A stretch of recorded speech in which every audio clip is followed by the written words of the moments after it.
Weeks later, my dad passed away at the age of 63. It's out of nowhere.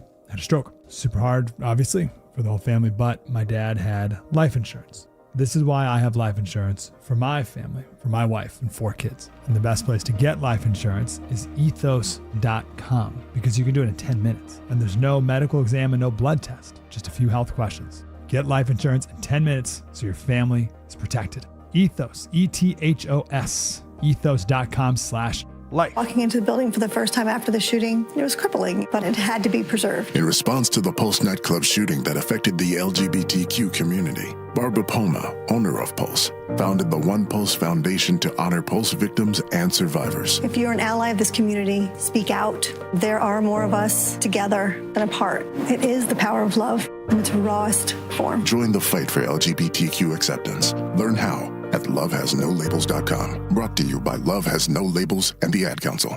You're listening to 95.7 The Game, KGMZ FM in HD1 San Francisco on Odyssey Sports Station. Always live on the free Odyssey app, Twitch, and YouTube. Powered by First NorCal Credit Union. You're listening to 95.7 The Game, KGMZ FM in HD1 San Francisco on Odyssey Sports Station and the home of the Golden State Warriors and Valkyries. Always live on the free Odyssey app and now coming to you live from the Laughing Monk Studios. Do you owe back taxes to the IRS? Whether it's due to job loss, a divorce, a new business venture, or you just didn't file your taxes, don't lose hope. Powerful relief programs are now available that can help you and may reduce or even eliminate what you owe the IRS. With the cost of living affecting millions across the country, Tax Relief Advocates is urgently notifying anyone with $5, $50, or even $500,000 in back taxes to the IRS to call to get relief options. With over 1,000 5-star Google reviews and an A+ rating from the Better Business Bureau, TRA is America's trusted choice for real tax relief. Relief options are now available that can give you a fresh start and peace of mind. End your tax nightmare today by calling our tax relief hotline. Dial 800-390-8432. 800-390-8432. That's 800-390-8432. Or visit TRA.com. Tax Relief Advocates. Real solutions for real people. McDonald's is putting value back on the menu. Whether you're craving a Big Mac, McNuggets, or sausage, egg, and cheese McGriddles, make it a meal and save. Your favorite is now your wallet's favorite, too. Extra value meals are back. The extra value meal is on at McDonald's. Get a sausage McMuffin with egg, hash browns, and a small hot coffee for just $6. Ba-da-ba-ba-ba.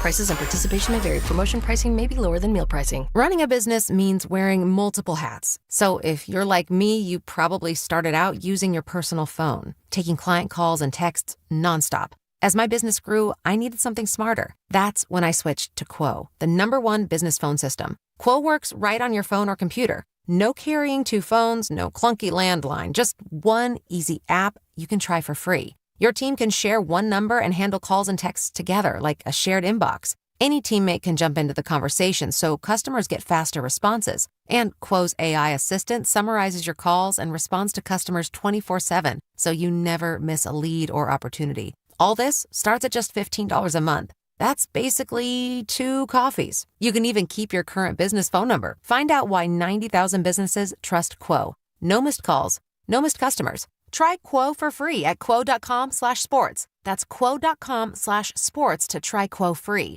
QUO.com/SPORTS. I know that hiring can be challenging. You sort through tons of resumes and you get too many so-so applicants. You're just waiting for someone to match your role perfectly. Well, now there's a place where you can meet them fast. ZipRecruiter. Need to hire right away. Start your search for strong candidates. The right fit awaits. Build your team, build it sooner. Meet your match on ZipRecruiter. Just head to ZipRecruiter.com/free right now to try it for free. And you're on your way to meeting your match. 4 out of 5 employers who post on ZipRecruiter get a quality candidate within the first day. So try it now. Go to ZipRecruiter.com/free. Once again, that's ZipRecruiter.com/free. Meet your match on ZipRecruiter. Try it free. This is Katherine Cowan with Hot Yoga Republic. Join us Saturday, December 13th at our Strawberry Village studio for our first ever pet adoption day with Underdog Animal Rescue. Underdog Animal Rescue works tirelessly to save puppies and dogs, giving each one the chance to be home at last. A huge shout out to our friends at Cartelligent, proud sponsor of Hot Yoga Republic's Pet Adoption Day. To learn more, visit hotyogarepublic.com. Hey, football fans, tune in this week to kick off with Boomer and Valenti, where the guys break down the biggest headlines and storylines from across the NFL. Kickoff with Boomer and Valenti is brought to you by the Home Depot. When the job calls for the best, call on Makita, available at the Home Depot. How pros get more done. Hear that? That's the sound of your life. Perfectly imperfect. Beating in rhythm to the world you've created. But every time you drive after drinking, the music gets drowned out. Your life sounds pretty great. Don't let a buzz ruin it. Buzz driving is drunk driving. Don't drive buzzed. A message from NHTSA and the Ad Council. Pros don't just show up. They prove how it's done. With precision and without shortcuts. Makita tools are built the same way. With a dedication to lasting quality. Trusted performance, and results that reward your effort year after year. When the job calls for the best, call on Makita. Built to be the best. Available at the Home Depot. In San Francisco, fog then sunshine with a high of 56. Weather brought to you by Staples. Have an easy holiday at Staples. Save on top tech and gaming gifts, shipping supplies and services to get your packages there safely, even custom cards and wrapping paper. Staples. That was easy. Wake up. It's time to wake on up. Wake up, wake up, wake up. With a nice cup of Joe. What's up, Joe, bro? Featuring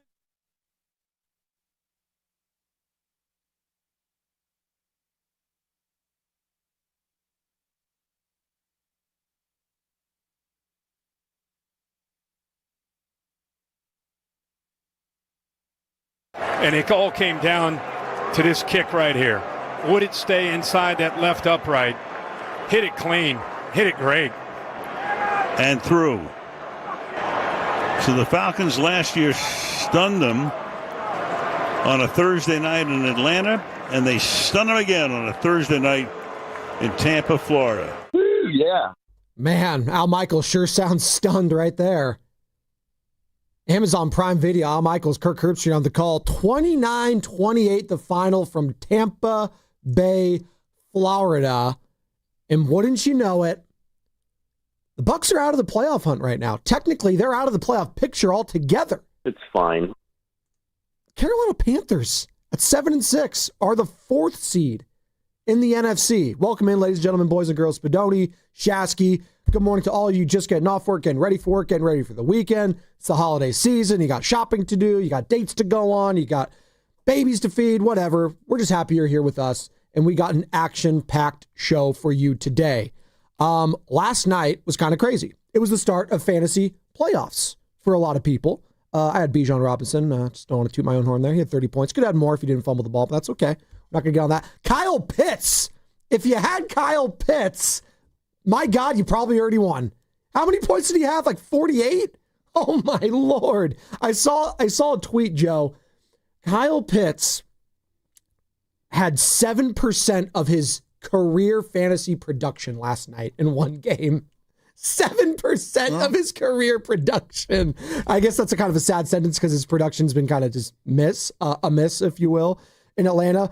But I wanted to start there because, Joe, we've been having this conversation the last couple of days about, alpha. What is an alpha, right? I think a lot of people would view Baker Mayfield, quarterback of the Tampa Bay Buccaneers, as an alpha. Alpha personality. Gets fired up. He's a Heisman Trophy winner back at Oklahoma. He played in a college football, semifinal, CFP, whatever it's called. He's played big games. He's won playoff games. Alpha personality, right? I don't think Kirk Cousins on the other side is an alpha personality. I think he's won games. He's played well in his career. I wouldn't consider him an alpha, on his team. Would you agree with that? No, he's not an alpha. Right. Like, not even close. No, but he's had success in the NFL. Okay. Is what I'm getting at. So what is your definition of alpha? My definition of an alpha is someone that not only can fire your team up on any given night, but can also carry your team on any given night. That is what I need from my alpha. That is the calming / inspiring presence on a team any given night. And I do think production matters when we talk about alphas. Well, I do. I hear people throw the word alpha around, and I just think we need to have a definition, or at least my understanding of your definition of what alpha, because I listen to like Guru bring up the word alpha. Sure. Bro, and I love Guru, and I'll tell Guru to say, everyone can't be an alpha. No. And I think that there are certain personalities that disqualify individuals from being an alpha. Ooh. So, for example, Kawhi Leonard plays like a great player, cannot be an alpha. He's too aloof. He's too aloof. He's too quiet.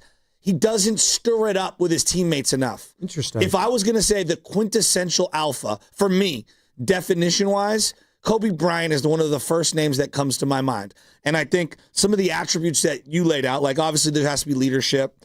You have to still be a very good player. Yes. Right? You have to be a very good player. Calling people out, which you alluded to, Yep. I think that's important. Do you make teammates, coaches, and the opponents uncomfortable? Ooh. Okay. Verbally. Little creative tension. Emotionally. Yeah. Spiritually. At times you can be polarizing as a teammate. And at times you can be combustible. Draymond Green, to me, is an alpha. Now, Steph Curry's the better player. Steph Curry's awesome. And by definition, I think people would mislabel Steph Curry as the alpha because they're like, well, he's the better player. And I would go, yeah, he's a great player. When was the last time Steph called out anybody on the court?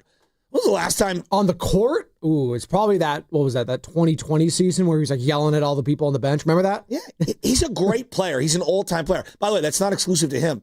Like when I think of the 1980s and I think of, and this is just my definition of quote-unquote alpha, I think you have to have some salt.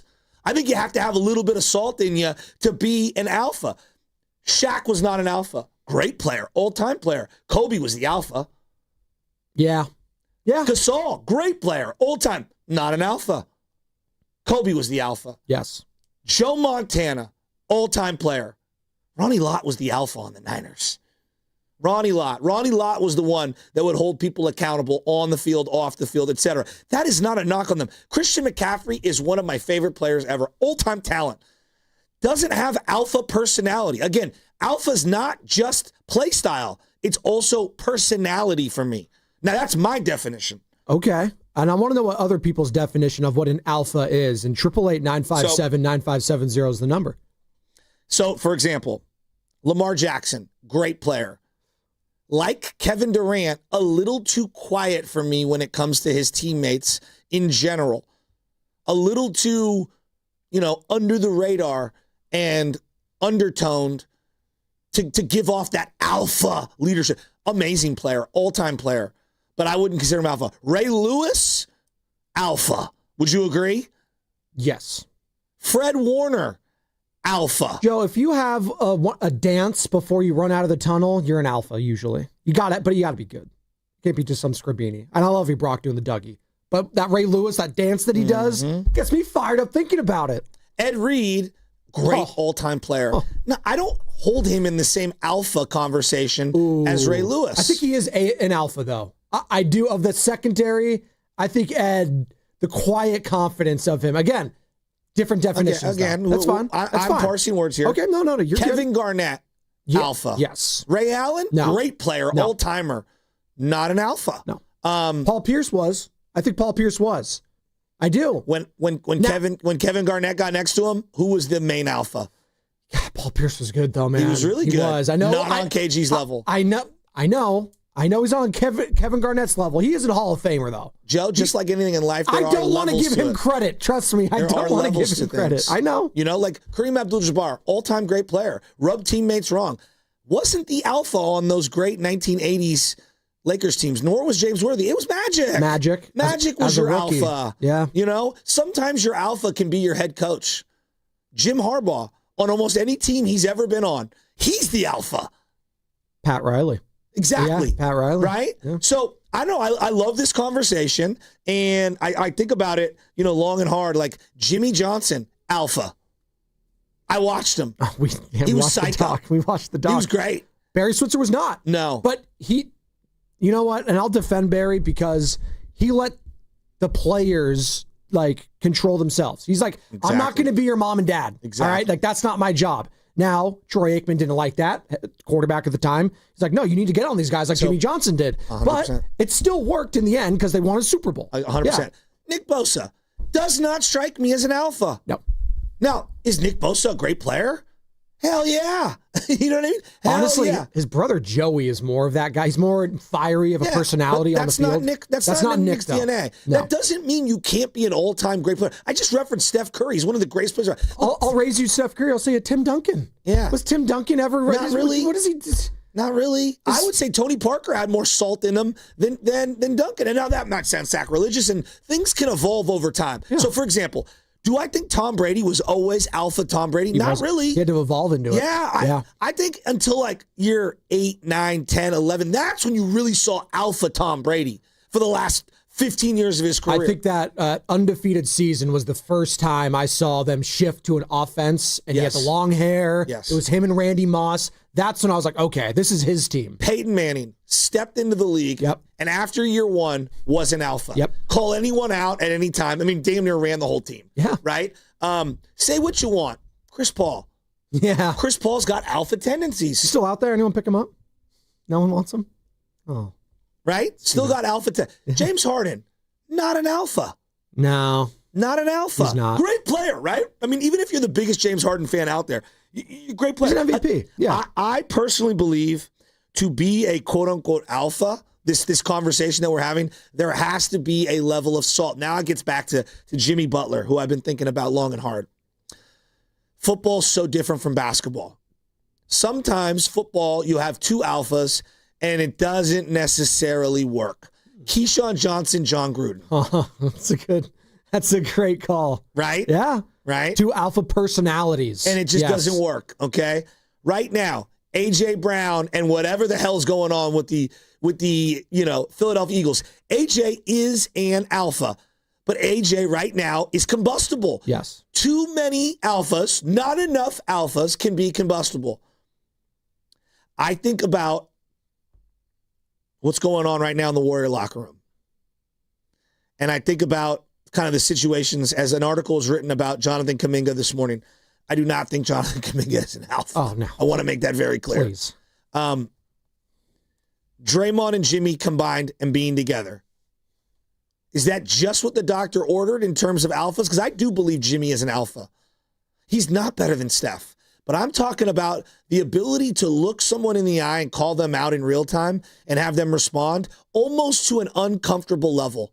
That's the key to me for being an alpha. That's what kind of separates. And look, there are degrees of it. If you got Kobe and Brady on one end of the room, Draymond's not the player that those guys are in his respected sport.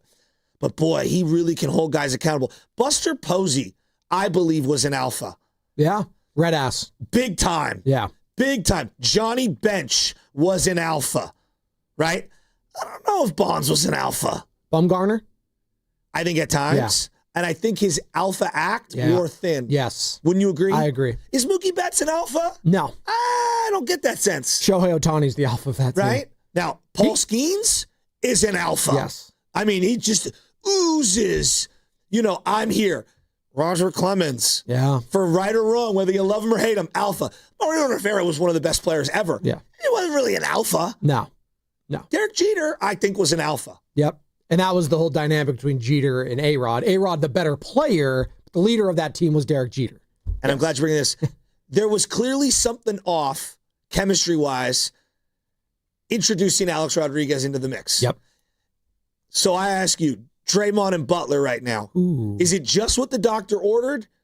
Is it not enough alpha? Is it too much alpha? Is it not them at all? What is going on with the Warriors? It's funny you say that because when the trade happened, Joe, what did we all go to immediately? Oh, all the what's the wrong names only nickname for Jimmy Butler and Draymond Green? Remember that? The Suspendables? The Suspendables. We all thought it was going to be a bleep show. Like that, look, we thought it could work, but we all thought it was a bit strong reality that Draymond Green and Jimmy Butler were going to go toe-to-toe and get into it at some point. Now, that hasn't necessarily happened. There's been these like cryptic post-game, people aren't being honest with themselves. We're not doing this right. We're not doing that. So I don't know what their relationship is off the court. On the court, like they're just not winning enough games right now. Like that, and I think that's what frustrates both of them, which I appreciate. They both hate losing more than they love winning, which part of being an alpha, that needs to be the number one. You hate losing more than you love winning. That's what separates the greatest of all time. I also think where alphas get in trouble is when they're not as honest as they should be, and they get cryptic and odd. Yes. And look where A.J. Brown is currently with the Eagles. Joe Burrow a couple days ago. Joe Burrow, just cryptic and odd. Yes. Right? That's where things go sideways. Wouldn't you agree? Yeah. I actually think candor for most alphas, though it's maybe not the most satisfying to hear in real time, is where things go. Think about it. Like Draymond Green couldn't wait to run KD out of town. He could not the two of them could not coexist. No. Was Kevin Durant an alpha? No. Really? No. Why? I think he's too petty. He had some alpha type of moments, though. He might have had alpha. No, but you're talking about being a great player. That's different. I don't think Jerry Rice was an alpha. God, Jerry Rice is a great player. Jerry Rice was an all-time great player. But in terms of attitude and calling people out, that just wasn't his thing. Bro, Dion. He kind of called out Dion, right? That was an alpha type of moment. He had to check him, yeah, right? You could have alpha moments. I'm not denying that. Yeah, like Purdy's had alpha moments, but I wouldn't define him as an alpha. Christian McCaffrey. Is Christian McCaffrey a great player? Yes, he's a Hall of Fame talent. Yes. I don't really consider him like alpha guy. Call dudes out, make things uncomfortable. Again, these are my definitions. He had some quotes this year that I appreciated, though, when it comes to his leadership. Now, you can still be a leader and not be a quote-unquote alpha. And what is an alpha on a team? Is it different from the NBA to the NFL to Major League Baseball? Is it all the same? What is your definition? 888-957-9570. It is a Football Friday, Joe. I just got to mention that. And it's presented by Merit America. Visit them at meritamerica.org/super. And so, I think one thing that you see a lot of these football teams get in trouble with is that they bestow this position, meaning quarterback position. It is an alpha position by nature, but some people need to just be who they are. And I think it took Steve Young a long time to take that alpha role on. And hey, it's not even my team, it's Joe's team. You know what I mean? And I how can I call people out when I still have this legend hanging over me? Look what's going on with J.J. McCarthy and the Vikings. He should be the guy that, should be able to take over.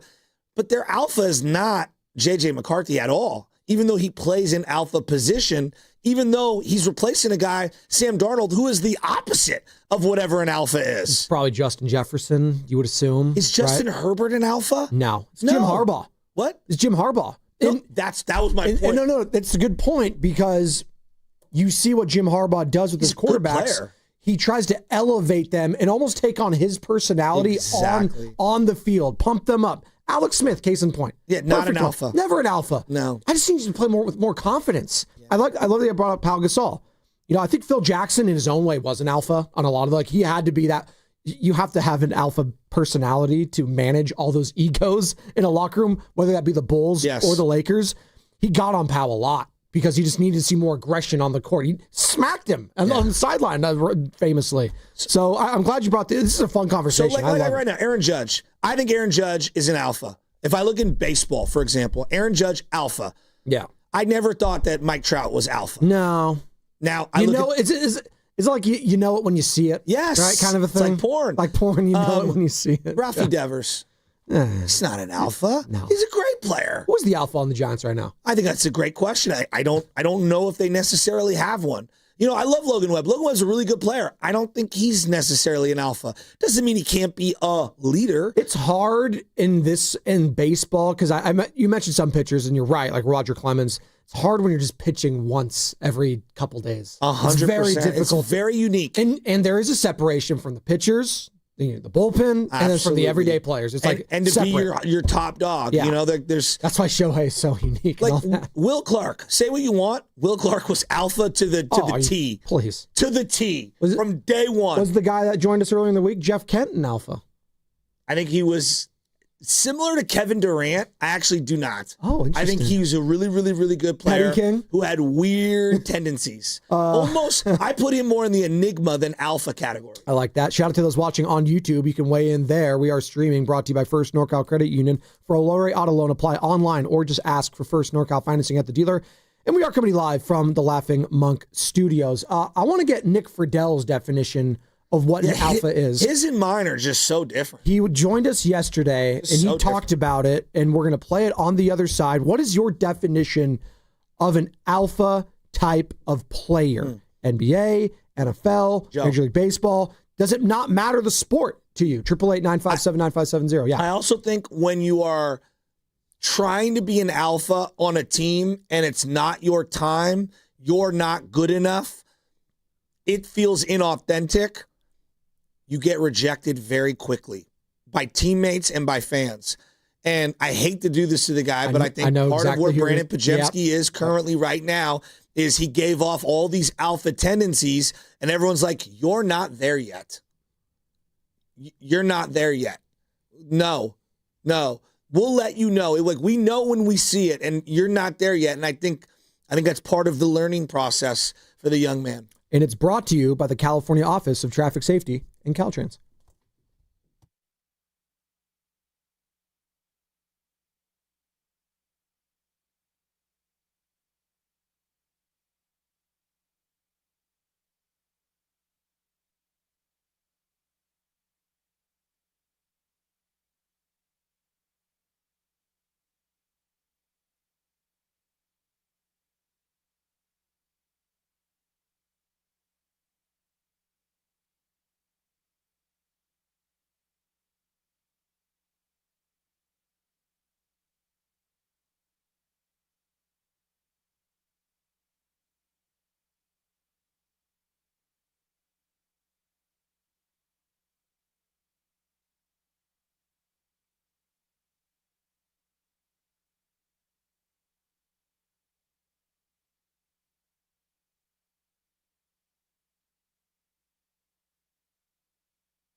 You're up 2-0. What's the story? Are you not?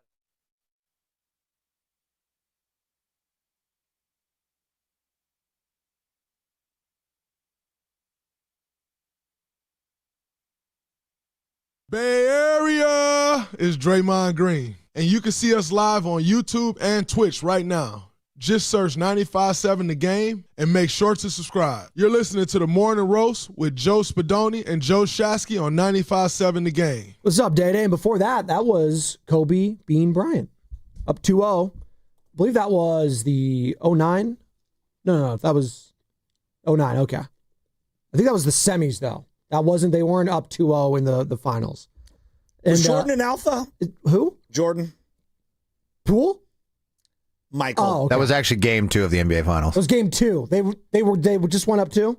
Okay, that's 09 or 2010? 09. Okay. Was Jordan one? Yeah. Yeah, I agree. I mean, was Pippen? Come on. No. Pippen is one of my, if I'm building a team, like I know everyone wants to go with all the all-time scorers and guys that put the, it's very hard for me to build a 6, 7, 8-man rotation and not have Scottie Pippen somewhere in there because of how great of a floor player he was. But he's like the last guy I'm thinking of when I think of alpha. I mean, just, again, more enigma than alpha. What was the Riddler's name? Edward Nigma? Enigma? There you go. There you go. That's right there. Did you like the new Riddler, by the way, Paul Dano? I did. I thought he was good. Everyone's crushing. By the way, Quentin Tarantino going after him for no reason for There Will Be Blood. Quentin Tarantino needs to. Hey, talk about need a playoff. Take a playoff. Well, I mean, lay off the cocaine, doggy. Well, I mean, that's kind of been his problem. It's a hell of a drug. 888-957, some people say. 888-957-9570 is the number. It is snow season. Tune in for Warriors Live today, presented by Xfinity, your home court advantage. Brought to you by Xfinity. Watch all your favorite teams all in one place. Xfinity. Imagine that. We're talking about alphas right now. We're just having fun. And the Warriors have multiple alphas. Shasky said he doesn't believe Steph Curry is quote-unquote an alpha.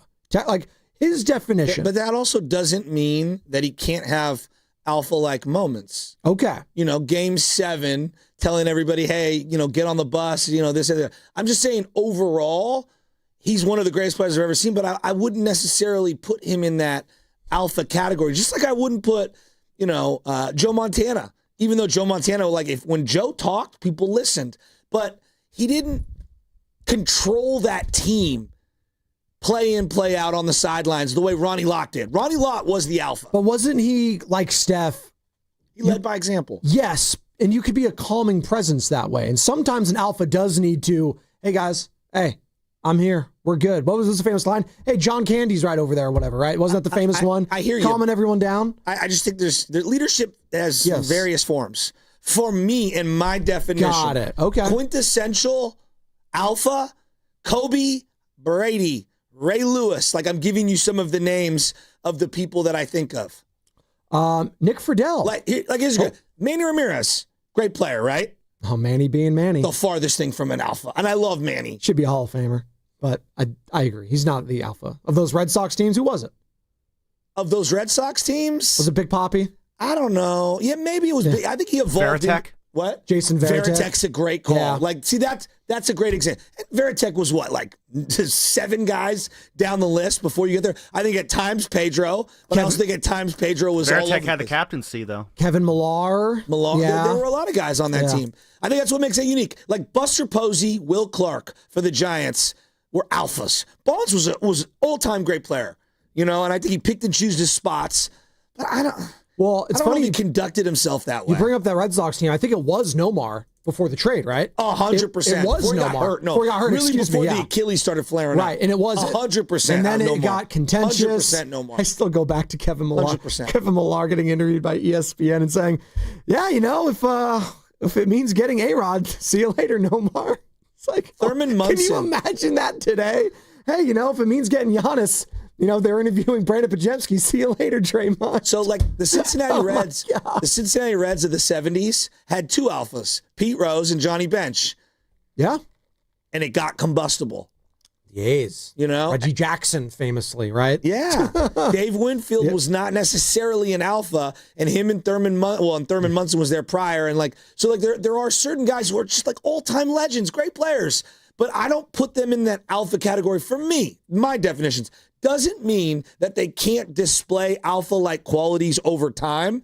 Just if I was going quintessential alpha, Ray Lewis, Brady at the end, obviously the last 10 years, Kobe, those kinds of guys. Let's go to Oreo Cookie before we hear from what Nick Friedel had to say about what is an alpha in today's NBA. Oreo, long time no hear. What's up, man? What's up, fellas? Hey, thanks for picking up my call. You guys be safe out there, man. Weather out right now, you can't see anything in this fog, so you guys be careful, first of all. But we're talking about alphas. So I'm going to give you the perspective from a player's perspective, because I was part of high-quality teams with a lot of pressure in games, and we would come out on top. So the alpha guys weren't always the best guys. The alpha guys weren't always the most skilled guys. It was the skill, whoever the skilled guy got along with, whoever the skilled guy would go to war with, that's who you follow. Now, what's going on with the Warriors, I think, is there's a lot of alphas in there, and we've allowed one certain alpha to go too long. Out in the jungle, the alpha's the alpha until the next alpha comes along and take over. So I think the organization has to be the adult in this and be like, okay, you're done being the alpha. He will never not be the alpha until the organization steps in and say, hey, I'm talking about Green, bro. You guys know that. Green is the alpha. Green has always been the alpha. He's not our best player, but our best player follows him. So he's our alpha. But he's no longer the alpha, and we got to go on and move on with the guy. We got to move him. Wow. I think a lot of people agree with Oreo Cookie with that. What part? With about having to move on from him. Yes. It's got to be for the right guy. Correct. Well, it has to be for the ultimate piece, I think, for a lot of Warriors fans, because as we've learned here in the Bay Area, we're very sentimental people. Absolutely. And Draymond is a legend. Let's not get it twisted. He's one of the greatest players in the history of Bay Area sports. Yeah. He is. You have to give him his respect and just do there. That being said, you're watching the product right now on the court, and it's just not good enough. Yeah. And if you're going to do the hierarchy of which players you would like to keep for the first time, there's a player you'd take before Draymond when you get down to Draymond. It's Steph always, and it's Jimmy Butler. Yeah. And I think, listen, it's a conversation. Maybe there are some Warriors fans that would rather keep Draymond, because I get it. Hey, the vision, the defense, the leadership, some of the intangible qualities, what he means to the organization. I understand that. But if you're telling me, Joe, you could get Giannis Antetokounmpo to pair with Steph in either Jimmy or Draymond, and I know if you've done the exercise, it's going to be with Jimmy Butler I wanted to pair him with and Stephen Curry, not with Draymond Green. Right? I mean, that seems pretty obvious. Yeah, you would think, but I mean, again. Next question. We don't want to open up a can of worms. I mean, it's a whole nother set of questions. That's our teammate here at Odyssey. I'd hate trading our teammates, but I mean, just that would be hard truths cutting both ways. That's what it comes down to. And I guess Jake Fisher of Yahoo had a hypothetical trade scenario for the Dubs. What? You didn't hear about this? Who's Jake Fisher? As I mentioned, Yahoo Sports covers the NBA, very tapped in. This is the quote that he just covers the NBA. He's an insider. He's an insider. Okay. He knows his stuff. Okay. Have we ever talked to him? I think the station has. Okay. I don't think we have, but the station has. I'm just asking. Yeah. I'm sorry. He's got great hair and glasses. I know the Brett Siegel name because that kept coming up. No. This Yahoo Sports that's respectable. Okay. All right? I think Jake works with Mark Stein in some way. He does. Okay. All right. There you go. Now it feels credible. Okay. Yeah, it's credible. All right. So, again. Sell me. I'm going to sell you. Sell me this pen, Jordan Belfort. Quote, the only player I think in the league that Golden State would be willing to move Draymond Green for would be Giannis Antetokounmpo. That's the only player between him and Jonathan Kaminga and Brandon Podziemski. All of a sudden, Golden State probably does have an intriguing package if you're Milwaukee. but I don't think that they are going to be pushing Draymond's salary onto the table or Jimmy Butler's salary for anyone short of him. Okay? Are you in? I mean, we had this exercise the other week, and people said I was nuts. People said I was insane. People said I was just taking this other side to take the other side. My understanding of how this trade, I think, in Spadoni's sphere, is that you would have to get rid of Jimmy Butler. Because that's the player, that's kind of a star-ish that you would want. Now, if it's just young players, and it's just, picks, and you can attach Draymond instead of Jimmy, it does make it a little bit more intriguing for me, and I would listen to that. I would. Are the Bucks listening to that? It would be insane. They must have, what are we, trading every pick forever? I mean, I would love to do it. I'd do it yesterday.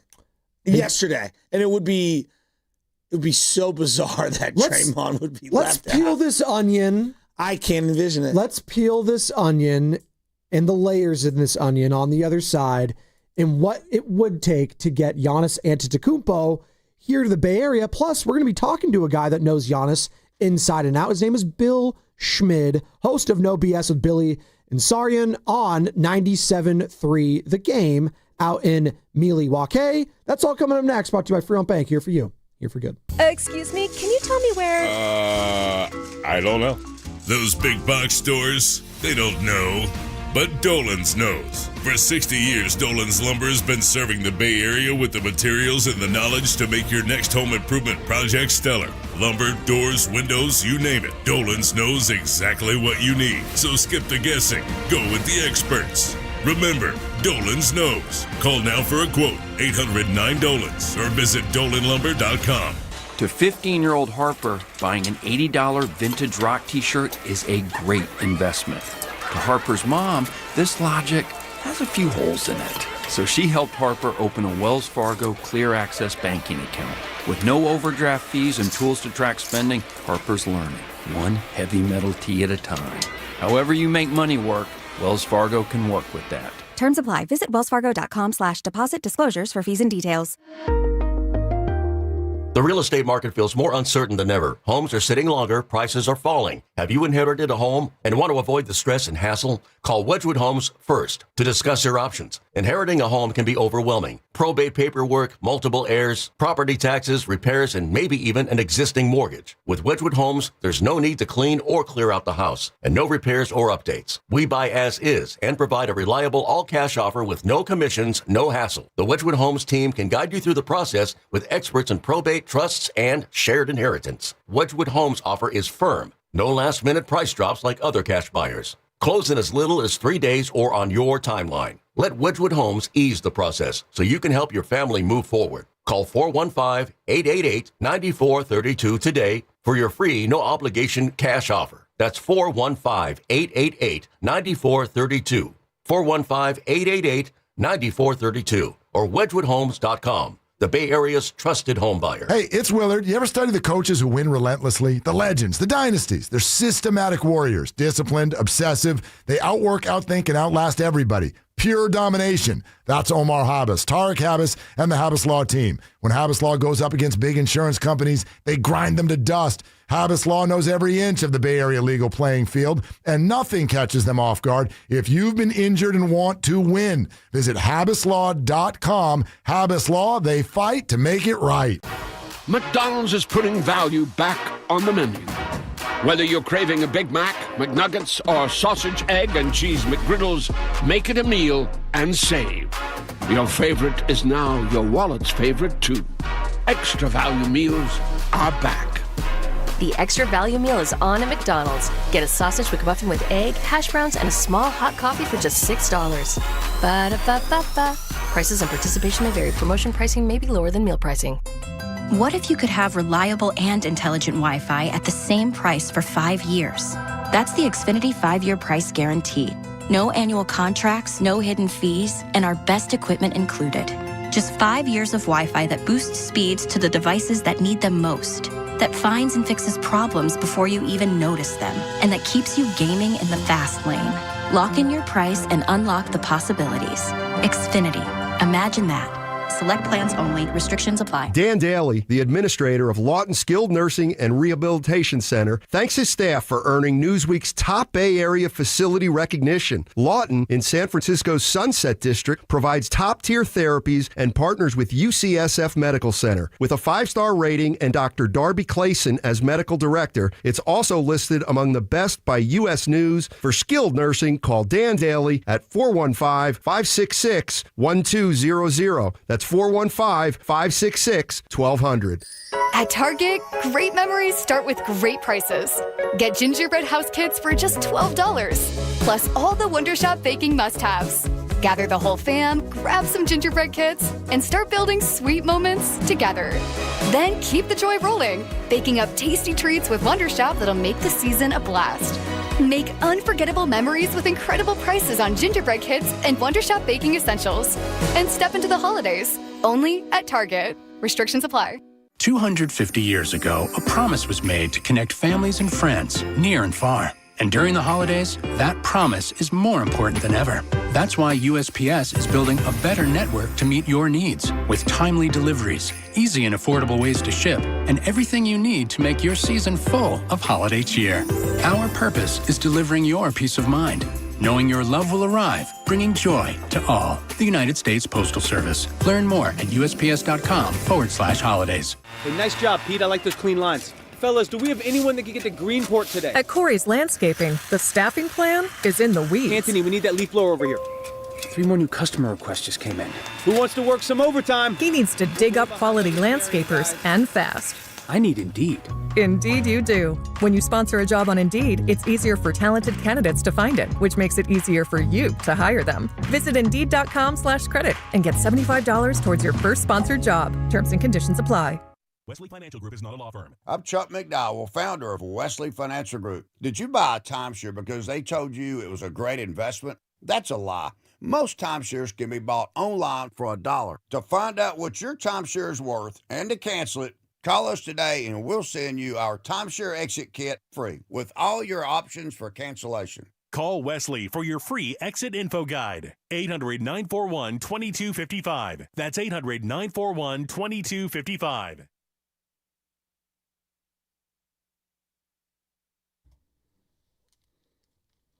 Oh, yeah! Roasters, what's happening? It's Chewy Gomez from 102 Jams. I got you covered every afternoon from 3 to 7. And you know my boys Joe Spadoni and Joe Shasky. Well, they got you all morning long right here on the Morning Roast.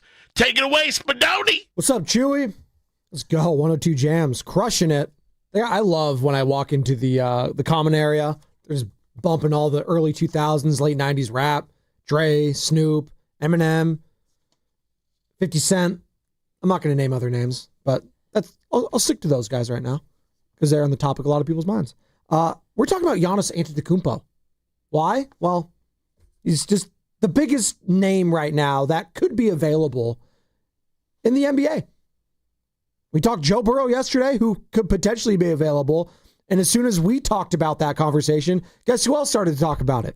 ESPN, Amazon Prime. Everyone's got their opinion on big name players, and we have ours. And should the Warriors have interest? A, yes, absolutely.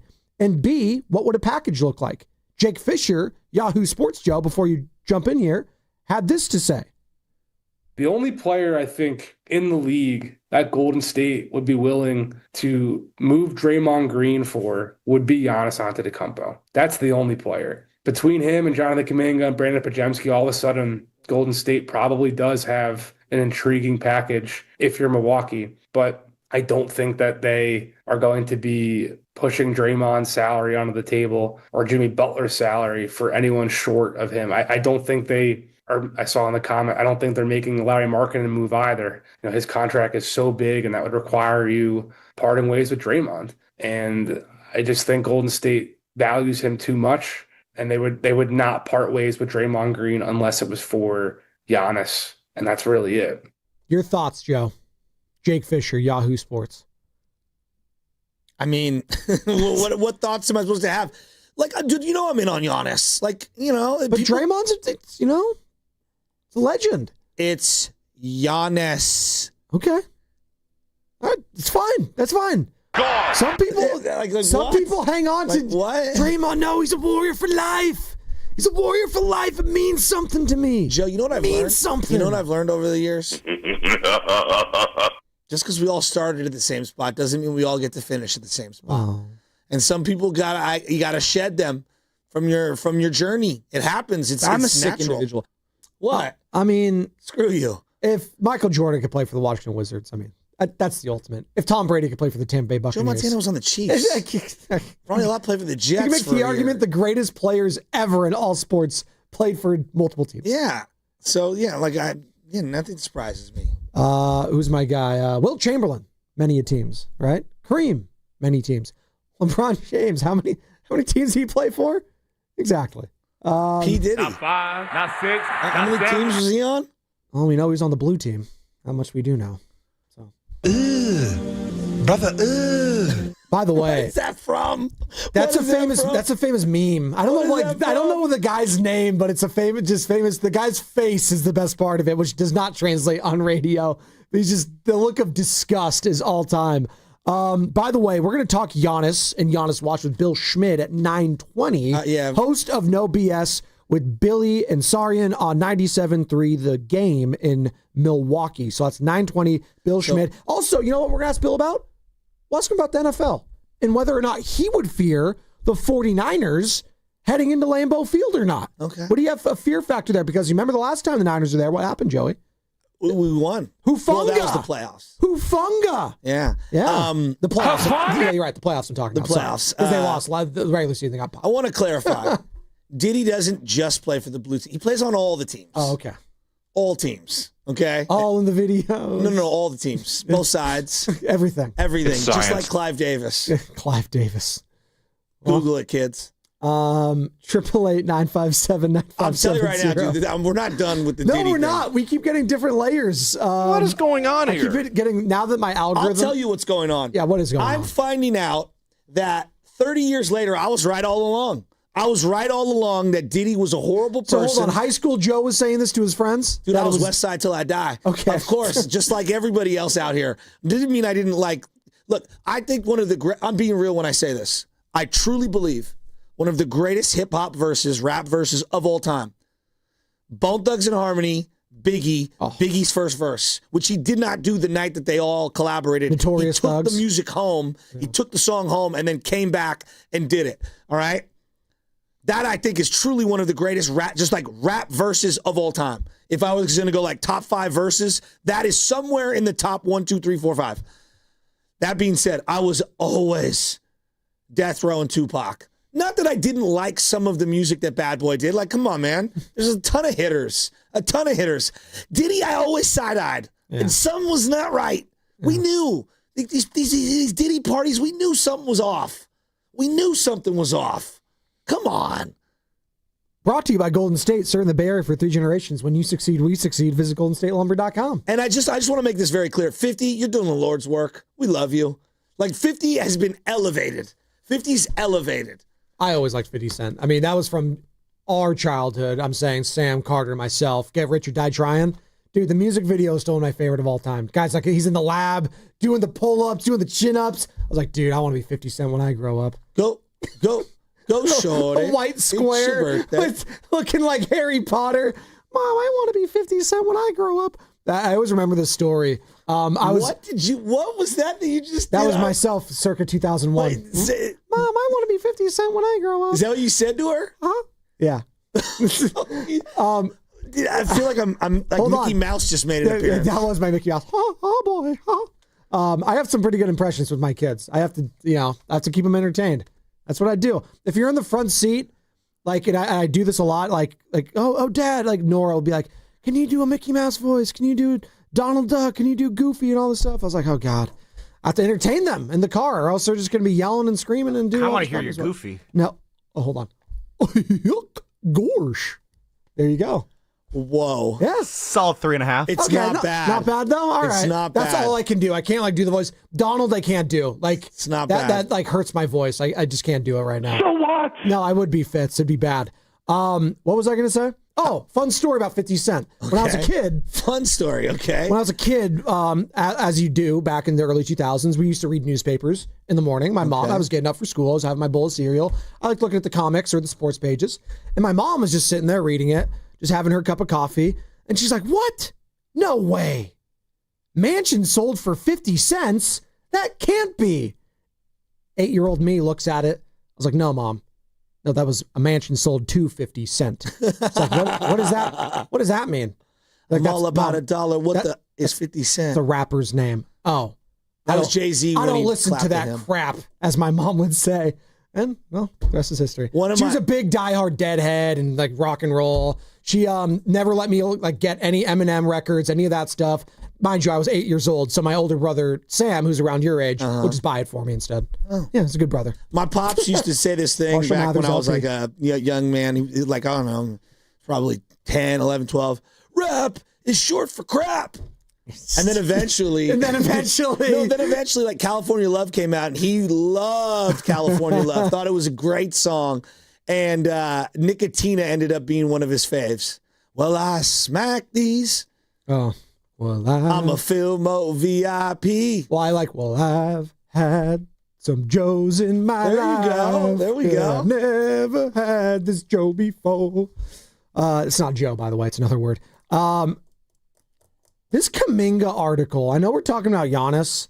Nick Friedel joined us yesterday about this Kaminga, and I get it. I say the word Kaminga, people are like, If I were to say to you, like, as a sports talk host, there are 3 or 4 topics that, to me, I'm so exhausted over. What to do with Draymond. Okay. Hold on, I wanted to guess.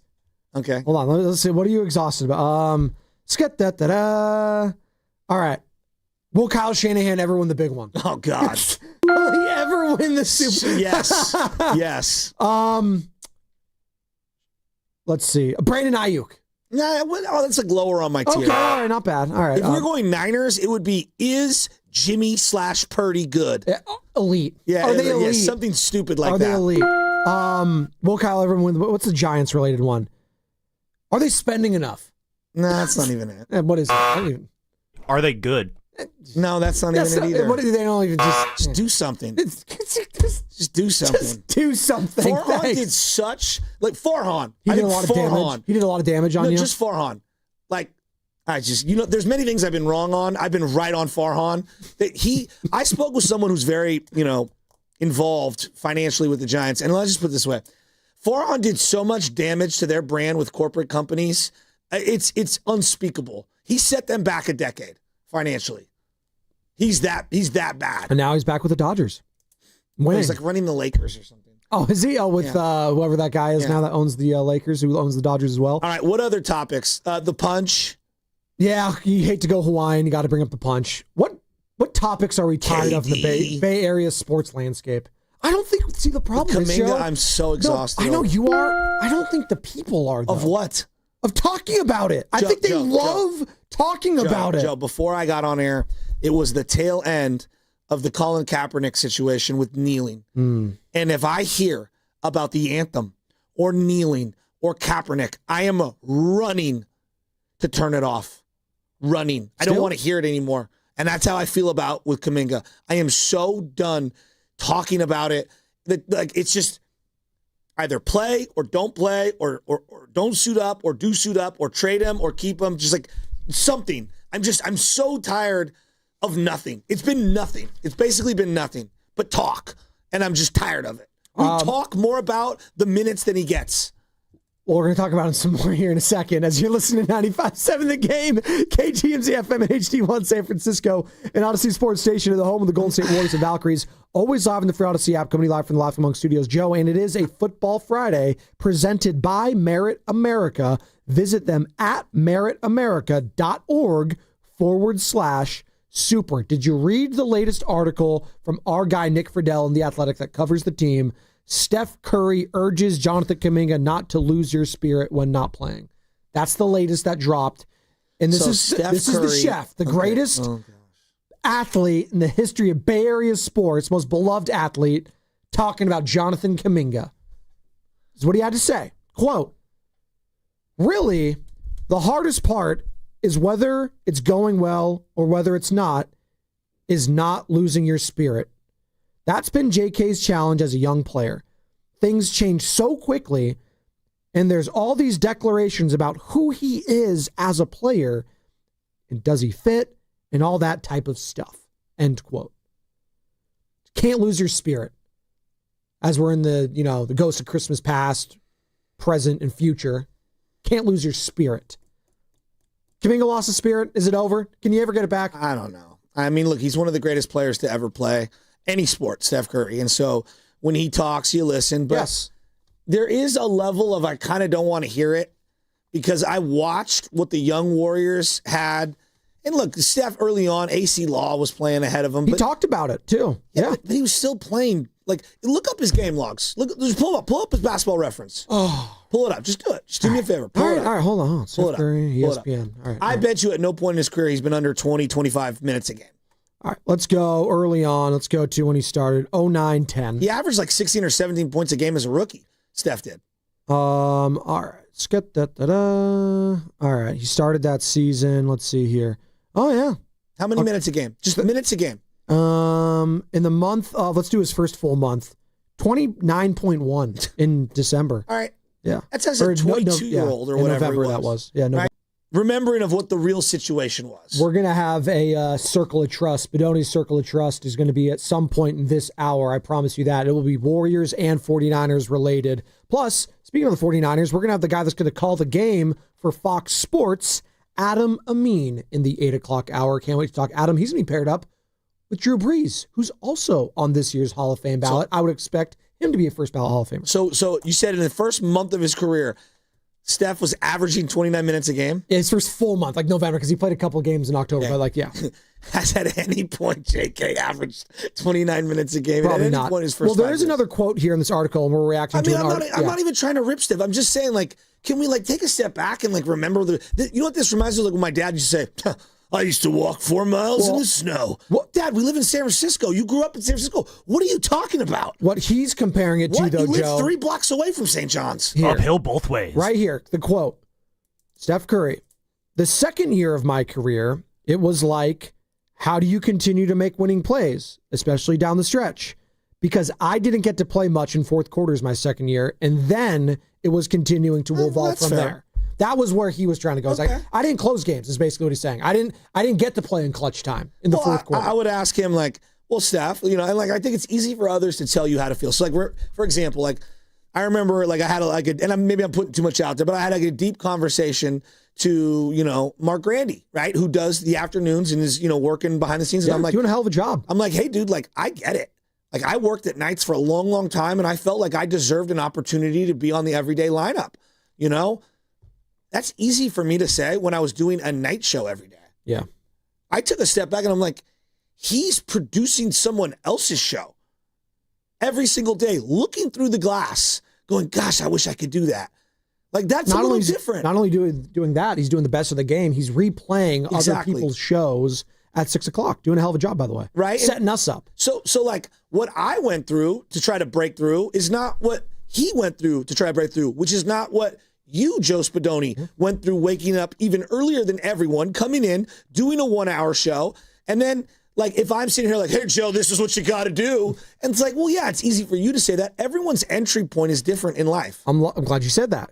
More from Stephen Curry in this article with Nick Friedel. Quote, everybody's journey is a little different, but there's that balance of who you think you are as a player versus what a team needs you to do in any given moment throughout a year. Then also, what is going to help that team win? Where's the league going? And what kind of role can you establish? All those things you have to kind of assess on a daily basis. It's a lot. It's a lot to just take in. But you know what I would say? Is that I don't think, and look, he's right. He's 100% right. If you want to be on, I'm using the radio analogy, you want to be on air, but you're one of the guys that is behind the glass doing the producing and whatnot, you still have to do your job first, but it's very difficult to not get jaded and frustrated. Of course. Klay Thompson had a very difficult time grasping who he was in the league. He was an established superstar. Dare I say identity crisis? Yes. It's to a lesser, I know that's so this is extreme. not exclusive to Kaminga. I think Chris Paul has gone through some version of this at various points in his career. You think the Warriors as a team right now are kind of having an identity crisis? I do. Do you think that? I wonder if the people do. 888-957-9570. I always bring this one up. Chris Bosh became a meme on the internet because he was having a very difficult time adjusting to the role alongside Dwayne Wade and LeBron James. And I always thought that, dude, do you know how selfless that guy is? Do you know how good he is? He was a 20-10 guy, everywhere. Yeah. Toronto prior to that.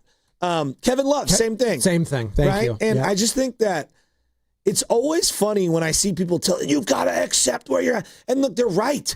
I want Kaminga to accept his particular role, but it also takes a certain demeanor and a certain point in your life to have the perspective to be able to accept it. There's been many, many points in my life, Joe, where I've been unwilling to accept where I truly am in life.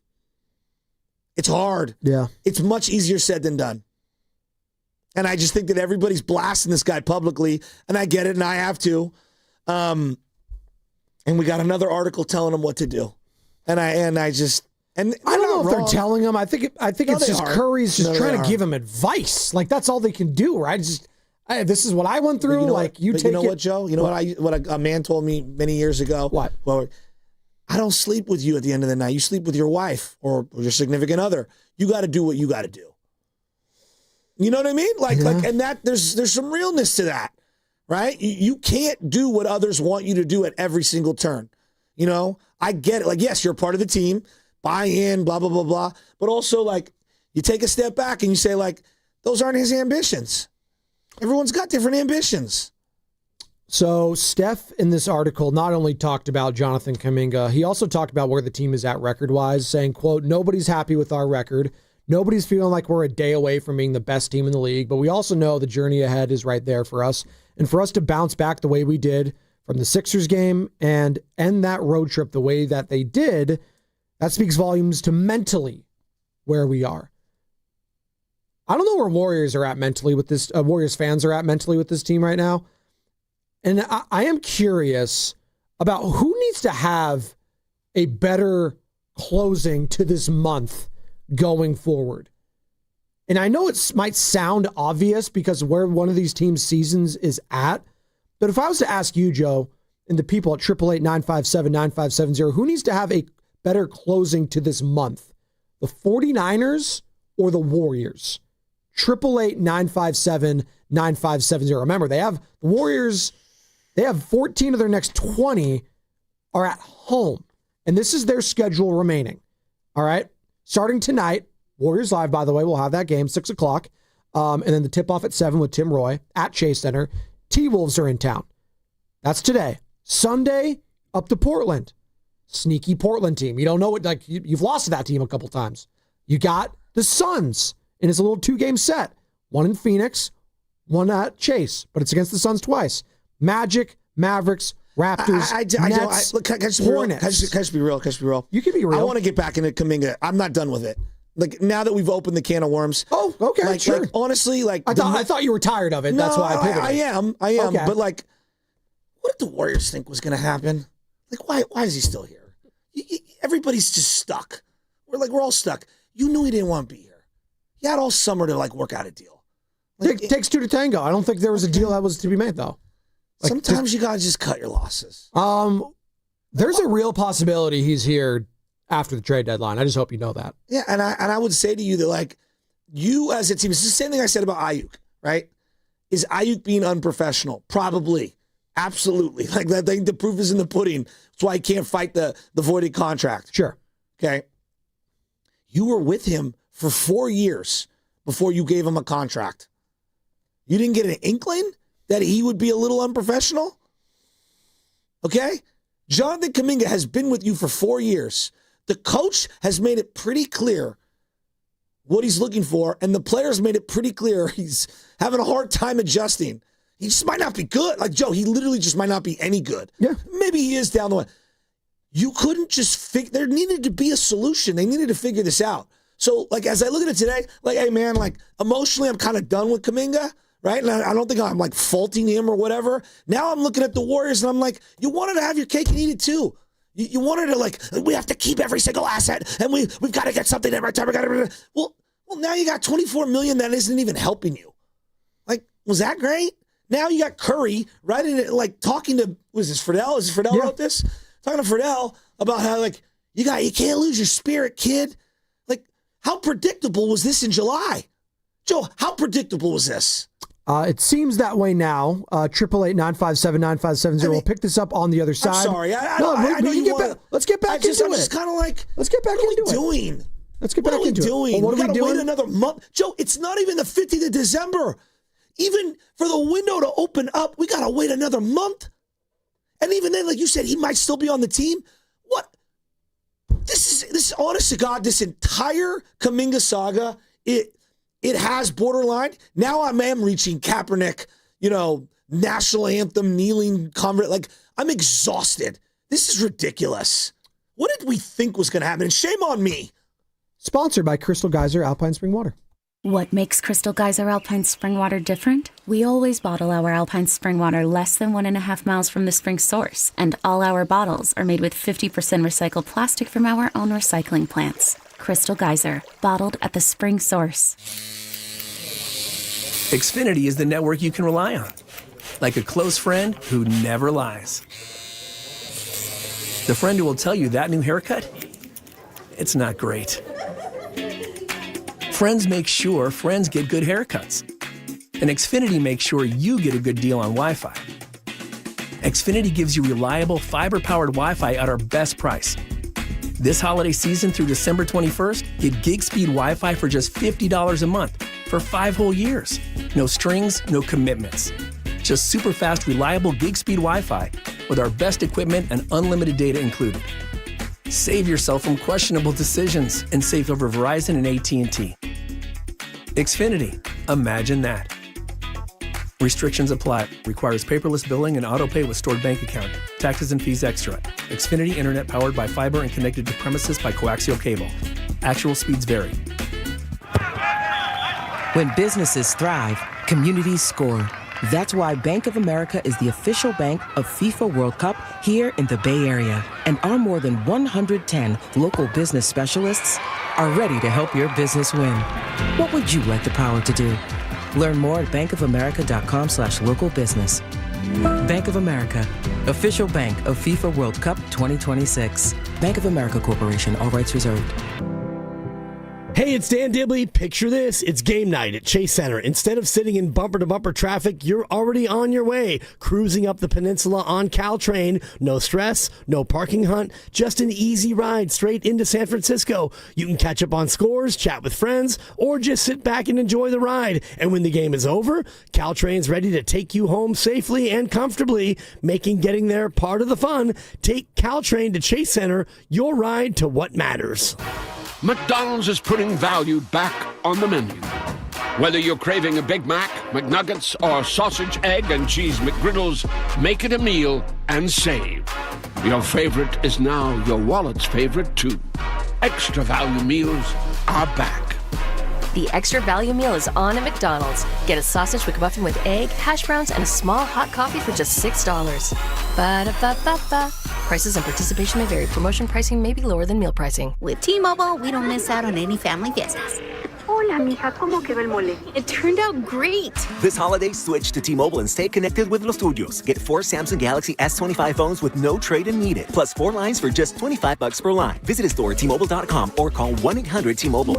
With 24 monthly bill credits and 4 eligible port-ins on essentials. For well-qualified customers with auto pay plus taxes, fees, and $35 device connection charge. Credits and balance due if you pay off early or cancel. Contact us. Finance agreement 128 gigabytes, $800 required. Not for extended international use. You must reside in the U.S. and primary usage must occur on our network. Visit T-Mobile.com. You know, covering Bay Area sports for years, I've seen athletes go through it all. The highs, the lows, and the pain that comes with getting knocked down. But when it's not just a game, when you're the one injured, or when tragedy strikes someone you love, that's where Beam Law comes in. Beam Law is the Bay Area's go-to personal injury law firm. Whether it's a car accident, a serious injury, or a wrongful death, they're there to shoulder the legal burden so you can focus on what truly matters: rebuilding, recovery, and taking care of your family. Beam Law is local, and they win, with millions recovered for clients across the region. That's why SF Weekly voted them Best of the Bay 4 times. If you've been hurt or lost someone because of someone else's negligence, call Beam Law at 415-523-5555. 415-523-5555. That's 415-523-5555, or visit hurtinthebay.com. That's hurtinthebay.com, because it's not whether you get knocked down, it's whether you get back up. Beam Law, they've got your back, Bay Area.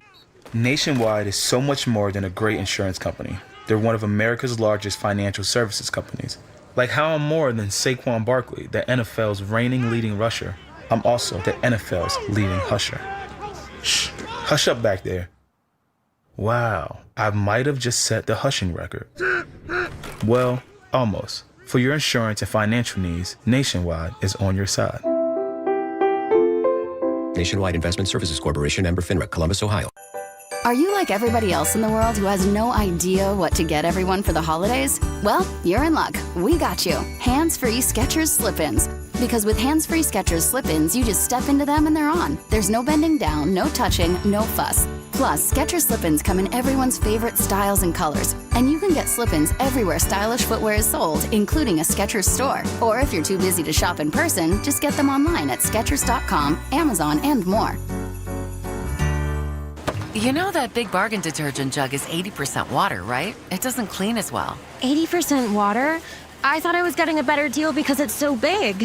If you want a better clean, Tide Pods are only 12% water. The rest is pure, concentrated cleaning ingredients. Oh, let me make an announcement. Attention shoppers, if you want a real deal, try Tide Pods. Stop paying for watered-down detergents. Pay for clean. If it's gotta be clean, it's gotta be Tide Pods. Water content based on the leading bargain liquid detergent. Big flavor doesn't have to break the bank. Smash Burger's $4.99 all the time menu is here to stay. Try crave-worthy favorites. You're a bite away from believing. For your chance to win a Smash Burger gift card, courtesy of Smash Burger, visit 957thegame.com. Kaminga crisis!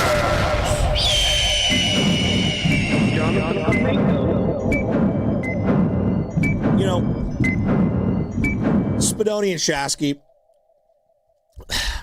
an article dropped this morning, and this is the headline from The Athletic. Our boy, my boy, your boy, Nick Friedel. Steph Curry urges Jonathan Kaminga to not, quote, lose your spirit, quote, when not playing. That's from today. Sam Lubman, read me the quotes from a couple years ago during the King series, please. What day was it? So this was on May 3rd is when the infamous C.J. Holmes story came out during that first round series against the Kings. May 3rd, 2023. And so Holmes talked to Kaminga, and Kaminga said, it's tough going through this season and being in the game most of the time, and then things just flip out of nowhere without you knowing what's going on. That's what Kaminga told the Chronicle during that playoff series there. So let me make this clear. He goes on to say it's still tough to lock in every single game. It's still tough to smile every single game.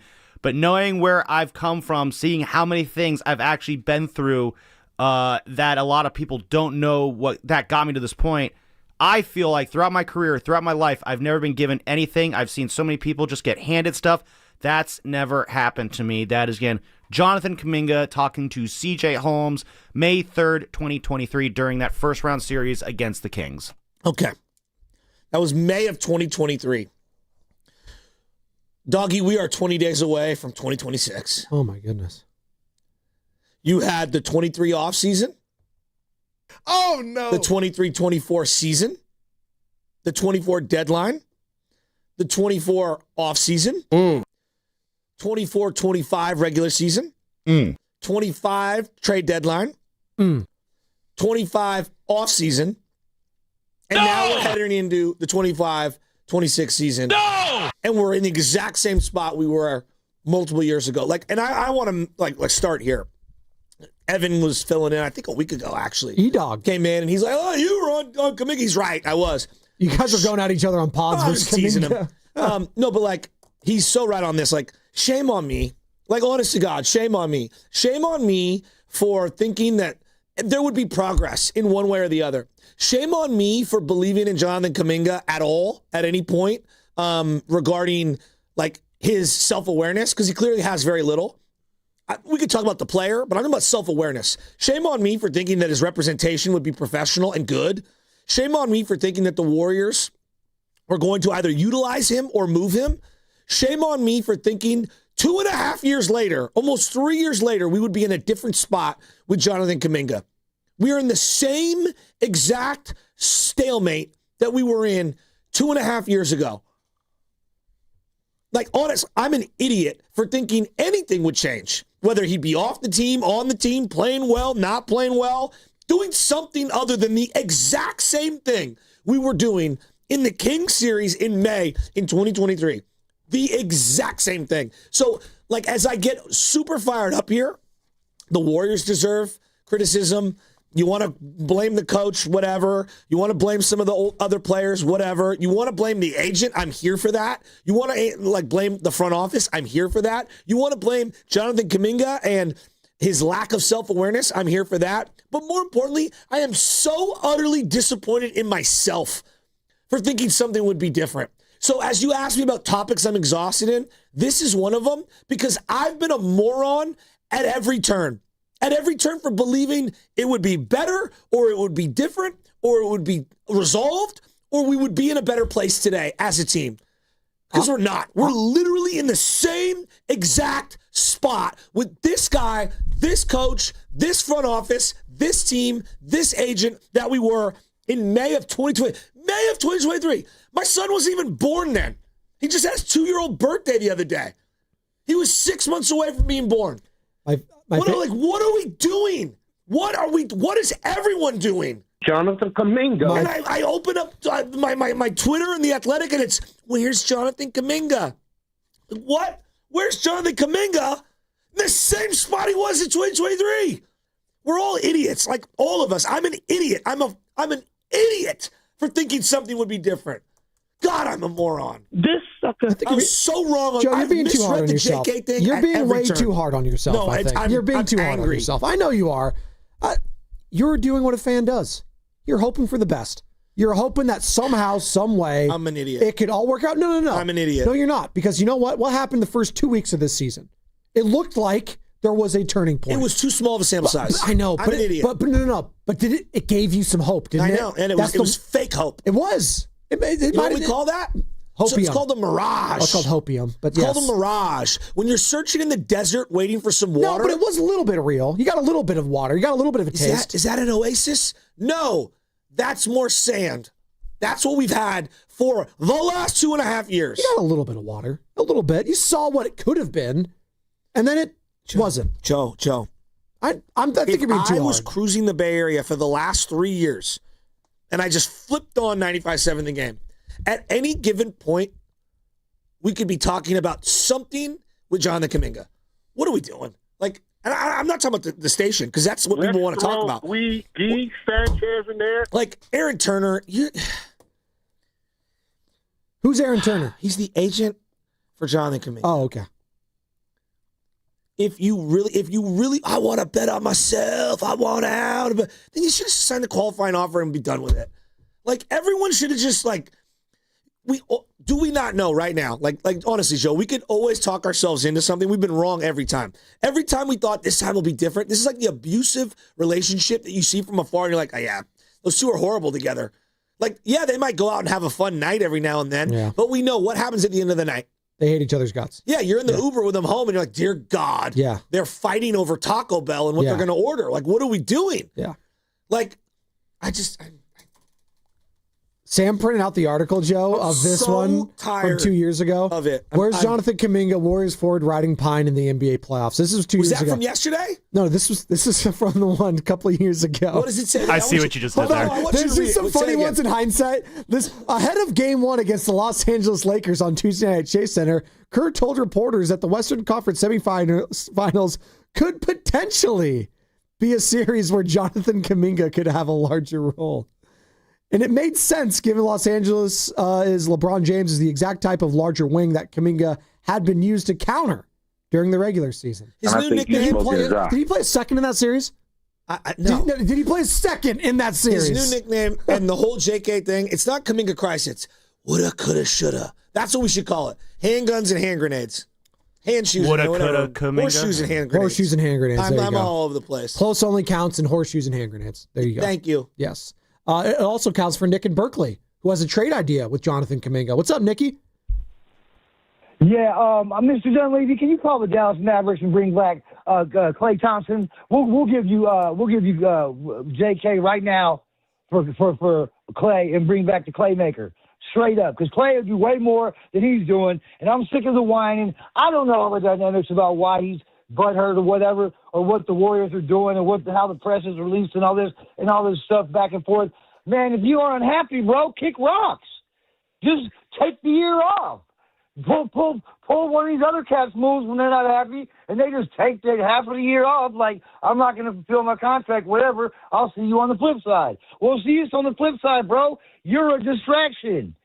You're like the whiny kid that forgot his lunch, and you asking everybody for a piece of their sandwich. I mean, dude, if you want to get off the bench, then know the playbook. Study harder. Practice more. Practice till 3 a.m. like Kobe if you want to be all that. Since you think you're all that, one game don't make a player, man. Get it together, Kaminga. Grow up, bro.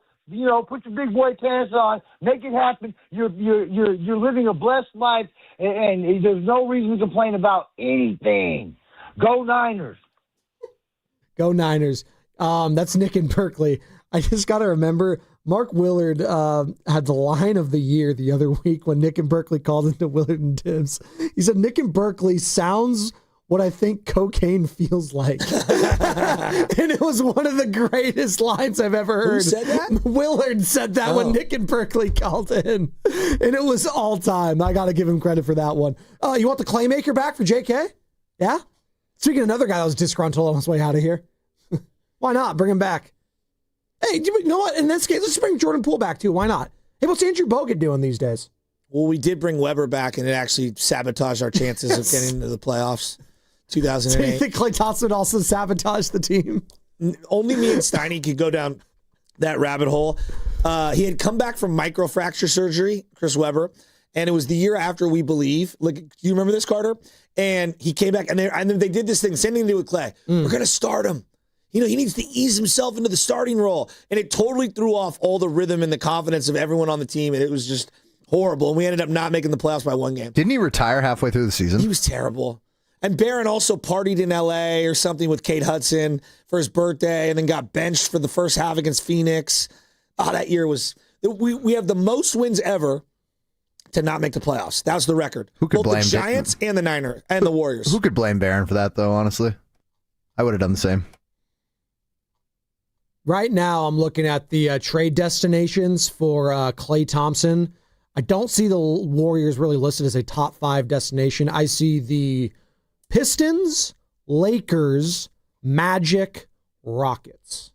Those are the ones that would be interested currently in Klay Thompson. Joe, when you know you're done with someone, right? My belief in life is to just cut your losses. And I understand that because of the salary cap being as goofy as it is, you can't just get rid of somebody for nothing. And you're done with them. Like, you're done with them. You need to move on. Well, like, if you're done with a car, you sell the car and you figure it out. Nick Friedel, who wrote this article that we're referencing overnight or this morning or late last night, I don't know when he did it, via The Athletic, joined us yesterday, and he says it's not a lock that Kaminga is traded on January 15th. Although I'd caution everybody who thinks that January 15th, all this is going to finally go away. I don't think that's going to happen. When has the deal ever gone down right on the day it was supposed to? I think this goes all the way up towards the deadline, and then maybe they make a move. Maybe they don't. And maybe Kaminga plays out the rest of the year here because the Warriors just don't like what they're getting back in return. But that last part, maybe they don't trade him and he just sticks it out the rest of the year. Would that be right now on December 12th a horrible idea? Horrible? No, it'll go great. Because I'll get like 9 more of these. Don't lose your spirit when you're not playing Kaminga articles.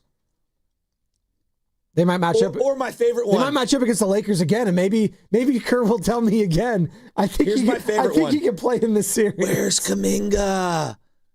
It was the long. Hey, no, hold on, Joe. It was the long game. So LeBron was 38 in that last series. Let's wait till he's 41, and I think we can unleash JK in this series against him now. Now's the time, JK. We've been playing the long game.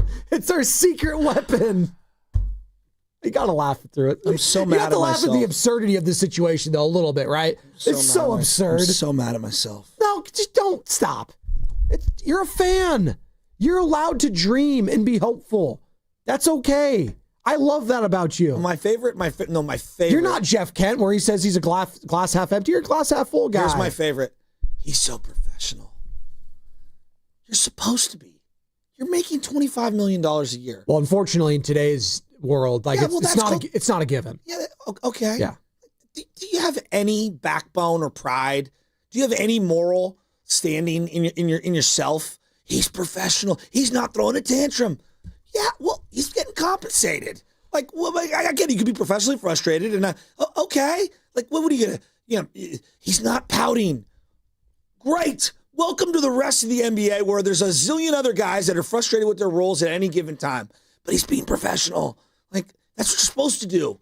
It's like when people are like, I watch my kids. You're supposed to watch your kids. You're supposed to be in your kid's life. I watch my kids. That's what you're supposed to do. That's what you're supposed to do. We are brought to you by Fremont Bank, here for you, here for good. By the way, Joe, the kickoff show is this Sunday with Lorenzo Neal and Evan Giddings. I know you've missed that. It starts at 11 a.m. live from Laughing Monk in Sunnyvale. All the early games are going to be on. Great food, drinks, and games in the parking lot. And a chance to win a pair of tickets to the game. So come on out. If you're going to the game, we have a shuttle for you from Laughing Monk to the stadium and back, and it is free. Sign up at 957thegame.com. First come, first serve. So you better go to 957thegame.com and sign up now. Are you going to that game, by the way, this Sunday? No. Okay. We got a Santa thing. Okay. And a family thing. We got some family from Ireland that's in town. Whoa. If Kaminga is on this team in April, March, whatever, like this team is just whatever limited ceiling they think they currently have, like knock it down. It's not even because of him. It's the fact that you're going to have $25 million of usable assets not being used. Whether that's on the floor, whether that's combinations of his contract with someone else's. Like right now, does this team need more helpers or less helpers? More helpers. Yes. So you're telling me, like, because all I care about is, are the Warriors good? Can the Warriors win?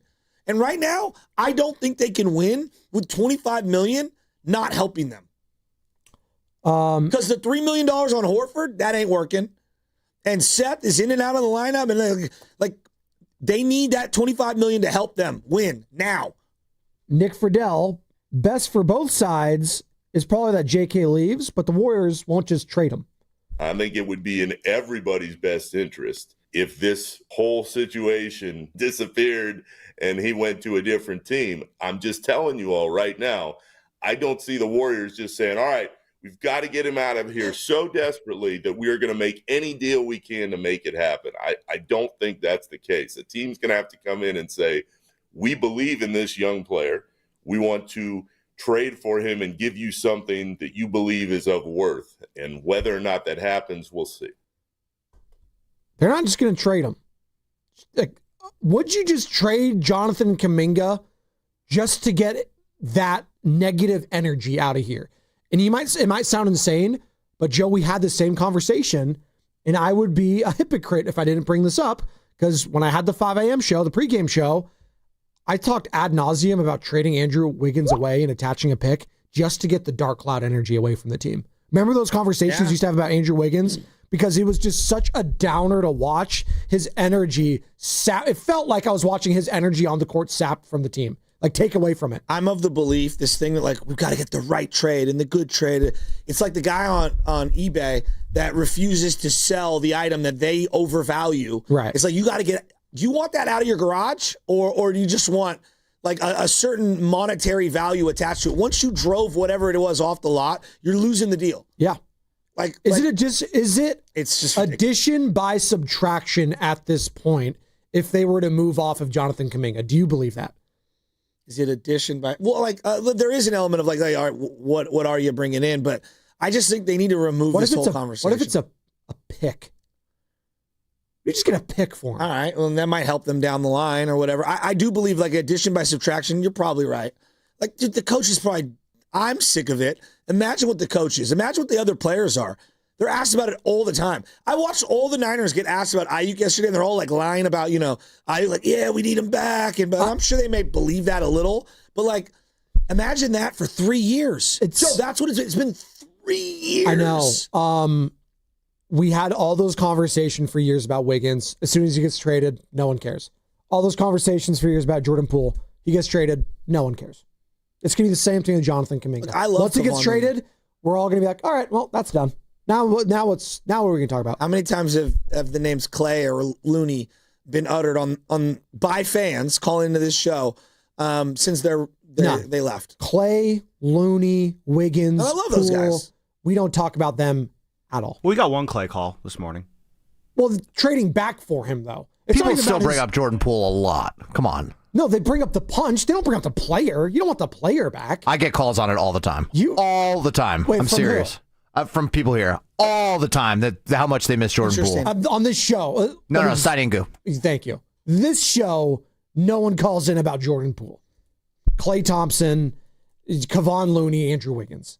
No one does. It's going to be the same thing once Jonathan Kaminga leaves. Unless... A lot of reruns on Steiny and Goo? Is that what's going on? Yeah, 'tis the season. It's the holiday season. There's a lot of reruns of like The Grinch and stuff. The Christmas Miracle. I heard the Grinch... No, I heard The Grinch is loosely based on Matt Steinmetz's life in Pennsylvania. That's what I've heard. The Poconos, I think those are mountains out there. That's the Mount Crumpet or whatever they call it, the Dr. Seuss book. They had to change the ending, though. In the ending, the heart doesn't actually grow 3 sizes. Steiny's is actually remained just like a quarter There's size. no happy ending in the original story, yeah. Like, let me ask you this. Whatever trade they make, could it be any worse than the Chris Paul, Ryan Rollins, and a first-round pick for Jordan Poole? That's one of their... And the Warriors have a lot of doozy bad trades in their history. For the last, 10 years, it's one of the worst trades ever. It can't get any worse than that. Like, I'm siding with the Warriors in all this once it comes to fruition and Jonathan Kaminga's out of here. Like, I don't think he's automatically going to turn into this all-star player. I think it's going to be more like what we see with Jordan Poole. And I don't even know if he's going to get the bag that Jordan Poole got, quite frankly. Marquise. Okay. Is it Marquez or Marquise? Marquise. Marquise in Culver City. Well, let's talk about JK. What's up, Marquise? It's Marquise for Sheezy. Oh, what's up? Marquise for Sheezy. You got to take it easy. Oh, my God. No. Hey. Sorry. Hey, what's up, guys? I'm actually the voice behind the ooh. I'm from Sunnyvale, and I moved to Culver City a few years ago. But let me talk about JK. You know what? Whoa. Marquise for Sheezy. You're responsible for this drop? Ooh. That's me. Oh, that's great. Okay. I thought it was the one earlier where he was like, ugh, brother, ugh. I thought that was what you were talking about. That's a good one, though, too. What you got on JK, Marquise? No. Ooh. Yeah, that's me. But, hey, you guys got to pay me for that drop. No, I don't think we're going to do that. You can't get blood from a turnip, my man. No, I got you. No, I'm from Sunnyvale. Actually, I moved to Culver City a few years ago. But what I'm going to say about JK is he doesn't fit the rotation. He's 23. He's young, but he's just not doing it, man. Like, he doesn't fit our rotation right now. I think if we can get a trade, I think we can get a good trade for him, honestly. And honestly, I wanted to love JK, but he doesn't fit the rotation, honestly. And he's just not doing it for us right now. So if we can get a good trade, I would say let's do it, you know? I say let's go. Let's get rid of JK. Okay. Thanks, Marquise Foshizi. Take it easy. Who wants to get paid from us? Yeah, we're not. Those puns did not please you. No. Stop. God, love me. Sorry, was that too cheesy? Yeah, it was there you go. That's a 5. So ham-handed. It's so good. It's not a 5. That's great. No, the cheesy like part was good. 0.5. Come on. It's a Friday. These sound very wheezy. Okay, now it's... All right, I'm done. That's all you guys. Thank you. All right. Let's get rid of Jonathan Kaminga. Let's just rip off the Band-Aid. Why not? Sure. He's going to be here in March. I just know it. He's going to be here in March. He's going to be here in April. They're going to run. He's going to be here in May. He'll have that one game that sucks us all back in. When you lose Jimmy Butler for a game, but JK came in and he had 20 points and he shut down the Ant-Man. But the very next game, he went back to being not good. The duality of man, Private Joker. The duality of man. I don't have anything to say about him. I don't. I'm just going to keep it a buck. I have nothing to say about him. It's not great for a sports talk radio host. I don't want to go into Nahegan's offense and Matt's like, all right, you got to talk about this subject. Matt, I got nothing. Like, sometimes, I get how Steiny feels sometimes. Like, I got nothing. Well, Steiny's been talking about this every day. Well, no, he has something on this, but like, I feel like how Steiny feels about the 49ers on this subject. I got nothing. So it would be so poetic justice. Steph finishes his career with the Hornets or somebody random. Draymond goes on to the Detroit Pistons. JK, not Mullen, not Wilt, not Steph. Warrior lifer. Oh my God. One team warrior. Stop. Yeah. No, you know what? That would be the case because no one else would sign him after it. So technically he would be right. That would be He would be the only lifer. Oh my God. Does Pat Spencer count? By the way, can we talk about the NBA for a second and the big whiff that was this week? Oh, you talking about the NBA Cup? Dude, we got a huge semifinal tomorrow. Where's the NBA been this week? Wait, the NBA Cup is this week? There's been no games. The NFL, the college is gone. It's out of sight, out of mind, and there's no games. We had Falcons-Bucks last night. I watched that. No, I'm with you. I get that, but I didn't watch a second of it. Point being is you had Tuesday and Wednesday, and we had no games. Like, no big-time games. So, actually, there was a game on, but you and I don't know because it's not on the guide. It's on Amazon now, so you have to go into Amazon to see that it's on. Didn't even know. So annoying. Didn't even know. This is Adam Silver's NBA. But again, it was actually a good game yesterday. It was Clippers-Rockets. It went down to the wire, 115-113. Rockets. Watch the Clippers. They're 6-19. I don't want to watch the Clippers. It was actually a good game. Kaminga for Zubac. Kaminga for Zubac. They're 6-19. Yeah, but they're due. I'd rather watch Jackson Dart and the New York Giants Due play. for what? To retire? They're due.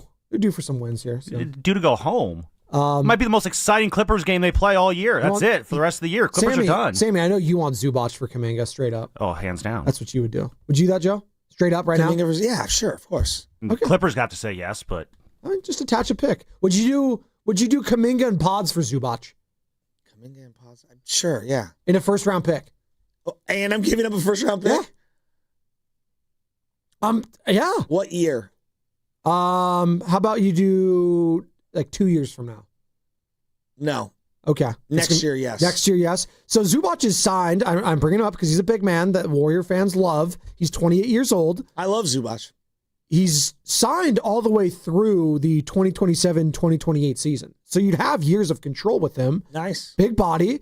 You need a big body to contend in the West. I know. Al Horford's not going to be that guy. High pick and roll I'm giving the people more of a realistic, guy to get. Yeah. Zubac would be one for me. If we can't do the Giannis, and by the way, we'll talk about Giannis Watch. 9:20, Bill Schmid, host of No BS with Billy and Sarian on 97.3 The Game in Milwaukee. Plus 8:50, we will dive into the 49ers and the red and gold because they're taking on the Titans on Sunday. Adam Amin on the call, 8:50. Can't wait to talk to him. So Steph's coming back tonight. Is that what yes? Is that etched in stone? I'm pretty sure that's what Slater said yesterday. Draymond is questionable. So give me the next 30 days. You were going through that and I cut you off. No, it's fine. You're passionate about Kaminga. I'm passionate about this schedule. Passion. I'm just exhausted. Okay. I'm over it. Now you're over it. I'm mad at myself. Timberwolves tonight. All right. Ant-Man coming to town. Shame on you. What is it? Fool me twice. Shame on me. Can't get fooled again. George W. Bush. Duh. Well, when you say George W., I think of we're going to end terrorism, we're going to stomp it all out, and then the camera zooms out. Now watch me hit this drive. We're going to trade Jonathan Kaminga where he gets players back. All right, now watch this drive. That's Joe Lacob at Pebble this year in February. Shank. And his failure to say nuclear, it was nuclear. There you go. That was how you say it. Timberwolves, Warriors tonight. Timberwolves, Warriors. All right. 6 o'clock, Warriors live right here on 95.7 The Game. Would Tip this off at be 7. the game you unleash Kaminga because he's such a matchup nightmare against Minnesota? You would think. Oh, that's only if Steph's out. Sunday, Warriors, Blazers in Portland. That's a sneaky one, 6 o'clock. Sharp. No, and it's 6 o'clock, so it's after that Niners-Titans game. We're all, coming off that high of that huge 49ers blowout win, and then we got the Warriors right after that. Warriors 0-2 against the Blazers. Like, can we flip this around? Well, maybe.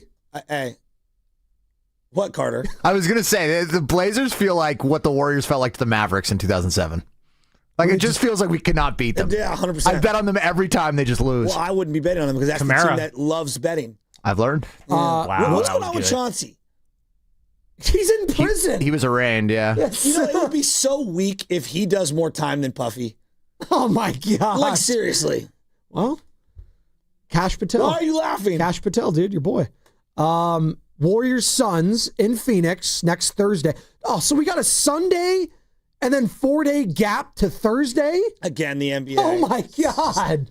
And then once bowl games start, like you're getting knocked down in the pecking order. I watched a BYU college basketball game the other day. Game winner. Oh, well, they have like the number one prospect. Sick. Don't they have like the number one prospect? He's a baller. Can't pronounce his name. AJ Dibansa. How do I say it? AJ Dibansa. Yeah, he's a baller. They have actually like 3 or 4 really good players. He only makes $9 million a year. BYU, baby. We have someone on the line. I want to talk about multiple things, not just Jonathan Kaminga, but also the doc on Netflix that we've been discussing. Let's do it. Yes. It's Philmo, Mike. Philmo, good morning. Hurry. Philmo. What's up, man? What's poppin'? What's up, my guy? Hey, man, epic failure on the Warriors. Epic failure on Jonathan Kaminga. It's just a sad situation, man. And so I agree with Shasky. I'm kind of sick of talking about it. Either he going, it's like, what's that saying, put up or shut up? On both sides. On both sides. I totally agree. But you did say something earlier. You said Colin Kaepernick. We didn't talk about Colin enough. I'm not going to lie. But that's neither here nor there. I'm not going to go into that. That's a deep dive for some other show. I think, would you agree, Philmo, some of the opinions were so sideways. I think we lost the true messages and everything, and it got hijacked. Would you agree with me there? Yeah, definitely. That was the problem. It kind of got hijacked, and people, it went wayward. Philmo, you got someone on Diddy? Yeah, come on. You've watched the doc. I see you interviewing all the different rappers and everything. Come on, Philmo. I can't talk enough about this. I want to hear your opinions. The Diddy doc? Yeah. Man, Diddy ain't cool, man. Diddy got to, we can't really, this is what I'm going to say. It's kind of obvious and it's sad. LaRussell said something that's like seeing your superhero with his cape off. So it's like, for me, you don't want to go out there and just, this is a publication. It's 1 million people going to hear this. You feel me? It's the billions. You know what I'm saying? Shout out to old boy today. Y'all got 1 billion listeners. My point is only this. Diddy, it was something, it was in his soul. It was deeper than just, I'm mean to you. It was more to it. It was almost like demonic in a scary way. Sadistic was the word I used, Philmo. Sadistic. Control. The word control. Like his whole thing was about control. Very weird. Well, whenever you got yes men around you, got too many yes men around you. People just agreeing with you just to agree, just because you quote unquote cool.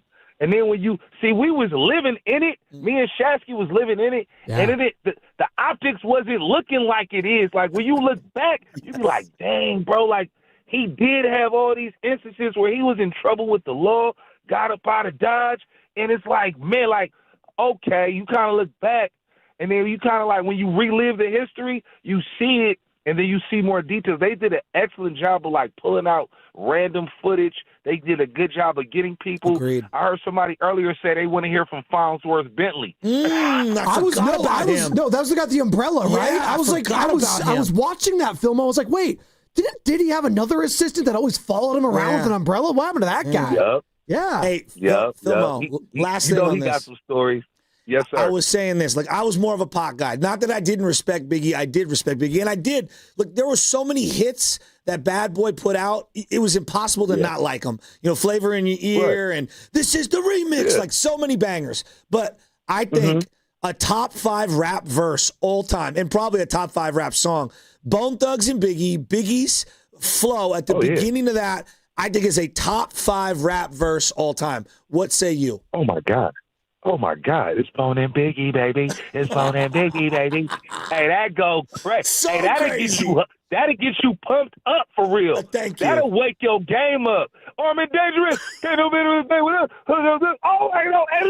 Oh, my God. I'm going to go listen to that right now. I'm sorry. I love you, Phil. Cheat on y'all. Weekend. Have a good one, man. Straight up, we know angel dust. I believe in that one too. Oh yeah, I was rolling in that because all my older brothers were like around your age, Joe. And I listened, like my oldest brother, Sam, was the big into rap guy, just like you, super into rap, super into all the 90s stuff. He was big into Lil Wayne when Wayne was young. He's like, no, Joe, don't even worry about Tupac and Biggie anymore. Lil Wayne's the next guy. He's like, he's all into that.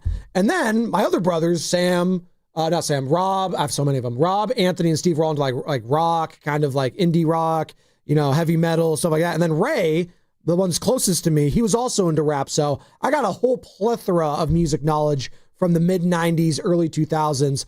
In Bone Thugs and Biggie. It's Bone and Biggie, it's Bone. No. Pull up the clean version, Carter. We got to hear it right now. I remember when the double disc came out. And I also love Thug Love, the Tupac version with Bone Thugs. And P has a song with him as well. I remember there was Tower Records at Stone Sound, and there was Sam Goody. And my boy got the one at Sam Goody because they were sold out at Tower Records. Albums used to come out on a Tuesday. And the double disc Biggie Life After Death came out. We were in, I think, 8th grade, maybe freshman year in high school. And back then, they had like these sampling areas where the disc would be sitting there and you could put the headphones on and listen to the music, right? Before you bought the album. And like some people would be hanging out forever listening to albums. And I'll never forget, my boy got the album, went back to his house. Clouds were in the air. And I think I remember those at Suncoast. Remember Suncoast back in the day? Suncoast. Oh, yeah. And I'm telling you, the first time I heard the beat at the beginning, we're like looking around the room like, what is this? And then you hear, like he said, Bone and Biggie. Let's wait. I'm telling you. This is the clean version. You got to remember, like, whether you love Biggie, hated Biggie, everybody loved Bone Thugs. Let's ride, get high. Yeah, get high, it was a banger. This is a clean version because it doesn't say that part. The way Biggie came flowing over the beat as it goes, I'm telling you, I put this as a top 5 rap verse all time. All time. It's pretty good. I'll go to my deathbed with it. I almost need you to fast forward it a little to get to Biggie's part. I almost need you to stop vamping here. That's pretty good. We'll come back with it. And then there's the LA song, going back to Cali. I'm going. When you hear that again, LAX, I mean, like that whole thing now. It's cryptic as hell right now. Like, at the time, because you and Filmo was just talking about it, you guys were living it in real time. But in hindsight, like, the fact that Puff Daddy was at all those different shootings and saying, I didn't have anything to do with it. Shine's like, yeah, we were both shooting our gun. And the next thing I know, everybody's pointing the finger at just me. Poor Shine. Yes. Is he still in prison? No, he got out. Oh, okay. He's got longer hair now. He actually looks dead on like Obama. Really? Yeah. I didn't realize his family was like some sort of politicians from whatever. Was it Barbados? Bahamas? Oh. Forget where he's originally connected from. Okay. What is going on here? A lot's happening. You know what? We're having fun. We're talking about life. That's what we're doing, Fitz. Oh, y'all playing with me. That's what we're doing. I'd rather talk about, Biggie Smalls than Jonathan Kaminga. Shut up. So there you go. How about that? How about that for you? Rather talk about Biggie Smalls. Filmo, call back. Let's talk about the Epstein doc. Filmo, where's my Liam Neeson guy? No. That's gone too far. I'm out on that one. Oh my God. Carter, you watched a couple episodes. Adam Amin 850. I watched half of the first one last night. I got too late, so I just turned it off. And what? I think that 50 Cent really does a good job of painting his enemy in a poor light. Oh my God. We all knew all these things. Yeah, and the fact that he has like his best friends there, I don't know, his childhood friends. It's from the source. Well, that's what I'm saying. The fact that he had someone in the know recording all that was clearly 50's homie all along. And as you know about Diddy, he doesn't pay anyone. Exactly. So he didn't pay the videographer, and 50 was like, here's the money. Yeah, here you go. I'll pay you. Yeah. He is coming. As bad and poor as Diddy is now coming off, 50's is skyrocketing his stock. Joe, you kidding me? He had his biggest streaming day ever yesterday. 11.3 million streams. This is why, I do I look at a bunch of white guys talking, but when I think of black billionaires and how unique he was, one of the most unique, most successful entrepreneurs and businessmen. If you were to say, who is a successful music industry businessman who broke the code? Yeah. It would be Puffy. He'd be one of the very, very, very few. And it'd be the first that you'd think of. Yes, but don't he's black. He had everything. He had everything. For 35 years, he has ran the industry. Don't know where that dropped. Jodeci, Bobby Brown. He had his hand on everything. Mary J. Blige. He was the first billionaire, and then it was Jay-Z, right? Jay-Z after him. He piggybacked what he did. Well, then now everybody piggybacked what he, and Russell Simmons obviously as well. And then now there's 50 Cent. He's posting stuff about Jay-Z potentially. Now he could be the next guy that there could be a doc about. Just saying. We got the injury report coming up in a couple minutes. We got Adam Amin next hour. We got my circle of trust coming up soon, Jeff. All right, let's do it. We haven't done Spadoni's circle of trust in a second. Yeah, Marchese, Fosheezy. I heard you. I want you guys to pay me for that drop. The amount of people that have actually called in and said stuff like that is actually it's more than you think. What'd you like? No. They call in every like, time you use it? You guys use my drop a lot. I think I should deserve some sort of revenue for that. No, you called our show. We own it now. You said it on our show. Spadoni pulling a Diddy. I'm going to put myself on the album. I'm going to put myself in the video. And I'm going to charge you, actually. We're not going to pay you. J. Diddy. Stop. J. Diddy. Stop it. It's disrespectful. J. Diddy. It's disrespectful. I don't use baby oil like that. Spadoni. Come out and play. Yeah, Spadoni's black. Dude, stop dropping that one. They say the Italians are the flavor of Europe. So we'll just leave it at that. We got the injury report. What are we doing?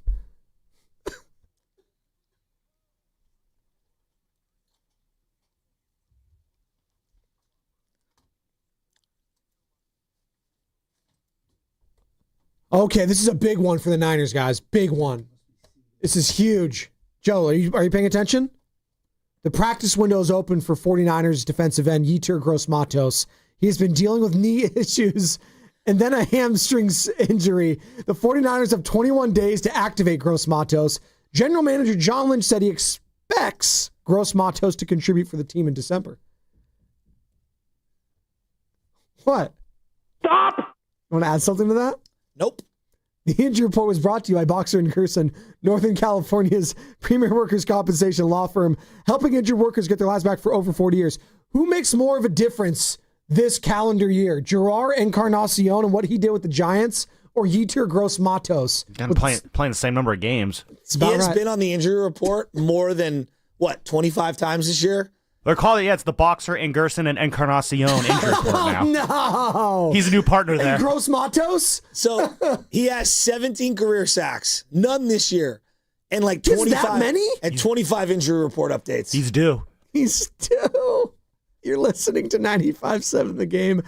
KGMZ FM and HD1 San Francisco and Odyssey Sports Station in the home of the Golden State Warriors and Valkyries, always live in the Odyssey app and coming to you live from the Laughing Monk Studios. It's a Football Friday presented by Merit America. Visit them at meritamerica.org/super. All right. Do we want to do a circle of trust? Do we have our open for that? With the fake Italian accent that Sam Lubman. Can I give a quick shout out? What's up? So before that, played a great game last night against Salesian. St. Brendan's Bears, 8th grade against Salesian. You played Boys a great Club. game? No, I coached. Oh, okay. And you coached a great game. Salesian Boys Club right there at Washington Square, right next to the church. Sure. And just a great little venue. It's been a neighborhood spot for many years, serving the community. And Randy and his son was coaching last night. Randy's been the gym director and the athletic director over there for many, many, many years. Great game. We were down 13-0 to start the game. We battled back to win 28-24, and there was a young man, number 82, I don't know his name. He must have had 30 rebounds, 10 points, and 10 blocks yesterday. Dennis Rodman? He was Hassan Whiteside. Hassan Whiteside. Out there. No, I'm not even kidding. He played out of his mind. I literally turned in the handshake like, so, young man, you had a triple-double with blocks today. Congratulations. I gave him a big hug. So you played out of your mind. Andre Drummond, that's a good one. That's Hassan a good Whiteside. one. How many games you played at Salesian Boys Club, Carter? I didn't. I was a member, though. Oh, okay. $10 a year, best deal in town. Not even the old gym? Oh, yeah, I actually did play a couple games in there, yeah. Yeah, the old gym? Okay. Hassan Whiteside career earnings, $100 million. Nobody's doing it with blocks, though. All right, let's do Circle of Trust. Let's.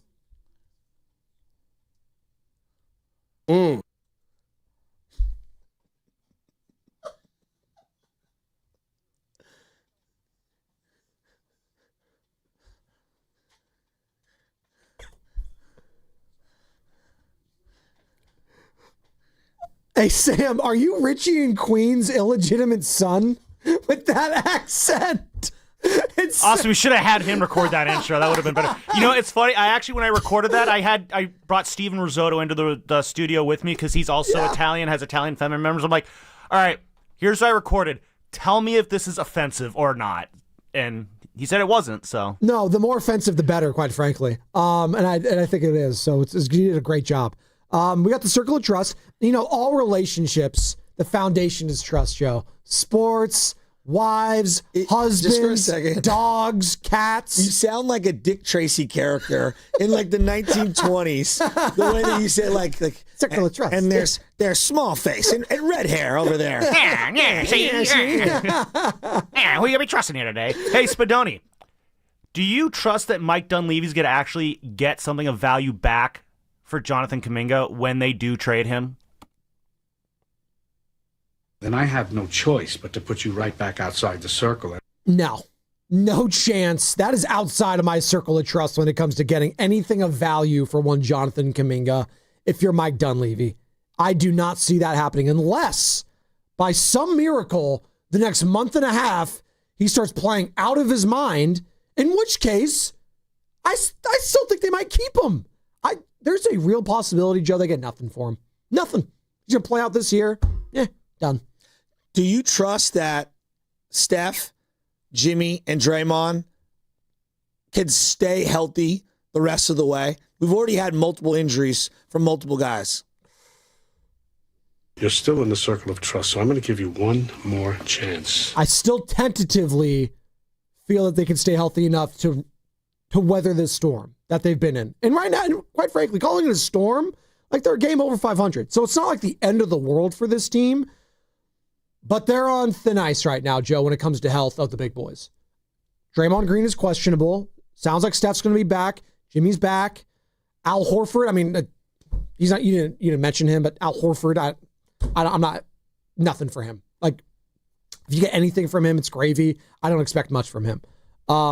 The other guys is where I'm going to as well. The young guys just can't get hurt on this team. You need continuity somewhere, and especially from the young players. Like the Kaminga tendonitis in his knees, I think that's what led to all this. It was the fact that he wasn't on the court. And when you're not on the court, you're not going to gain confidence.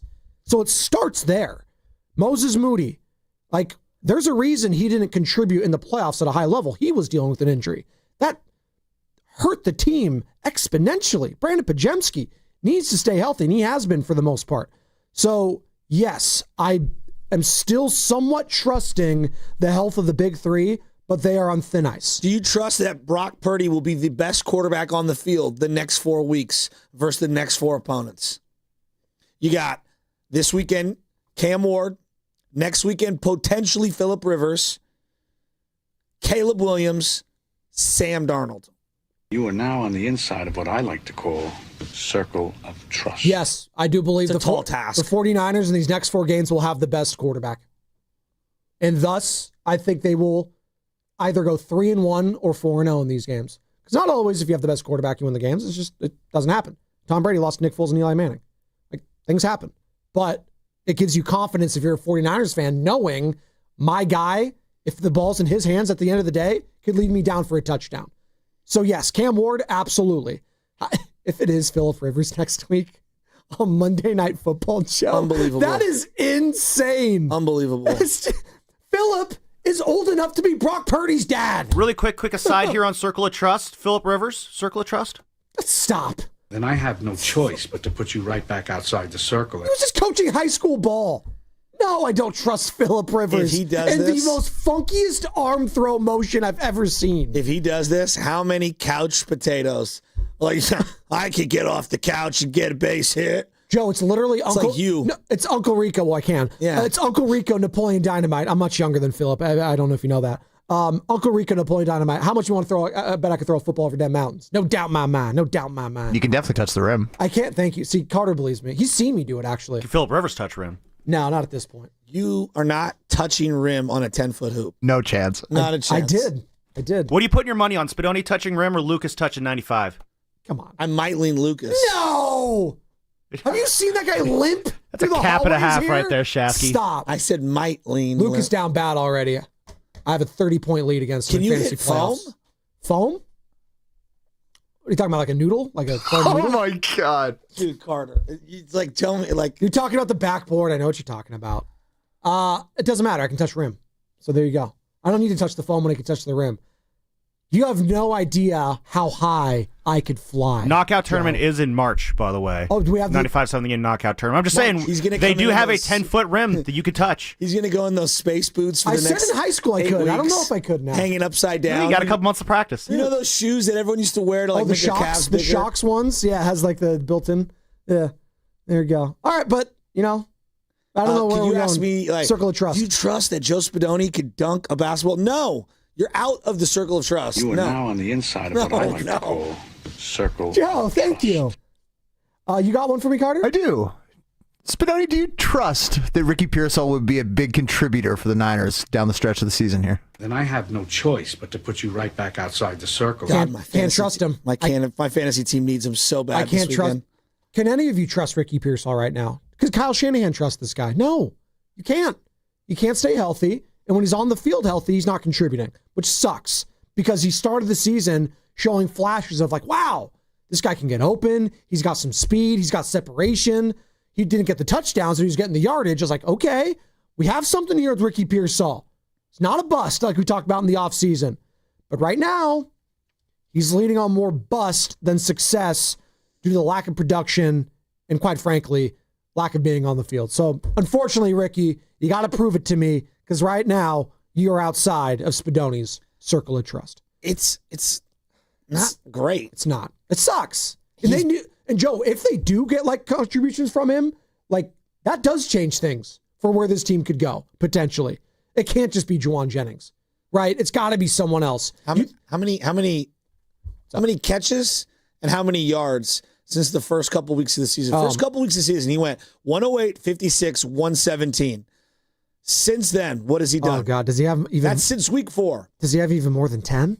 46 yards, 4 catches in one game. Come on. 1 for 0, 2 for 6, 2 for 14. My guy's got 65 yards since week 4. Outside of the circle of trust. 65 yards. And I would argue if you are putting him in your trust circle, why? You defend him. 65 yards. How is that even possible? Spadoni, do you trust that Fred Warner will return this season? By season, do you mean playoffs included? I do. I do too. I think, did you see yesterday? He was hanging out with Bonte. I saw that. He looked like he was ready to go. Potentially. I think he'll be back wild card weekend. I got to see it to believe it. You know, it is the season, and there's movies where it's like seeing is believing, believing is seeing. The Santa Claus, Tim Allen. Great movie, great film. I got to see it to believe it. Then I have no choice but to put you right back outside the circle. Non-believer at this point. Make me a believer, Fred. Make me a believer. Prove it to me. And you know what? The Niners might have to prove it by winning a game so he comes back in a second game potentially. Almost like what the Warriors had to do, winning a game without Steph to get him back on the court. The Niners might have to do that, winning a game to get Fred Warner back on the field, which would be incredible, right? That would be incredible. I'm envisioning you at the knockout contest trying to dunk, and This will be the opening act. Before we start, Spadoni's got to touch rim. Everyone's sitting in the stands. There you We go. got the YouTube on, like, oh, we put some Put pomp and this on me. circumstance on it. I said in high school I could, guys. Like this, I don't have the Lucas hops is anymore. going to try to throw 90, and Spadoni's going to try to dunk. That's going to be our opening ceremony. Oh my God! Oh, because the Winter Olympics are approaching too. Is that the closing? You guys come on with your little torches there. It's like, all right, opening ceremony, Spadoni touching rim. Who you guys got? You guys are both in the fantasy playoffs. Who you guys got before we hit the break? I'm off to a rough start against Grandy. Already? Yeah, probably. Who do you have? I don't know if he had anyone going last Granny night. Man probably led the league in transactions this year. Well, luckily, I was able to set my lineup last night. He texted me and made sure. Oh, so that's true. He's a good teammate that way. That's a good teammate right there, texting people to make sure they set their lineups. Hey, Granny Man. You were so mad that now day. I'm rooting against you. You were so mad. What do you got? Who do you got this week, Carter? Dan Dibley. And we are projected at both 120, so it's going to be come right down to the wire. I don't believe I think Dibbs made a mistake last night. He had Kirk Cousins on his bench. Kirk had like 30 points. Sometimes that bites you in the ass later. Just saying. Who's his other quarterback? Sam Darnold this week. I don't know. Playoff game for Sam Darnold? I don't know if I trust him. I know, right? I don't know either. What's coming up next is brought to you by Freon Bank. Here for you, here for good. More of your calls, more of your texts. The 49ers, they have a game this Sunday. Is anyone excited about it? Anyone excited about this game? And why would you be? Well, I'm going to tell you why on the other side, why you should be fired up for this game. Spinelli and Shasky's Morning Roast, 95.7 The Game. Comcast Business is celebrating the holidays by giving your business the $1,000 holiday bonus when you switch to a gig speed internet package. Just imagine the thousands of possibilities of a $1,000 prepaid card. Like possibility number 12, a new laptop for the office holiday hero. Or possibility number 108, smart speakers to deck those hallways. Or possibility number 192, new equipment for the new year. Or possibility number 555, Bluetooth holiday lights for office decor.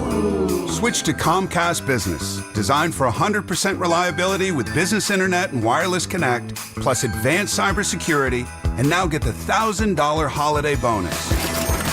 Comcast Business, powering possibilities. Ends 12/14/25. New customers only with 2-year agreement. Requires qualifying gig package. Other restrictions apply. When businesses thrive, communities score. That's why Bank of America is the official bank of FIFA World Cup here in the Bay Area. And our more than 110 local business specialists are ready to help your business win. What would you like the power to do? Learn more at bankofamerica.com/local business. Bank of America, official bank of FIFA World Cup 2026. Bank of America Corporation, all rights reserved. Excuse me, can you tell me where... I don't know. Those big box stores, they don't know. But Dolan's knows. For 60 years, Dolan's Lumber has been serving the Bay Area with the materials and the knowledge to make your next home improvement project stellar. Lumber, doors, windows, you name it. Dolan's knows exactly what you need. So skip the guessing. Go with the experts. Remember, Dolan's knows. Call now for a quote. 800-9-DOLANS or visit DolanLumber.com. Hi, I'm John with Jack's Restaurant and Bar. My brothers and I recorded our first commercial a while back. It got a little chaotic, so I'm here today. What's going on here, bro? Are you recording a commercial without us? Guys, no, I'm just trying to what? Take all the credit for our half-pound all-natural burgers? Or the best fish and chips or around? 7 mac and cheeses and 14 sandwiches, including a French dip that will change your life? Or homemade meatloaf, pot roast, and next-level lamb chops? Or that chops? people can order takeout and delivery by visiting ilovejacks.com? Guys, no, I'm just went behind our backs. I knew he would. Wait till we tell Mom. Oh, please don't tell Mom. Real family, great food, ilovejacks.com. Right now, Milo's Pro Rewards members get 500 points for logging into their Lowe's app for the first time. Download the app and take advantage of all your Pro benefits today. Valid 12/1/25 to 1/7/26. Offer valid for first login for organization only. Loyalty program subject to terms and conditions. Additional restrictions apply. Visit Lowe's.com/terms for more details. Subject to change. You know, covering Bay Area sports for years, I've seen athletes go through it all. The highs, the lows, and the pain that comes with getting knocked down. But when it's not just a game, when you're the one injured, or when tragedy strikes someone you love, that's where Beam Law comes in. Beam Law is the Bay Area's go-to personal injury law firm. Whether it's a car accident, a serious injury, or a wrongful death, they're there to shoulder the legal burden so you can focus on what truly matters: rebuilding, recovery, and taking care of your family. Beam Law is local, and they win, with millions recovered for clients across the region. That's why SF Weekly voted them Best of the Bay 4 times. If you've been hurt or lost someone because of someone else's negligence, call Beam Law at 415-523-5555. 415-523-5555. That's 415-523-5555, or visit hurtinthebay.com. That's hurtinthebay.com, because it's not whether you get knocked down, it's whether you get back up. Beam Law, they've got your back, Bay Area. Bay Area, get ready for Evanescence 2026 World Tour on July 20th at Shoreline Amphitheater in Mountain View. Get your tickets at livenation.com for your chance to win your way into the show, courtesy of Live Nation. Visit the contest page at 957thegame.com. This is the story of the one. As an HVAC technician, he and his digital multimeter are in high demand. So when a noisy office HVAC turns out to be a failing blower motor, he doesn't break a sweat. With Grainger's easy-to-use website and product information, he selects the product he needs to keep everything humming right along. Call 1-800-GRAINGER, click Grainger.com, or just stop by. Grainger, for the ones who get it done. You know that Big Bargain detergent jug is 80% water, right? It doesn't clean as well. 80% water? I thought I was getting a better deal because it's so big. If you want a better clean, Tide Pods are only 12% water. The rest is pure, concentrated cleaning ingredients. Oh, let me make an announcement. Attention shoppers, if you want a real deal, try Tide Pods. Stop paying for watered-down detergents. Pay for clean. If it's gotta be clean, it's gotta be Tide Pods. Water content based on the leading bargain liquid detergent. Never have I ever called my sister from the finish line of my first marathon. Hello? You won't believe where I am. Are you running? Mile 26. I'm gonna make it. Switch to T-Mobile's 55 Plus plan and get iPhone 16e with its advanced camera system on us. Plus, 2 lines for just $30 a line. Guys, I can't believe it. I knew you could do it, babe. That was amazing. Mom, how do you feel? I feel great. I can't feel my feet. Let's take a picture, and then you may carry me to the car. Share every stride, every mile, every memory on America's best network. Switch to T-Mobile's 55 Plus plan and get iPhone 16e on us and 2 lines for just $30 a line. With 24 monthly bill credits and 2 eligible port-ins on Essentials 55 Plus for well-qualified customers with autopay plus taxes, fees, and $35 device connection charge. Credits end and balance due if you pay off early or cancel. Contact us. Finance agreement 128 gigabytes, $599.99 required. Best mobile network in the U.S. based on analysis by Google and Speed Test Intelligence data 1H 2025. Visit T-Mobile.com.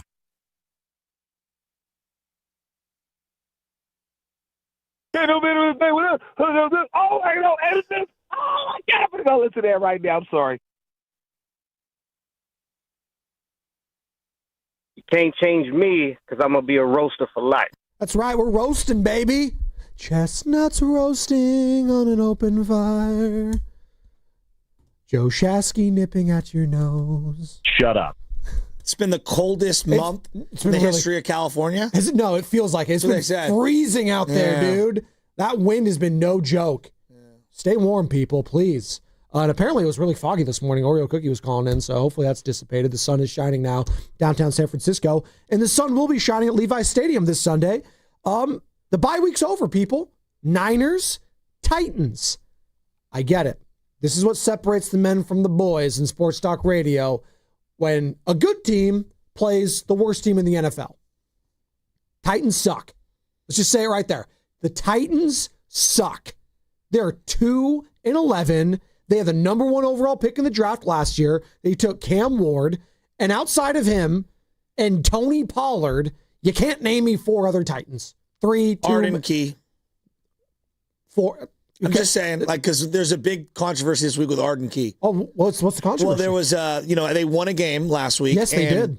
Cam Ward at the podium said something to the effect of wins, losses, we just didn't play good enough, even though we won the game. I seek a higher, standard, and he's not satisfied. And I actually love that about Cam Ward. And on the team flight, Arden Key grabbed the kind of the speaker of the plane and said, nobody listened to Cam Ward. Let's celebrate this. And I guess the team reporter, who is the actual sideline team reporter, maybe tweeted about it, spoke about it in a podcast, and now has been reprimanded.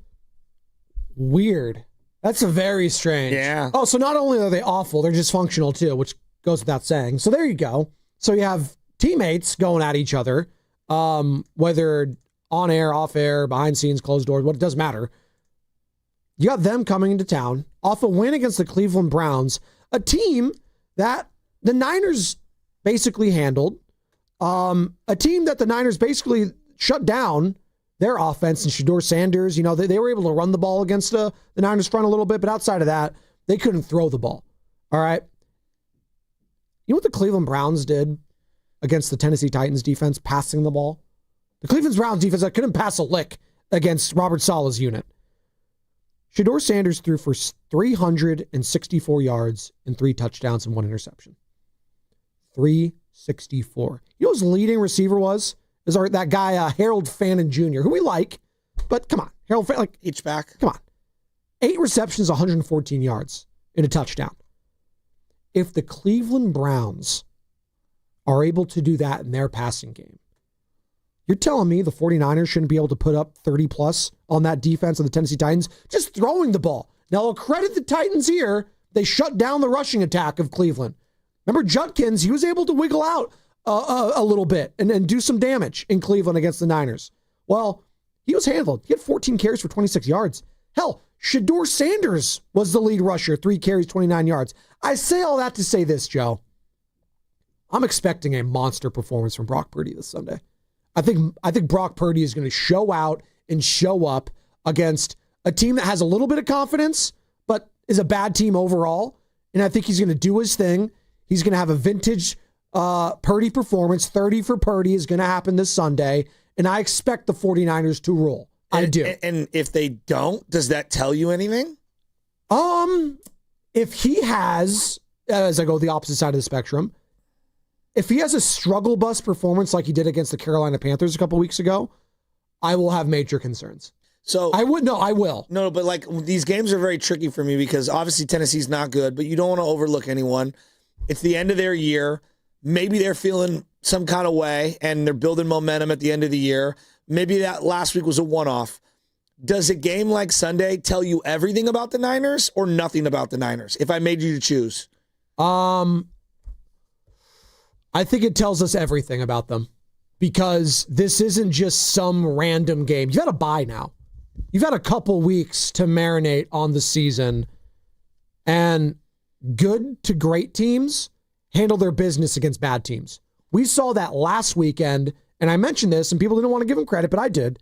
The Seattle Seahawks going to Atlanta and destroying the Falcons. Early window, on the road, a place where you could slip up, and that's what we're going to see this coming weekend, Joe. There's going to be some upsets in the NFL. There's going to be teams that are looking ahead, young teams. That's what I'm saying. Don't sleep. Again, I know it sounds insane. Don't sleep on the Browns taking on the Bears, which, by the way, you're saying it's the coldest California. It's supposed to be the coldest ever game at Soldier Field this Sunday in Chicago. Awesome. Great. It'll be great. I'm sure it's going to be awesome. What's wrong with that? It's great. It's just medicine balls left and right. It's poor players' hands. I feel sorry for them.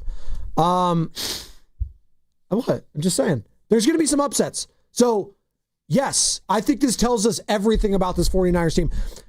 Not that if they lose, they still can't do any damage later on, Joe. I just think if this team wants to do legitimate, like go on a legitimate run, winning the division or getting the 1 seed would mean everything for them. So this if they lose this game, you're not getting that. You're not. Okay. Do you agree? So this is one of the rare games where how you win matters? I think for certain players, this game matters more than others. See, I don't think this matters as much for like a guy like Christian McCaffrey. Well, I think it's a big one for Christian McCaffrey because he has had a week off, and I think he's going to look as fresh as he'll look probably the rest of the way. Maybe, but I know what I know what I'm getting from Christian McCaffrey because I've seen all the seasons. He's going to be a gamer. He's going to step up no matter what. I need to see more from the quarterback. But I want him to look good and then get him out of the game. Sure. You know, I think a lot of that is on Brock Purdy's shoulders. It's on the entire team. But yeah, Brock's a big part of that. Absolutely. But don't your ears perk up when I just told you the stats of what Shedeur Sanders did to this Tennessee secondary? The Niners have been so hit and miss all year. I never know who's showing up. Yeah, in terms of their offense. You can't name me. We just saw the Cleveland Browns. Fannin and Judy, and then who in the passing game? You got George Kittle and you got Jawan Jennings. I'm taking Jawan over anyone on that Cleveland receiving unit, Jerry Jeudy included. That might sound insane, but I am. The way he's playing with Purdy right now, I'm expecting a huge game from Brock Purdy this Sunday. I am. And you know what? He should have a big game this Sunday. And does it matter for Niner fans? Is this game everything or is it nothing? I would say it's a very, instead of prove a point game, it's like a do your job game. Just win. Like, I don't really care what it looks like. I would like them to be able to have a nice, comfortable lead, to be able to take Christian out, because then, coming off of a bye, you get him a little more fresh. I mean, how many running backs in the game right now are getting a good chunk of time off at this stage in the game? Not many. At this stage in the season. Who was the only other playoff team that had, was it the Patriots? So, yeah, that's the only other team. And Travion has not been utilized as much as Christian has. So I would like them to just handle their business, get him out of there, and get Brian Robinson big time a part of this so we can, go on a nice run here. And then you get a little extra time because you play the Colts on Monday night. Yeah. Next week. Then it's a short week against the Bears. And then you get Seattle. So, I look at this as a big sprint here. So I don't really care how you win, just win. Just win, baby. Antonio in Oakland. Does this game mean everything for the 49ers this Sunday, Antonio, and what it means for them the rest of the season? Good morning. Good morning. Yes, it means everything, man. And I do agree with you as far as taking Juwan Jennings over Jerry Jeudy. Definitely, man. He's outperformed them, to be honest with you. But yeah, man, we got to take advantage of the schedule facing the worst team in football, the number one pick type of team, man. That's what they're going to be. So we can't just lose at home. We cannot do that. We got to keep on rolling, man. We're trying to get that number one seed so we can have the 2 playoff games at home and then the Super Bowl at home. That's what our goal is. So we got to beat teams like this. We got to, man. Tennessee Titans, they're not going to beat us unless they bring out Eddie George, Steve McNair, Javon Kearse, Frank Wycheck, something like that.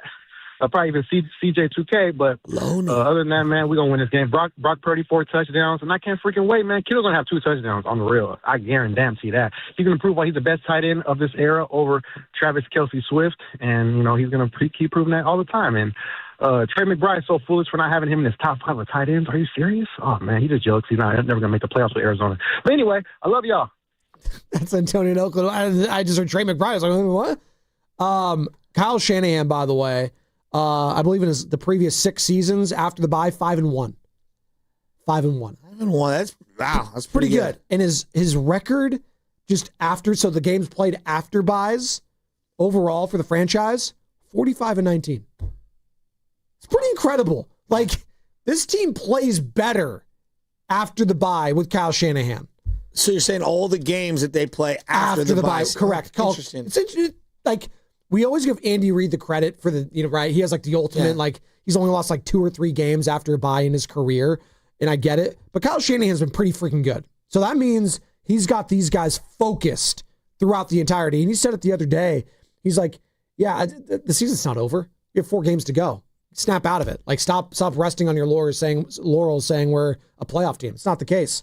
I am curious to see where Brock Purdy's toe is at right now, because for as much as we talked about it all season, when Mac Jones is in there, the toe. Well, he's had the bye. Brock, how's the toe feel?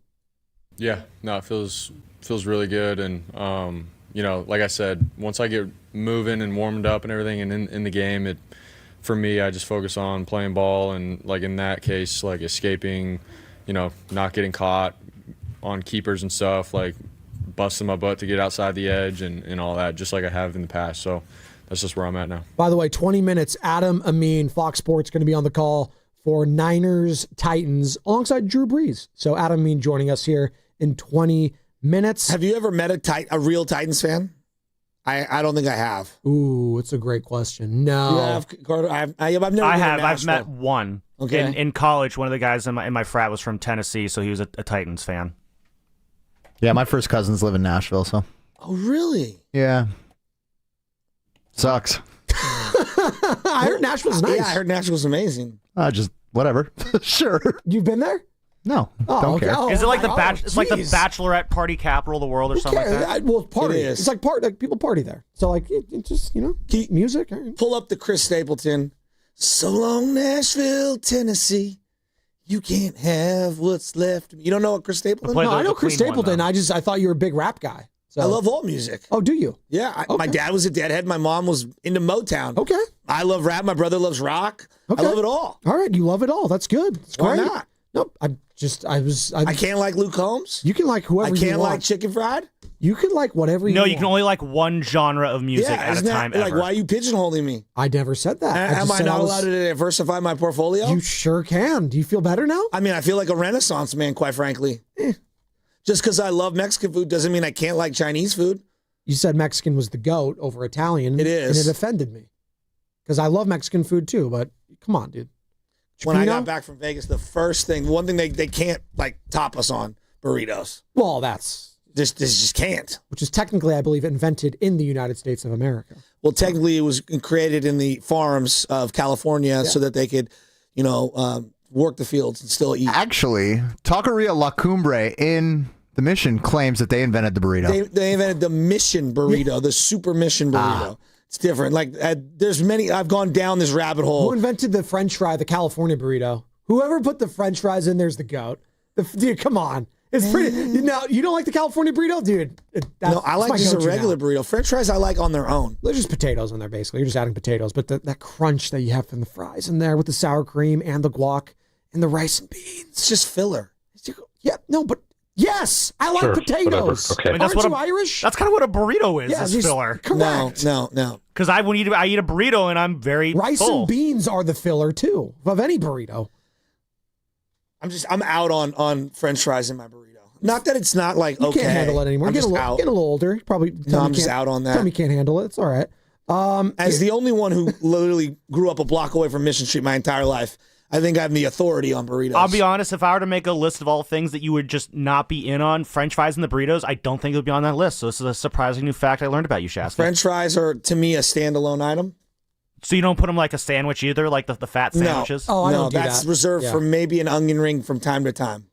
Maybe. All right, there's a lot of layers to you. Interesting. I also am not big on put a fried egg and bacon and avocado and mushrooms on my burger. No, I'm out. It's just too many things. I am out on an egg on a burger. Egg on a burger is the greatest. No, it's too sloppy. It's too much. Well, maybe I like. I don't like that. I'm not gonna say that. I don't like that. I like a cracked egg on my pizza.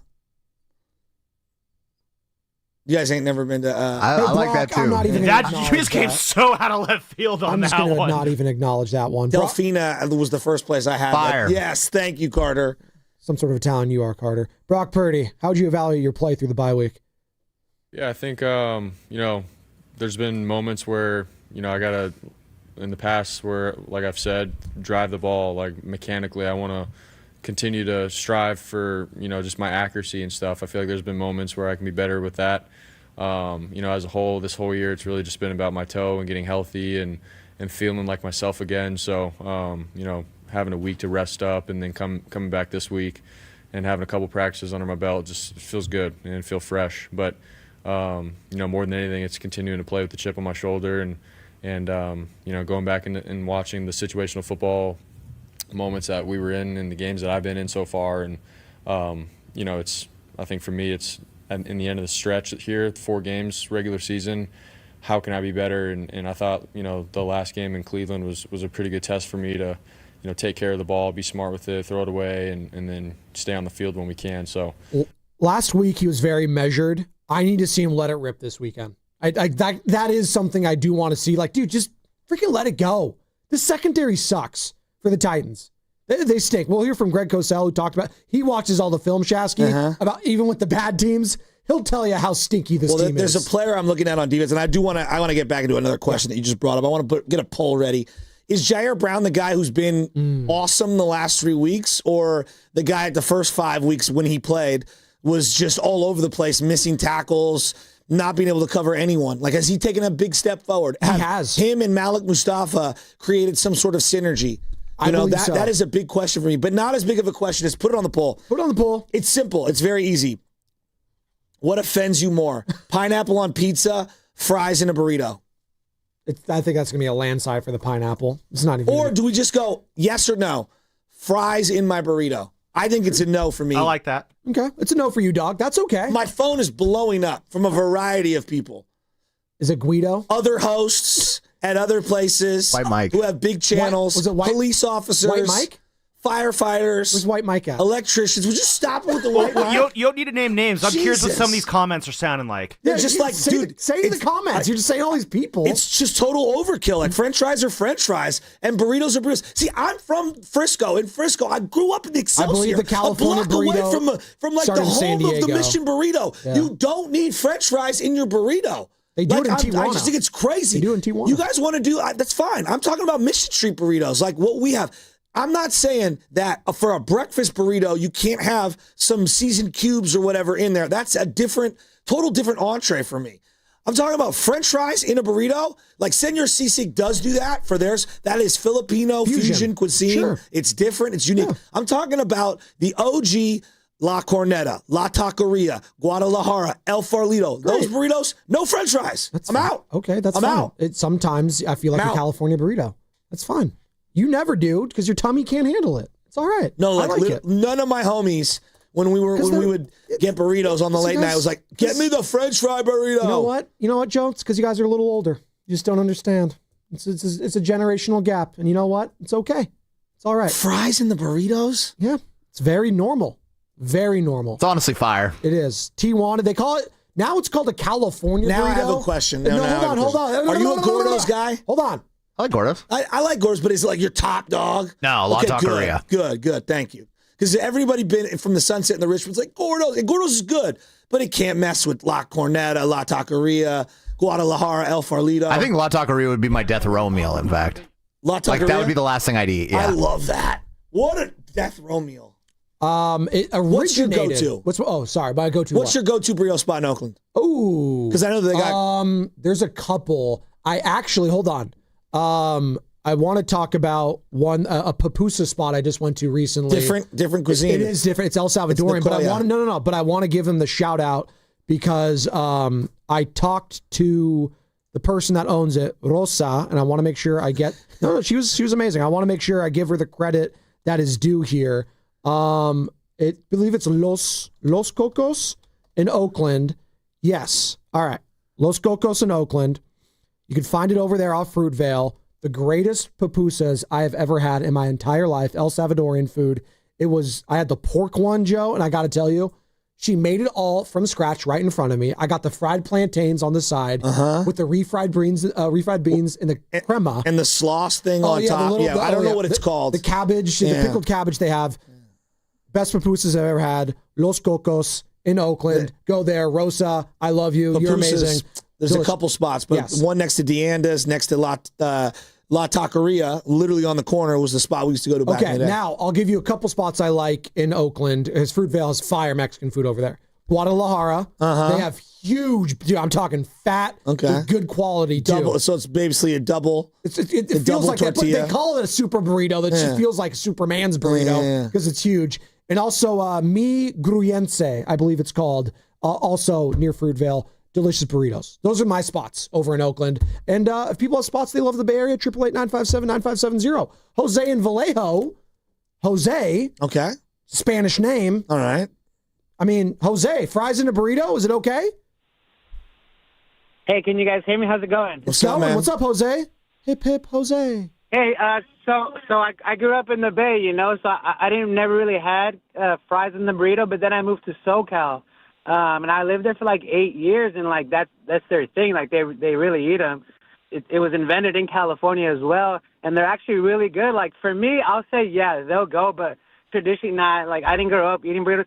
And Spadoni, real quick, my son's mom is a Salvadoreña, so pupusas at all the family parties, man, they're so good, bro. They're so good. I appreciate you, Jose.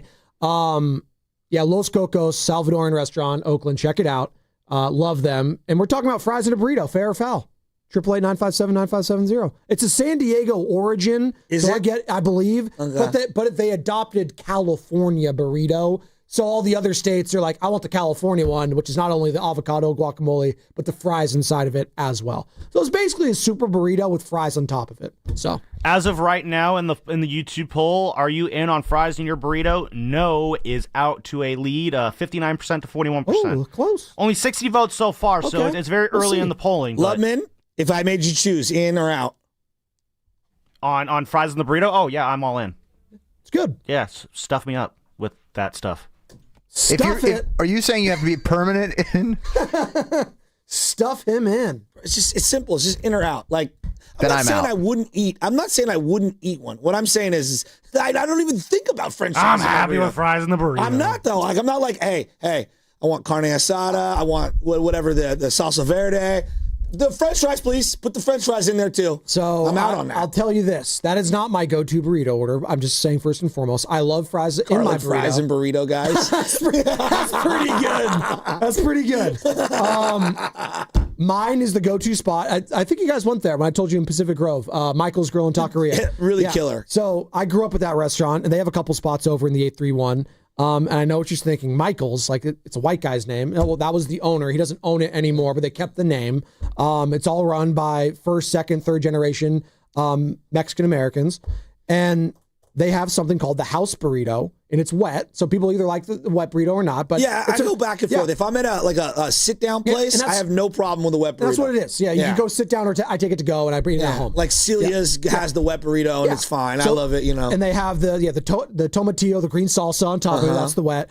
And what they have in it, so it's rice, and they have blackened shrimp and chicken in there. They have a little Cajun fusion action with how they cook their meat there. So it's shrimp, chicken, rice, beans with that tomatillo sauce on there, and they have a little refried black beans on the side. Dude, I'm telling you. Yeah, see, I'm out on prawns on the burrito. I'm just out on prawns. You don't like shrimp burrito? Nope. Nope. And that was my dad's staple. Yeah, shrimp is my go-to all the time. All the calories and cholesterol. The shrimp is my go-to if I'm paying extra, for sure. For sure. I wonder what Adam Amin feels about all this. He's a Chicago guy.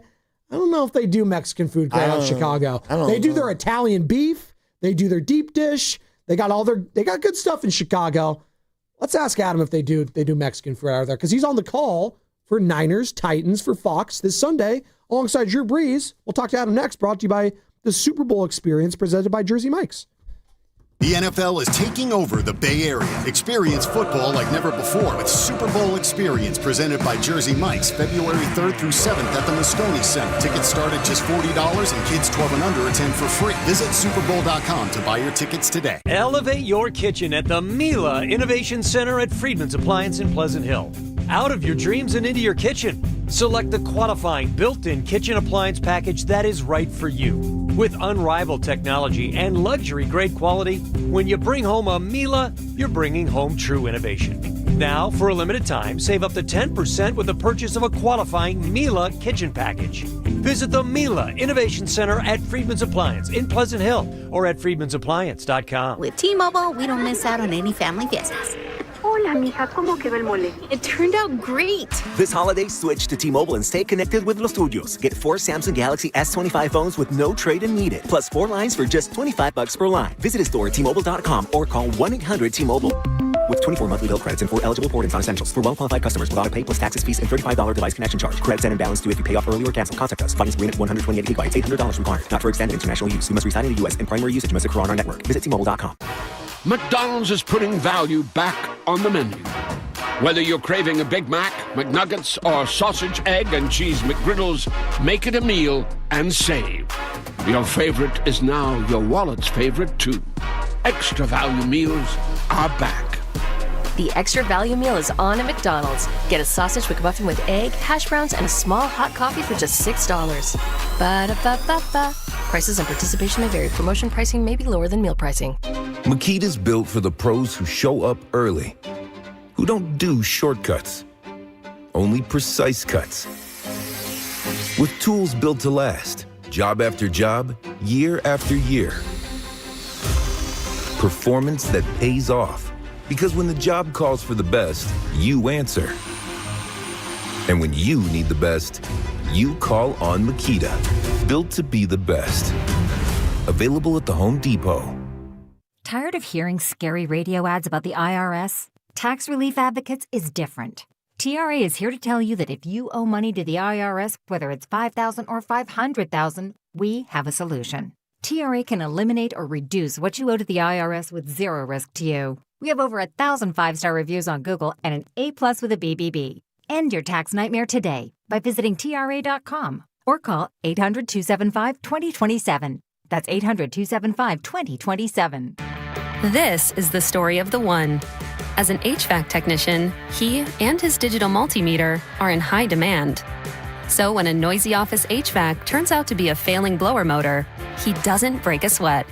With Grainger's easy-to-use website and product information, he selects the product he needs to keep everything humming right along. Call 1-800-GRANGER, click Grainger.com, or just stop by. Grainger, for the ones who get it done. Running a business means wearing multiple hats. So if you're like me, you probably started out using your personal phone, taking client calls and texts nonstop. As my business grew, I needed something smarter. That's when I switched to Quo, the #1 business phone system. Quo works right on your phone or computer. No carrying 2 phones, no clunky landline, just one easy app you can try for free. Your team can share one number and handle calls and texts together like a shared inbox. Any teammate can jump into the conversation, so customers get faster responses. And Quo's AI assistant summarizes your calls and responds to customers 24/7, so you never miss a lead or opportunity. All this starts at just $15 a month. That's basically 2 coffees. You can even keep your current business phone number. Find out why 90,000 businesses trust Quo. No missed calls, no missed customers. Try Quo for free at quo.com/sports. That's quo.com/sports to try Quo free. QUO.com/SPORTS. If you've been diagnosed with moderate to severe plaque psoriasis, this is what it sounds like to be a million miles away. Imagine being a million miles away.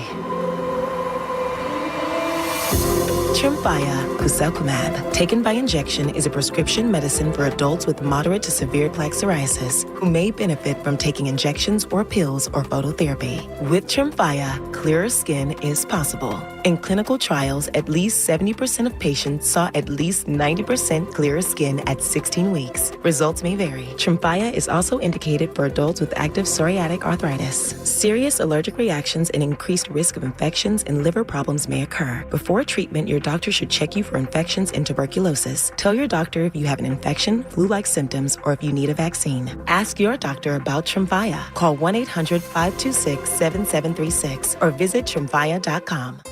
What if you could have reliable and intelligent Wi-Fi at the same price for 5 years? That's the Xfinity 5-year price guarantee. No annual contracts, no hidden fees, and our best equipment included. Just 5 years of Wi-Fi that boosts speeds to the devices that need them most, that finds and fixes problems before you even notice them, and that keeps you gaming in the fast lane. Lock in your price and unlock the possibilities. Xfinity. Imagine that. Select plans only. Restrictions apply. Red and Gold Game Day starts at Laughing Monk Brewing. Park for free. Enjoy amazing food, ice-cold beer, and every game on TV. Catch 95.7 The Game's pregame show. Then hop on the free shuttle straight to the stadium. Sign up now at 957thegame.com.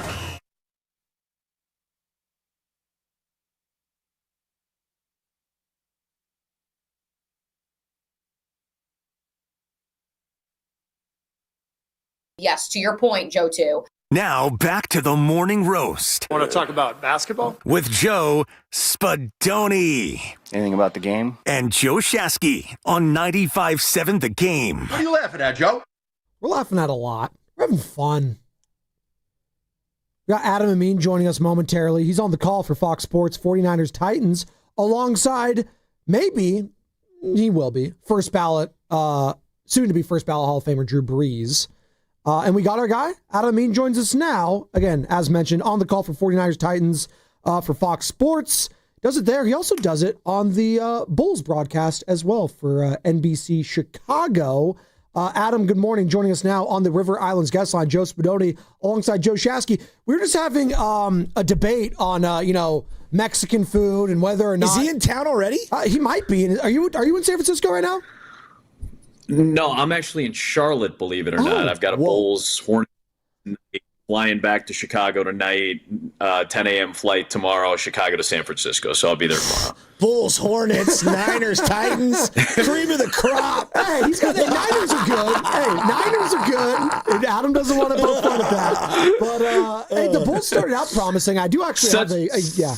Such is the life. Such is the life. Yeah, good for you, man. I actually might have a Jonathan Kaminga Bulls-related question at some point. So, look, I grew up in, some people call it the home of the Mission Burrito in the Mission District here in San Francisco. There's other areas that claim it as well. Are you in or out? I'll let you know my stance. I'm out on this. Are you in or out on French fries inside the burrito? I've had it. I've had the mission burrito. I have no issue with it at all. Is it like the first thing I'm thinking of, or if I'm looking for like a great Mexican meal, like, and I come to the Bay Area, it's like that's the first thing I'm going to get? Probably not. But if somebody's like, hey, do you want to go grab one? I'm in. I'm never going to be upset about it. You know what I mean? Is there good Mexican food in Chicago? You're a Chicago native. Is that a misnomer that there's not any good? Because we claim, and rightfully so, I mean, California, we feel like we're the go with Mexican, American cuisine. Sure. Chicago, you guys got some stuff? I think we have tremendous, authentic Mexican food throughout the city. There's a ton of great spots. Ask anybody to a T. They'll have 5 different places that you can go to that's going to be authentic. It's going to taste good. It's going to feel like home. If you're from any type of Spanish-speaking country that has this as their home cuisine, you're going to find something for sure. There's a lot of really good high-end stuff, but I prefer like the kind of authentic place. Like the suburb that I grew up in has a place called Taqueria El Mirador.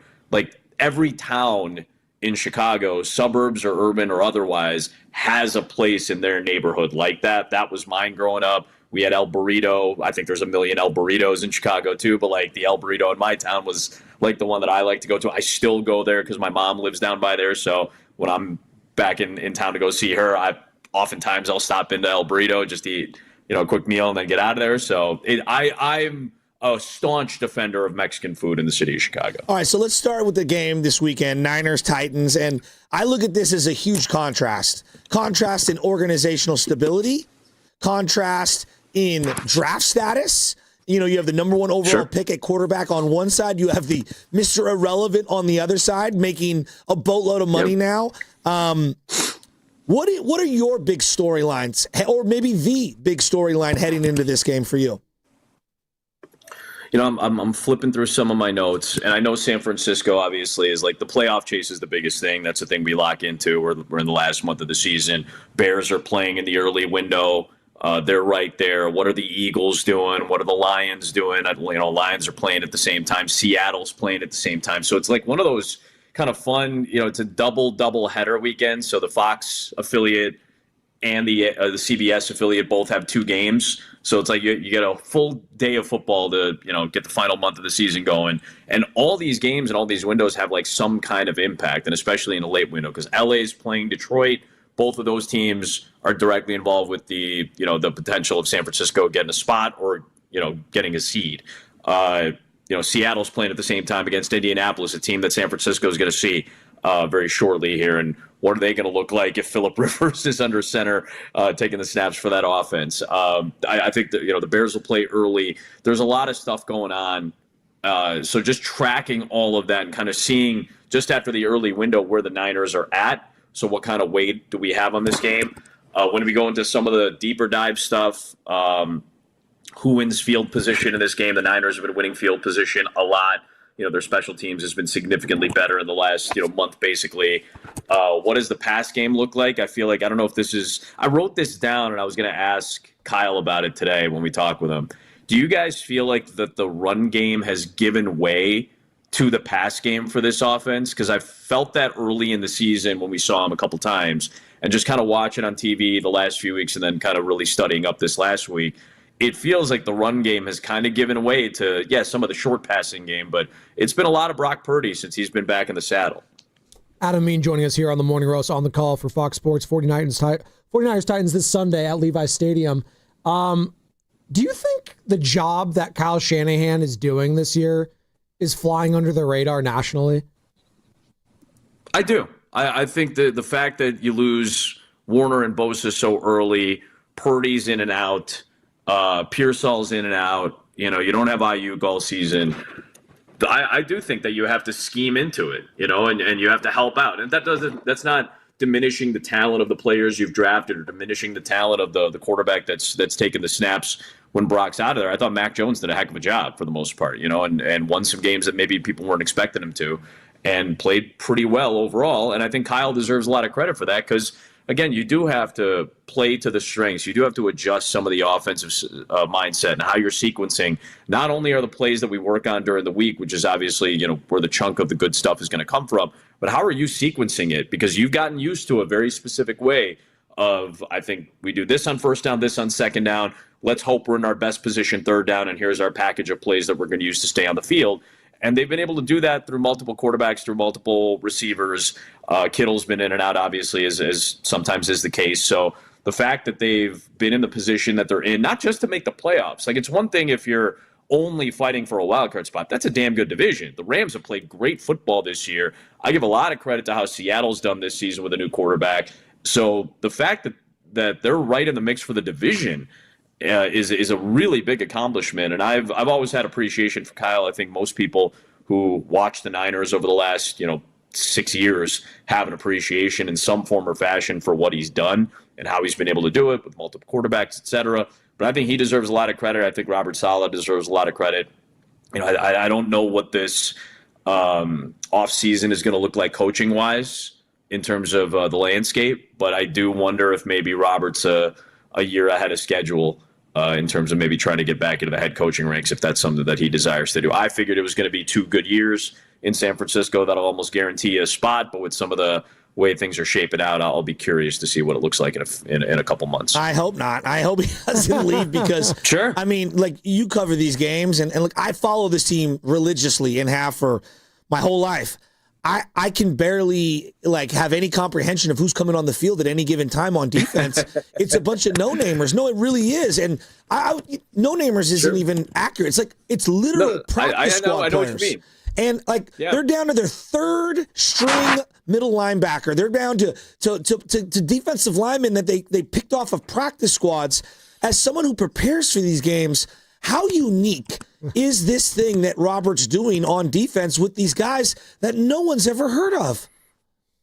I'm looking at Garrett Wallow, who I've got on my notes. You guys get him for the Denver squad. That's not a guy that I'm. I'll really write that one down. Didn't even know that, Adam. Thank you. Curtis Robinson. Who, again, I saw at Stanford. I remember going and covering Curtis Robinson when he was playing at Stanford. And I'm looking at this guy now. It's like, all right, well, he's played all special teams basically until middle of this season when Fred gets hurt.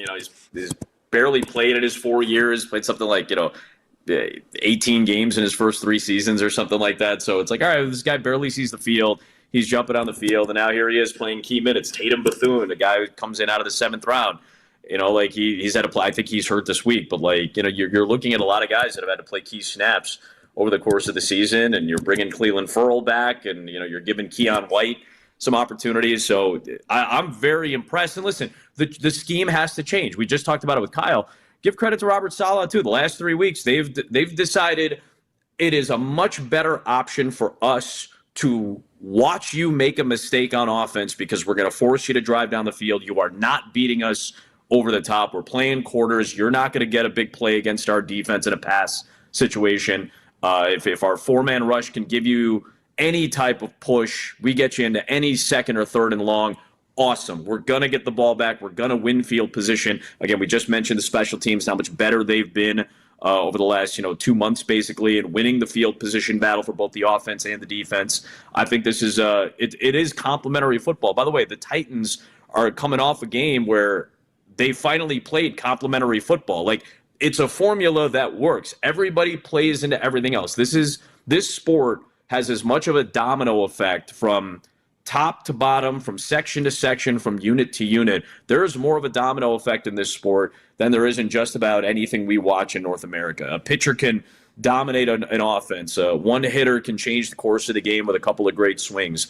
But individuals can make something happen. It's such a domino effect with result from start to finish over 150 snaps or whatever the heck we watch, that you have to play into scheme. And I give both of these guys, both these play callers, and Kyle and Robert, a lot of credit for how they've been able to use the personnel that they have, but decide what's going to give us the best probability, and let's play into that. And I think they're playing 45% quarters over the last 3-game win streak or something like that. Yeah, they've changed a lot. I mean, we had 2 different safeties to start the year. They're working in Jair Brown, and Mustafa Brown was playing in the slot. I mean, they've been all over the place. You referenced Curtis Robinson.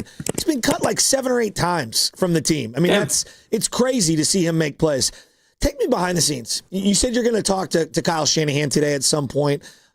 Niner fans turn on the game, and we talk all week, and they're like, how do you guys not know? And then we hear the broadcast, and we get new information about Ricky Pearsall's knee, or about Brock Purdy's toe, or something specific that Kyle breaks down. So you guys get to talk to some of these guys. Take us into these conversations, and why is some of the information new to us that are covering the team every single day? Are they just more forthright? Because I love the coverage that Fox brings to the table. I appreciate you saying that. I think this has kind of been the case since I've been doing this job, and this goes back to like my college football days at ESPN, and it's been like this since I've been at Fox doing the NFL. I've always felt that whatever gets said in that room that's embargoed until, let's say, like an hour before kickoff or whatever it might be. Like I think it's always been kind of the thought process behind this. This goes back to like the 70s when they would have these meetings. Like, all right, whatever I tell you, I'll tell you everything you need to know. Just save it until kickoff. And that's the built-in trust that I think is required of us. Like, that's why, again, I'm not here to break news. My job is not to be a newsbreaker. My job is to contextualize the things that we're talking about or seeing on Sunday based off of some potentially proprietary information that a coach or a player has given us. And I decide I want to honor that. I think there was an old story about like Brent Musburger. I think he was covering a USC game, and like he gave away like one of the signals that the quarterback would use to signal his wide receiver for like a hot route or something like that. And Brent kind of, I think there was like this kind of famous, quote amongst broadcast circles where it's like, the coach or somebody, maybe the SID, confronted him and he said, whatever gets said in that room is fair game. And it's like, that's not really what the expectation is, like there is something to be said about on the record, off the record. And Kyle, by the way, I think his off the record utterance rate is as high as any head coach or play caller that I deal with in the NFL. He goes, hey, this is off the record. This is just for background. And again, remember where he comes from. Like, his dad has been through the ringer. His dad did this forever. He saw how it's done. So his natural inclination is to trust the kind of, whether they're written rules or unwritten rules of that relationship and that space and that meeting. And he's very forthright with us, to his credit, because I think he understands, and we try to honor that trust to a T, that like, hey, we're not going to talk about this stuff, and I'm not going to go out on a radio show or something, and not, and again, I think you guys know that too. You guys don't, you guys are very conscientious about that when we talk as well, but it's my job to make sure I don't let something out that was meant for that room or whatever it may be. So to his credit, I think he leans into that. I think he trusts that, and it's our job to kind of, reciprocate that trust until, Sunday morning rolls around. We're, an hour or two away from kickoff. Adam Amin on the Morning Roast. He's going to be on the call for 49ers Titans for Fox Sports. Adam, it's no secret. You used to be partnered with Mark Sanchez. No longer there. We know what happened there. I don't need to ask you about that. Now you've been with Drew Brees. How difficult has that transition been for you as a broadcaster, being with so much familiarity you had with Mark and now basically none with Drew? I think that's part of the job, though. I don't think it's that difficult of a transition, just based off of, like my personal experience and his desires to do this job at a high level. Like I've worked with, I was thinking about it this week because I got asked about it.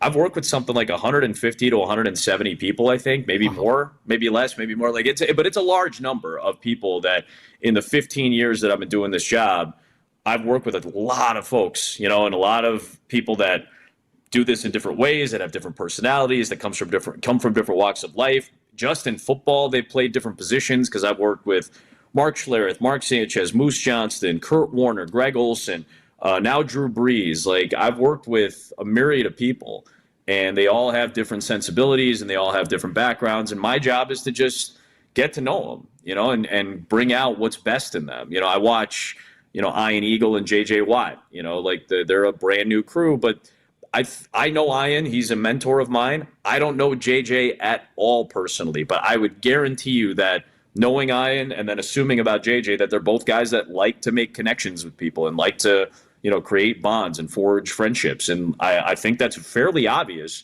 when you watch it on TV. Drew is a very similar person. I'm a very similar person in that regard. Like, I like making friends. I like learning about people. I learning about what makes them tick, what their background is. I did a lot of studying on like Drew's background, and it's like I'm not going to show up on a meeting and be like, Drew, I read this thing about you. It's like, no, I'll get to know, ask you about it. I'll be a human. I think that's what we forget sometimes. It's just be a person. Be a person that's got some curiosity. The old season 1 Ted Lasso quoting Whitman. Be curious, not judgmental. Like that goes a long way in just building any rapport, I would imagine, with you guys on your radio show, with anybody who works in any walk of life, with a teacher and a principal or whatever it is. Like, I'm sure there's people in any industry that have to do that, and that's part of the gig. You want people to want to hang out with you guys. So I want to make him feel comfortable. And the other part of it is I know what his goal is. He's made it public. I'm not telling anything out of school. Like, he wants to be great at this. He wants to be one of the best in the business. That's my goal in my job. I want to be one of the best in the business. So, to at least have that shared goal makes that transition a lot easier.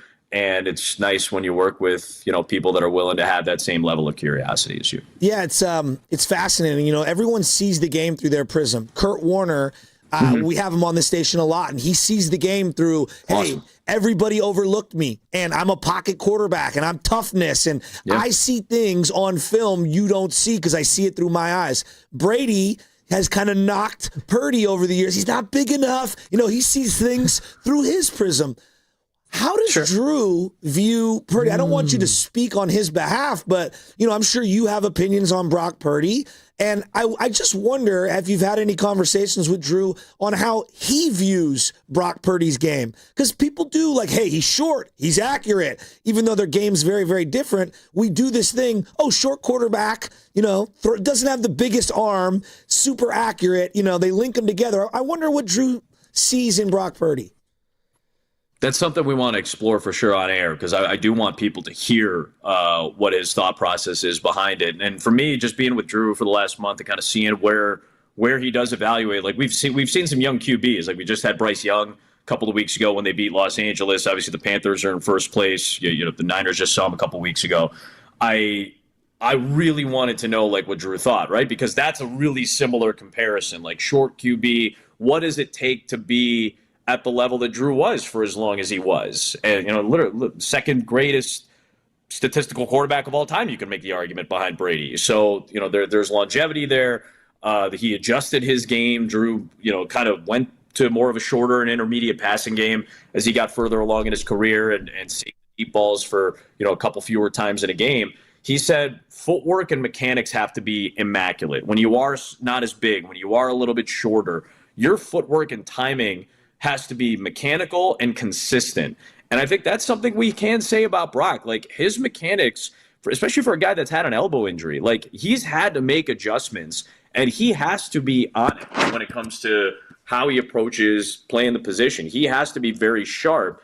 So I think, one of the big things I've heard the last couple of weeks from Kyle since Brock has been back has been like his movement in the pocket, right? Like being able to maneuver, he continues to avoid sacks. Well, you can't just do that by moving laterally. You have to have good footwork and mechanics to move up, climb up in the pocket. That's something that Drew talks a lot about. He's like, you can't move around all the time laterally. You're going to have to avoid, the Myles Garretts of the world.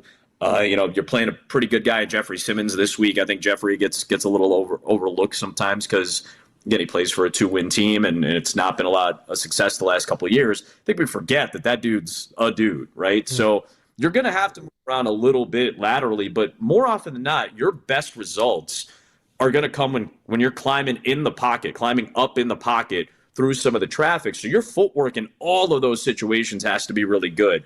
I've always thought, I think Drew has the same sense, that Brock's footwork and his mechanics, I'm not saying are perfect, but they're very consistent. And the big thing with young QBs that he's talked about these last few weeks is, what are you going to do? We just saw McCarthy and Daniels, right? Minnesota and Washington, 2 top 10 guys from last year. He goes, when things break down, what are you going to lean on? And every quarterback has to have some kind of footwork mechanic that they can just lean back on and go, all right, things are breaking down. Let me take my 3-step hitch or my 1-step hitch throw, rip this intermediate route. Let's get rid of the ball. Or, hey, let's go back to my check down footwork, pat, adjust, shoulder, toss, and make it accurate so that my what Christian McCaffrey's been doing all year, can make a play in the passing game in space and make guys miss at a rate that is better than just about any running back in the league right now. So I think that's where Drew sits. We'll kind of deep dive it a little bit more. And obviously we're going to talk with Brock today as well when we do our meetings. Like, I think that's where his line of thinking is right now. Adam, great stuff. Good luck this Sunday. We will be listening. Let's do it again in the future, man. Thank you.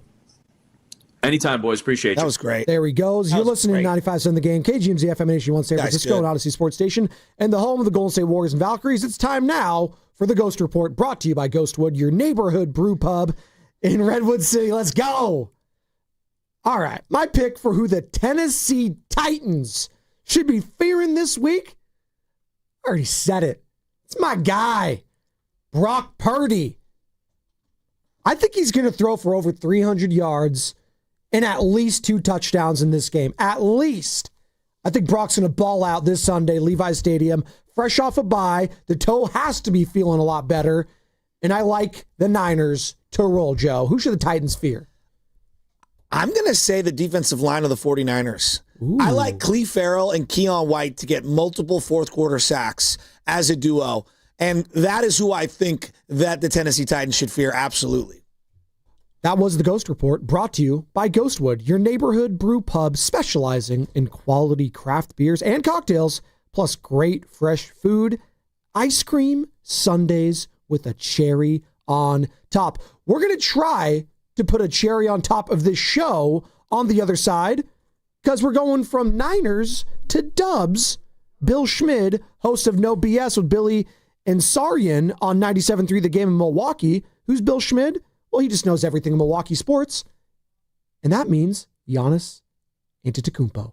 All on the other side. And it's going to be brought to you by the California Office of Traffic Safety and Caltrans. In 2023, 1,355 people were killed in alcohol-related crashes throughout California. Driving under the influence of anything is dangerous, illegal, and has serious consequences. Don't be the I in DUI. Go safely, California. Ready for the ultimate red and gold game day?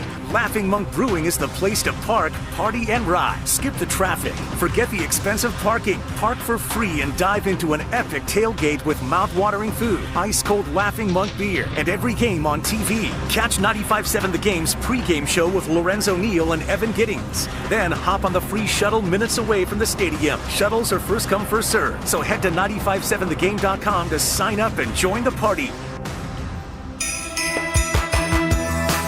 Comcast Business is celebrating the holidays by giving your business the $1,000 holiday bonus when you switch to a gig speed internet package. Just imagine the thousands of possibilities of a $1,000 prepaid card. Like possibility number 12, a new laptop for the office holiday hero. Or possibility number 108, smart speakers to deck those hallways. Or possibility number 192, new equipment for the new year. Or possibility number 555, Bluetooth holiday lights for office decor. Switch to Comcast Business, designed for 100% reliability with business internet and wireless connect, plus advanced cybersecurity, and now get the $1,000 holiday bonus. Comcast Business, powering possibilities. Ends 12/14/25. New customers only with 2-year agreement. Requires qualifying gig package. Other restrictions apply. Hey, it's your boy Guru. Every time we put a rat on the table during our show, it's brought to you by Atco Pest Control. Atco Pest Control is a family-owned local business proud to provide pest control in the Bay Area for over 35 years. Atco uses natural methods to give you a peace of mind and keep your family out of harm's way. Quality pest control doesn't have to empty your savings either. Don't wait. Go to AtcoPestControl.com for all your pest control needs. They got you covered. McDonald's is putting value back on the menu. Whether you're craving a Big Mac, McNuggets, or sausage, egg, and cheese McGriddles, make it a meal and save. Your favorite is now your wallet's favorite, too. Extra value meals are back. The extra value meal is on at McDonald's. Get a sausage McMuffin with egg, hash browns, and a small hot coffee for just $6. Ba-da-ba-ba-ba. Prices and participation may vary. Promotion pricing may be lower than meal pricing. Looking for lifelong financial guidance? Look no further than Pettinelli Financial Partners, your dedicated financial coaches for every stage of life's journey. Whether you're planning for retirement, starting a family, or buying a home, we're here for you every step of the way. Visit PettinelliFP.com. The financial consultants at Pettinelli Financial Partners are registered representatives with and securities offered through LPL Financial. Member FINRA SIPC. Investment advice offered through Stratos Wealth Partners, a registered investment advisor. Stratos and Pettinelli are separate entities from LPL Financial. Hey, football fans, tune in this week to kick off with Boomer and Valenti, where the guys break down the biggest headlines and storylines from across the NFL. Kickoff with Boomer and Valenti is brought to you by the Home Depot. When the job calls for the best, call on Makita. Available at the Home Depot. How pros get more done. 1-877 Cards for Kids.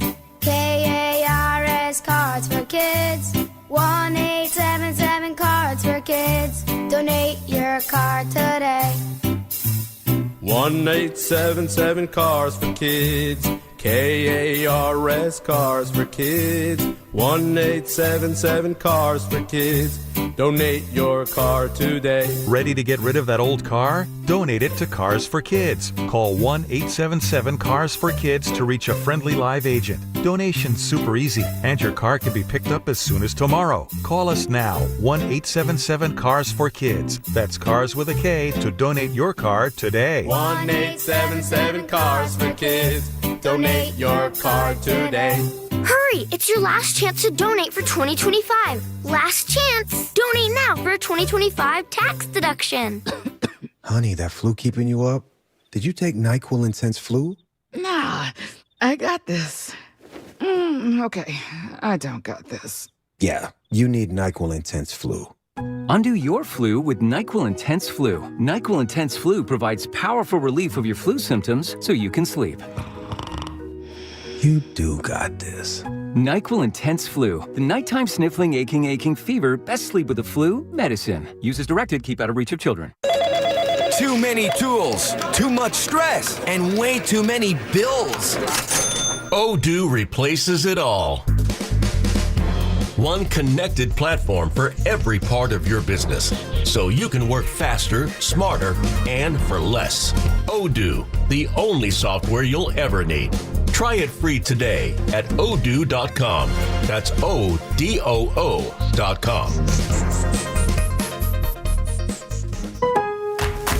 Getting more as a MyLowe's Pro Rewards member is easier than ever with the Lowe's app. Download it today and earn 500 points the first time you log in. Plus, your digital wallet helps you scan, save, earn, and access what you need to manage it all in one place. Download the Lowe's app and take advantage of your Pro benefits today. Lowe's, we help, you save. Valid 12/1/25 through 1/7/26. Offer valid for first login per organization only. Loyalty program subject to terms and conditions. Additional restrictions apply. Visit Lowe's.com/terms for more details. Subject to change.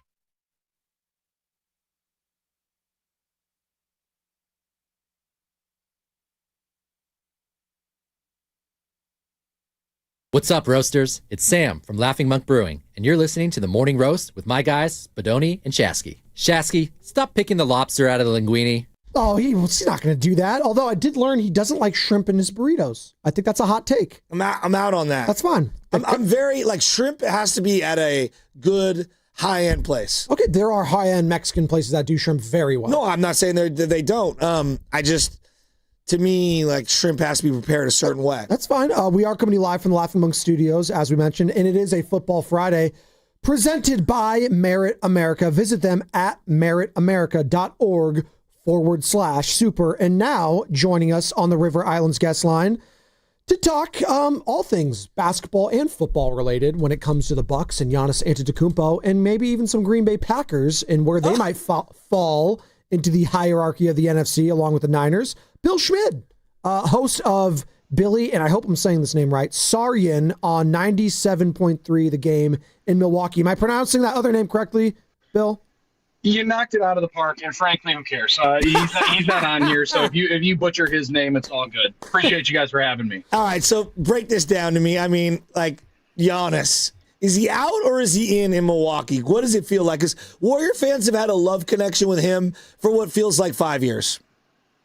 Joe, you're lucky I love you. You're lucky I love you that all of a sudden in the middle of a 9-3-1 football season, I get a beautiful text from Sam last night to say, would you want to come on and talk about Giannis trade rumors? I'd love to. I'd love to just rip open that scab. And frankly, I'd love to let everybody know, you better come correct if this is going to be the case in point, because Draymond Green is not going to be enough to be any bit of a centerpiece. But, Joe, to the point, dude, I'll tell you this.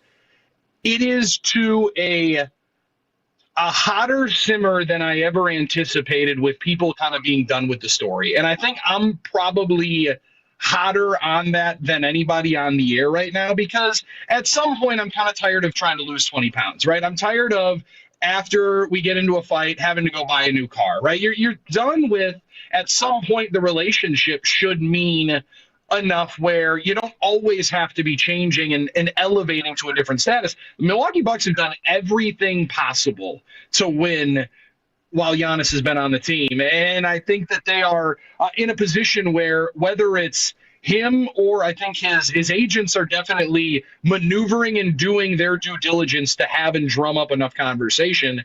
But the one person we haven't heard from is the guy that ultimately should be making the decision, and that's Giannis. So there's a little bit of a, are you gonna or get off the pot? And frankly, I think everybody is just trying to see where that landscape is right now, because a lot of people are speaking for Giannis. He could very much come out, though, and calm all of these conversations down, and decided to not do that at this point, other than in the first media availability during the preseason, guys, which you guys have probably heard a bunch of different times. It was absolutely, I'm here right now, but I can change my mind in a couple of months. I mean, it's human nature. So let me ask you this, because I've never allowed myself to think of what would happen beyond Steph Curry if he ever wanted out. I almost could never even begin to fathom it, let alone fathom it. Can you, number one, fathom life without Giannis? And if so, what would Milwaukee want? Would they want players for now, players for the future, just picks? I think that's the hard part to understand. Mm-hmm. I want it all. Right. And I think that's the difficult part, Joe, because of Nico Harrison coming out here and wrecking the curve, we're forgetting what star players used to go for. Right. Best players in the league would get 4 first-round picks, 3 players, 1 pro-ready, borderline rising star, and a bunch of auxiliary pieces. But then all of a sudden you go for Max Christie and Anthony Davis and a first, and it's like, well, how about we give you some Costco trail mix and see if we can make something happen here for Giannis. So that's the frustrating part, that if indeed we're going to get into packages, we're going to need to see everything you have. John Horst, the GM of the Bucks, has kind of said it. He's like, listen, we're going to gut whatever team we ultimately have to make a conversation with and have. But to the first point, Joe, sadly, I know what the Bucks are without Giannis. I was a ball kid during the John Salmons, Brandon Jennings, Andrew Bogut, Monte Ellis years. All right. So I was lucky enough to see what 27-win basketball is up close and personal. And that's kind of what is around the corner if and when this deal ends up being consummated. And the tough thing is, guys, here's the deal. When he joined the Bucks 13 years ago, the first and only thing that was out of his mouth was, I want to be here forever. And that's what every rookie ends up saying. At some point, the conversation changes.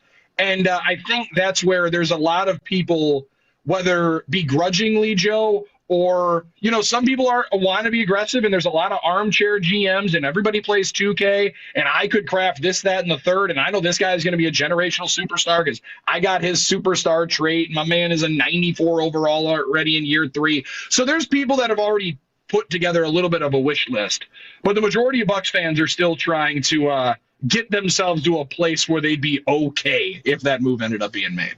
Host of No BS with Billy and Sari on 97.3 The Game in Milwaukee, Bill Schmidt, just doing a drive-by on Kirkland Trail Mix there. Come on, dude. Sometimes you get more of those M&Ms in there, it hits. So yes. If I added those M&Ms... Listen, Yeah.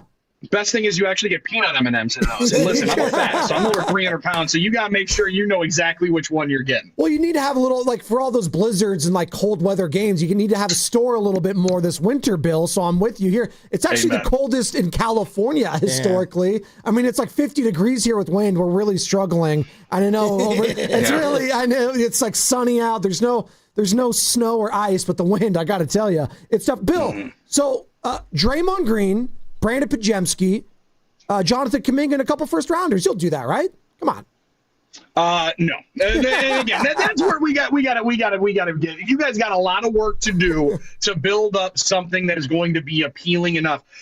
And this is the interesting spot of it, guys. And like, this is where the conversation and the guy that matters the most ultimately has to talk. Because unless Giannis drops I'm only going to play with Steph Curry, I don't know that the Warriors deal makes a ton of sense, even though Brandon Pajemski, second most famous guy from Greenfield, but right behind Tyler Hero in that conversation. People in Wisconsin would be excited to be able to see a Milwaukee guy come back, but that's going to be we're going to need a little bit more. Little bit more is going to have to roll into that package. So you referenced kind of the cold. I went to Vegas last week, and I was watching Bears-Packers, and just the field and the cold, and you could feel it on every throw, every tackle, every catch.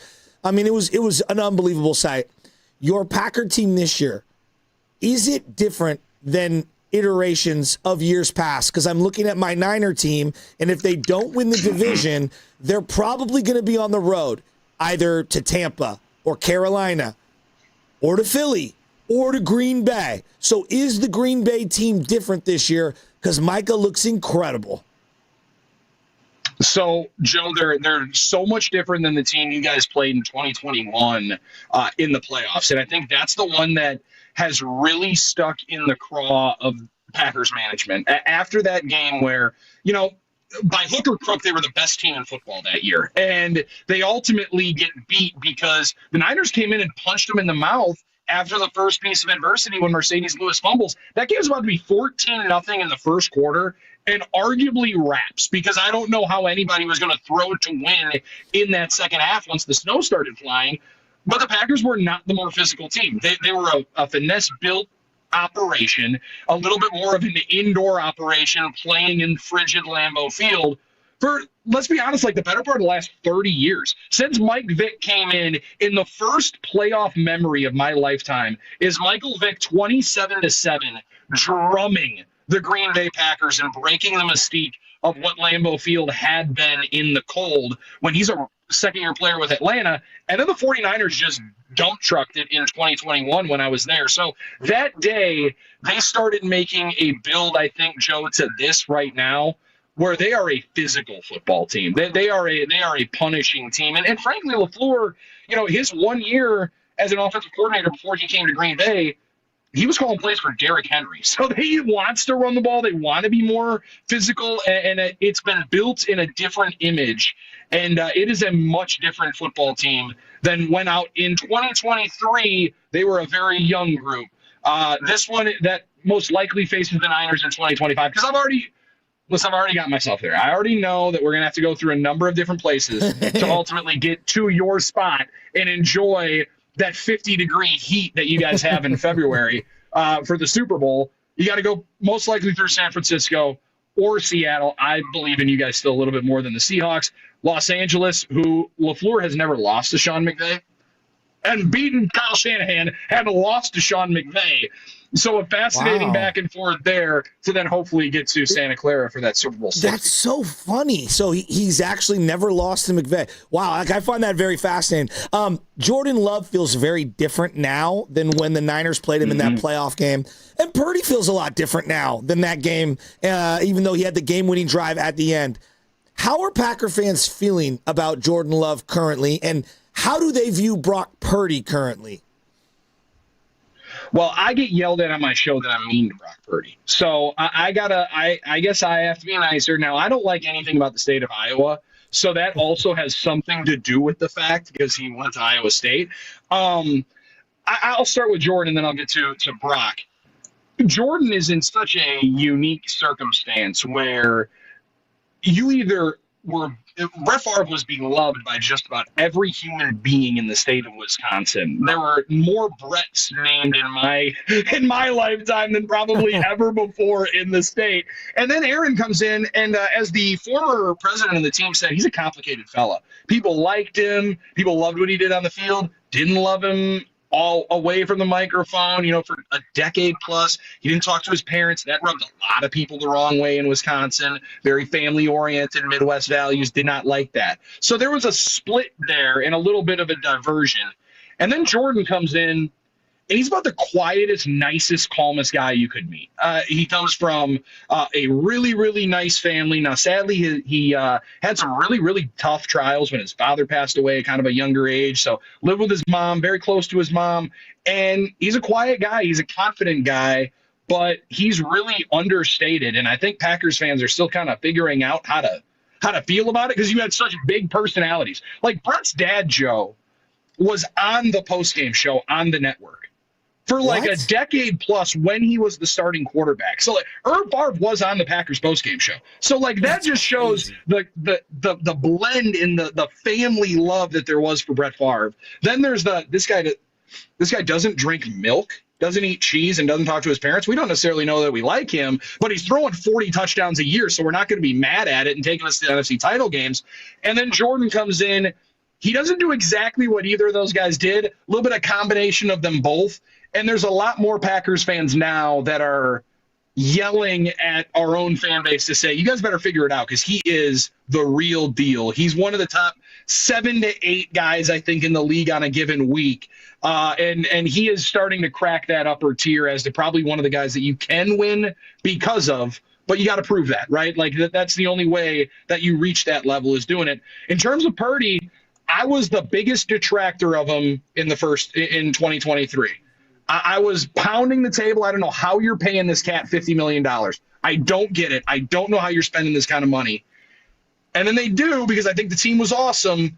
And he's, I think, better now than people will give him credit for. Still not as good as people thought he was in 2023. So unlike that playoff matchup, I think Packers fans now feel like they might have the better player at that position going in. Bill, one more for you. We appreciate your time this morning. Ultimately, who's winning the NFC North? And would you want to face this Niners squad with no Bosa and potentially no Fred Warner, although Niner fans feel like there might be hope if they make a playoff run? He might return. That's the hope, but I doubt it.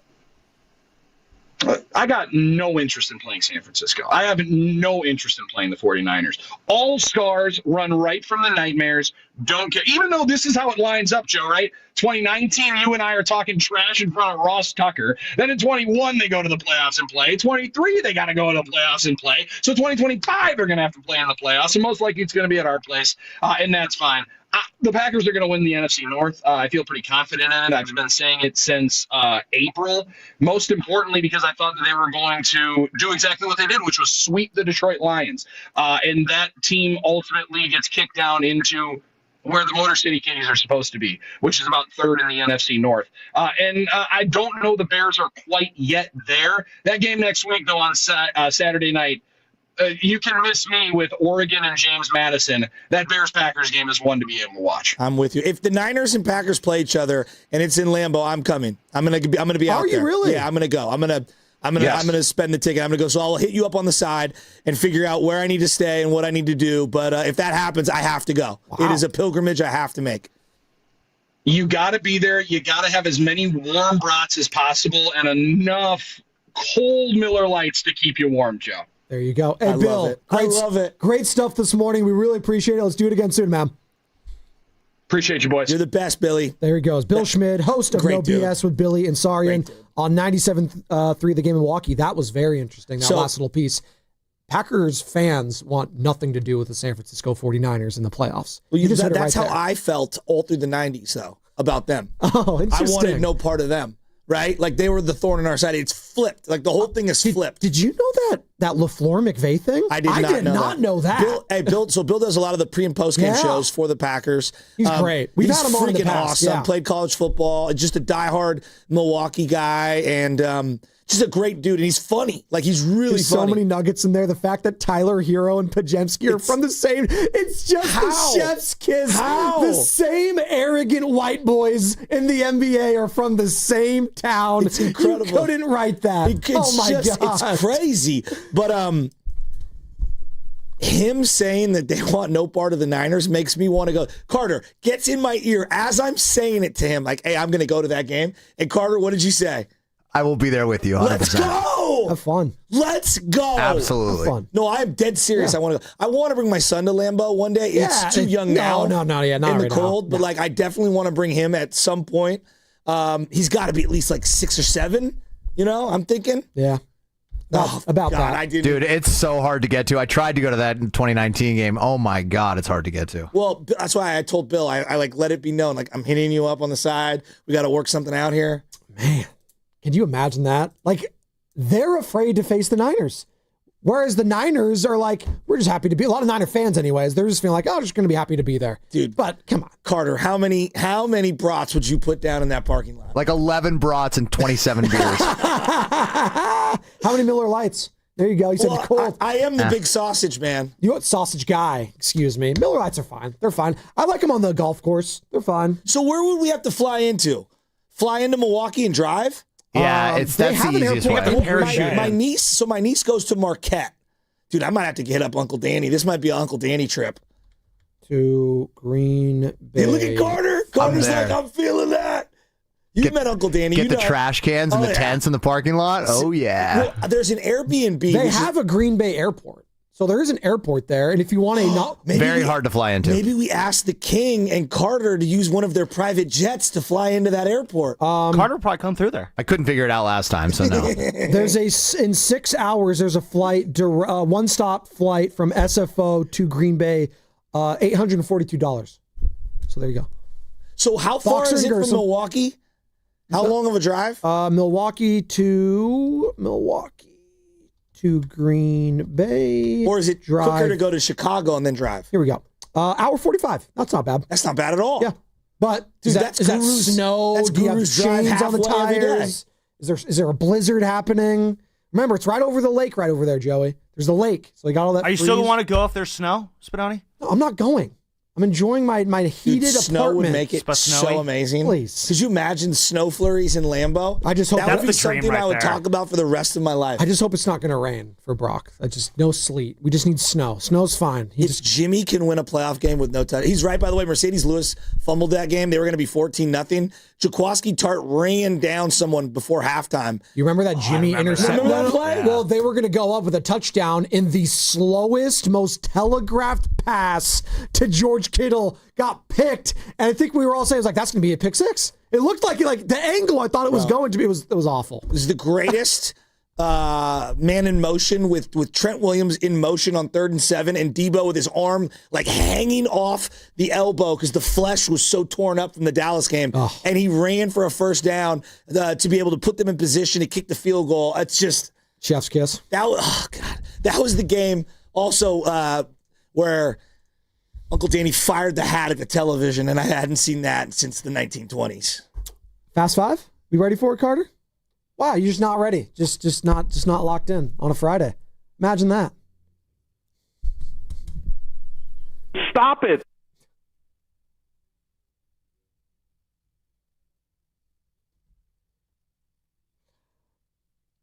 Carter Chickering? Then I have no choice but to put you right back outside the circle.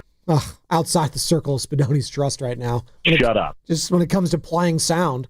Arnie in Oakland, sorry we couldn't get to you, bud. He said, though, he is in on fries in his burrito. So there you go. Thanks, Arnie. Appreciate you. He was holding on tight, but I'm sorry. I couldn't. We don't have time. Appreciate him hanging on. I'm from San Francisco, Milwaukee. Where's your burritos at? Oh, God. Green Bay. You think Green Bay's got my God. got an El burrito? Please. They might have good breakfast burritos there. Like if they cut up some brat, some sausage there. Bro, I'm already thinking about cheese. I'm already thinking about what I would wear to a Lambeau game. You're wearing 5 million layers. I would look like Harbaugh. in that game where he had like the 17 layers of khakis, where he looked like the Michelin Man. You need the ski mask? You do 100%. Yeah, there you go. 100%. What's your final thought? The shiesty? The shiesty, please. What's your final thought? My final thought is Carter is wearing, like, it looks like a it looks like a swimming do-rag. condom. No, I don't even know it looks what like that a is. do-rag. Come on. What I wear at Lambeau. Oh my God. No, you look like you're repping, you just watched the Diddy doc and it's all red. You look like you and Suge Knight are hanging out. Yeah, like I just hopped off my Harley and turned it on. Oh my God. So that's what your final thought is? My final thought is, yeah, what is it? Diddy's going straight to hell. Thanks. I thought you said that 2 days ago. I mean, like, just every day that's going to be your final He's thought. standing on business. I mean, He's standing on. No, that's something we need to retire. Standing on business. I'm standing on business. What Shut up. business? Shut up. Business of Diddy going to hell. I'm backing your point up, Shaq. Could you imagine, like in South Park, if South Park has got to be on the Diddy doc? Have they done anything? Like Satan meeting Diddy in hell? I don't in think South so. Park? There's so much crazy stuff happening in America right now, they couldn't even get to the South Park's Diddy not doc. hurting for content right There's now. not hurting for content at all. Joe Shasky, what in South Park to talk about Diddy? I gotta go listen to that right now. I'm sorry. Phil Mo. Armed and dangerous. Ain't too many can bang with us. Straight off, we know angel us. Label us notorious. What you got, Sammy? My final thought is, you know what? It's college football season. Still got the playoff next weekend, and I'm excited to see Cam Ward back here in the Bay Area. It sucks that he's on an absolute dumpster fire of a team in Tennessee, and hopefully, you know, when he can get out of there and go to a real franchise, he can have the career that he's meant to have. But, you know, I mean, I want to see the Niners win on Sunday, obviously, but I want Cam to do, you know, something of note on Sunday as well. So, anyway, yeah, shout out to you, Cam Ward. All about you. Go Canes. What do you got? Cotta. My final thought of the day is, man, Sentel's got to chill. I just got Sentel the worst I've ever been Sentel. He was so close to hitting breaking news on this one. I was going to hit breaking news because they just posted Giannis to the Spurs right after we got Bill off. So, man, I hate Sentel. I'm over it. So you got interneted. You know, I got can you block them? There was a day you can block them. I don't even follow them, and I got a notification on my phone. What's the fun of blocking them? Me and Bonte one time read a tweet live on air that said Desmond Bain was making fun of Andre Iguodala, and we thought it was real because it was during it was a butt crack sports or whatever. It was ball sack. Ball sack. It was the height of the Memphis beef, and it was like, yeah, his muscles are inflatable. He sounded so real. Surgery. You know, the Andrew Wiggins one. Remember the picture of Wiggins coming into the season? Everyone's like, he's yoked. No, my favorite one I fell for. Jonathan Kaminga grew 3 inches over the summer. He's 7'2". 5 a.m. on the pregame show. I said if the reports are true, the Warriors may have got a steal in Jonathan Kaminga. I love the internet. It's the best. NBA Sentel, man. You think I if love JK gets the surgery right now, they break his femur and then they regrow it a couple inches, they could finally use him? Get contact for the injury report. I saw this guy who had like that thing where they cut your splints. I just your told you, shins. yeah, they break it. And then and now he's like working. It looks so awkward. Your torso's not matched up, and the whole thing looks weird. I'm out. That was Fast Five, brought to you by Xfinity. Introducing the 5-year price guarantee. One consistent internet price for the next 5 years guaranteed. 7 a.m. in the morning. Nicotine. Crossovers, Tiny and Goon next. Brought to you by Fremont Bank. Here for you, here for good. Hi, I'm Chris. I'm David. And I'm John Margevisi with Jack's Restaurant and Bar. Dude, what's with that voice? Bro, it's my radio voice. People say I have a great voice for radio. Bro, people say you have a great face for radio. Oh, you have a radio Guys, face. not again. We're here to talk about Jack's. Mom taught us everything we know. Use the best ingredients. Cook everything homemade. Treat everyone like family. Don't forget the bar. With amazing cocktails. Of course. Full bar. Amazing cocktails. Let's stay focused. You're right. I'm sorry, bro. I'm sorry, too. That's better. Besides, you're twins. You have the same face for radio. Why, you little I love Jax.com. I know that hiring can be challenging. You sort through tons of resumes and you get too many so-so applicants. You're just waiting for someone to match your role perfectly. Well, now, there's a place where you can meet them fast. ZipRecruiter. Need to hire right away. Start your search for strong candidates. The right fit awaits. Build your team. Build it sooner. Meet your match on ZipRecruiter. Just head to ZipRecruiter.com/free right now to try it for free, and you're on your way to meeting your match. 4 out of 5 employers who post on ZipRecruiter get a quality candidate within the first day. So try it now. Go to ZipRecruiter.com/free. Once again, that's ZipRecruiter.com/free. Meet your match on ZipRecruiter. Try it free. Xfinity is the network you can rely on. Like a close friend who never lies. The friend who will tell you that new haircut, it's not great. Friends make sure friends get good haircuts. And Xfinity makes sure you get a good deal on Wi-Fi. Xfinity gives you reliable fiber-powered Wi-Fi at our best price. This holiday season through December 21st, get gig speed Wi-Fi for just $50 a month for 5 whole years. No strings, no commitments. Just super fast, reliable gig speed Wi-Fi with our best equipment and unlimited data included. Save yourself from questionable decisions and save over Verizon and AT&T. Xfinity. Imagine that. Restrictions apply. Requires paperless billing and auto pay with stored bank account. Taxes and fees extra. Xfinity Internet powered by fiber and connected to premises by coaxial cable. Actual speeds vary.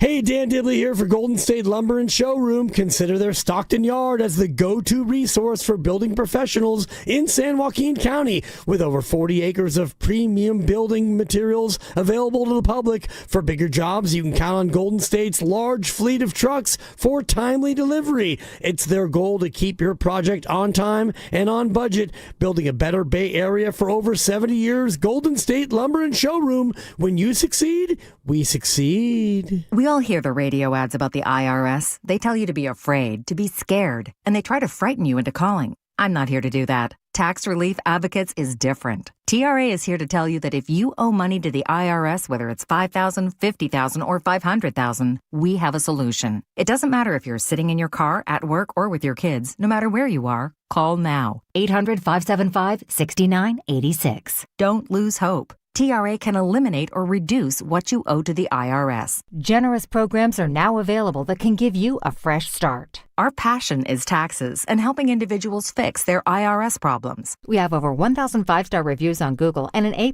with the Better Business Bureau. You don't need to be afraid of the IRS any longer. End your tax nightmare today by visiting us online at TRA.com or call 800-575-6986. That's 800-575-6986. Tax Relief Advocates. Real solutions for real people.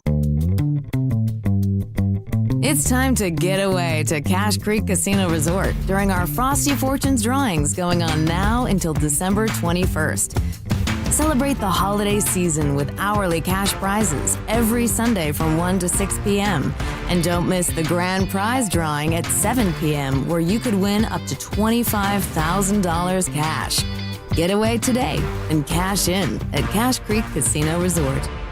I'm Kristen Press. And I'm Tobin Heath. We're World Cup winners, Olympians, and the hosts of The Recap Show. Every week, we sit down with the icons, disruptors, and game changers on the field and beyond it to talk victories, heartbreaks, and everything in between. We've built a space where athletes, change makers, and people creating the future of women's sports can show up and show off as their full, unapologetic selves.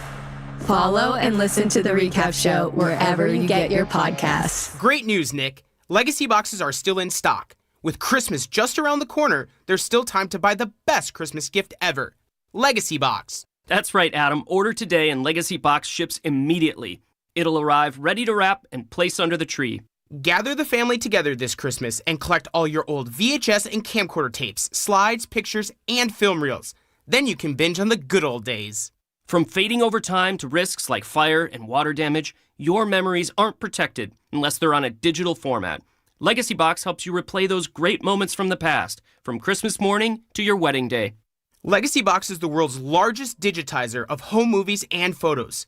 All the work is done right here in the USA, and over 1 million customers have trusted Legacy Box. This Christmas is the time to digitize. Visit legacybox.com/value for exclusive holiday savings. That's legacybox.com/value for last-minute shopping. legacybox.com/value.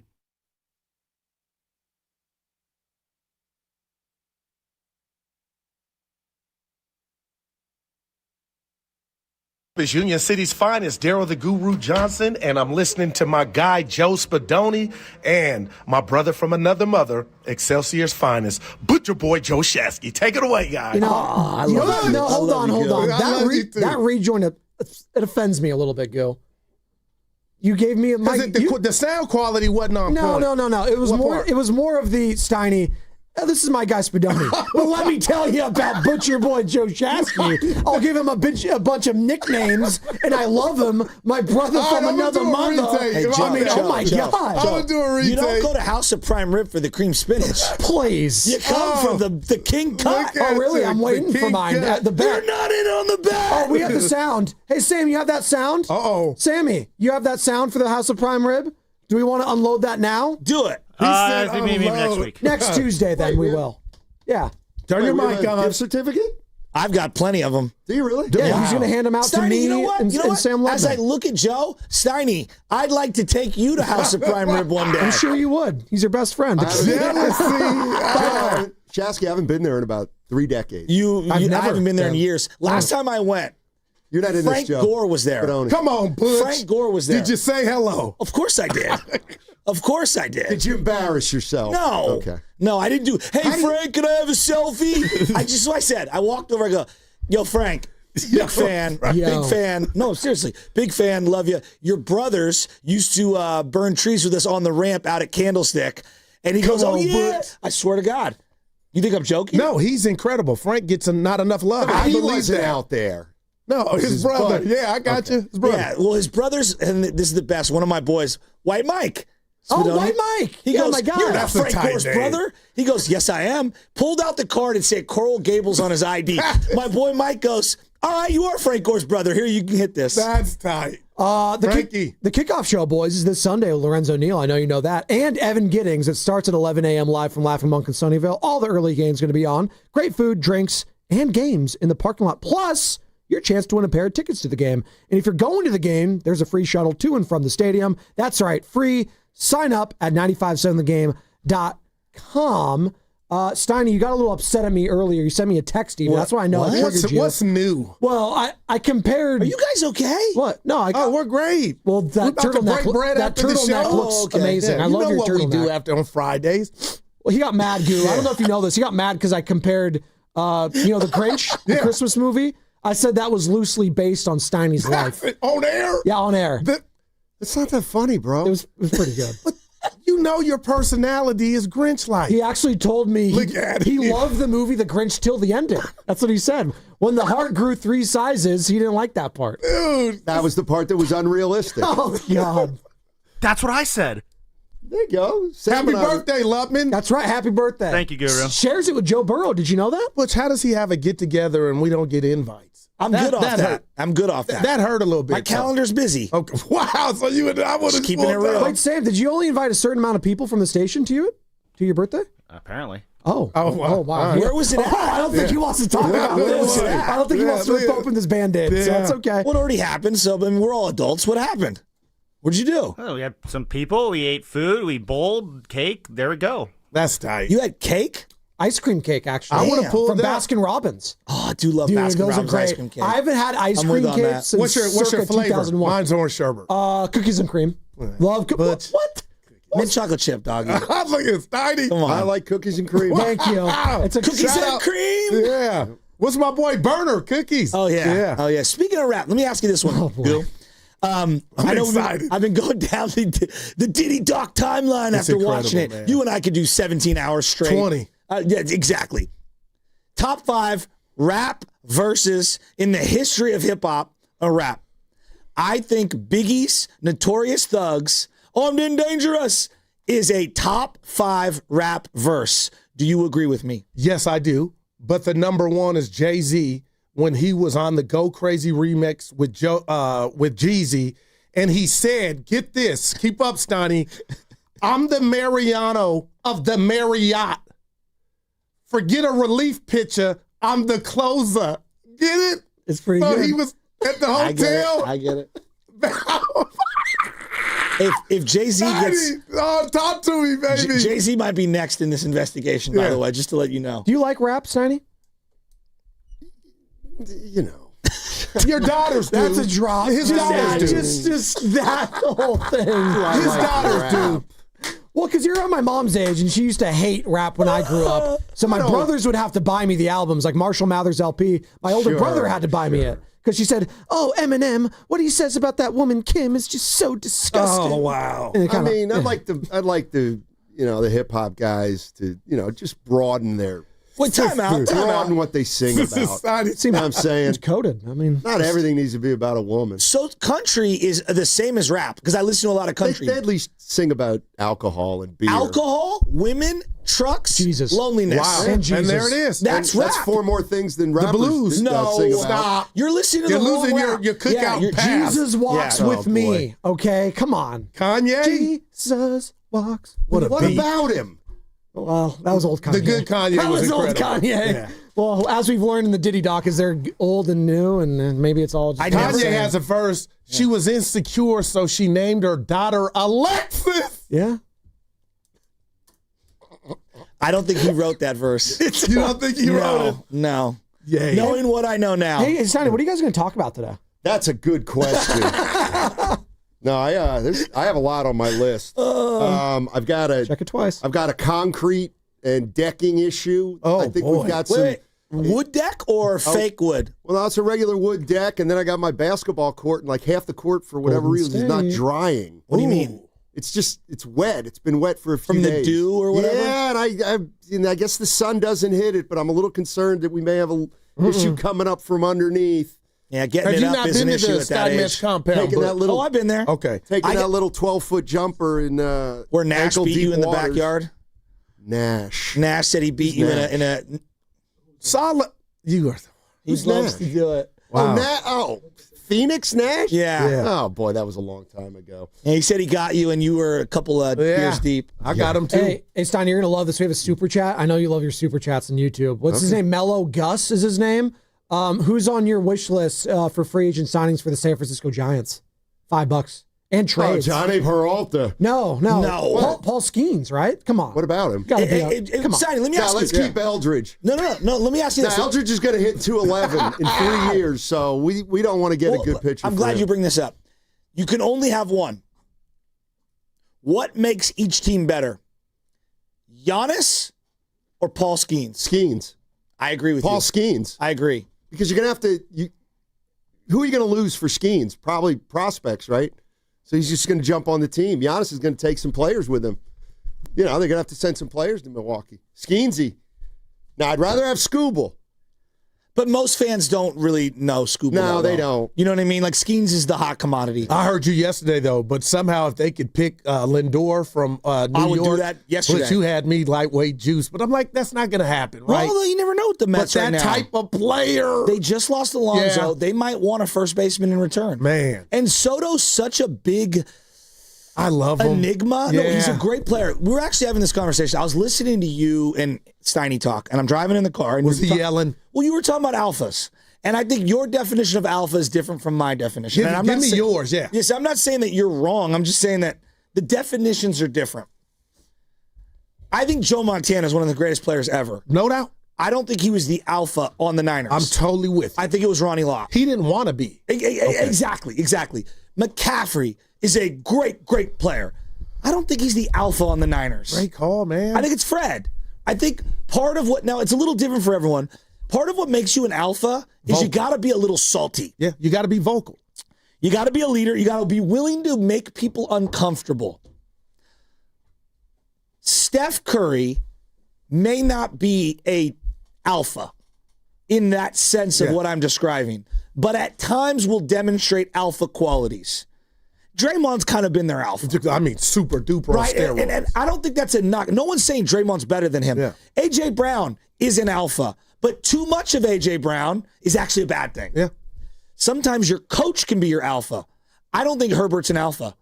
I think Jim Harbaugh is. Yeah, that's. I have no qualms with anything you're saying. So if I say quintessential, because I love that word, Steiny always says it, quintessential alpha, I close my eyes. I think of Kobe. I think of the last 15 years of Brady. Love it. Ray Lewis. Go ahead. Who else? Jordan. Yes. Okay. Ronnie Lott. Yes. Okay. Absolutely. Michael Irvin. That's a good call. That's a really good call. Almost makes it uncomfortable. Lawrence Taylor. Yeah. Steiny, are we defining it the way you perceive it? Yeah. Because Kevin Durant's not an alpha, right? I agree with you. And he don't want to be. Is Jimmy an alpha? There's no doubt. Okay. Yeah, but alpha doesn't automatically mean leader, though, either. I agree. A.J. Brown is an alpha. I think he's a malcontent alpha. Yeah, because he ain't leading with the books and all that insinuating Keyshawn Johnson was an alpha. Yeah.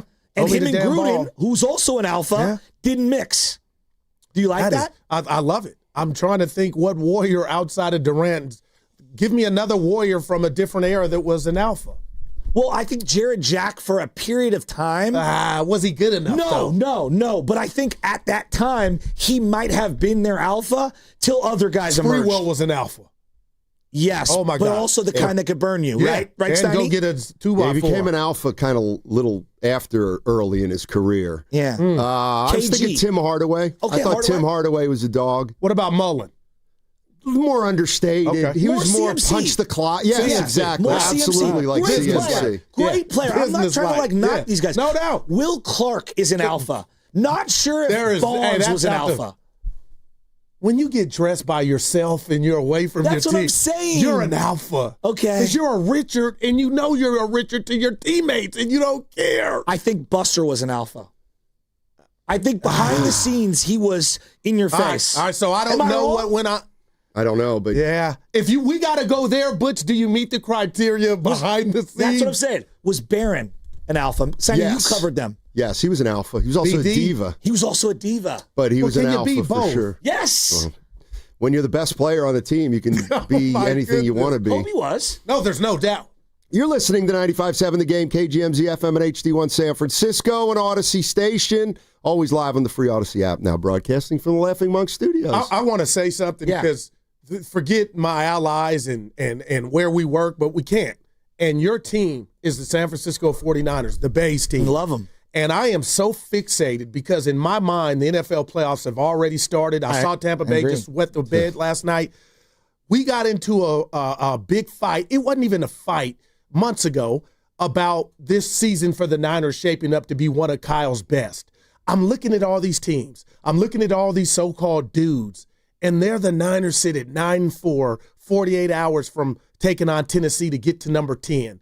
But Butch, I'm being 100, and I've called out Kyle because I feel like he was a part of why they didn't win the Super Bowl. But I know he's built something. Butch, where is this rank if they get in with what they've had to endure for Kyle saying, bow down and kiss my ring of me devising and coaching a team and putting dudes, if I don't got my starter, Mac Jones will shine. Like, nobody can run from that. And I'm not kissing ass with that. I think the world knows, Kyle, you ain't got a ring. You might get one, but boy, you are coaching your ass off this year. So, 2011 came out of nowhere. Out of nowhere. And I think there was this wow, this is shocking. Even though they had a young core. 2019 came out of nowhere. It did. This one is so different than that because they have name brand players that aren't available that I think has actually subdued the excitement around the team. Erroneously to me. But not the results. No, I know. It would be appropriate if they're what is this, their 8th best team of all the 7 teams that have made the bottom. If this was the one that actually won it all, how great would that be? Because I don't view the 2010 Giants, even though in retrospect we have elevated them, the 93 Giants I thought would have smoked the 2010 Giants. So it's weird how sports sometimes has that happen, where the lesser version of your team wins it all. Is this the We Believe Steiny and Butch version of the Niners since their inception of Lynch and Shanny? They go on a run. It has to be, right? Hey, Steiny. I mean, look, they're having a nice season. No, they are. But, what's holding you back? What's holding me back is that there's still 4 games left, and I just don't think they're a Super Bowl contender. But is it because of the lack of who they've played? Yes, it is. Okay. It really is. That's fair. Here's the bottom line. Here's the bottom line. But they beat the Rams and Seahawks. Tonight's or Sunday's their last preseason game. That's the way I look at it. Sunday's their last preseason game. Yeah. Because they finally are going to play 3 half-decent teams, and then they're going to go into the playoffs. So The preseason's over after they beat Tennessee 33-3. But you use a word all the time, nuanced. I'm not saying they're Super Bowl champions. I'm saying just tap in and sip the fact that they didn't fall off when these injuries happened. But that's part of the schedule. I think. That's just me. They have had some cupcakes. I have to admit it. Even though it's the NFL, you can win and lose versus anyone. Yeah. Like, there have been some cupcakes, but all you can control is how you play. Listen, they've done enough, and the league and the NFC has been, not as good as we thought, right? So the combination of the 49ers being 9-4, and you know what? They haven't had a bad loss all year, right? If you think about it, which is the one thing they have going for them, even when it comes to the Rams and other really good teams, the Eagles. So they're there. And now it's like, okay, let's see what happens in the postseason. I have no expectations. They've exceeded mine already, and I mean that. That's easy if to they get in. Okay, well, they haven't. They're not in yet. You're right. In those 3 games after Sunday are but big. if they go 1-3 and back in at this point, and then get beat in the first round, that would be really disappointing. It would be disappointing. That would be really disappointing. But I have no expectations of this team if and when they get in the playoffs. Like, I truly don't know what to expect. I don't think how anyone could have. I know.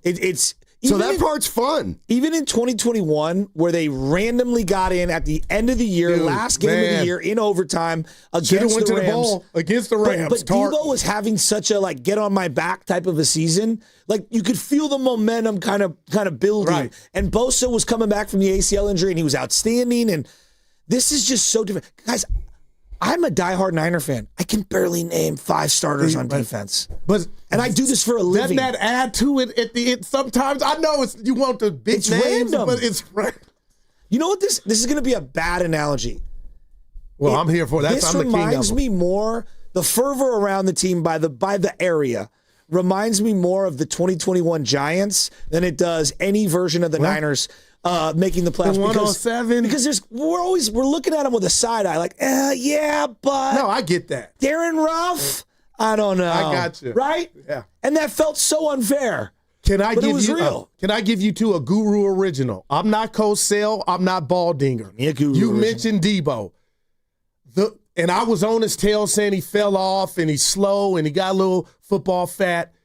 But I can't hate on what he did and what Kyle made him. I call Kyle Dr. Dre to him being 50 They Eminem. miss him. There's in no the jet doubt there's a sweeps. correlation with the run game not being what it used to be, with the defense is stressing out on what is 19 going to do. There's got to be a correlation. Guys, Kendrick Bourne still leads the team in receiving yards. It feels like he hasn't played the last 4 games. He's like 17 yards away from a big bonus. Are you kidding me? No, I'm not. I'm not. $500,000 bonus. And so a part of me is like, was the call put in to, But Ricky Pearsall, since week 4, 65 yards. They got hurt. That's what happens sometimes when you come back. It's true. But they need to improve that component of their team if you're going to win a playoff game or even beat these 3 teams.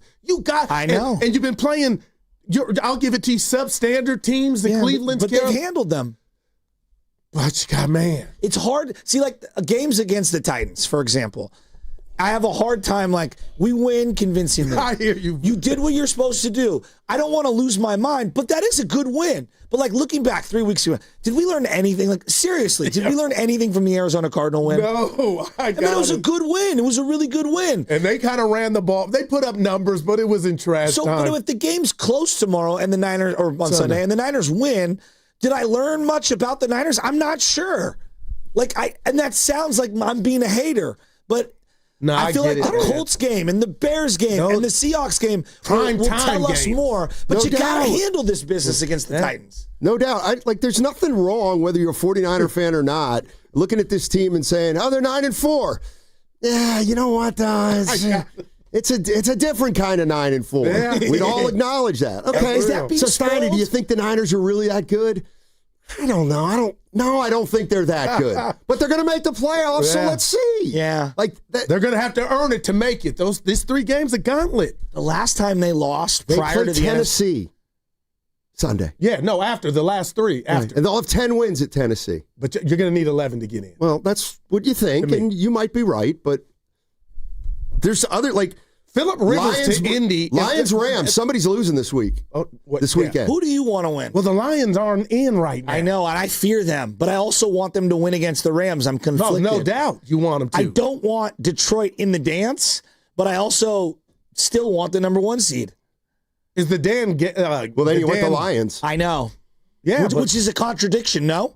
Yes, but it's also the kind of thing where if you're like, if the Lions win and they somehow play well enough to leapfrog you, and you're the Niners, then you kind of don't deserve it anyway. Yeah, you know what I that's mean? A good point. Did they miss their window? Dan Gamble, the Lions. I think Jahmyr Gibbs is incredible. He's all-time amazing. incredible. But I think I feel like have they missed their window? 24/7 and a half to go to the bowl. I know. They need coordinators. So this is why you have to win it when it's your time. Yeah. Had the Warriors not won that first one against LeBron, I always think about everything would have been different. Well, what if they won 1-2 when Clay got hurt? I know. Dre didn't like get suspended. Mahomes. Let's say Mahomes loses that first one. History is altered. Exactly. There's no dynasty. If Montana doesn't hit, Dwight Clark, I think about those things. Other people don't. If Brooks Conrad fields a ground ball, Giants go home. Now you got me thinking about, and I mean this, the Tart drop pick in 2021. Yeah. That would have been another Super Bowl they would have went to face Kansas City. Just think about it. I'm just, yeah. What do you guys got going on today? Sean Kemp? No, we're gonna. Okay. We're gonna absolutely get into what our listeners think we should have done today, because we had some options. And tell me JK's not on there. I do not have JK. The Moore situation in Detroit with the University of Michigan. What is going on there? Oh, actually, it's hold undefeated, on. Butch. You know I what's do going have on. some Kaminga because there were some trades. Oh, you said look at Well, you. there were some trades that were proposed on the internet. Oh, the internet. Yesterday, yeah, on the internet. How do you search the internet, Steiny? He claims he's off Twitter. I go to The Athletic. No, do ESPN. you have a MacBook? Do you use your phone? Like right here. Yeah. Yeah. Okay. That's what I was curious. Sure. I can't get Twitter on my phone or on this. Why not? I don't belong. Lovin said you use Bing. You guys are funny. Seriously. You're cute. That's the way you want to go about today? You used to have a sense of humor. That's the way you want to go about today. Okay. My dad used to have a laptop, and he would call my cousin up, and my cousin would go, tech support. I'm laughing. And my dad was trying to stream things, and he didn't understand how to do it. And he'd have his glasses. He didn't know anything about computers. And he would have his glasses, and he would look in, and it would remind me of that Future. You know that picture where he's looking at the computer with the mouse? And that would be my dad trying to watch them. I go, Dad, you have an iPad. Use the iPad. So, but I bought the laptop. I go, but the iPad's easier. What you got going this weekend, Butch, before you go? Okay, so I got tomorrow morning, my sister's bringing the kids into town, Stonestown, picture with Santa and all the kids. My mom bought an outfit for all the little kids. They all got to wear the outfit. Did the mayor pull up to your game? No. All right. We won last night. We were down 13-0 to start. We're not very good. We won. Very frenetic game. Why did he say they're not very good? Because they were down 13-0. We're not good. They didn't need to. Is this baseball? This is basketball. Oh, okay. Damn. We have 10 boys on the team. We're struggling. We probably went 1 for 45 from the block on layups. So then after that, I got a 1 p.m. basketball game against Stewart Hall. Then in the evening, I got to do some stuff. Sunday, we're going to go see Santa, just me and my wife and whatever. We're going to have a little lunch with Santa at the club. And then Sunday afternoon, I'm going over to my uncle's spot to hang out with some cousins from Ireland. That's it. That's it. So that's the weekend. That sounds fun. I might go to Home Depot. I don't know if we have time. Look at him. Bed, Bath, and Beyond? Exactly. Possibly. All right. You rolling? Yeah, and I think me and Carter are going to go try to play sneak out. Congratulations to Carter. He's graduating. Yep. Big time for Carter. He's leaving this place. We all are. I mean, this is nothing more than a stepping stone. Are we leaving it on our terms, though? Well, you know why I might be leaving? I'm going to run a lot of things by our listeners. I might be. The rumor is I might be coaching 10 Kamingas right now. Look at him. And at any given time, someone's frustrated with me. And I go, I've won 11 CYO championships, young man. They sound like Dibs. Why? He used to coach. Talks about his volleyball championships. Oh, you guys. I love him. It's all right. All right, Joe. Have a great weekend. Love you, buddy. Both. I'll be listening. All righty. He brings the passion. For what? I want to know now. I'm mentally invested. Don't tell me to pray and you don't say what for. He brings the perspective. Yeah, I think they both have a great point. Get off me, text line. He's truly one of a kind. That is wow. Oh, my God. And he's doing a great job. I need you to man up and say what you really want to say. Diamond, you're doing a great job. I'm losing it. And together, they are Steiny and Guru. Yeah. On 95.7 The Game. Oh, yes, sirree. It's a Friday, and we're in holiday time, and that means we just got to get through the show. Miss me with the holiday time. I tried to do the Kris Kringle thing, and you. What is Kris Kringle? Where we gift each other. Oh. Yeah, I'm not feeling much in the giving mood right now. That's what you get. I can't believe Shasky said his team on radio is not that good. You can't do that. He told as me a that coach. off the air, too, so at least he's being true to himself. Oh, man. Hey, let me run something by the Bay Area today. What you got? You're smiling. Yeah, just it's kind of interesting. So, I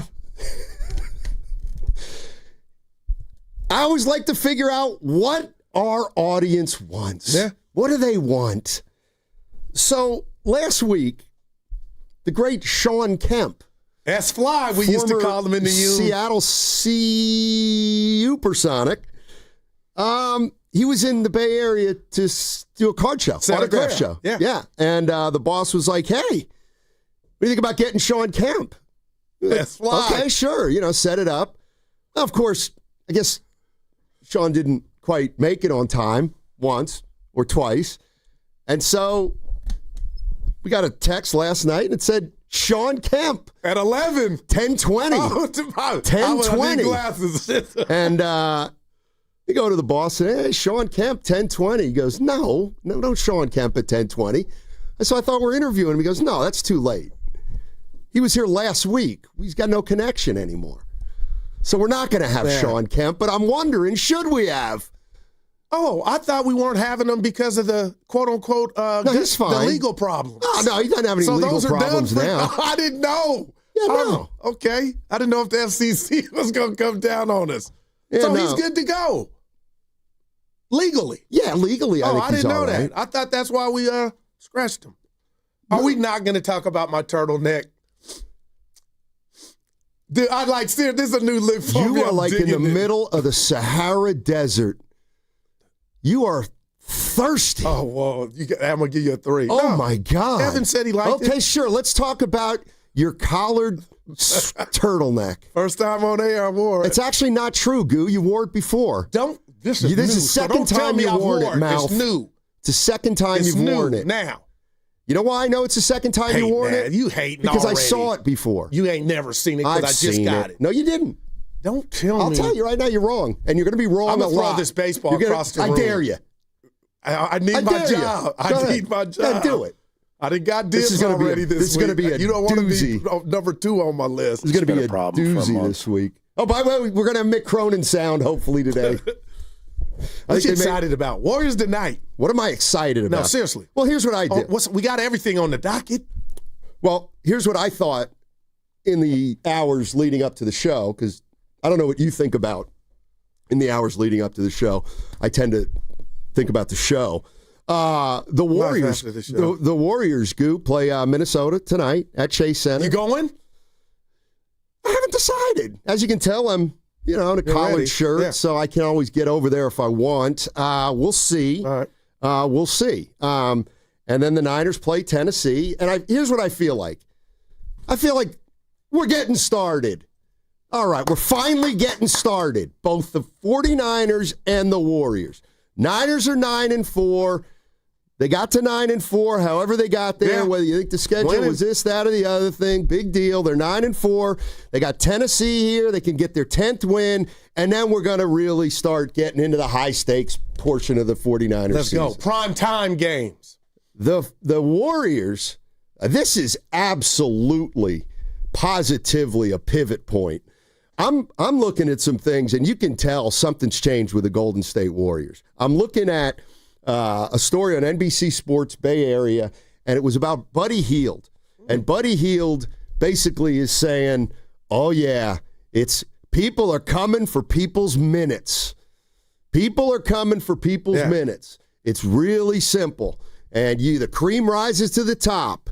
And if you play and you don't play well, you can't expect to keep playing. I do feel like tonight is going to be the start of maybe nothing changes, but it's at least a point where there are indications that something may change. Yeah, and I'm right with you. So it'll all play itself out. But for Buddy to say that, it's obvious. We see it. The young guys are coming, the guys that have come out of nowhere, and that's Pat Spencer, Will Richard. You already saw what he's doing. So we'll see how it manifests.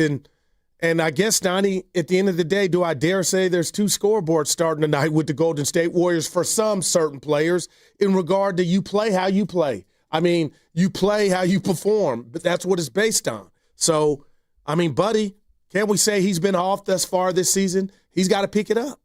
And he's vocally, he's saying, watch out. But they need him to start making some shots. Yeah, they need to start playing better with their star players, and we'll find out if they can. Minnesota team in here tonight. Yeah, we'll find out if they can do that tonight against the. You think Spencer starts tonight, or that's obvious? I think he's in the start lineup. Well, they don't have Draymond. Oh, he's out. Yeah, I thought it was game time. Personal reasons, and of course, not of course. We're continuing to get bad news on the. Al Horford's not playing tonight. Dude, if you had a dollar for every time you've told me that. He's not.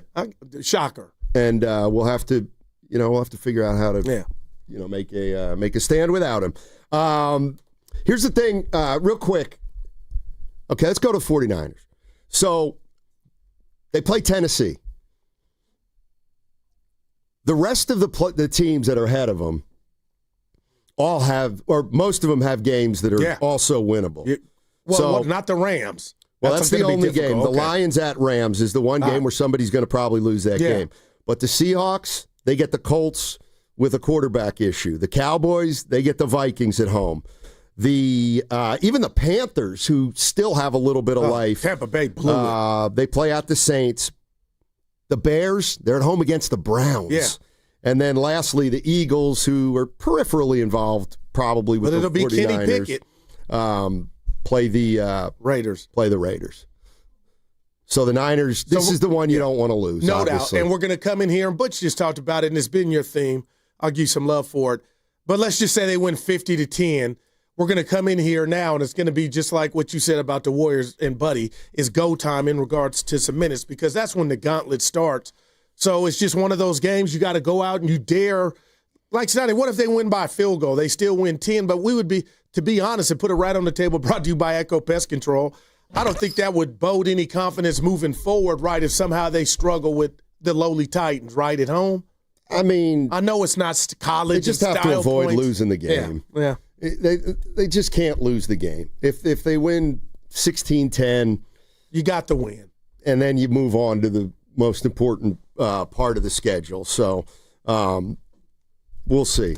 But the 49ers obviously going to be favored by 12.5 was the last number, Goo. Yeah. And the Eagles are favored by 12.5 over the Raiders. I don't know what the other big spreads out there are, Chicago and Cleveland, but yeah, I would like to see Ricky Pearsall, and just forget him. This Niner passing game, wake up. And to your point about the schedule and lesser teams, you haven't needed that. But, Stoney, there's going to be some third longs against some damn good defenses, and you're going to need more. So I guess I'm looking that's on my 8.5 by 11. Shout out Scott Osler. I'm looking for the passing game to show us something. And who better to show you something against than the lowly Titans? Who do you want to win the Lions-Rams game?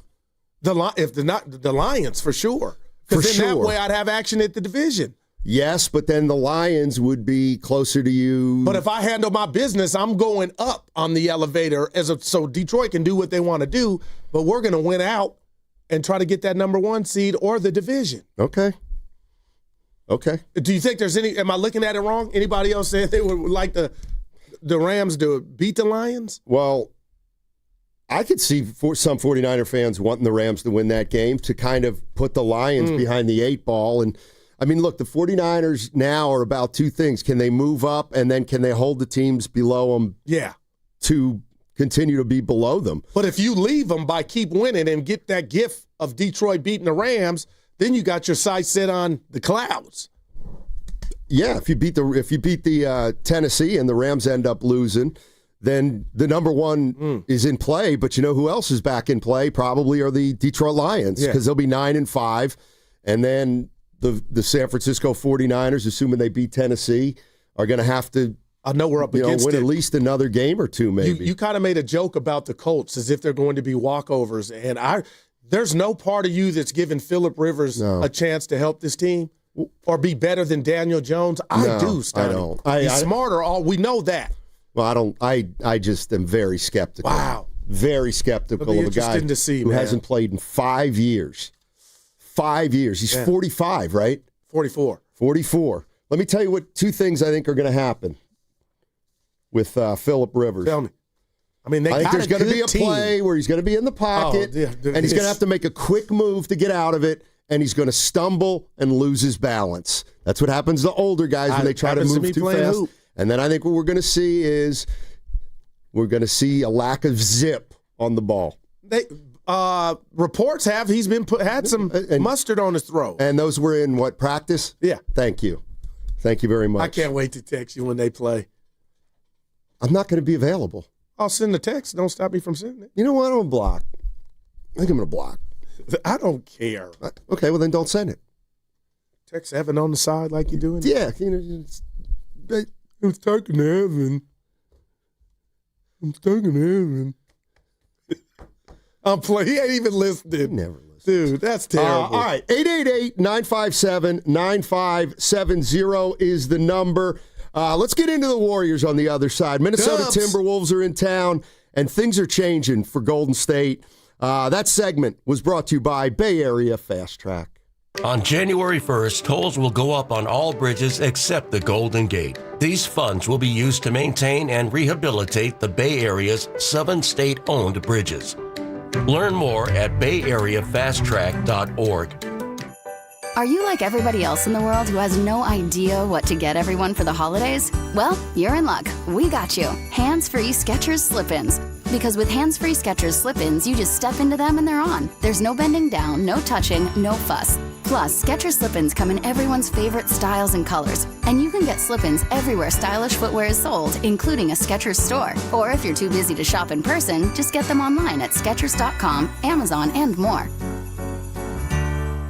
Hey, I'm Mike Slater. My dad passed away at the age of 63. It's out of nowhere. Had a stroke. Super hard, obviously, for the whole family, but my dad had life insurance. This is why I have life insurance for my family, for my wife and 4 kids. And the best place to get life insurance is ethos.com, because you can do it in 10 minutes. And there's no medical exam and no blood test, just a few health questions. Get life insurance in 10 minutes so your family is protected. Ethos, ETHOS, ethos.com/life. Running a business means wearing multiple hats. So if you're like me, you probably started out using your personal phone, taking client calls and texts nonstop. As my business grew, I needed something smarter. That's when I switched to Quo, the #1 business phone system. Quo works right on your phone or computer. No carrying 2 phones, no clunky landline, just one easy app you can try for free. Your team can share one number and handle calls and texts together like a shared inbox. Any teammate can jump into the conversation so customers get faster responses. And Quo's AI assistant summarizes your calls and responds to customers 24/7, so you never miss a lead or opportunity. All this starts at just $15 a month. That's basically 2 coffees. You can even keep your current business phone number. Find out why 90,000 businesses trust Quo. No missed calls, no missed customers. Try Quo for free at quo.com/sports. That's quo.com/sports to try Quo free. QUO.com/SPORTS. This is the sound of Claire, cooking dinner at home. And that's the sound of a fraud alert from Wells Fargo, flagging a charge for a pricey restaurant in Paris. Considering Claire isn't in Paris right now, that seemed odd to the bank and to Claire. 2 taps later, Claire says nope to the charge, and Wells Fargo is on the case. However you make money work, Wells Fargo can work with that. Wells Fargo Bank, N.A., member FDIC. Take a deep breath and visualize. It's Saturday. You just won up to $100 instant Kohl's Cash just because you are one of the first 100 in-store customers. Yes, visualize you at Kohl's as a winner. Plus, you'll also save up to 50% store-wide. It's all happening this Super Saturday at Kohl's. No purchase necessary while supplies last on 12/13/25. One card per household. Select style. Some exclusions apply. Offers end December 13th. See store or Kohls.com for details. Hurry, it's your last chance to donate your car to Cars for Kids for 2025. Any car running or not can be picked up as soon as tomorrow. Act now for your maximum 2025 tax deduction and vacation voucher. Call 877-CARS-FOR-KIDS to donate. That's Cars with a K. Never have I ever called my sister from the finish line of my first marathon. Hello? You won't believe where I am. Are you running? Mile 26. I'm gonna make it. Switch to T-Mobile's 55 Plus plan and get iPhone 16e with its advanced camera system on us. Plus, 2 lines for just $30 a line. Guys, I can't believe it. I knew you could do it, babe. That was amazing. Mom, how do you feel? I feel great. I can't feel my feet. Let's take a picture. And then you may carry me to the car. Share every stride, every mile, every memory on America's best network. Switch to T-Mobile's 55 Plus plan and get iPhone 16e on us and 2 lines for just $30 a line. With 24 monthly bill credits and 2 eligible port-ins on Essentials 55 Plus for well-qualified customers with autopay plus taxes, fees, and $35 device connection charge. Credits end and balance due if you pay off early or cancel. Contact us. Finance agreement 128 gigabytes, $599.99 required. Best mobile network in the U.S. based on analysis by Ookla of Speed Test Intelligence Data 1H 2025. Visit T-Mobile.com. Wesley Financial Group is not a law firm. I'm Chuck McDowell, founder of Wesley Financial Group. Did you buy a timeshare because they told you it was a great investment? That's a lie. Most timeshares can be bought online for $1. To find out what your timeshare is worth and to cancel it, call us today and we'll send you our timeshare exit kit free with all your options for cancellation. Call Wesley for your free exit info guide. 800-941-2255. That's 800-941-2255. Spreadsheets, clunky software, 100 different logins just to run your business? There's a better way. Odoo. One simple, connected platform that handles sales, inventory, accounting, and more. So you can focus on growing, not juggling. Make the switch today at odoo.com. That's ODOO.com. Big flavor doesn't have to break the bank. Smash Burger's $4.99 all the time menu is here to stay. Try crave-worthy favorites. You're a bite away from believing. For your chance to win a Smash Burger gift card, courtesy of Smash Burger, visit 957thegame.com.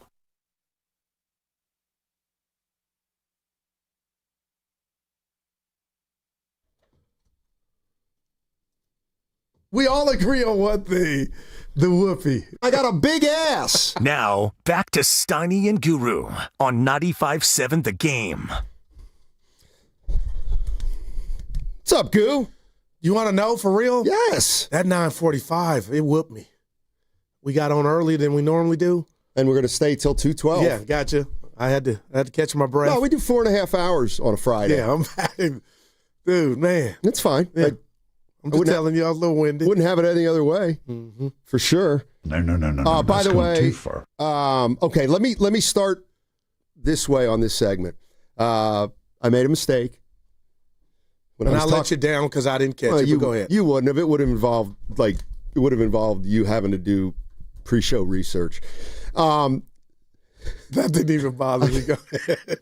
I'll stop. I don't have the energy today. Danny Emmerman was the author. He writes for the SF Standard, and he was the guy who he was the reporter that talked to Buddy Hield. Okay. And so I want to give you 2 quotes from this story because it's very interesting. The first one's from Buddy Hield, and this is what I mean. I think tonight's going to be the first night where some changes take place. But real quick before you do it, I just hate that Dre got Julius Randle-itis. Yeah, well. But it's not going to be the whole team. Okay, then they got another excuse. No, they can have another excuse. No excuses. I'm just saying. Go ahead. But Buddy Hield was asked about, his season and what's going to happen. And Buddy Hield said, everybody's coming for everybody's minutes. There's limited time out there. The cream rises to the top. It comes down to who wants it the most. How much are you willing to sacrifice?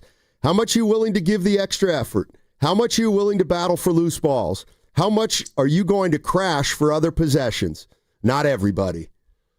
I mean, I feel like it's as clear as day. Yeah, but what you tell me what you think, and it's my prerogative. Shout out Bobby Brown. I can say it.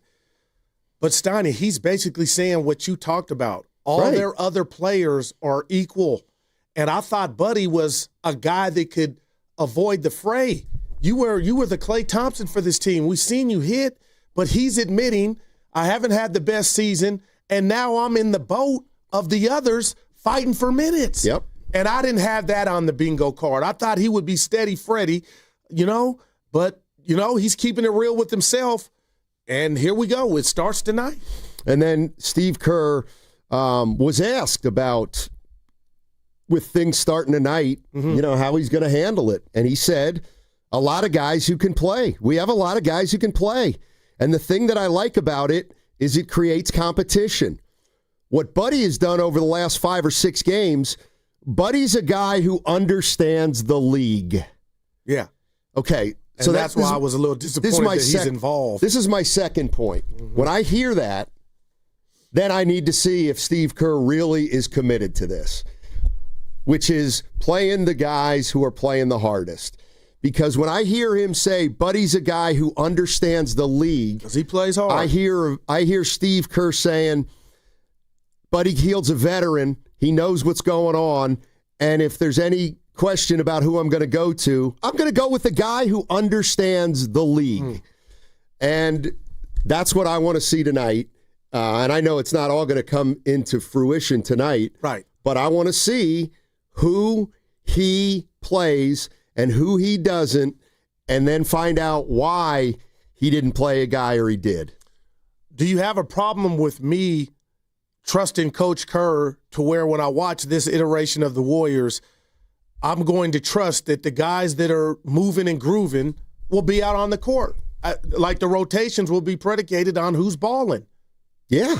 And that's what I mean about it feels to me like things are starting over at this point. Is that a good thing after 25 games? No. Is Minnesota saying that? No, because it's an indication that the three guys have not been playing well enough to hold down their spot in the rotation. That's what I'm seeing. I'm seeing Kaminga, I'm seeing Moody, and I'm seeing Podziemski.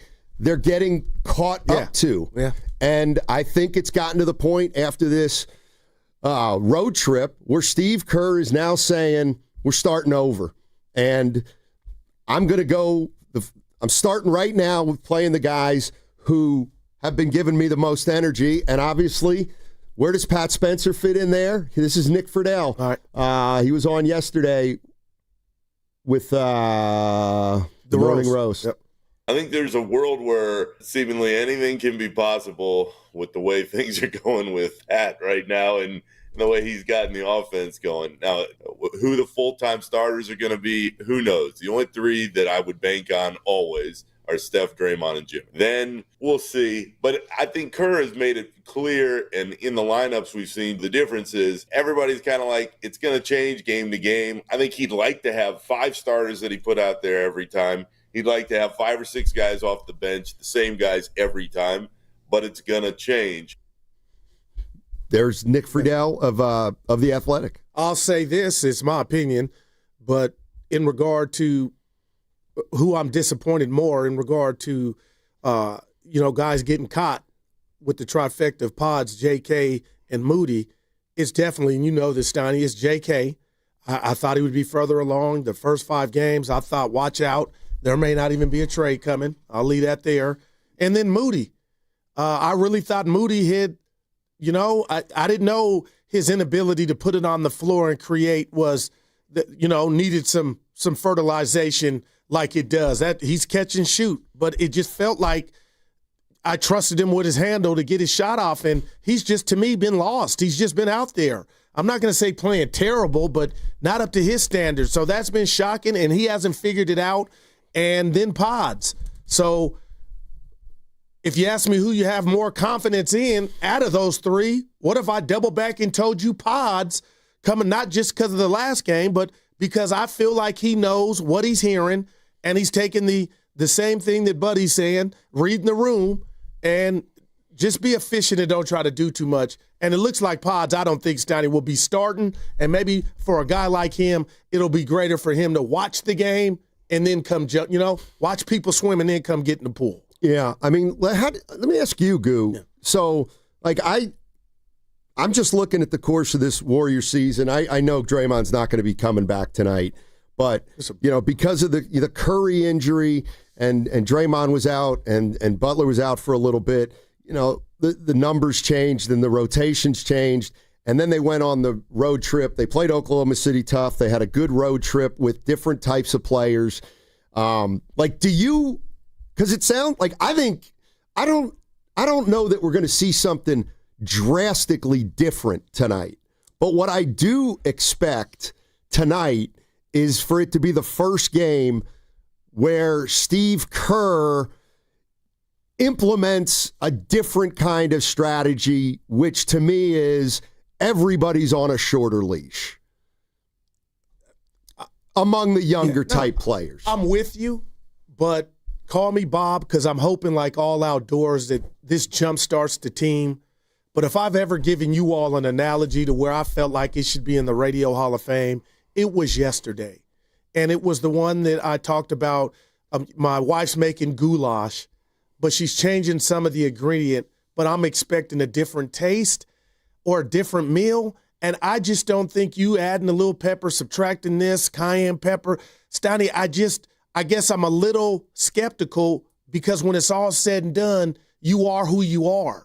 Now, I know you're going about the distribution of minutes differently, but I feel like we still need size. Like I still dream of the Trey Murphy IIIs and other players on this team, and maybe I could totally be wrong, and I'm hoping like I am, that this dangling of the minute distribution will make us look different, but I'm really saying in my heart, like, you still are who you are, No, and you are. And you're going to be probably who you are for a while, or at least until you can make a move in January, if you're going to do something with Jonathan Kaminga. But I guess I want to know, like, from Warrior fans, it feels like I might be overstating the importance of tonight's game. That's what it kind of feels like. Because it sounds like the last couple of games, not that they're going to go win the title, but it sounds like, Steiny, you like the fact that there's competition. Yes, especially with those three guys, Moody, Kaminga. But can that change you?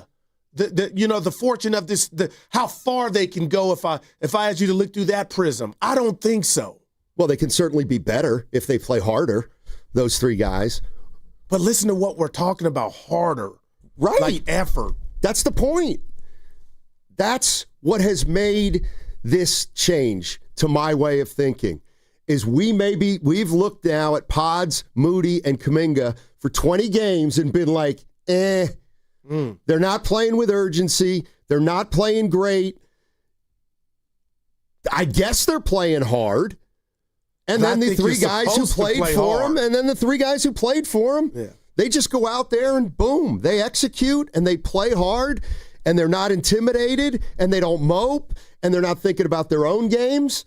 And that's why we're in this position. But 888-957-9570 is the number. Am I overstating like where the Warriors are right now in their season? 888-957-9570. I just feel like this may be the time when things start to settle in finally. Also, nobody's brought this up, but we got to get into it regarding Kaminga. All right. Warriors could have a timing problem on their hands.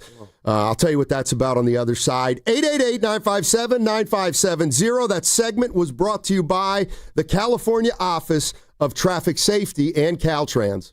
In 2023, 1,355 people were killed in alcohol-related crashes throughout California. Driving under the influence of anything is dangerous, illegal, and has serious consequences. Don't be the I in DUI. Go safely, California. Welcome back to Winter Hack Radio, the place for clever hacks to survive the season. Icy driveway? Well, try spreading sand or birdseed to help with traction. Snowy puppy paws? Well, grab a whisk, brush it off, done. Catch COVID-19? Well, just get Actually, there's no hack for COVID-19. But if you test positive, prescription medications for COVID exist. Ask your doctor if they're right for you.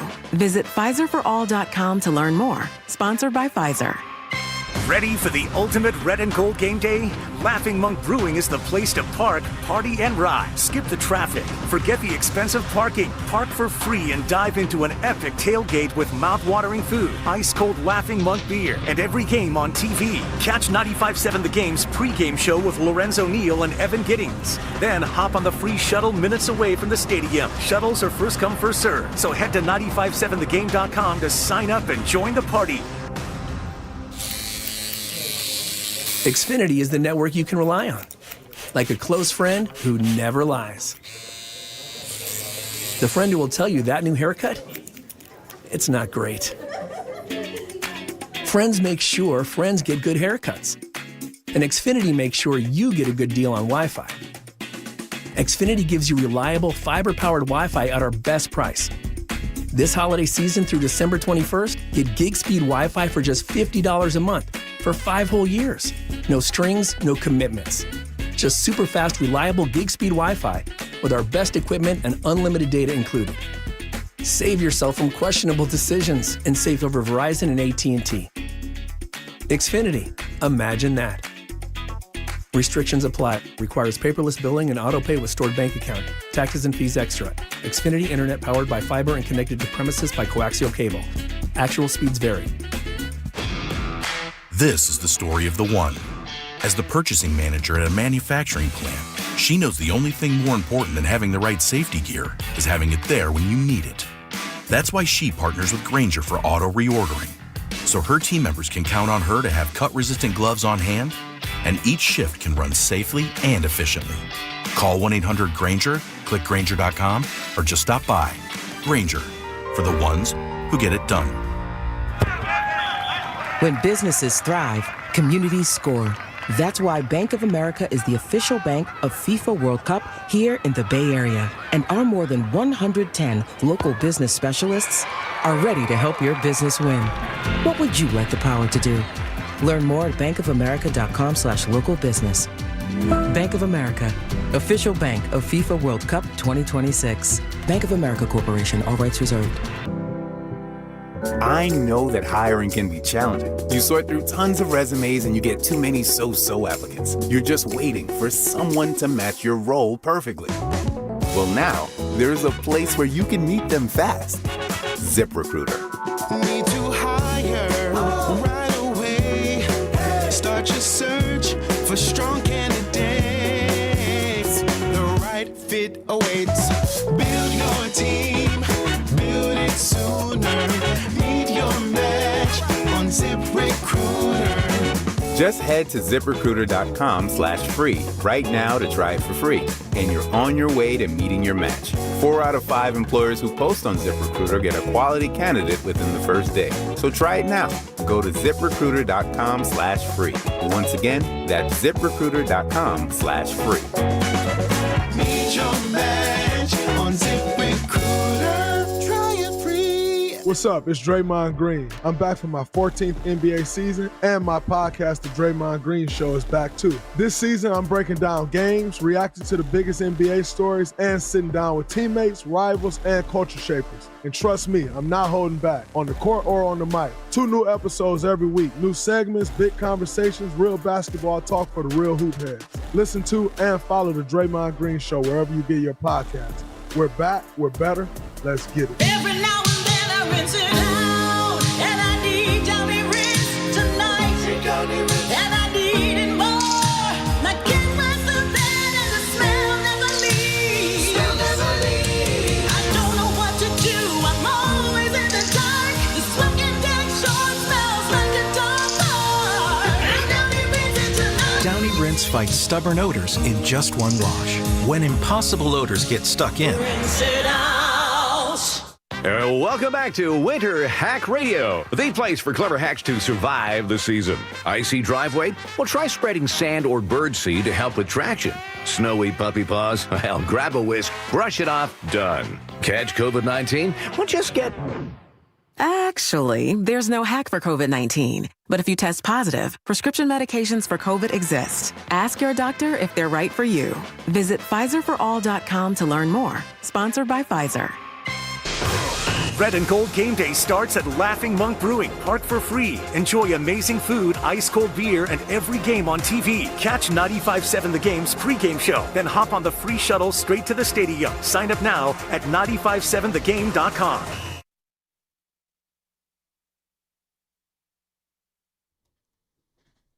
I can't stand to see greatness rot before my eyes. Now, back to Steiny and Guru on 95.7 The Game. Steiny and Guru on a Friday. Does anybody do Fridays as well as us? I mean, we try to bring it home, not just for us, but for everybody. No, we do. We do. If we could just get it sponsored. For what? What we do for the cafeteria, you know. We don't want to let too many people in on our little secret. Well, we did have a little bit of a sponsorship, and then Steiny took it and ran with it. Oh. The $50 a couple days ago? Hey, by the way, I have 25. Wait, Evan and I, thank you to apiece. okay. Thank you, Jimmy in Bayview, by the way, for hooking me up the other day. For sponsoring Just Steiny. Appreciate it. Yeah, you guys are being load managed, apparently. You can't play every day. Can you help me? I'll try. We're going to get into the dubs. I get it. We have. But what part of my personality has me fixated on this Moore situation in Michigan? Like, I'm disappointed. What I know people why? are human and they mess up, but he messed up bad. Apparently. That's the way it looks. When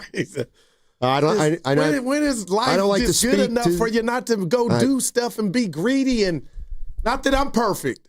We know I'm not. But my turtleneck, but you know what I mean? Like, what's the biggest, like, What's the biggest mistake I made in my life? Bobby Petrino had his mistress on his motorcycle. He wrecked. Well, where was he supposed to have her? But now he's back. He's back coaching. Mm-hmm. Bobby. He was officially charged 45 minutes ago, by the way. Yeah, I saw that. Can you tell me with what? Any heavy things? Home invasion. Oh, my God. Stalking. Yeah. Oh, man. Oh, it's Saran now. That's a wrap. Okay. Yeah. I don't really have a lot to add. But you know when people messed it. Like, oh, and assault. Steiny, your biggest error on this earth as an adult. I'm not going to go there. That's between Get you me. fired? It's between me and my God. Okay, got you. Right. Buddha. Nobody knows the worst thing I've done in my life. All right. And that's the way it should be. I got you. All right, hold on. Let me think. What about you? Well, you want me to tell you? Yeah, sure. 2001, I was driving under the Mexico. influence. Driving under the influence. It never happened again. 2001. And I thought to myself, when I had children, what if I'd have gotten a wreck and took somebody's life and wrecked their It changed me, Steiny, seriously. So that's the worst thing I've done. And I'm being real and owning it. Good. I'm being Evan? nosy. I'm being nosy now. He's young. Have you ever had that or no? What? Driving under influence? I mean, we've all made mistakes. Let's just put it that way. We're done. And we've all made mistakes, but that's a big one. I got you. I paid. Yeah. Where's Sean Kemp when you need him? I thought you said you didn't want him. Could have given you still was in trouble, man. You know, it's funny. You brought up Bobby Petrino, dude. That was man. And He I was on the just for motorcycle like kicks, I was Prince like, in Purple I love Rain. Bobby Petrino. And Evan goes, we should do a segment on the biggest scoundrels that you give a pass to. Yeah. Who's on that Mount Rushmore? Well, he's on there. What about Patino? I don't like go through J.R. his Smith is my guy. Well, what'd he do? Well, he's a nitwit. No, nothing. Oh, yeah. No trouble with. That's not. That's bad. dirty. We're That's not talking about bad. trouble with the law. Did And J.R. Smith beat that one guy up outside his car that Barkley one threw time? a guy through the window, and we love him. Stop. Draymond hit a guy. Well, multiple. They did get trouble. No, Steiny, don't dare. We're talking about people that messed Like Lane Kiffin. I like Lane Kiffin. But he hasn't done anything, no trouble with the law. He leaves everywhere he goes. That's Steiny. That's a saint. So wait, you have to be a criminal, right? Stuff I don't. Like Rick Pitino's back after he had to pay his dues. I won't go through his stuff. Well, I know one that everyone gives a pass to. Kobe Bryant. Don't go there with goo. Don't go there with goo. How Evan. can I'm being We're on a real? Friday? And Evan, that's as real as all outdoors, man. Thank God you said it. What can I say? He got up. Michael Jordan. What? Gambling. No, Steiny, stop. Oh, that's brought right. To you, 95.7 The Game brought to you by DraftKings. Not anymore.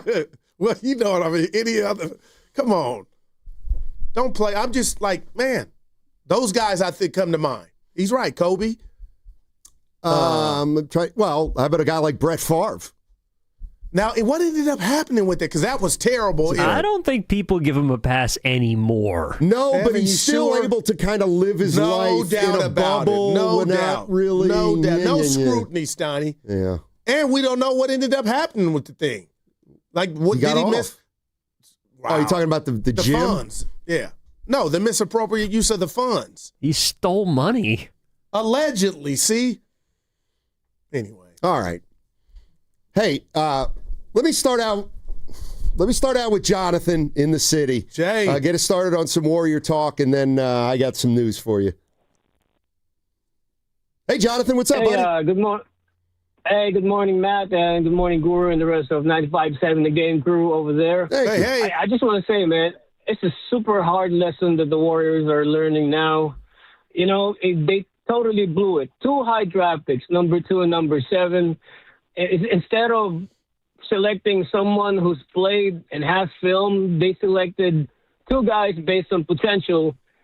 One turned out to be a total bust, and the other one, they don't know what to do with him. Kaminga has turned into, like a relative in the house, or usually a wife, because she drives a pickup truck or a van, will just pick up, furniture along the way. And she gets home, and you're like, what are you doing with the furniture? Oh, this is wood value, somebody threw it away, but I'll find a use for it to see this is solid wood. Meantime, it's been 3 years and it's still sitting in the garage and nobody knows what to do with it, because you don't really need a furniture because you've got furniture already.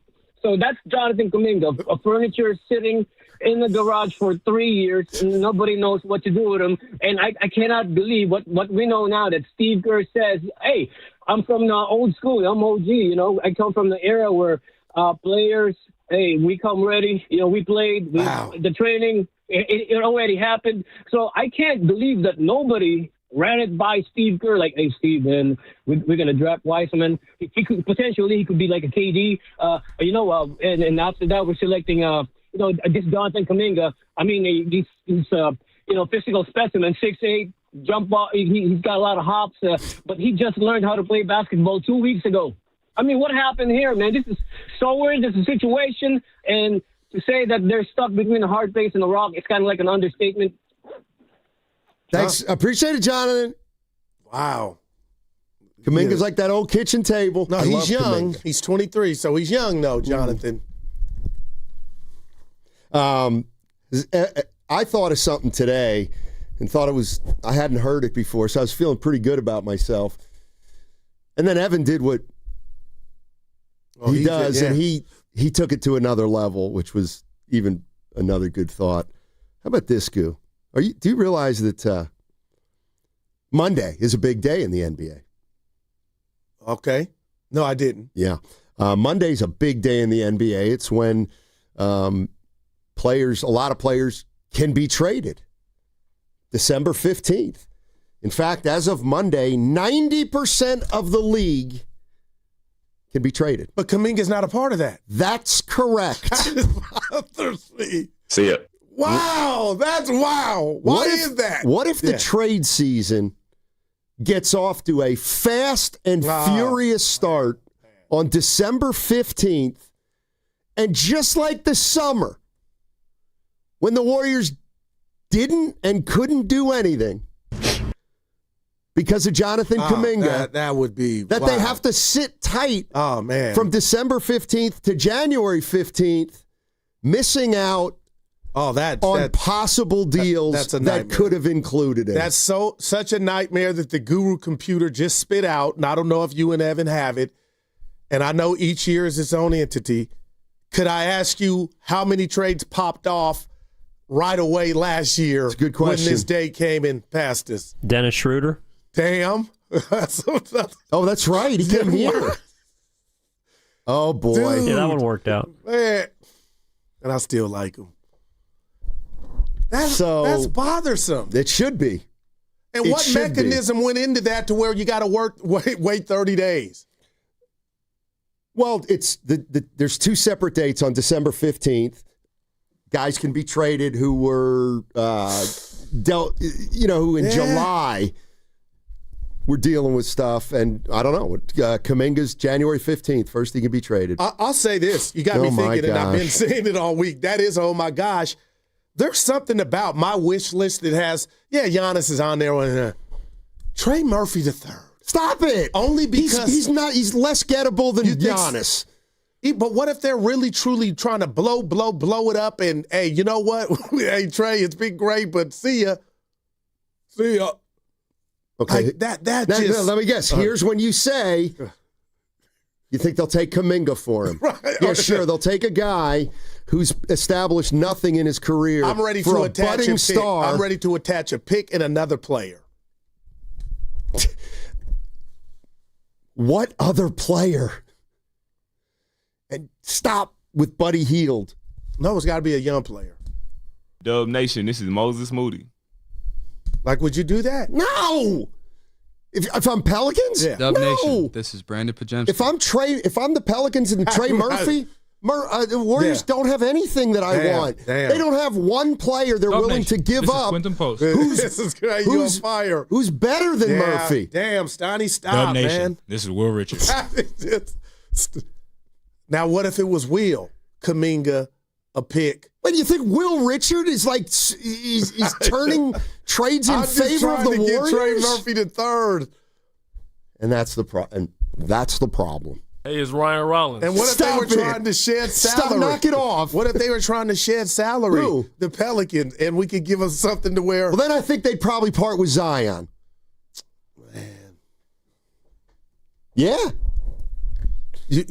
My flames are dimmer, but I'm still that guy's on my wish list, man. By the way, I asked Warrior fans if I was overstating that I think this is kind of the start of something for the Warriors, a stretch of games where we'll get a better look at them. I think some things in the rotation might change.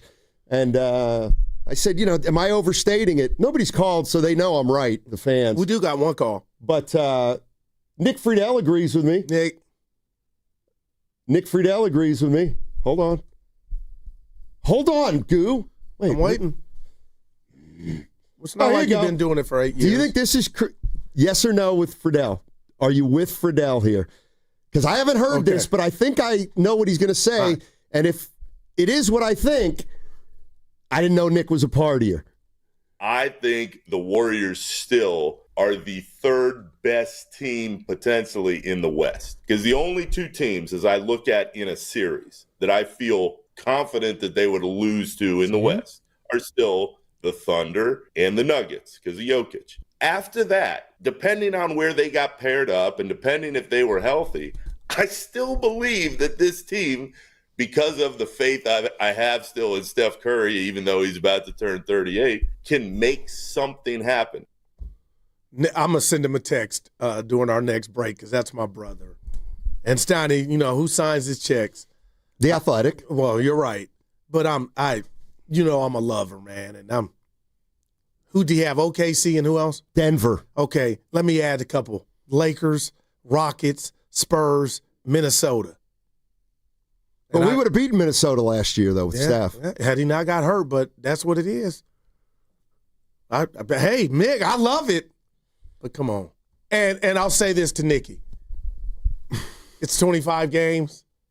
The Warriors could easily be the number 2 seed. And you could tell me it's only 25 games. That's why. Steiny, we're at 8th. Yeah. You know what I mean? No, I do. I'm going to text Nick. This is what Nick said when I brought up the Kaminga thing on the 15th, et cetera. Question is, are we going to have to keep buckling up. Although I'd caution everybody who thinks that January 15th, all this is going to finally go away. I don't think that's going to happen. When has the deal ever gone down right on the day it was supposed to? I think this goes all the way up towards the deadline, and then maybe they make a move. Maybe they don't. And maybe Kaminga plays out the rest of the year here because the Warriors just don't like what they're getting back in return. But like, that's on the table, man. You heard Butch back there, Spadoni, like, that would be I'm asking you. Because I'm a Kaminga fan, and I still think we're going to see him tonight. I don't think he's I'm almost getting frisky? ready. You feeling frisky? Hold on a sec. You're listening to 95.7 The Game, KGMZ FM and HD1 San Francisco and Odyssey Sports Station.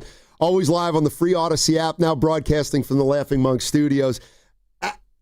I just changed my mind when I was doing the legal. I was like, I'm getting ready to bet Goo that Kaminga won't play tonight. Dude. However, no Dre. However, that's one part of it. And the other is, I think he's going to play 14 to start, and then he'll decide on But last who year, he's that gonna was the finish with. theme. Remember? He was like, we're 14, 15 deep. We got off to the good start. That's what I'm saying. So I think we've he been may here play. before as far as different players. I'm talking about if he plays 2 seconds, I lose the bet. Yeah, He you're talking about literally Kaminga. said 2 days ago he's only going to play 11.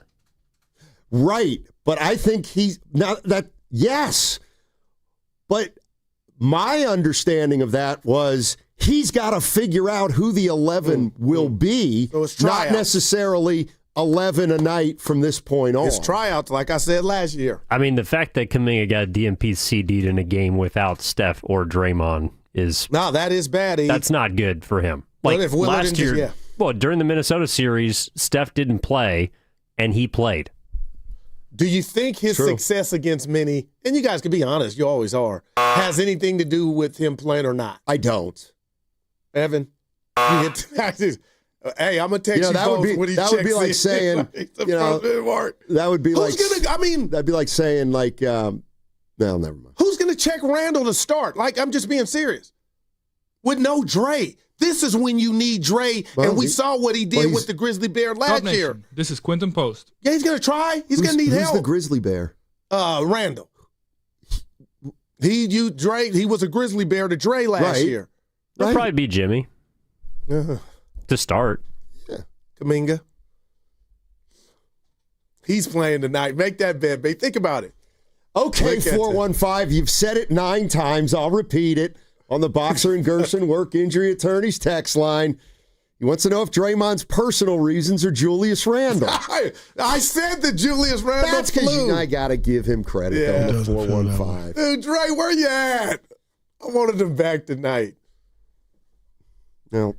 And then we got Portland. We owe them. They losing to any and everybody, Portland. They are. Except the Warriors. Dude, 2-0. They own the Warriors. All right, this is what Evan was talking about with the rotation with Kaminga. right now, Kaminga is out of the rotation unless something dramatic shifts tomorrow and over the weekend. Kerr, guys, was as open about the situation as I've heard him all year last night.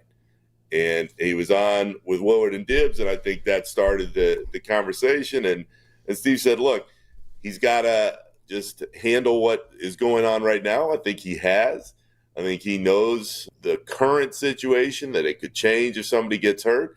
And I think it's in the best interest of the Warriors and Kaminga if everybody stays on the same page for now. We'll see what happens January 15th. All right. Can I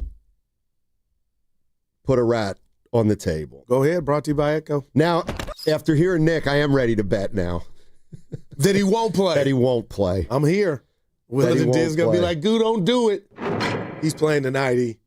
Listen to this. This is why I'm saying this. Steph Curry. Oh, boy. What happened?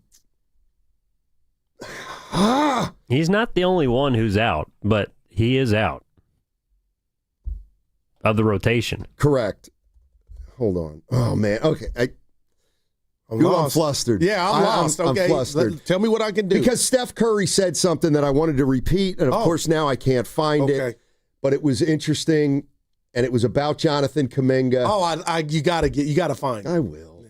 I will. In the meantime, Let me play this. This is Friedel also agreeing with me that Guru, the schedule, lightening up. The schedule is breaking their way. They've got a lot of easier games on the horizon here. If you look at the back half of this month after that trip east, guys, they have a ton of home games coming.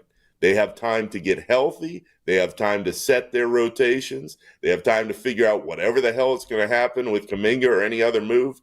They have time to bring things together. So as far as stretches go, I think we're about to enter one of the single biggest ones of the whole season for the Warriors. All right, so the Warriors' next 20 games, 14 are at Chase Center. Okay. And in January, they have an 8-game homestand. That's big. So, what? Right now they're 13-12. Can they get to, 26-17? But that homestand I don't like starts with OKC. That'd be 13-7 over 20 games. That would get them to 26-29. I think you'd take that if you could, if you're the Warriors. Yeah. As it relates to Jonathan Kaminga, here's why I would say he's not playing tonight. Because it's I think he might be officially a problem. So listen to Steph Curry. Man, I'm all ears. Steph Curry was talking about Jonathan Kaminga, and he hasn't talked about Kaminga because he's been hurt. And Steph Curry said the following: the hardest part, whether it's going well or whether it's not, is not losing your spirit. That's been JK's challenge as a young player. Things change so quickly, and there are all these declarations about who he is as a player and does he fit and all that type of stuff. We still have hopes that it'll impact our team this year, but it's just an idea. You can't lose your spirit when things aren't going your way because you're always a game or two away from it coming right back to you.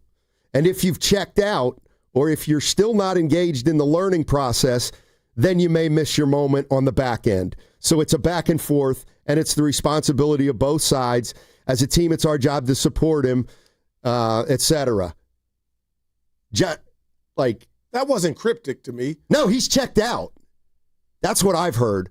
I've heard that he is checked out. He's lost his spirit. But he sounds like Steph saying he's checked out before, too, and got it back. I don't know. Maybe so. And I like the part where he ended where both parties involved, meaning the team, and that, again, that's just wordplay, but I don't know. Why did I find that enduring? Like, he knows what it is, and you're right. He probably is checked out, but you need to check back. You need to get checked back in because you got a whole long time before the 15th of January is upon us. But that's what I'm thinking, though, right now, is if Curry's saying, the challenge, you can't lose his spirit, and, you can't check out, that tells me he has. Or he wouldn't even be talking like that. But here's the difference with Kaminga now and Kaminga in the past. It seems like they've got players ahead of him now they want to play. So I'm not convinced. I mean, I'm not convinced he's going to get back into the rotation anytime soon. He might, but you got to 2:00 to make the bet. I don't know. All right. I don't know. Draymond not there, Horford not there. I probably won't make the bet. That's what I was leaning on, man. But isn't that pretty sad in and of itself? That's what needs to happen for this kid to get on the court. Yeah. All right. 888-957-9570 is the number, and we're going to talk some more Warriors on the other side. They play the Minnesota Timberwolves tonight at Chase, and that segment was brought to you by Fremont Bank. Here for you, here for good. Hey, covering Bay Area sports for years, I've seen athletes go through it all, the highs, the lows, and the pain that comes with getting knocked down. But when it's not just a game, and when you're the one injured or when tragedy strikes someone you love, that's when Beam Law comes in. Beam Law is the Bay Area's go-to personal injury law firm. And whether it's a car accident, a serious injury, or a wrongful death, they are there to shoulder the legal burden so you can focus on rebuilding, recovery, and taking care of your family. Beam Law is local, and they win with millions recovered for clients across the region. That's why SF Weekly has voted them Best of the Bay 4 times. So if you've been hurt or lost someone because of someone else's negligence, call Beam Law at 415-523-5555. That's 415-523-5555. or visit hurtinthebay.com. That's hurtinthebay.com, because it's not whether you get knocked down, it's whether you get back up. Beam Law, they've got your back, Bay Area. This is the story of the one. As the purchasing manager at a manufacturing plant, she knows the only thing more important than having the right safety gear is having it there when you need it. That's why she partners with Grainger for auto reordering, so her team members can count on her to have cut-resistant gloves on hand, and each shift can run safely and efficiently. Call 1-800-GRAINGER, click Grainger.com, or just stop by. Grainger, for the ones who get it done. Honey, that flu keeping you up? Did you take NyQuil Intense Flu? Nah, I got this. Okay, I don't got this. Yeah, you need NyQuil Intense Flu. Undo your flu with NyQuil Intense Flu. NyQuil Intense Flu provides powerful relief of your flu symptoms so you can sleep. You do got this. NyQuil Intense Flu. The nighttime sniffling, aching fever. Best sleep with the flu medicine. Use as directed. Keep out of reach of children. Running a business means wearing multiple hats. So if you're like me, you probably started out using your personal phone, taking client calls and texts nonstop. As my business grew, I needed something smarter. That's when I switched to Quo, the #1 business phone system. Quo works right on your phone or computer. No carrying 2 phones, no clunky landline, just one easy app you can try for free. Your team can share one number and handle calls and texts together like a shared inbox. Any teammate can jump into the conversation, so customers get faster responses. And Quo's AI assistant summarizes your calls and responds to customers 24/7, so you never miss a lead or opportunity. All this starts at just $15 a month. That's basically 2 coffees. You can even keep your current business phone number. Find out why 90,000 businesses trust Quo. No missed calls, no missed customers. Try Quo for free at quo.com/sports. That's quo.com/sports to try Quo free. QUO.com/SPORTS. A lot of Bay Area banking customers are faced with a choice. Which financial institution best fits what they're looking for? It might make sense to consider a bank's history. Take Fremont Bank. For 60 years, we've provided stability and consistency with an emphasis on relationships. We've grown one customer at a time, not through mergers or acquisitions, because that's how you can do business when you're independently owned and community focused. Fremont Bank. Here for you, here for good. Elevate your kitchen at the Mila Innovation Center at Friedman's Appliance in Pleasant Hill. Out of your dreams and into your kitchen. Select the qualifying built-in kitchen appliance package that is right for you. With unrivaled technology and luxury-grade quality, when you bring home a Mila, you're bringing home true innovation. Now, for a limited time, save up to 10% with the purchase of a qualifying Mila kitchen package. Visit the Mila Innovation Center at Friedman's Appliance in Pleasant Hill or at friedmansappliance.com. Hurry, it's your last chance to donate your car to Cars for Kids for 2025. Any car running or not can be picked up as soon as tomorrow. Act now for your maximum 2025 tax deduction and vacation voucher. Call 877-CARS-FOR-KIDS to donate. That's Cars with a K. My name is Emma. I am 13 years old. 6 years ago, I was injured in a car accident that left me paralyzed from the waist down. Last January, I got to meet my service dog, Marcia. Marcia helps me open doors. She picks up things that I can't reach. She makes me feel like together we can do anything. We are just one of the thousands of teams Canine Companions has paired together over the past 50 years. Visit canine.org to see the many ways you can change lives. It all comes down to this, folks. Yep, the entire season is on the line. But my throat has officially thrown in the towel. Sounds like you need Vicks VapoCool drops. They're max strength and vaporize sore throat pain. Whoa! These VapoCool drops hit fast! Speaking of fast, did you just see that play? Yeah, he vaporized that ball. That pun should have come with a penalty. Vaporize sore throat pain with Vicks VapoCool drops. Use as directed. Hey, nice job, Pete. I like those clean lines. Fellas, do we have anyone that can get to Greenport today? At Corey's Landscaping, the staffing plan is in the weeds. Anthony, we need that leaf blower over here. 3 more new customer requests just came in. Who wants to work some overtime? He needs to dig up quality landscapers and fast. I need Indeed. Indeed you do. When you sponsor a job on Indeed, it's easier for talented candidates to find it, which makes it easier for you to hire them. Visit Indeed.com/credit and get $75 towards your first sponsored job. Terms and conditions apply. Makita's built for the pros who show up early, who don't do shortcuts, only precise cuts, With tools built to last, job after job, year after year. Performance that pays off. Because when the job calls for the best, you answer. And when you need the best, you call on Makita. Built to be the best. Available at the Home Depot. Big flavor doesn't have to break the bank. Smash Burger's $4.99 all-the-time menu is here to stay. Try crave-worthy favorites. You're a bite away from believing. For your chance to win a Smash Burger gift card, courtesy of Smash Burger, visit 957thegame.com.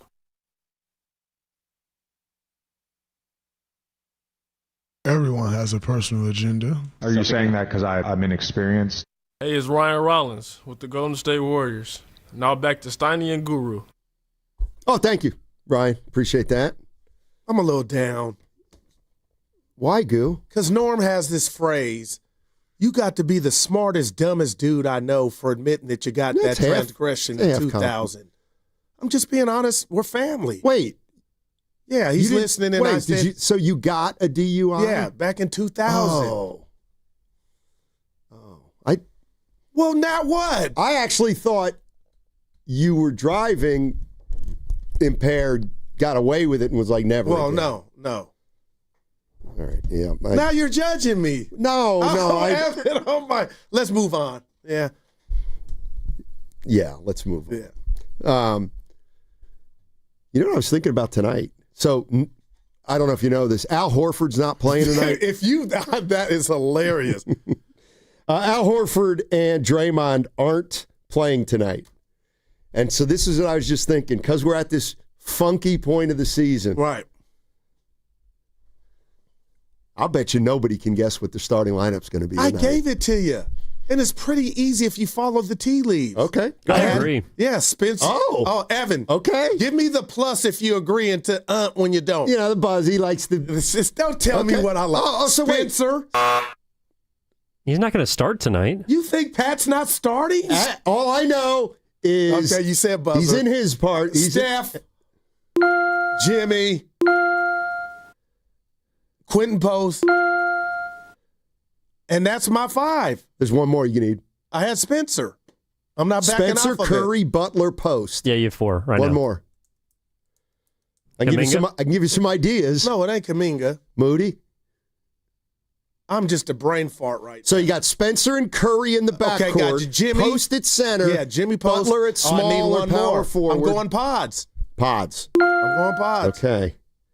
Pods. Evan? All right, I got Curry, Richard, Heald, I forgot. Butler, Post. I lost. Good call. I'm lost. I've just totally brain farted. 888-957-9570. I'm giving you, I'm going to give away a prize on Monday if somebody gets it right. That $50? No, you know, hey, you know what I do have? So, yeah, 25. First of all, you know, that was for this show. Yeah, $12.50 a piece, tops. That's what you're getting.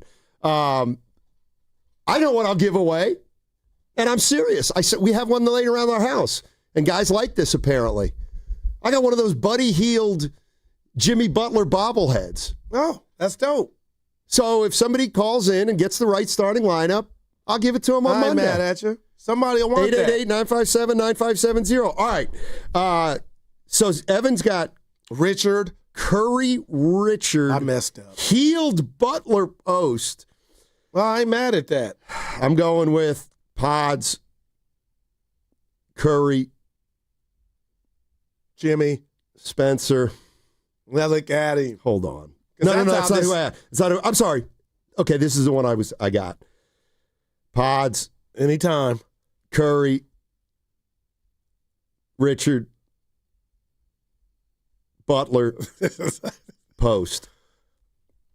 That's who I got. So I got nobody Heald in my starting lineup. Right. Evan, you don't have Pods in yours. I don't. He has Buddy. Yeah. I don't know if Buddy's starting. He has been. I miss Richard. That's why the exercise. I just want to move on. Like he's starting. Well, he starts. Yeah. I don't know. He may not. I mean, he hasn't. He has not started in a while. Like that's his spot. You know what I mean? So he's been Richard's got 10 starts in a row. Man, I didn't realize that. He's been a little I fixture. mean, they changed their. He doesn't play the most minutes, but he starts pretty consistently. Okay, well, I got him. I got him in mind. But the essence of the true bet was, is J.K. going to get off his keister? That was a secondary bet. Nah, that was the first one. Yeah. Well, you can have one with the listeners. If you want to take it, you got to 159. They need him. 925. I got Al Horford's not going to play tonight. Dude, you got to retire. Shocker. That. We got guys sitting out again. All right. And for you to just be, what did you call it? It hurt me a couple weeks ago when you said I was mad, and you go, that's fake. What did you call it? Fake outrage. Dude, why does I shrivel up when I hear that anyway, because that does exist. I don't exhibit it.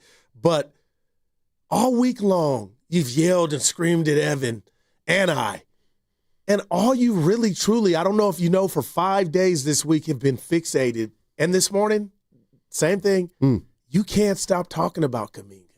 Kaminga? You act like you don't want to hear it. Okay. Everything is, I covered this morning. Okay. Evan's not this. Okay. Just Kaminga. Like, I get it. Nothing's wrong. But you are truly, and my mother, God rest her soul, Daisy Mae Johnson, looking down on us, she says, son, what you confess is what you possess. So what you say you hate, you like. And so you were, I want to hear his name, but there's no chance that I bring up Kaminga more than you. I love Kaminga. Well, that's a different story. Okay. But this week, you put the stop sign. I don't want to hear his name. That's right. I know. I went in the restroom, and you're like, Guru, what? Kaminga. I'm like, what's going on? You can't stop talking about him. No. Yeah. Want to bet? I'll tell you what. I'll make a bet with you.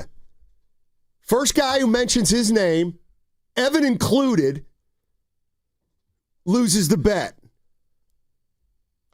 Any reference to Kaminga. And you know what? Callers, if you call in for Kaminga, you're banned. I don't think you can do it. Of course I can do it. Hey, he's got Evan is incredible. A Kaminga jar. Oh, nice. The afternoon Willard and Okay, Diaz I'm going to put that right in front of the sensation glass. No. It will be broke in 2 minutes. So we got great. a Kaminga swear jar. You got to put something in there now. Where you put the $50 in. Okay. Well, you owe us $12.50 a piece. You know what? You're not getting it. I'm getting it. You want to bet? Seriously, do you want to bet that I will not give you $12.50? Because I won't. But what you're missing is, do you think I'm not capable of taking it? Yeah, right. Study out how you in the trash. You have no idea. I really would. You've never seen me scrap. First of all, I'll hit you when you're not looking. But I'm going to be looking because I'm coming for my $12.50. No. It's not you could stop. I'd have one of those WWE, I'd chair you over the head. There are some days I'm at the gym doing bench press. Not Evan, you. I'm like, Stoney would really, he'd be impressed if he saw his boy. Anyway. There's a couple trades that are out on ESPN, but this is Jake Fisher. He works with Mark Stein on Substack, covers the NBA. He was talking about what the Warriors may be thinking. The only player I think in the league that Golden State would be willing to move Draymond Green for would be Giannis Antetokounmpo. That's the only player. Between him and Jonathan Kaminga and Brandon Podziemski, all of a sudden, Golden State probably does have an intriguing package if you're Milwaukee. But I don't think that they are going to be pushing Draymond's salary onto the table or Jimmy Butler's salary for anyone short of him. I don't think they... Or I saw in the comment, I don't think they're making Larry Markkinen a move either. You know, his contract is so big, and that would require you parting ways with Draymond. And I just think Golden State values him too much, and they would not part ways with Draymond Green unless it was for Giannis, and that's really it. Well, you've got to be kidding me. That's your boy. You've got to be kidding me. I'm just shocked that you're shocked. I don't believe that. Okay. I just do not believe that the Warriors would not move Draymond Green for anyone else under the sun except Giannis. But how many years of watching the same television show would make you surprised? That's what's throwing me off. Maybe because nobody wants Draymond. Because everybody knows there's Draymond. A team right here that he's on that loves him. And that's all that matters. Like, and Jake, regardless if he's right or wrong, the team, they cover let me him, ask you man. that. Just real quick. I will do it in a second. No, forget Giannis. If you're Mike Dunleavy, would you let it be known, we're probably most definitely not going to include Draymond Green in any trade unless it's for Giannis? No, there's no chance. I give you that. I give you that. And you know what?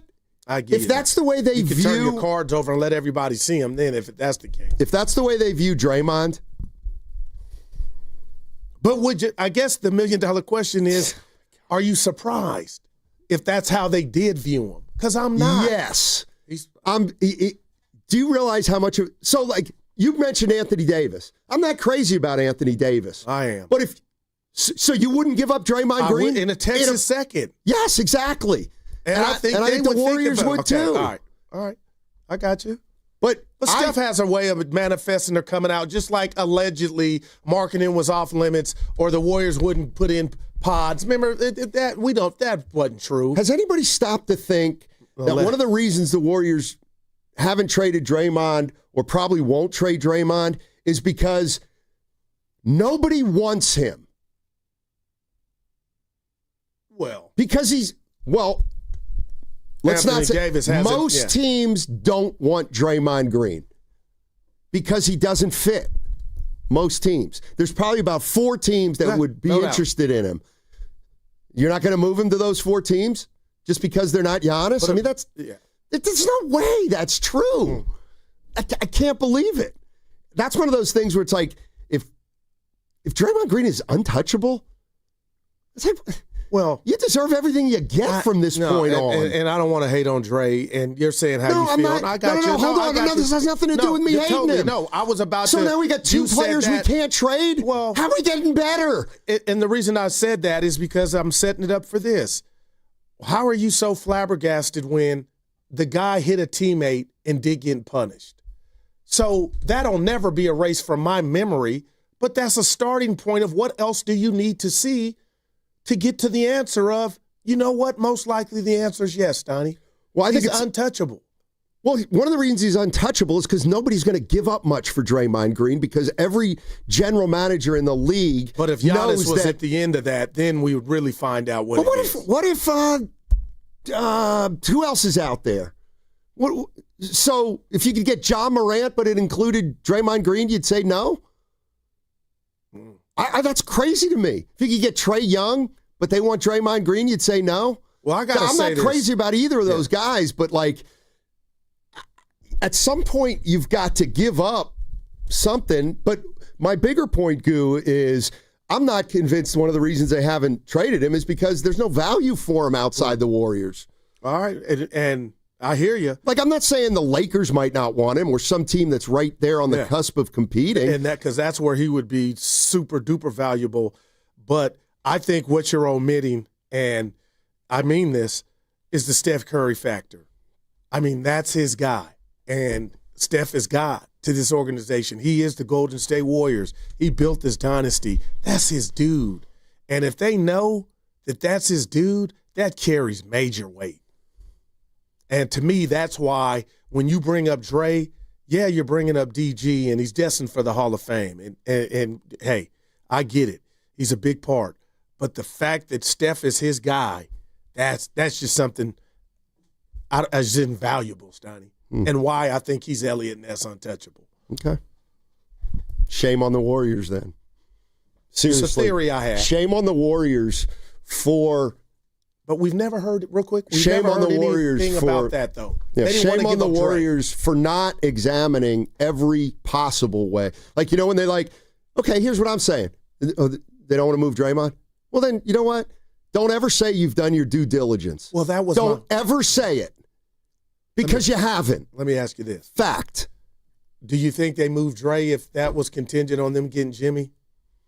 Like, I know it wasn't, but if there were a way, and that's what the deal was held up, they wanted Draymond Green, do you think the Warriors would have said, yeah?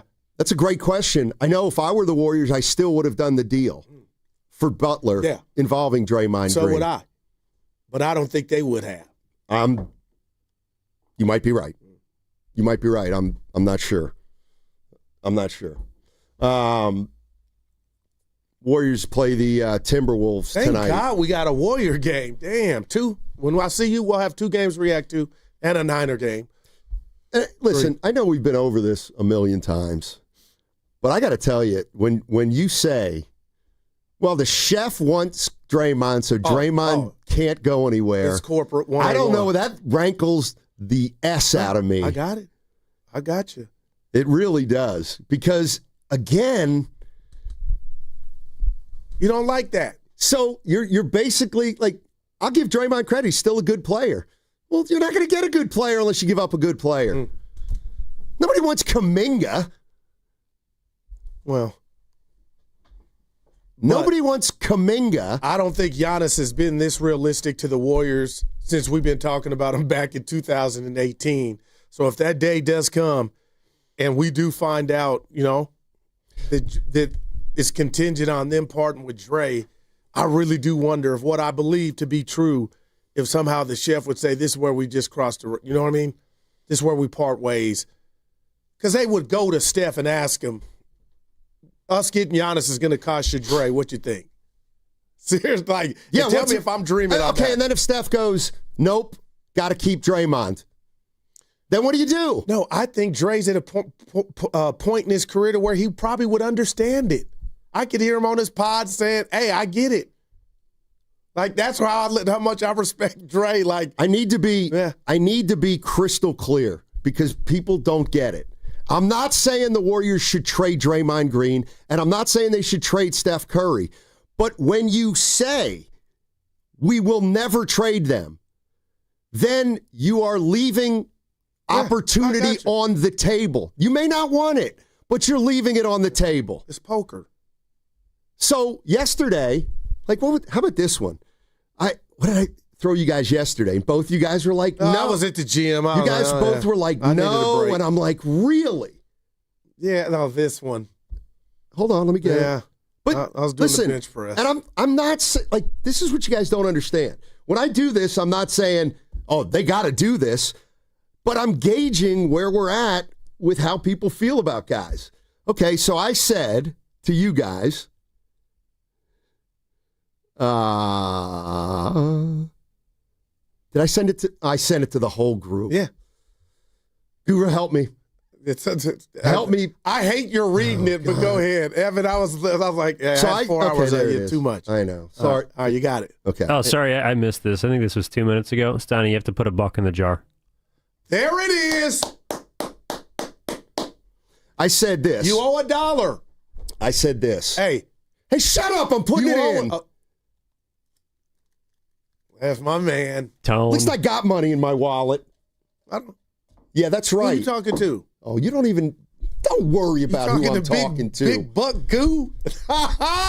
So, now. Hey, watch your tone. People don't know the show. I don't care. I'll come over there and choke you. Tune in somewhere else. I'll do a free will on you. You'll do nothing. And I'll do a Byron Houston on you. Please. Okay. I said, what if the Knicks called the Warriors today and said, we want Steph Curry right now. We think if we get him right now, we can win a title. Right. Okay. Clearly, we'll give you Brunson. We'll give you Brunson. In fact, we'll give you Brunson and Cat, Brunson and Anunoby, or Brunson and Mikal Bridges. Because we think if we have Steph and 2 of those 3, we can win a title. I wouldn't. It's bigger. Brunson and Mikal Bridges. It's attractive, but I'm not breaking up Steph. Okay. And what he's meant to the Bay Area for that. Okay. And I love me some Brunson and Anunoby and stuff. You got to understand there's other stuff at play here. The symbolism and what the Steph can win a title. Means. He ain't doing it here. All right, let's do it. Let's do this. Do you think he would be intrigued? Yes, I do. You really do. Whether he would or he wouldn't, what does that accomplish for the Warriors? That doesn't get them closer to a title. Well, it would be. That's why I said that. No, Steph Brunson's would have to, 30. Mikal Bridges is 30. Karl-Anthony Towns is 30. Well, Steph would have to go to the front 3 guys office. all in their prime. Yeah, but it ain't popping off unless Steph tells the Warriors, I can't do it here. Okay. Can you do right by me? The whole point of trading him would be, if we're really going to go down this road, would be to reset everything. No? It's Joe not Lacob to get players in their prime. But Joe Lacob doesn't want to do a rebuild. Like He's he going the doesn't. Laker model? No. Like he'll probably want to get players in here that can play right away if they But that's worst case scenario. You don't want the Chef to ever So say. the Warriors are worse if they trade Steph for Brunson and Mikal Bridges? Just hypothetically. You're no closer. Yeah, and I'm looking at everything that comes with the branding and the what. Like, you don't want to upset the fan base. And Steph leaving, I mean, that's already like death in itself. So the only reason I brought up my scenario was that's how it would have to pop off. And the Chef would say, hey, if this is really true, we're not going to get it done here. We got to part ways. Okay. And I don't expect that happening, even if they win 25 games. But he did say in the summer, things change quickly in this league. Remember, we ran with that. Okay. Just wondering. Just throwing that out there. Would you do that? I might. Would you do that? Like, how does that? No, You know I'm what? serious. Like, how does that help you? I would get it. If I could get a pick or two, I'd probably do it. Yes. But I'd need them to throw in a pick or two, unprotected. But they probably don't have them. But you're heartless. You're right. I am heartless. But that doesn't help you get closer to a title, which is the whole point of it. Okay. In your mind, it doesn't help you get you closer to a title. But it might. Like, Mikal Bridges isn't terrible at all. Like, he's good. They need wings. They need players. They would give up Steph, but they'd get two bona fide players. The Knicks got bounced in the second round of the East with 4 of those guys. How is Brunson? How is half of them going to help get you closer in the West? Well, I think Brunson and Mikal Bridges would make you better. And here's the other thing. Even if I thought they would make them 3 games better, clearly that's not enough for And I you don't guys. want to be better way without there it the is. Chef. And that's fine. 3 games or whatever. No, I'm dead serious. I'm dead serious. I just want to. Okay, This dude is. He's untouchable, Steiny. Okay. I get it. All right. Like, there's no scenario you could give me that's worth saying night to the Chef and him down another uniform. Right. And I'm not by myself. And I'm sure So you wouldn't trade him? Like, I just want to give it to him. You wouldn't trade him for Shai Gilgeous-Alexander. Now we're playing fantasy. Well, that's basketball. right. That is what we're playing. But I do want to find out, but that's kind of my point. I'm not saying if you don't want to trade Steph, you're wrong, or if you don't want to trade Draymond, you're wrong, because that's the way the Warriors are playing this.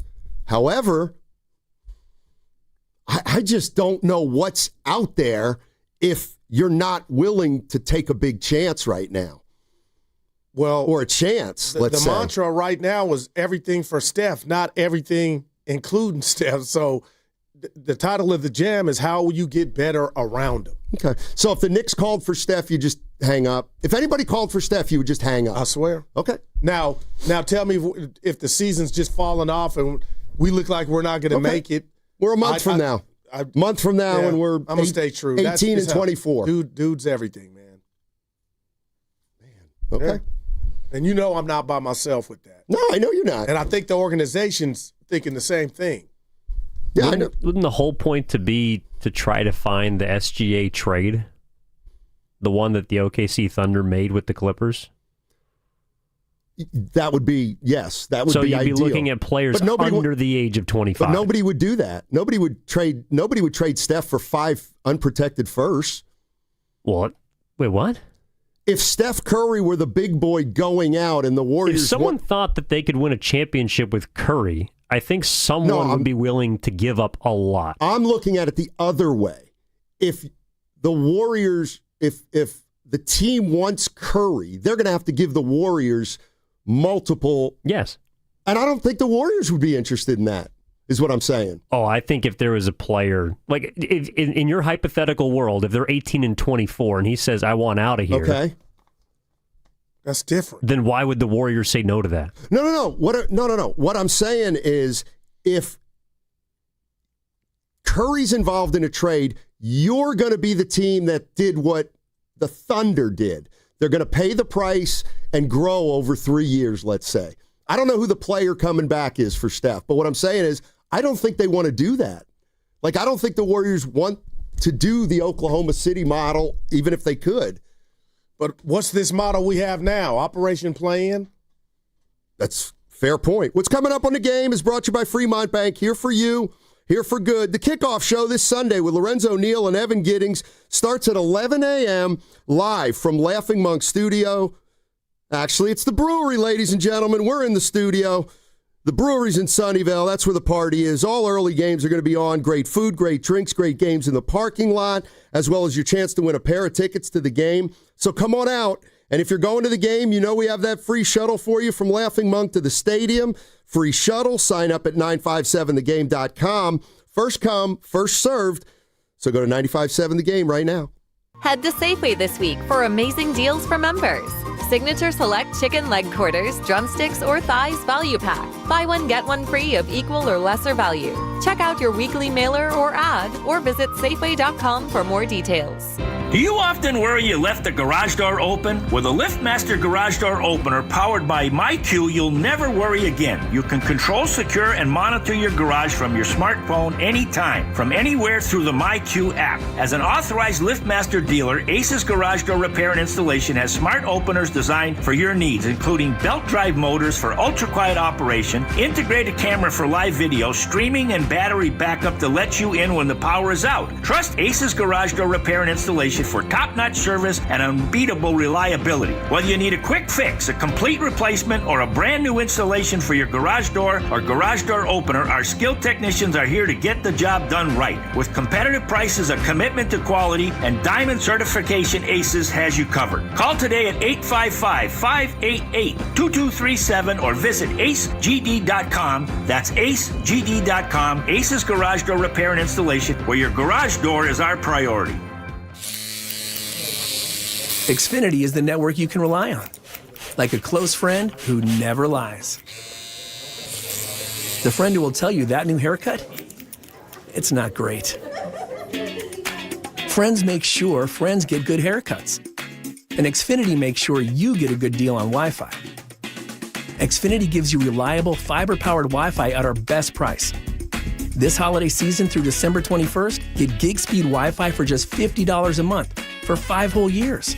No strings, no commitments. Just super fast, reliable gig speed Wi-Fi with our best equipment and unlimited data included. Save yourself from questionable decisions and save over Verizon and AT&T. Xfinity. Imagine that.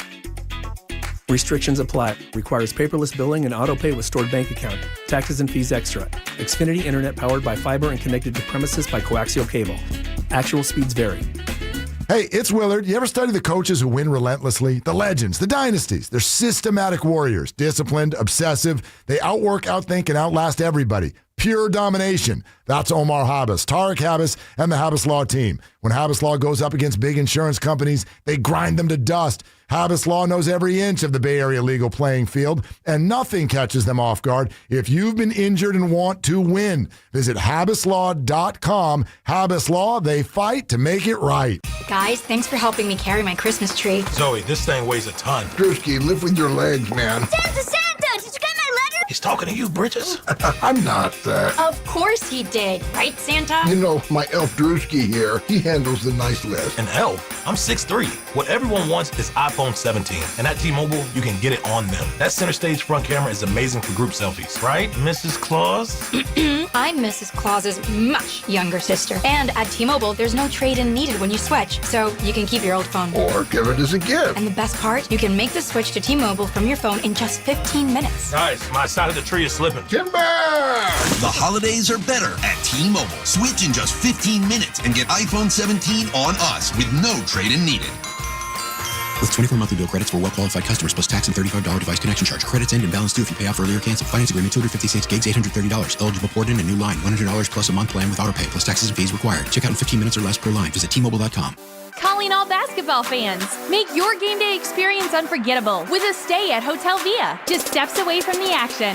Enjoy chic accommodations, stunning rooftop views, and the ultimate convenience for catching all the action. Skip the traffic and relax in style before and after the game.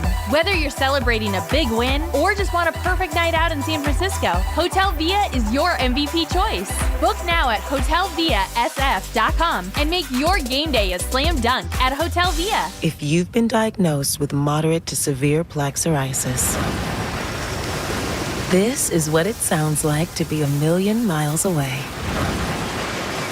Imagine being 1,000,000 miles away. Tremfya Kuselkumab, taken by injection, is a prescription medicine for adults with moderate to severe plaque psoriasis who may benefit from taking injections or pills or phototherapy. With Tremfya, clearer skin is possible. In clinical trials, at least 70% of patients saw at least 90% clearer skin at 16 weeks. Results may vary. Tremfya is also indicated for adults with active psoriatic arthritis. Serious allergic reactions and increased risk of infections and liver problems may occur. Before treatment, your doctor should check you for infections and tuberculosis. Tell your doctor if you have an infection, flu-like symptoms, or if you need a vaccine. Ask your doctor about Tremfya. Call 1-800-526-7736 or visit Tremfya.com. In San Jose, low clouds, then mostly sunny, high of 64. Weather brought to you by Staples. Have an easy holiday at Staples. Save on top tech and gaming gifts, shipping supplies and services to get your packages there safely, even custom cards and wrapping paper. Staples. That was easy. Red and Gold Game Day starts at Laughing Monk Brewing. Park for free. Enjoy amazing food, ice-cold beer, and every game on TV. Catch 95.7 The Game's pregame show. Then hop on the free shuttle straight to the stadium. Sign up now at 957thegame.com.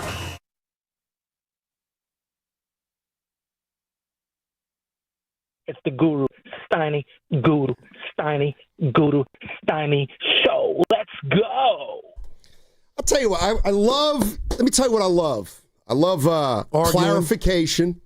I love getting clarity on situations because then we can move forward. Yeah. Got a big football game, too. Yeah. It's a playoff game. Tennessee becomes the first 2-11 team to ever make it to the postseason. Okay, all right. So, I play Nick. You say you think the Warriors can get to the Western Conference Finals. I play Nick Friedel, who says I still think they're the third best team in the West. You say I even think that's going too far. Right. Okay. You forgot this. NOW. Now. That's all. The now has me. But in 2 months with no changes, they'll be okay? No, the changes could be better basketball, and they could manifest from this whole okie doke with the rotation. Okay. I get that, or a move. So it's about April. And that's where I want to pull my hair out because I keep hearing we want to make a trade. Okay, Steph. Yeah, can't trade Steph. Yeah. Okay, Draymond. We can't trade Draymond unless it's for Giannis. Okay. How are you getting a player in here then? I don't get What if it. it's Jimmy? What if it's Jimmy, Steiny? A younger version of Jimmy. Somehow Jimmy and So something else why in the would pick. somebody trade a younger version of Jimmy for Jimmy now?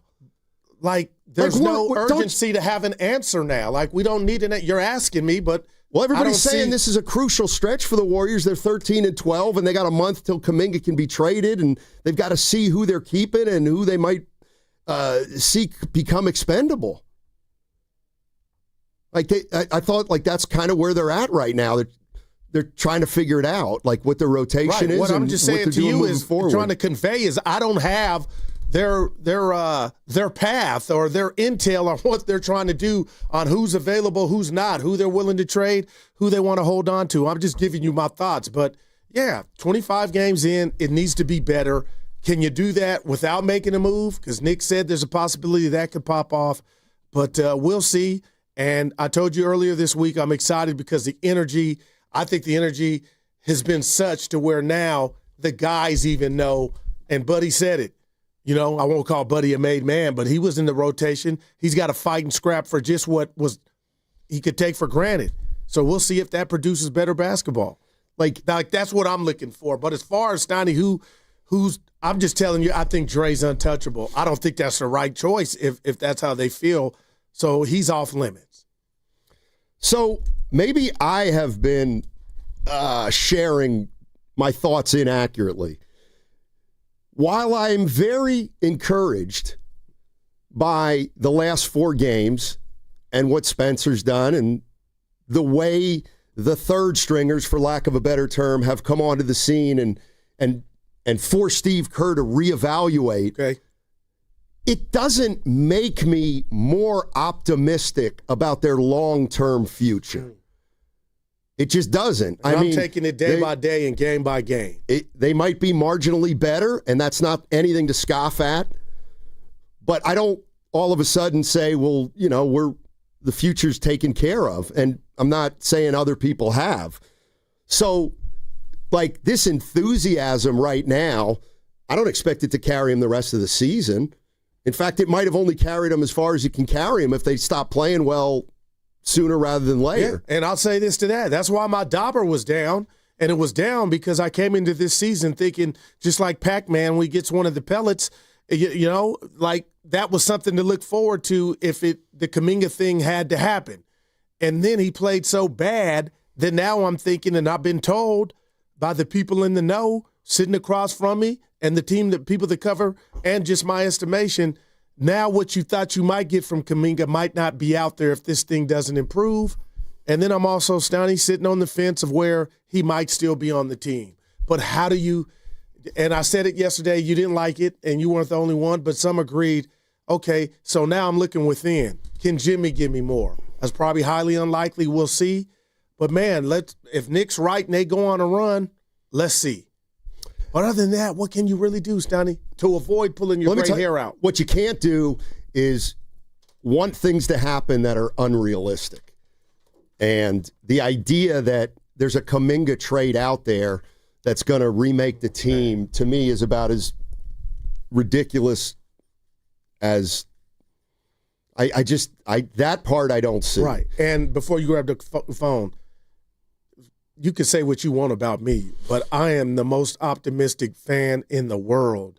And I just believe with what they have and it's tryouts in essence. But it's not for the veterans. Okay, yeah, gotcha. Right. I don't think you use the word future. I just don't think that in the future is going to make you be better than the teams that I think you're not better than right now, if you get my drift.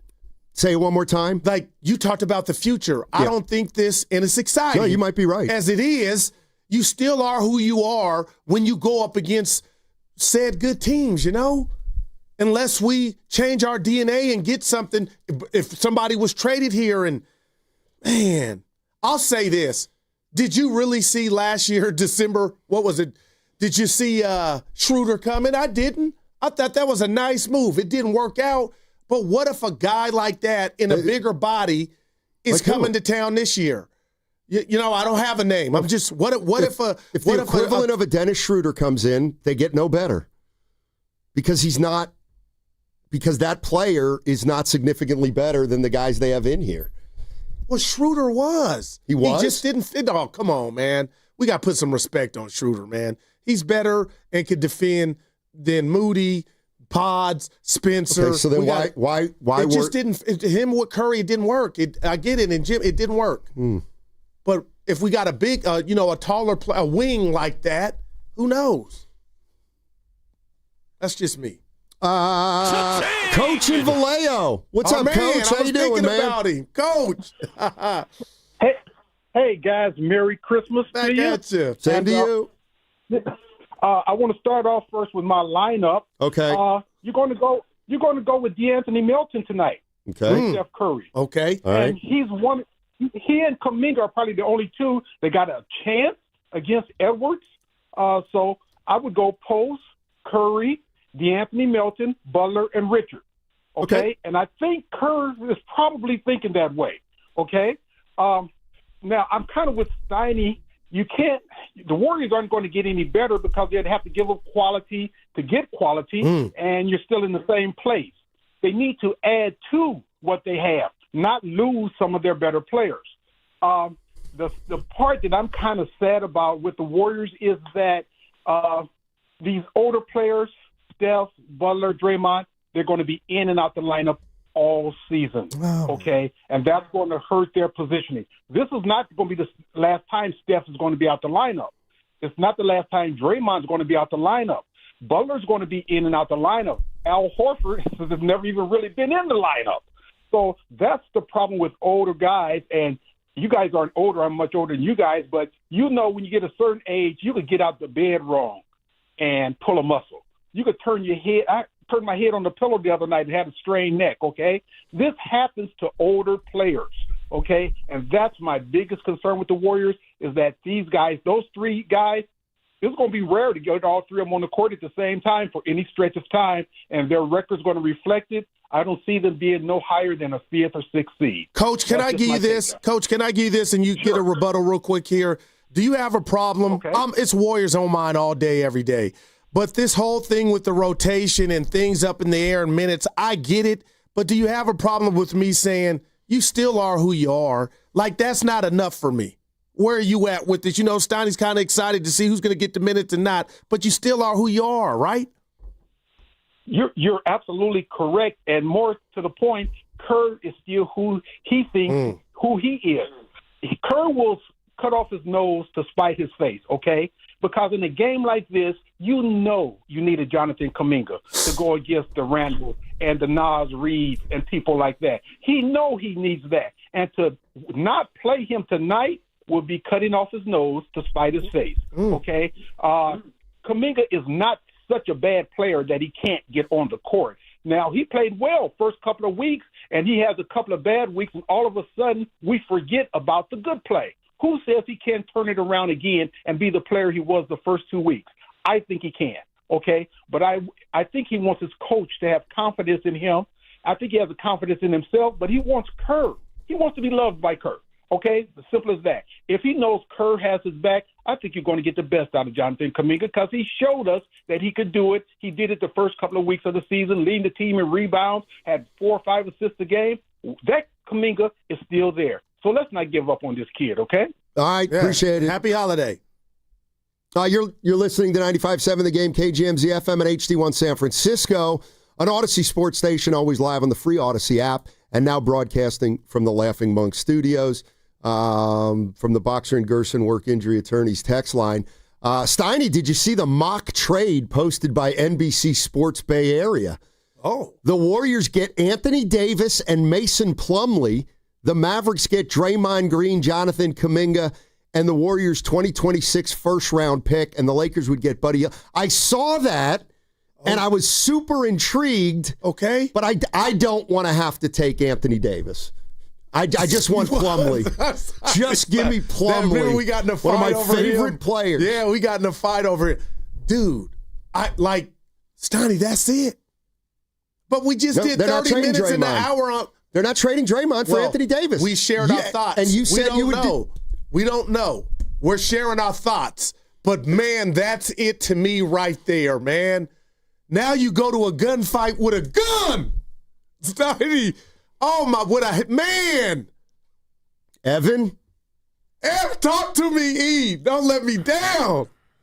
That's tough. I would consider it, but that's enough. I'd probably have to say no. Why? Because I got to pay AD for 3 more years. But isn't it about getting Steph and Jimmy this 5th? And with AD, Jimmy, and Steph, I don't care who fills out there. We got action. Well, the real question you have to ask yourself is, does it get you not over the hump, but does it get you into the Western Conference Finals? Because anybody that gets there is going to be beaten by the Oklahoma City Thunder. If you're thinking like that, Evan, then no. But I would sure as hell like to find out, and I'll say this to you two before you go. Aren't you tired of how the Warriors play? It's just a one-trick pony. There's no body punches. And for Steph to play with a big and Jimmy, the lob game, the defensive presence, and you got Plumlee to come in the game after. Don't you want to see the Warriors diversify their portfolio? It's so hard playing with all these athletic against these dudes, man. Like, I would love that for the team and Coach Kerr. Man, you got me excited. Where's that at? NBC Sports Bay Area? But they took a couple from ESPN, so I think it originated from ESPN, but it was definitely out there. Holy moly. I'm going to be at the cafeteria sipping on that thought. Now we'll find out if that were to come to fruition. Would you pull the trigger on that and Dre say, hey, Steph, I love you. We dogs forever. We won 4. I know what it is. I'm on my way to Dallas. 2-3 years from AD. They still got a double What'd Steph. you say? You got 2-3 months of AG? Yeah, 2-3 years of AD. And so you just, seriously, it doesn't bother you at all that you would actually be acquiring a player less reliable than the 3 old guys they have on the team now.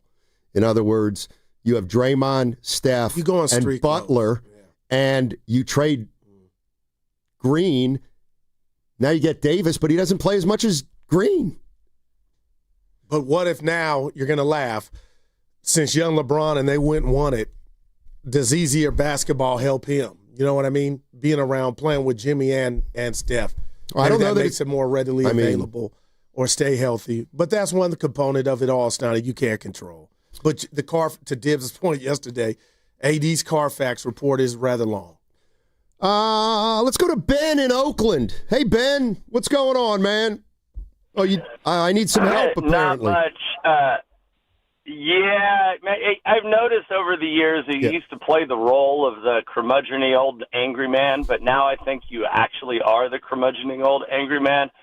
And you live in a world of hot takes, and no one's logical. There's a logical, specific answer to almost every sports media question, and you guys have to create content. So just chill out a little bit when people say illogical stuff, because there's no logic to any of this.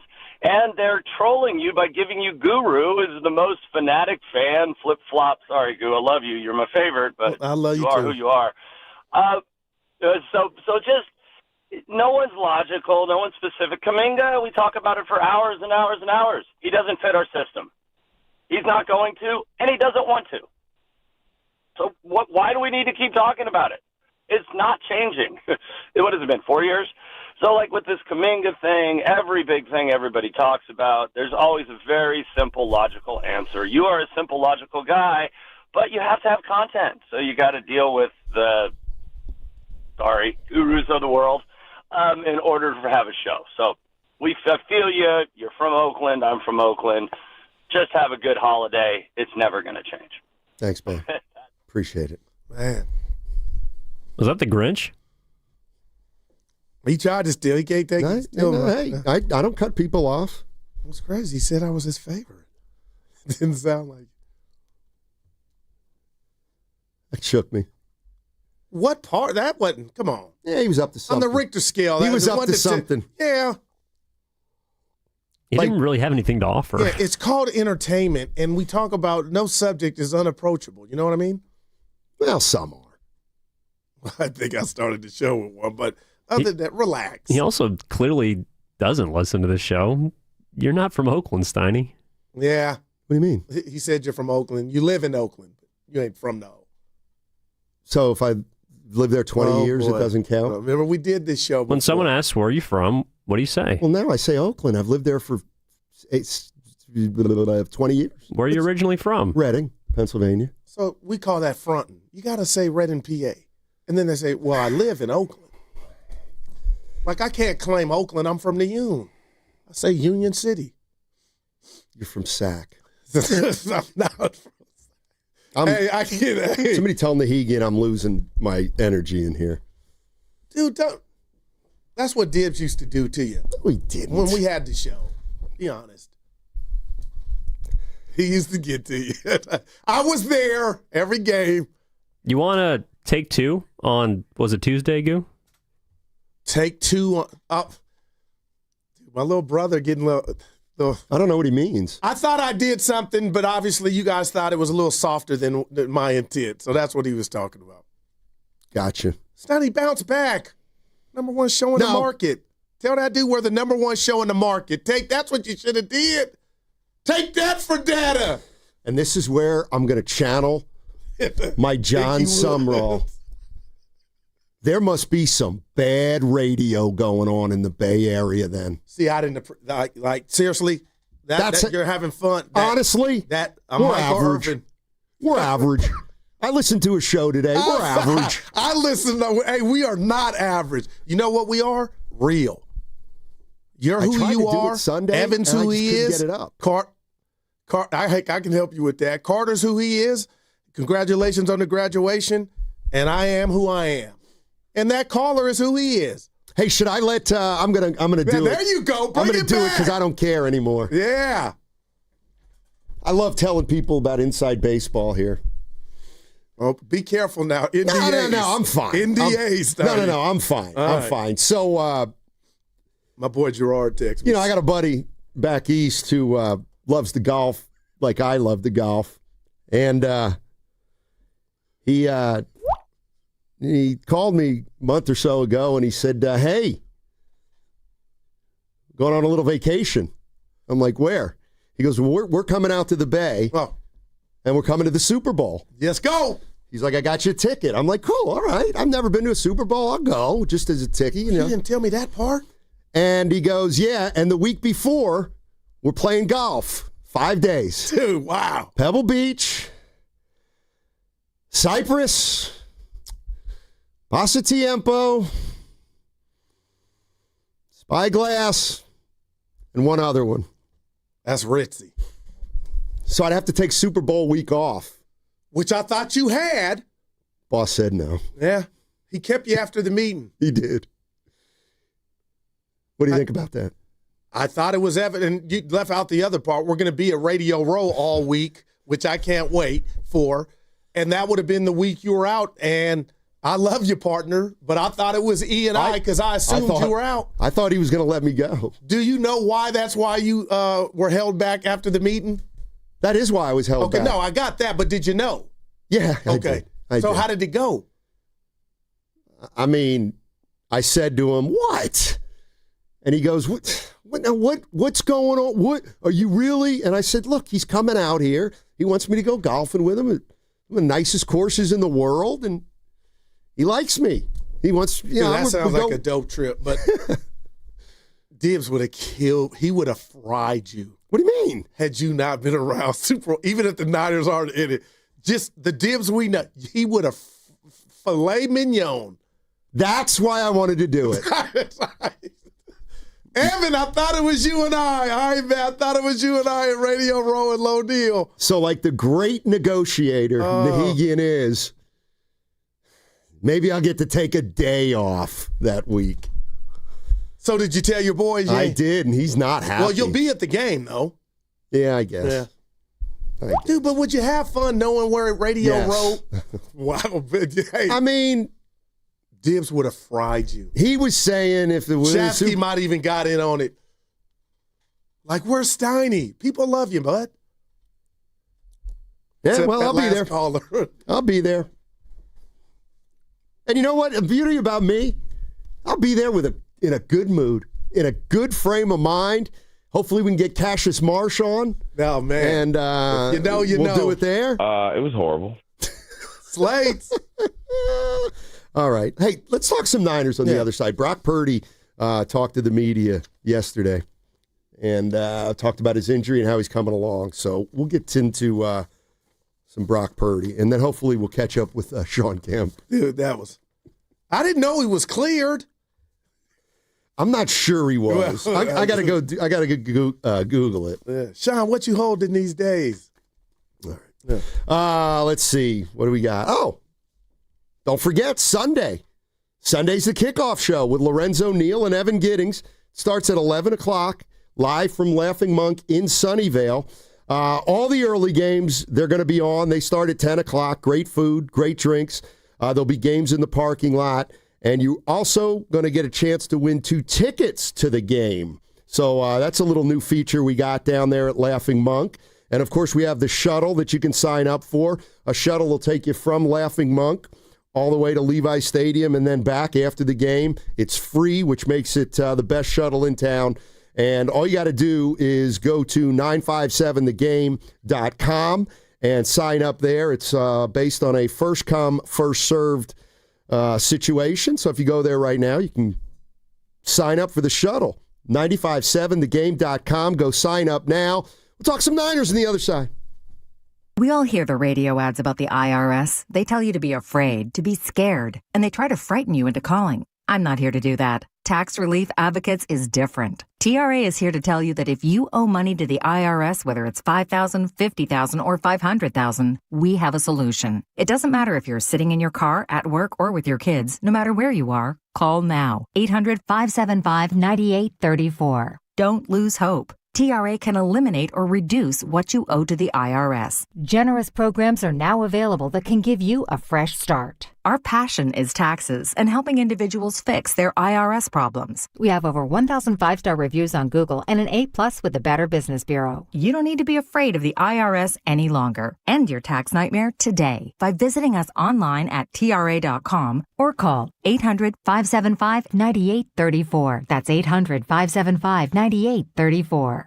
Tax Relief Advocates. Real solutions for real people. Running a business means wearing multiple hats. So if you're like me, you probably started out using your personal phone, taking client calls and texts nonstop. As my business grew, I needed something smarter. That's when I switched to Quo, the #1 business phone system. Quo works right on your phone or computer. No carrying 2 phones, no clunky landline, just one easy app you can try for free. Your team can share one number and handle calls and texts together like a shared inbox. Any teammate can jump into the conversation so customers get faster responses. And Quo's AI assistant summarizes your calls and responds to customers 24/7, so you never miss a lead or opportunity. All this starts at just $15 a month. That's basically 2 coffees. You can even keep your current business phone number. Find out why 90,000 businesses trust Quo. No missed calls, no missed customers. Try Quo for free at quo.com/sports. That's quo.com/sports to try Quo free. QUO.com/SPORTS. Elevate your kitchen at the Mila Innovation Center at Friedman's Appliance in Pleasant Hill. Out of your dreams and into your kitchen. Select the qualifying built-in kitchen appliance package that is right for you. With unrivaled technology and luxury-grade quality, when you bring home a Mila, you're bringing home true innovation. Now, for a limited time, save up to 10% with the purchase of a qualifying Mila kitchen package. Visit the Mila Innovation Center at Friedman's Appliance in Pleasant Hill or at friedmansappliance.com. The following is an attorney advertisement. If you get sidelined by a workplace injury, the workers' compensation attorneys at Boxer and Gerson can help you get back in the game. Our team of skilled attorneys will fight by your side for the treatment and compensation you deserve. We care about justice for injured workers. That's what makes us Northern California's premier workers' comp law firm. Call Boxer and Gerson at 510-835-8870 or visit boxerlaw.com for a free consultation. Boxer and Gerson, your life is worth the fight. What if you had the smartest Wi-Fi? If you did, it'd be Xfinity, of course, and it'd come with their best state-of-the-art equipment. It would boost speeds to the devices that needed them most, prioritizing your most important connections, whether you were streaming, gaming, or gaming while pretending to work. And it would let you stream 4. That's right, 4 games on one screen. It would even power your mobile connection so you could bring faster, secure Wi-Fi speeds with you where you use it most.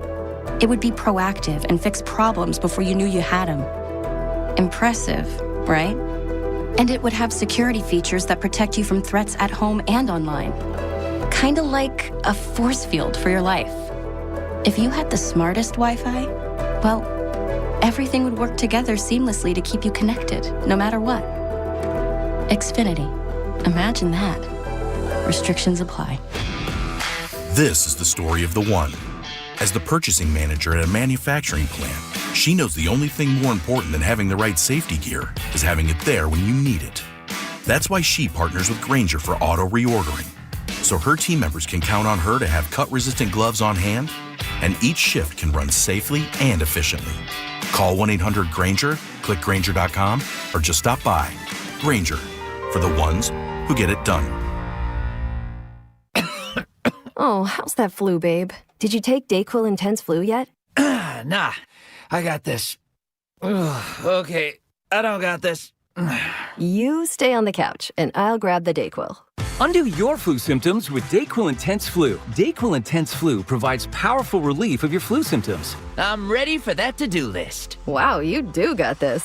DayQuil Intense Flu. The daytime coughing, aching, fever, under your flu medicine. Use as directed, keep out of reach of children. 250 years ago, a promise was made to connect families and friends near and far. And during the holidays, that promise is more important than ever. That's why USPS is building a better network to meet your needs with timely deliveries, easy and affordable ways to ship, and everything you need to make your season full of holiday cheer. Our purpose is delivering your peace of mind, knowing your love will arrive, bringing joy to all. The United States Postal Service. Learn more at USPS.com/holidays. Straight Talk knows the best holiday gift is simply saying yes. Yes, you can stay up late. Sure, more cookies. Of course we can watch that movie again. That's why we give you real unlimited data, so you can say yes to all of your family's streaming, scrolling, and sharing. And now at Straight Talk, get another gift worth giving, a free 5G phone with select plans. Because yes is the best gift to give. Yes! And receive. Available at straighttalk.com and Walmart. For network management practices, visit straighttalk.com. Big flavor doesn't have to break the bank. Smash Burger's $4.99 all the time menu is here to stay. Try crave-worthy favorites. You're a bite away from believing. For your chance to win a Smash Burger gift card, courtesy of Smash Burger, visit 957thegame.com.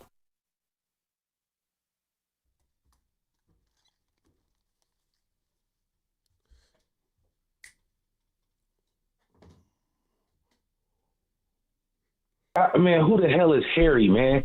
I'm a scientist, and you guys aren't. Now, back to Steiny and Guru on 95.7 The Game. Tell the people what happened during the break. I want that caller replayed. I don't care. That if you ain't got haters, you ain't doing it right. He did say I was his favorite. You don't want to hear that again. He takes shots at me. Who cares? And that's what life's about. Evan was like, I'm not going to play. Play it. That's how you kill haters. You know, that's I don't know what his deal was. He was trying to come But for I think if we listen to it again, we'll find that he took shots at us about 11 times. Yeah, but he did say I was his favorite to take shots at. It sounded like, hey, I got to just read something quick that came across the Guru computer. You talk about a rat on a table. Let me read you this rat. And I just read it to Evan. Now I'm doing one of yours. I got to find it. But here's where I'll pick you up. I can pick you up. Go ahead. The 49ers play the Tennessee Titans on Sunday. That's a 1 o'clock start at Levi Stadium. Want to get in those seats early. And if you're not doing anything before the game, make sure you go down to Laughing Monk Brewing. You'll see our very own Evan Giddings and Lorenzo Neal. They'll be doing the pregame show at 11 a.m. Games in the parking lot, beer on tap. And I'm sure they'll have Hennessy available for anybody who would want that drink. Margaritas, fair game, Southern Comfort, very, very solid drink. Of course, Fireball also. How we doing, Goo?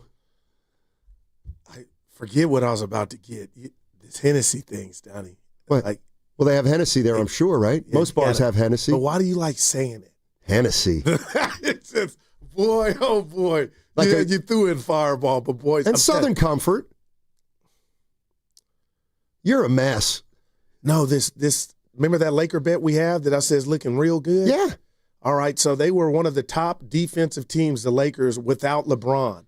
Since he's come back, they're the worst, and he has the worst defensive rating in the league. And that is a major rat on the table to where you just got to live with that, right? Because you can't come for the king. No, you can't come for Steph If you either. got to stretch big, real quick, I know we're talking Lakers, and you could get Ayton out the paint, which the Spurs did. Luka can't guard. LeBron has cement, and Reeves can't guard. Reeves is a shutdown defender. No, stop. And the lane would that's how you beat the Lakers. And Ayton are big guys in the middle. No, they're the worst since LeBron's come back. They're the worst rated defensive team. When he was out, they were top 3. I understand why that changed, but who's going to tell King? You're the worst rated defender. Who did he replace in the starting lineup? Who had they been starting? Now that I don't. I should might be know. worth finding out. But still, if you come with a stat like that, you could really give it some context. Well, I didn't know we were going to run with it like that. Is Ayton starting for them? Yeah. Okay, so Hachimura is a pretty good defender. But it ain't about him. It's about Braun. And whoever they had in for Braun was a better defender than They have Nekti? No, what's my other guy? Gabe Austin? No. Hold on. Well, Gabe Vincent? Vanderbilt? No, he ain't. He's terrible. Hey, all those muscles, and he's just stuck on the. I'm like, what a waste. Anthony Edwards' favorite teammate. Wow, that did happen. I heard he's questionable tonight, Edwards. It's a game time. Mike Conley's out. That's like Horford. Okay. Hey, if Edwards misses this game, could you imagine? Let's boycott. No, I'm just. Let's boycott the NBA if Edwards does. No, Steph will be back, so that's fine. The NFL doesn't have these problems, man. Only one star has to play. So Curry will be back tonight, so Edwards won't have to play. They're saying Marcus Smart was playing a lot more on the Lakers. Well, he had been hurt, so he just came back. Ooh. But anyway, Bron, that's he's not old. Ross Tucker. Who is that? I thought it was Ross Tucker. It is. No, it's a caller. Some dude called in this morning. I heard him on Shasky. What's Shasky's show? With the Rose. The other guy? If they're listening. Spinoni deserves it. He was coming down my road today. But a caller called and said, I'm the guy who did the ooh. And I was like, hey, I thought that was Ross Tucker. Can I give you a nugget? Yeah. Spinoni basically said what that caller was saying. That you were old, and mad. Yeah. I love being misunderstood. Yeah. I want to play it again. People that know the true me are the only people I care about. And I do know you. That's it's like how Don we Nelson. It's like Don Nelson. You act like Nelly won a title. The people you like. He never had the best team. He didn't win a tie. He's never had the best team. Yeah, I don't think he wanted it. How about Stop you like taking your takes from me. Stop it. He's like Kyle. Frank Sinatra. He wants to do it his way. You want to repeat a show from 4 years ago? We can do that. Stop. We can replay one of my ideas. I said to Nelly, does it bother you, like the fans out there, like when they criticize you and they question your moves? And he goes, what do you mean? I'm like, like fans out there, when they boo a decision or, you get a lot of criticism or, you lean too much into small ball. And he goes, well, do I know these people? And I was like, no, they're like the fans and stuff. And he goes, well, I don't care if I don't know them. Well, that was pre-social media. If I don't know them, I don't care. That's the way I am. I call him the inventor. Evan, take notes of this, of the original stretch 5, which was Manu Ball. Tell me I'm wrong. You're wrong. Who was the original stretch 5? Tom Tolbert. He was 4, though. He played Tom Tolbert at 5. I got Manu. You got Tolbert. I got Manu. Yeah, some coaches want to do it their way, man. And I think it's why Kyle didn't. Do you think there's a comparison between Kyle Shanahan and Don Nelson? I'm going to be honest. I think Kyle, obviously, has been more successful at it, if I'm right, and that's why he wasn't in on Deshaun Watson.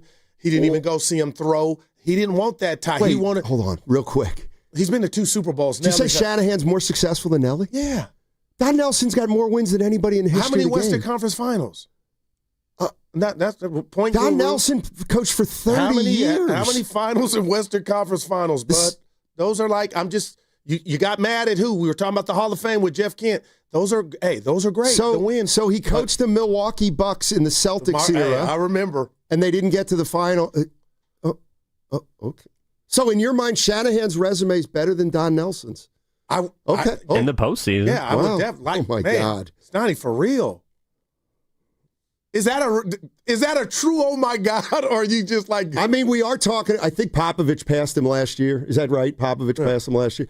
He's a great coach, but I'm talking about... Considered a pioneer. Like, he was one of the most creative minds going. I won't rob him of that. But he did that for 30 years. But if we talk winning, he doesn't get the invite. He can't tell you how to coach in the NBA Finals. Pop could. Riley could. I could keep going. You know what I mean? So it doesn't matter that a guy won more regular season games than any other coach in the history of the sport. To him, because he never had the best team. And that's why you're laughing, Nash and Dirk. He made them. But I guess my thing is there is something to me, Stoney, that I believe he was okay with that. But Kyle took teams with quarterbacks like Jimmy Garoppolo. Who cares if you don't win it? Well, like, I get it if you're like, Kyle won, even won. So Sirianni's better than Nelson then? Depending on what I mean, Sirianni got one. That's a great troll, Evan, and I appreciate it. But, yeah, I mean, if I'm judging it that way, Sirianni's got to the mountain, and Don Nelson never got to the mountain. Nelson's he's a steward of the game. I get it. No. You know what? Keep your mouth shut about him now. Well, you sound like on the text line, Slime, telling me, Guru, quit yapping. No, I'm not telling. I'm never going to give a nod to you. a coach that hadn't reached the championship and a coach that took his team to 2 championships with an average quarterback at best. Like that, I love what Nelly's done for the league. But don't front on me because this dude, we got to talk about his genius that's not on paper. Okay. I'm just saying, Steiny, Nelly couldn't talk to me about, or any basketball player or savant, about coaching and getting his team prepared for a championship series. Okay. I think that means something. And I love Nelson.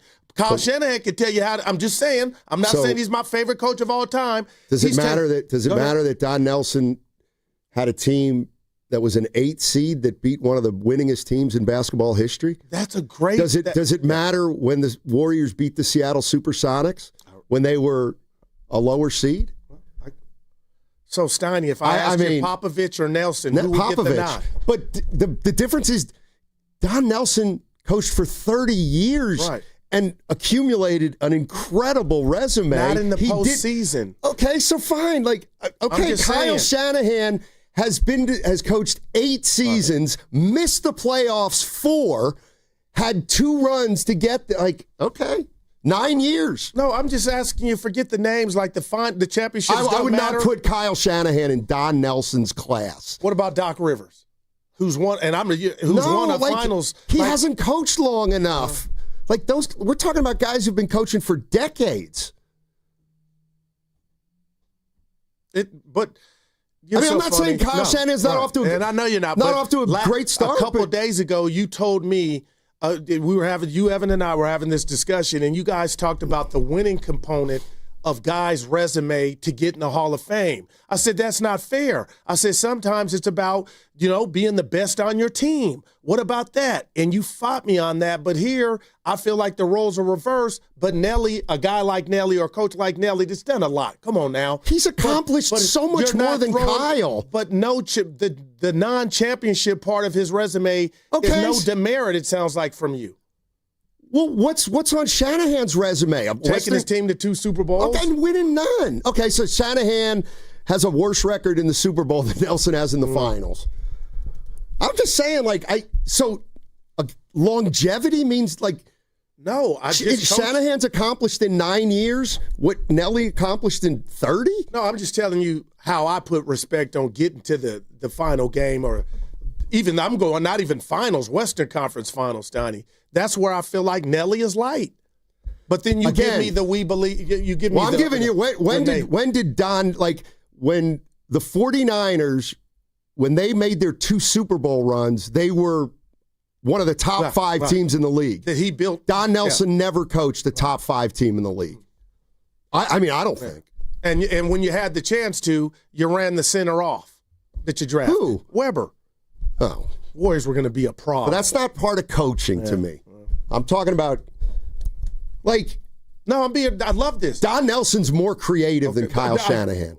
Now, if you want to use that word, dude, I'm looking at you. That's what I give Kyle, the creativity. That's why they got to the Bulls, and he only needed a C-plus quarterback with Jimmy and things like that. But this is the crux of it all. Are you telling me, Stoney, in your estimation, that you would give the nod to a basketball coach that hadn't won a championship? I'm asking, over a guy that had? It's possible for sure. I get Don Nelson never won a title. Right now, would you say Mark Daigneault's a better coach? A better coach than Nelly? No. I wouldn't. Because I damn sure wouldn't even say he's done more. I get the longevity. But I'm just you're also Don Nelson was he was not just a coach, he was an innovator. So he was like Bill Walsh, the West Coast offense. But Bill got the rings too. Right. And Nelson got more wins than any other coach that's ever coached basketball. And I get it. Huh? Yeah. Well, second most. Right. He held the record till last year. Yeah. So that was interesting, but do you get a couple of days ago you were coming down my road for the players that I mentioned, the Hall of Fame candidacy? You said, "Goo, they didn't win anything." So I brought up Tony Gwynn. Okay. And, obviously he's in the Hall of Fame, But if some are like, oh, he didn't play any, what did he do in the postseason? I mean, he didn't have much success in the postseason. Okay. But we judged him on his own merits. Yeah. Same with Nelly. Nelly doesn't have any rings. I just think not coaching or having a lot of, experience well, wait, did you stand up for Tony Gwynn? Yeah. And you were ripping me, and I stood up for Carmelo, and you were like, yeah, he didn't have team success. Right. But, I mean, Carmelo Anthony, like if you ask me, is Carmelo Anthony, would you take Carmelo Anthony or Give it to I'm trying to think Andrew Wiggins? I'm taking Carmelo Anthony. Right. Well, Wiggins has a ring. But he ain't going to the Hall of Fame. Well, and Kyle didn't even have a ring. But, people, no, it ain't. I'm too I mean, young. and the other thing about him, like, he's only coached for 8 years, Shanahan. I'm losing on the longevity. I got that, and I'm not dissing. I'm dissing the formula of a guy that gets it done compared to a guy that doesn't get it done. We could talk about that forever, and I'm more than willing to, because, yes, I mean, I don't think every coach with a ring is better than every coach that doesn't have a ring. And I'm with you on that. Okay. So have at it. Like who are the greatest NBA coaches that we talk about or remember that are revered that haven't won? Nelson's at the top of the list. Credit to Nelly, but George Karl's got a lot of wins under his belt. Sloan. Jerry Sloan, Jerry Sloan. Been there. Jerry been there, like Kyle, twice. But you're talking about like a series 1 year that a team broke through. Like I don't like. All right, let's do this real quick for fun. Game 7, your life on the line. Is Nelson on the top 10 of coaches you want coaching that game? I mean, I got Chuck Daly on my top 3. Like I don't. Sure, because he's got 2 titles, and Nelly's like. I mean, a game 7, who would I have? It's actually a good question. I don't know. Like I don't know. Like Phil Jackson? Yeah. Not really. I mean, not really for Phil? Okay, I'll take Phil. Why? Because I know I have the best team. But I'm not taking Phil Jackson to outcoach somebody. But I guess the thing of the exercise was you got the same team. You can pick your coach. Oh, I think if you had an average team, Don Nelson would get more wins out of it than Phil Jackson. Right. And I don't even think it's close. Now, what if Don Nelson wouldn't, Phil Jackson wouldn't even coach that team. But Stoney, and that's my point, how many average teams are in the chip? You know what I mean? None. And that's why I would have gave him major love after you said, Nelly got this team to the finals. Well, in the NBA, you can't win it if you're an 8th seed. So, I just, should those Run TMC teams have won a title? No, I get. Should the Milwaukee Bucks have beaten the Celtics or the Sixers in the mid-'80s? Like Dallas, he started from scratch. That was great. And they were going up against Minnesota. Ewing was a fossil at that point. Evan, if you had your life on the line, NBA coaching, your 30 years on this earth, who would get the nod? I know who I would say now. Oh, okay, but I want to hear E. I'm trying coach my life on the line? Game 7, NBA. Oh, NBA. Yeah, NBA. Well, we can do it all. I don't know. I know, it's tough. Honestly, come on now. Give me Spoelstra. That's what I was thinking, actually. But, I'm not mad at that, Stoney, and I got to double back. You don't know this, but I'm sharing it with you. It wasn't that Chuck Daly got the rings. It's that he dressed he was an alpha. I felt like no matter who you were on that team, he was going to tell you about yourself. And when you look at that collective, so I get in that instance with Detroit, he had all that stuff to deal with, and he got it to work. And he got guys you ain't going to get all the shine. You're just going to be a part. And that's why Chuck Daly, to me, is one of the greats. Yeah, and had 4 Hall of Famers on the team, too. Congrats. Oh, he knocked Phil down. He had one of the greatest point guards of all time. He had maybe the most underrated 2-guard in the history of the game. All right. He had Rodman and Sally. By the way, you know where he's from, don't you? Chuck? Yeah. You got to be kidding me. What? Reading, PA? Close enough. Yeah. Where is it? The city? Pennsylvania. Dude, I like this. He coached at the University of Pennsylvania in Philadelphia. It's a big state. Yeah. Give me an NFL coach of your life. I would take line. honestly Jimmy Johnson. I can just Cowboys tell you in Miami. That's That dude is the coach for me. Evan, I want your answer too. When you told Shocker. When we're talking about basketball. Yeah. When we were talking about basketball, I can just tell you the name that flashed into my mind. He wasn't an NBA guy.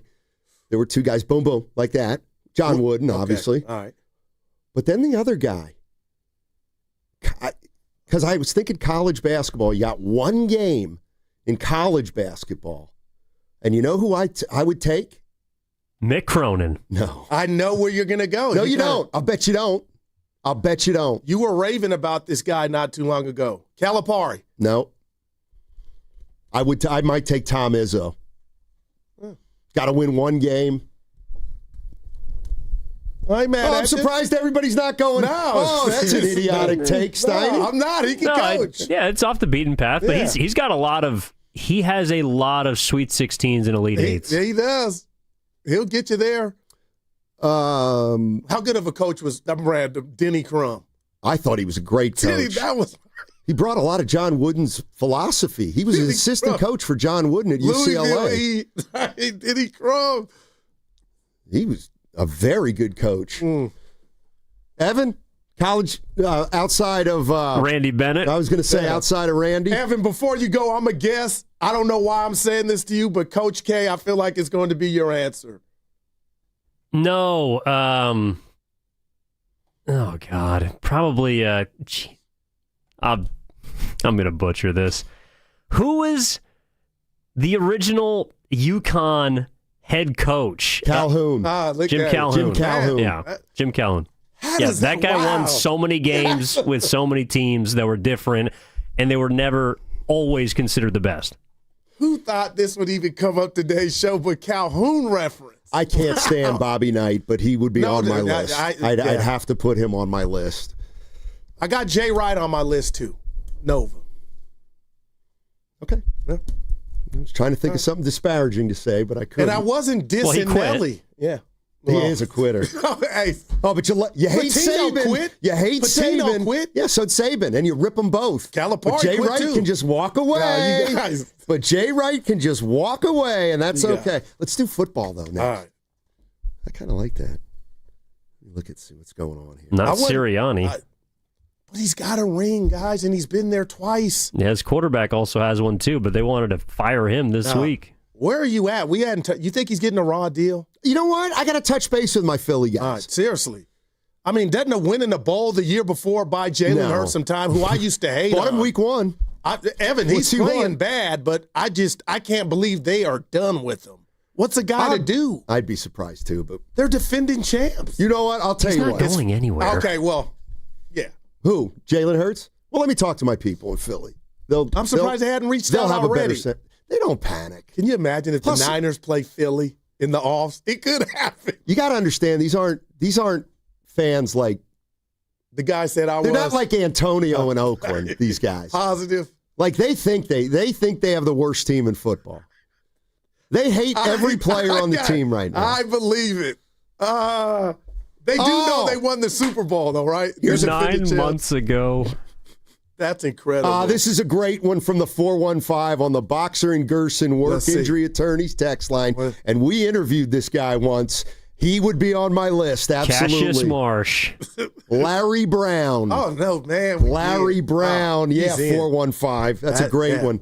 He coached in college and in the pros, Evan. Yeah, I think. Won a title with Detroit, 04. You got a problem if I'm taking him over Nelly? No. Okay. No. Didn't a lot of his players not really see eye to eye? Iverson said he changed his life, though. That's big. Yeah, he gave him the ball. I'll tell you Larry Brown out the court. I like Larry Brown a lot. I do. Remember we had him on? He was great. Yeah, he was great. We replay that at the 1 o'clock hour. I don't think it made it over to the new studio. By the way, the boss did interview Sean Kemp. And I'm mad about it now. And he played some of it. You know what? I'm going to go talk to him, and if you want to listen to it online, I'll get you the details on the other side. Let's fly. All right. Hey. We didn't even mention John Thompson. Shame on me. No, not in a big game. I don't want him. Lost the biggest game he ever coached. A team shot 80% from the field. You know what? Let's revisit that. The kickoff show this Sunday with Lorenzo Neal and Evan Giddings. It starts at 11 a.m. from Laughing Monk in Sunnyvale. All the early games are going to be on. Great food, great drinks, and games in the parking lot, as well as your chance to win a pair of tickets. John Thompson. Win a pair of tickets to the game. So come on out. By the way, if you're going to the game, you got that free shuttle you can take from Laughing Monk to the stadium. Just go to 957thegame.com and sign up right now. First come, first served. John Thompson won it all in 84. The two most unforgivable. He won it in 84. He might have lost the two most unforgivable championship games in history. My mom, my dad, works for Caltrans. On the freeway, right next to speeding cars. Please be careful. Flashing lights mean move over. Brought to you by the kids of Caltrans. Makita knows that pros never settle, and neither do we. With Makita, you get tools that perform at the highest level on every job without compromise. Makita is for the most detailed pros, expertly engineered to deliver precision, job after job. When your work calls for the best, call on Makita. Makita, built to be the best. Available at the Home Depot. See website for details. Bills Happen is not a lender and does not make credit decisions. Hey, Bills Happen! So when you need extra cash fast, go to BillsHappen.com. Have you been turned down? Are your credit cards maxed out? Do you have bad credit? Go to BillsHappen.com. You could find a lender and get up to $5,000 cash as early as tomorrow. BillsHappen.com is safe, secure, and all online. Just remember, when you need cash, go to BillsHappen.com. BillsHappen.com for the cash you need now. BillsHappen.com. Lawton Skilled Nursing and Rehabilitation Center is a 5-star facility located in the Sunset District of San Francisco and in close proximity to our preferred partner, UCSF Medical Center. At Lawton, you're in good hands with world-class nurses led by a well-known and UCSF-affiliated medical director in Dr. Darby Clayson. Contact Administrator Dan Daly at 415-566-1200. That's 415-566-1200 for any additional information. 250 years ago, a promise was made to connect families and friends near and far. And during the holidays, that promise is more important than ever. That's why USPS is building a better network to meet your needs with timely deliveries, easy and affordable ways to ship, and everything you need to make your season full of holiday cheer. Our purpose is delivering your peace of mind, knowing your love will arrive, bringing joy to all. The United States Postal Service. Learn more at USPS.com/holidays. Xfinity is the network you can rely on. Like a close friend who never lies. The friend who will tell you that new haircut, it's not great. Friends make sure friends get good haircuts. And Xfinity makes sure you get a good deal on Wi-Fi. Xfinity gives you reliable fiber-powered Wi-Fi at our best price.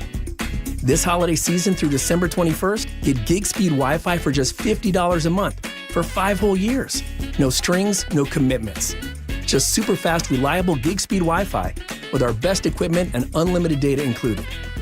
Save yourself from questionable decisions and save over Verizon and AT&T. Xfinity. Imagine that. Restrictions apply. Requires paperless billing and auto pay with stored bank account. Taxes and fees extra. Xfinity Internet powered by fiber and connected to premises by coaxial cable. Actual speeds vary. I know that hiring can be challenging. You sort through tons of resumes and you get too many so-so applicants. You're just waiting for someone to match your role perfectly. Well, now, there's a place where you can meet them fast. ZipRecruiter. Need to hire right away. Start your search for strong candidates. The right fit awaits. Build your team. Build it sooner. Meet your match on ZipRecruiter. Just head to ZipRecruiter.com/free right now to try it for free. And you're on your way to meeting your match. 4 out of 5 employers who post on ZipRecruiter get a quality candidate within the first day. So try it now. Go to ZipRecruiter.com/free. Once again, that's ZipRecruiter.com/free. Meet your match on ZipRecruiter. Try it free. Hey, it's Willard. You ever study the coaches who win relentlessly? The legends, the dynasties. They're systematic warriors, disciplined, obsessive. They outwork, outthink, and outlast everybody. Pure domination. That's Omar Habas, Tarek Habas, and the Habas Law team. When Habas Law goes up against big insurance companies, they grind them to dust. Habas Law knows every inch of the Bay Area legal playing field, and nothing catches them off guard if you've been injured and want to win. Visit habaslaw.com. Habas Law, they fight to make it right. Never have I ever called my sister from the finish line of my first marathon. Hello? You won't believe where I am. Are you running? Mile 26. I'm gonna make it. Switch to T-Mobile's 55 Plus plan and get iPhone 16e with its advanced camera system on us. Plus, 2 lines for just $30 a line. Guys, I can't believe it. I knew you could do it, babe. That was amazing. Mom, how do you feel? I feel great. I can't feel my feet. Let's take a picture. And then you may carry me to the car. Share every stride, every mile, every memory on America's best network. Switch to T-Mobile's 55 Plus plan and get iPhone 16e on us and 2 lines for just $30 a line. With 24 monthly bill credits and 2 eligible port-ins on Essentials 55 Plus for well-qualified customers with autopay plus taxes, fees, and $35 device connection charge. Credits end and balance due if you pay off early or cancel. Contact us. Finance agreement 128 gigabytes, $599.99 required. Best mobile network in the U.S. based on analysis by Ookla of Speed Test Intelligence data 1H 2025. Visit T-Mobile.com. Red and Gold Game Day starts at Laughing Monk Brewing. Park for free. Enjoy amazing food, ice-cold beer, and every game on TV. Catch 95.7 The Game's pregame show. Then hop on the free shuttle straight to the stadium. Sign up now at 957thegame.com.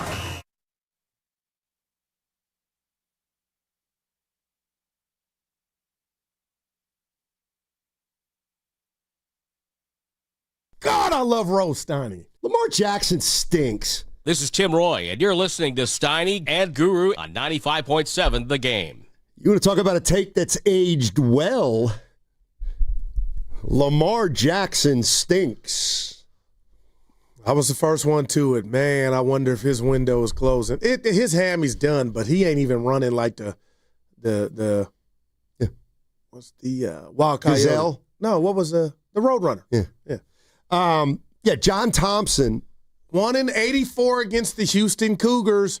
The guy you want to coach to win the biggest game was a guy who got there 3 times. Had a player throw the ball to the wrong guy. So why are you blaming the coach? Because he didn't have him prepared. And then, of course, was the subject of the biggest upset in college basketball finals history. It's on the wrong end of an upset with Villanova. Remember that game. But why was NC State with Valvano the biggest upset to me when they beat Houston? That was only because the Phi Slamma Jamma team they had a nickname. Oh, nah. They had the big man in the middle, Wittenberg. Oh, my God. So those Georgetown teams play defense, huh? Oh, Hoya Destroyer. Yeah. Why don't you go look at what Villanova shot in the NCAA final game against Georgetown. The biggest game. No, it doesn't happen. Well, teams don't shoot nearly 80% from the field. You heard me. Yeah. Well, one guy was high out of his mind. Oh, yeah, that helps. But it did. Well, they couldn't even take advantage of him? Well, no, it was working for him. See if I'm right on this. It was working for him.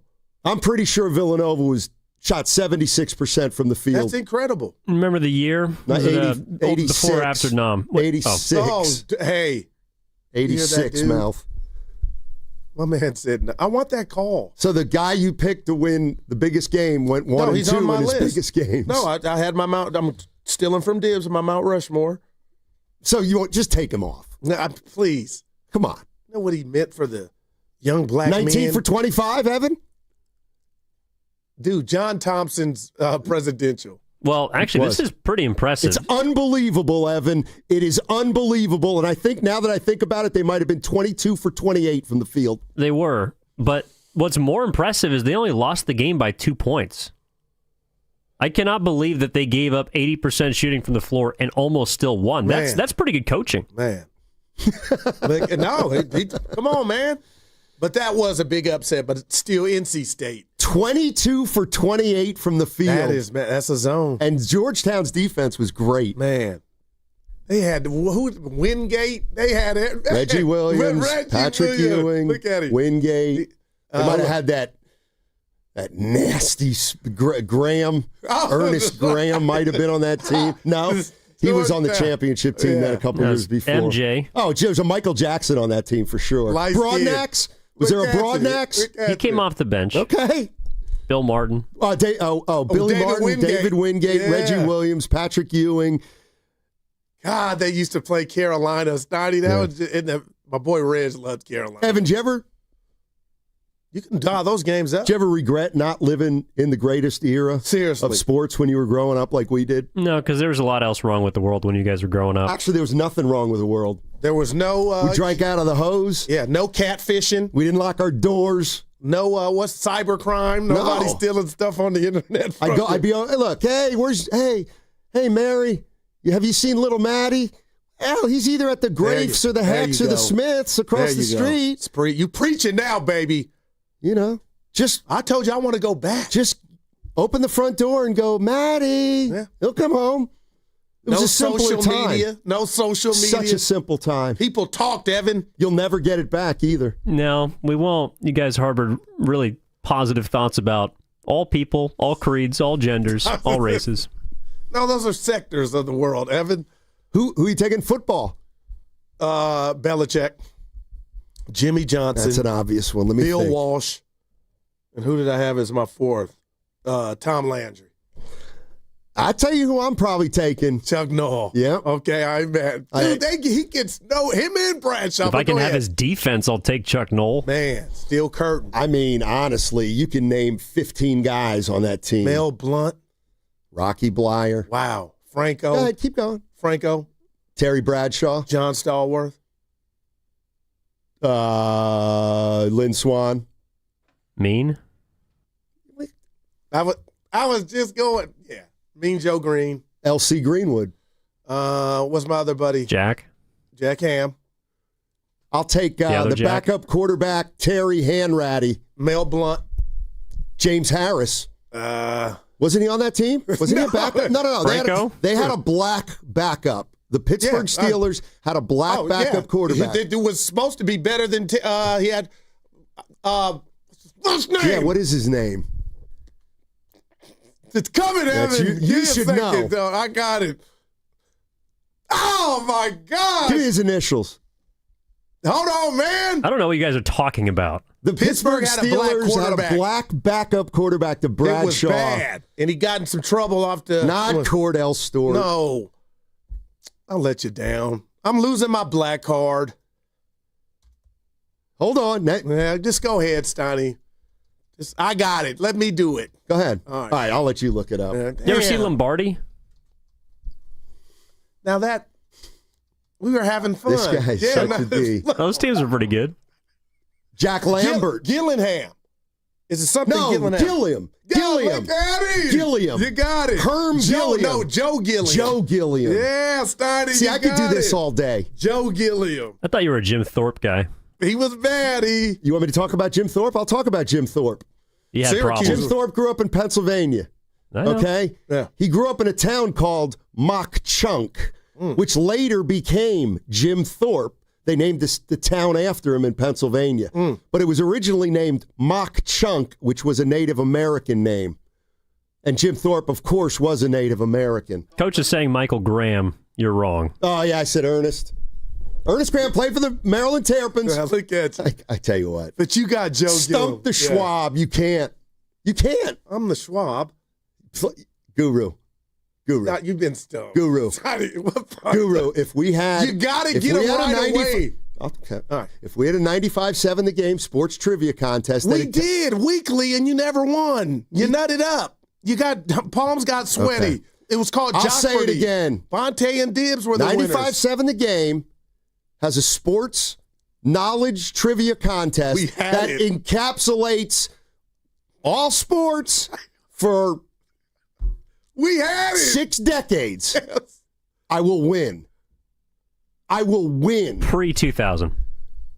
No, it's just got to incorporate everything. So what happened, real quick, with Jockpurdy? You said it got Those were trick questions. Mike Webster. Trick. Oh, my You're Center. just saying stuff. No, Mike Webster. He came in on the Boxer and Gerson Trick work injury questions. text No, line. you had to know it. Oh, boy. You are something else. So man. how do you remember all this? But do you want to name the starting defense for the San Francisco 49ers this weekend? Or the Reeds? I'm okay with the Reeds. Well, Evan will tell you different. Roy until Girella. 15 minutes later. Dude, my man tried to come down John Thompson's road. Got 1 him and there 2 in 3 times. championship Got you games. there. Nelly didn't get there once. 1 and 2. I mean, just for kicks, we got John in Toronto who wants to talk about Kaminga. Jay. That's a buck.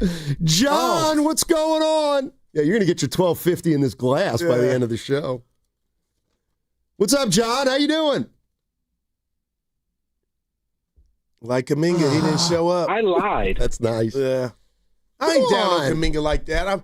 Come on. Are we going to make that bet? It's almost 2. I'm not betting. You know why? Because Steve Kerr's gutless. No, they need He'll an end up extra. playing him. Yeah. Oh, Frenchie Fuqua. That's right. All right, let's go to Paul in Oakland. The town. Hey, Paul, how you doing? Hey, guys, what's up? Hey. Everything good? Yes, Dynamite. All right, so Mount Rushmore coach, got to be the guy who they used to say he would take Yorsons and beat Ussens this week, and then next week he'd take Ussens and beat Yorsons. Well, I know. Don Shula. Yeah, Bum Phillips said it. Wow. Said it about Don Shula. That, man, Yeah. Shula, man, I'm not That's a mad good at him. one, Don That is a Shula. great one. That is a good one. Okay, and before Joe Gilliam, there was Broadway Joe Namath, and Joe Gilliam was known as Jefferson Street Joe. That's just tremendous knowledge, Paul. You like that? I do, because it rang a bell, but I never would have thought There you about it in go. a million years. Man, I ain't mad at Shula. That's There you Paul. go. Appreciate it. He was an icon. Oh, what? Huh? No. I said Paul. 72 Dolphins. Remember that? You want to lose that? You want to lose that? Mercury Morris. Bob Greasy. Zonka. Kick. Mark Duper. He wasn't on that team. You're out. I thought that was me saying I was out. As far as I can go. That's what I mean. But you haven't. That's what I mean. We got Bonte Can't be and touched. Dibs for what you think Can't you be are. touched. Like, and what? Give me something else. Just pick a team, any The year. 2024 San Francisco Giants. Okay. Let's go. Is that this past year? Or is it 2 years ago? Dude, the Well, they're the Bills 25 were- Giants. How about that? All right. No. At first base, we've got our mainstay, Dom Smith, our great fielder. Second base, we had a problem with Casey Tyler Schmidt. Fitzgerald early in the season. But then later in the season, what's his name? Casey Schmidt started playing some second base. I'm and doing 25. Doing pretty well. I can do this. The left side of the infield was the biggest disappointment in baseball. Matt Chapman and Willie Adames. Please. The catcher situation. This is not impressive. Okay, well. You had your chance to get the glory like Denzel that you want, and that was Jockberty. I got it. That was official, Evan, and we choked. Anybody out there thinks they can stump me right now? You got another thing coming. Lucas, get your voice. I tell you what, and you know what? My synapses are firing right now. They are firing. Name all the teams, if you're that guy, that Steve Garvey played on. Steve Garvey played on the Dodgers. He obviously played on the Padres. Okay. How many other teams? I can't think of any offhand. I guess I could guess the California Angels. He only but played I'm not for gonna. two. I'm He going played for the Dodgers and the Padres. You had it. And I did. I got it right. Well, I said I want to say the California Angels, but I cannot remember, so I won't. Nice try. You just did. Nice try. No, but I didn't officially guess them. Who? You're listening to Matt Steinmetz play a game of trivia with himself on 95.7 The Game, KGMZ. You can hear us in HD1 San Francisco, and we're an Odyssey sports station. We don't stick to sports all the time, but most of the time. We're always live. That's something you can take to the bank, rather. We're always live, and you can find us on the free Odyssey app. And we're now broadcasting from the Laughing Monk Studios. Let's do Ricky Henderson then. And you're not good with numbers. That's what I don't like. What do you mean? Like player numbers, you don't remember. Player numbers and years, I struggle with. All right. And this. Anyone to try to stump me, you know the number. Let's do Ricky Henderson then. All right. How many teams did he play for? Ricky Henderson. Let me just start going through the teams. Oakland A's. This is easy. Yankees. Come on, Stein. He slid. Got about 12 more to go. Can you? That's just. I'm not doing it if you guys are going to do this. Well, there is a time limit. Oh, well, then I can't do it. I'd rather be right. And then you just got stumped. No. Yeah, that's the game, Stein. You got to do it like Jockberty. That's where you failed. You had to do it. That did something to you. Knowing you. Well, see, now I don't even remember what the question is. Ricky Henderson, how many teams? Okay. Name the teams. All right. The Man of Steel. He slid home first into home plate first, head first. I don't know why I'm drawing a blank. Oh, boy. We do. I'm so pissed. Okay. He played for the. Yeah, he did. Nothing is ringing a bell here. Because the pressure's on. I thought you'd be able to get a few. There's like 10. Seattle? Why do I have a Seattle memory? I was right. Yeah, he was on the 116 win team, I think. Oh, come on, Snotty. Another California team. Trying to. Oh, no, he never played for the Giants. Broke a record on it. Oh, he played for the Padres, for sure. Padres, so for sure. So there's 6 more. He played for 9. You know what? I'm going to give up. Because it's just not ringing a bell. I was going to go to Goo, but he's looking at it now. Toronto was one. What you mean I'm looking at it? Well, you were just You got the naming off Mets, teams. Red Sox, Dodgers.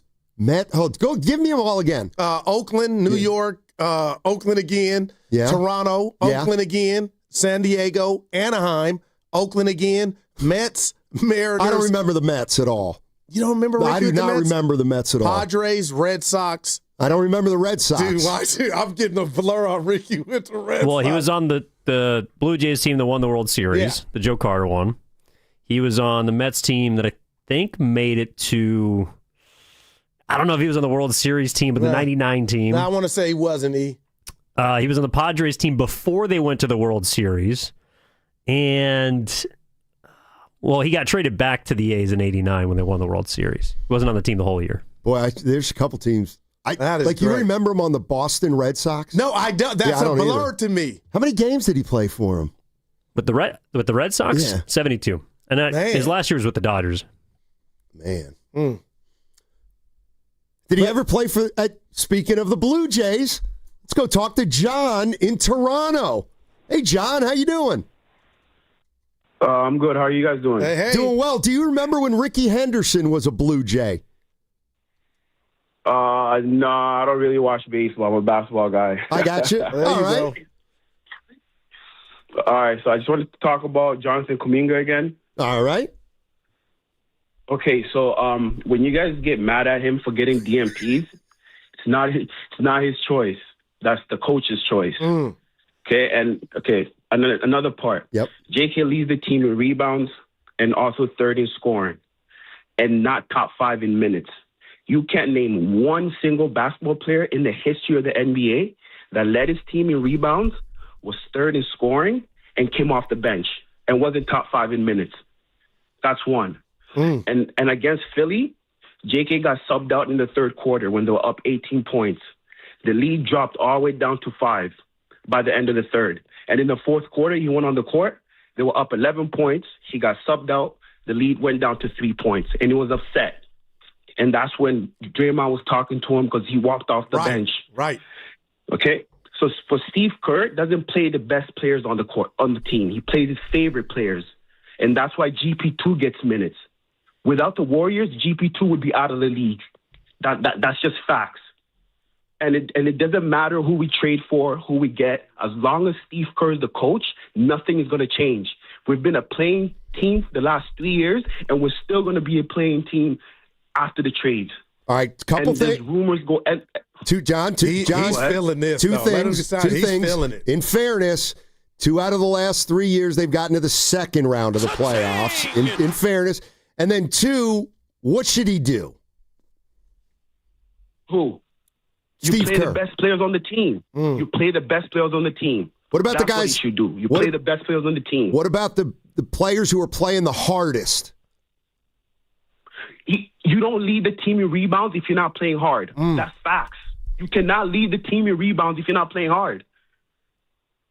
All right. Dude, I love the And John, anything else? Don't be a stranger. No, be a stranger. Well, hey, Steiny. No, not be John.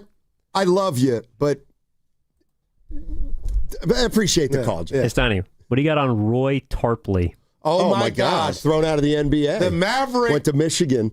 Led the team in rebounding, was third in scoring, and came off the bench. How did you figure that out right away? Don't worry about it. Dude. Maybe Roy I wouldn't win that Tarpley. trivia contest. He had a problem with the white horse, but man, he was a could great ball. rebounder. Well, he just said there was no player in the history of basketball that had done those things. So, you got that I chat got one BLT. for you. No, Nice. please. It's upstairs for me. George Brett. What about him? One of the best third basemen of my lifetime. I agree. With the Royals, I they went on hated a him. run. Who was his shortstop? Freddie Patek. Well, there was another one I was thinking that I was. UC Washington? Yeah, UL Washington. Yeah. That's what I was looking for, but you got Paddock. Frank White at second. Yep. John Mayberry at first. Who was in center? WW. Dot. Amos Otis. Willie Wilson. Yeah, center fielder.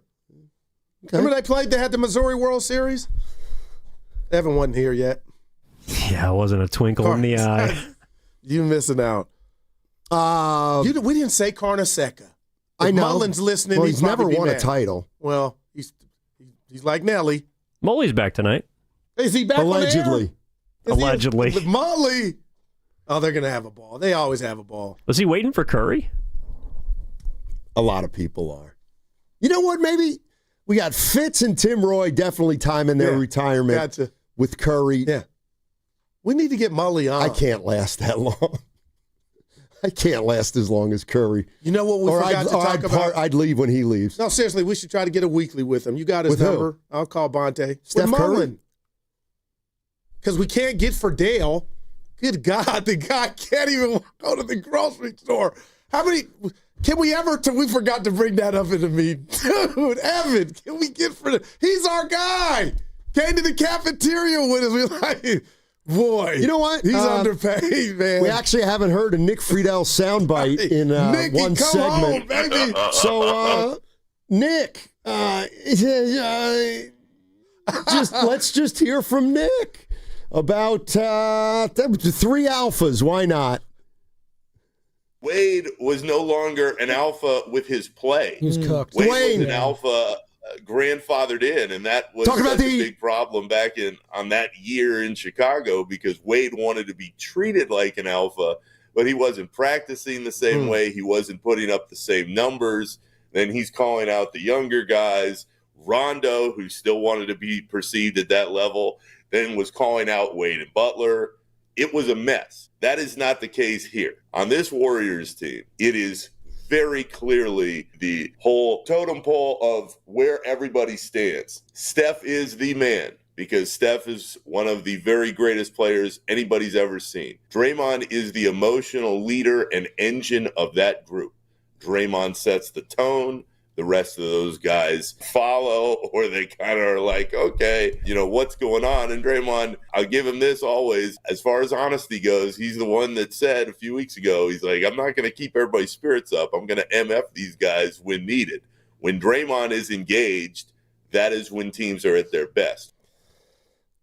I'll tell you what, if I go over to Chase tonight, I'm going to have to talk to Nick. Evan will be there. Yeah, I got to work. Let's go talk to Nick tonight. I mean, he is very high on this team still. Oh, I thought you meant that we didn't talk to him enough. Yeah, not higher than. Well, that's what I was saying. Not higher than who, you? Well, I got him at Western Conference Finals, but you can't get mad that there's ups and downs. But who are you talking about? Me, because I had the. You Western... shouldn't get mad because there are ups and downs.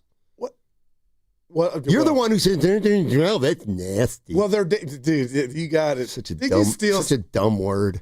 And you love it, like you don't like bringing up Kaminga. What you confess is what you possess. It's been a problem for a month. So, no, seriously. Well, you were saying you're in the middle of something. No, I was just bringing up Ferdale. I wish we could talk. Mullen, get Mullen on the show. You got his number? I'll call B. but he's back today. Is that true? Seriously? Yes, sir. Okay. I got to say something. What's bugging you is coming up at 2 o'clock today. Oh, it's not personal. So when I do mine, I'm telling you now in front of everybody, it's not about you, and it's not personal. Just remember that. What's coming up on the game is brought to you by Fremont Bank. Here for you, here for good. You know, covering the Bay Area for as many years as I have, I've seen athletes go through it all. The highs, the lows, and the pain that comes with getting knocked down. But when it's not just a game, when you're the one injured, or when tragedy strikes someone you love, that's when Beam Law comes in. Beam Law is the Bay Area's go-to personal injury law firm, and whether it's a car accident, a serious injury, or a wrongful death, they are there to shoulder the legal burden so that you can focus on rebuilding, recovery, and taking care of your family. Beam Law is local, and they win. Millions have been recovered for clients across the region, and it's why SF Weekly voted them Best of the Bay 4 times. If you've been hurt or lost someone because of someone else's negligence, call Beam Law at 415-523-5555. That's 415-523-5555, or visit hurtinthebay.com. That's hurtinthebay.com, because it's not whether you get knocked down, it's whether you get back up. Beam Law, they've got your back, Bay Area. Pros don't just show up. They prove how it's done, with precision and without shortcuts. Makita tools are built the same way, with a dedication to lasting quality, trusted performance, and results that reward your effort year after year. When the job calls for the best, call on Makita. Built to be the best. Available at the Home Depot. Hey, nice job, Pete. I like those clean lines. Fellas, do we have anyone that can get to Greenport today? At Corey's Landscaping, the staffing plan is in the weeds. Anthony, we need that leaf blower over here. 3 more new customer requests just came in. Who wants to work some overtime? He needs to dig up quality landscapers, and fast. I need Indeed. Indeed you do. When you sponsor a job on Indeed, it's easier for talented candidates to find it, which makes it easier for you to hire them. Visit Indeed.com/credit and get $75 towards your first sponsored job. Terms and conditions apply. With T-Mobile, we don't miss out on any family fiestas. Hola, mija, ¿cómo quedó el mole? It turned out great. This holiday, switch to T-Mobile and stay connected with los tuyos. Get 4 Samsung Galaxy S25 phones with no trade-in needed, plus 4 lines for just $25 per line. Visit a store at T-Mobile.com or call 1-800-T-Mobile. With 24 monthly bill credits and 4 eligible port-ins on essentials. For well-qualified customers with auto-pay plus taxes, fees, and $35 device connection charge. Credits and imbalance due if you pay off early or cancel. Contact us. Finance agreement 128 gigabytes, $800 required. Not for extended international use. You must reside in the U.S. and primary usage must occur on our network. Visit T-Mobile.com. The NFL is taking over the Bay Area with Super Bowl Experience presented by Jersey Mike's. February 3rd through 7th at the Moscone Center, North and South. Dive into an immersive football festival celebrating all 32 teams, plus interactive games, player autographs, photos with the Vince Lombardi Trophy, exclusive NFL shop merchandise, and much more. It's the ultimate Super Bowl week event with fun for all ages. Tickets start at just $40 and kids 12 and under attend for free. Visit superbowl.com to buy your tickets today. To 15-year-old Harper, buying an $80 vintage rock t-shirt is a great investment. To Harper's mom, this logic has a few holes in it. So she helped Harper open a Wells Fargo Clear Access banking account. With no overdraft fees and tools to track spending, Harper's learning, one heavy metal tee at a time. However you make money work, Wells Fargo can work with that. Terms apply. Visit wellsfargo.com/deposit disclosures for fees and details.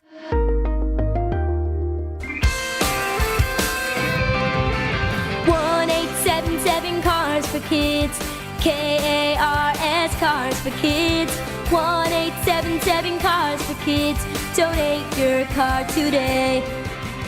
1-877 Cars for Kids. Donate your car today. Ready to get rid of that old car? Donate it to Cars for Kids. Call 1-877-CARS-FOR-KIDS to reach a friendly live agent. Donation's super easy, and your car can be picked up as soon as tomorrow. Call us now, 1-877-CARS-FOR-KIDS. That's Cars with a K to donate your car today. 1-877 Cars for Kids. KARS Cars for Kids. KARS Cars for Kids. 1-877 Cars for Kids. Donate your car today. Hurry! It's our last chance to donate for 2025. My name is Emma. I am 13 years old. 6 years ago, I was injured in a car accident that left me paralyzed from the waist down. Last January, I got to meet my service dog, Marcia. Marcia helps me open doors. She picks up things that I can't reach. She makes me feel like together we can do anything.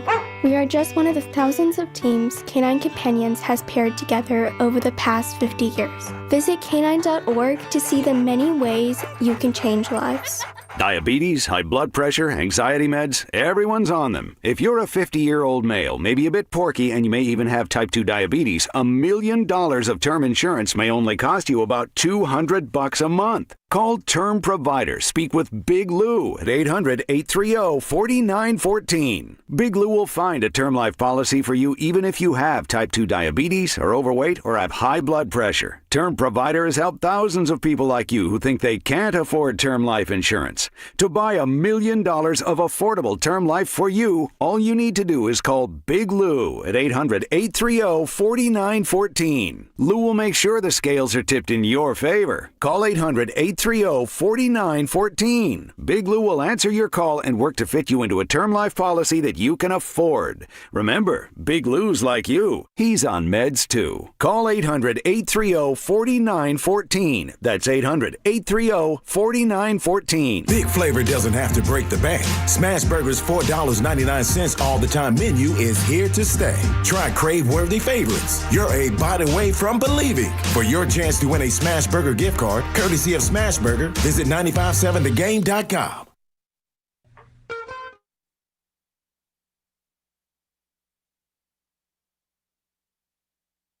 Our transition decision-making was diabolical. Coming to you live from the Laughing Monk Studios. You're listening to Steiny and Guru on 95.7 The Game. Coach Kerr!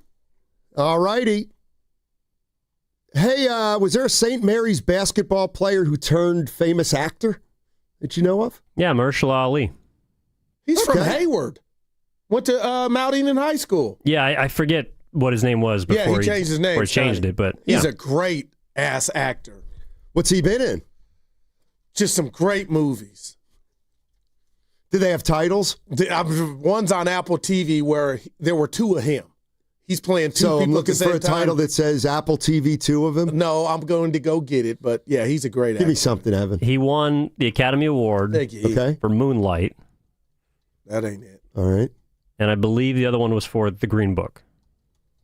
What was that about? That was with him and Viggo Mortensen. It was a period piece. Viggo Mortensen plays sequel to The Notebook. Not even close. I love The No, Notebook. I think it was, right? The Green Book, then it was after The Notebook. No, The Green Book it was because it's about the Eagles, I think. The Eagles were involved. No, it wasn't. The Green Book was a book that black musicians had to use traveling through the South to find places where they could stay in white towns where they were performing. Wow. How have I not seen that? Well, this was Swan Song. Oh, okay. Yeah, Apple TV. All right. Just a great flick, man. I'm watching a Revolutionary War documentary right now.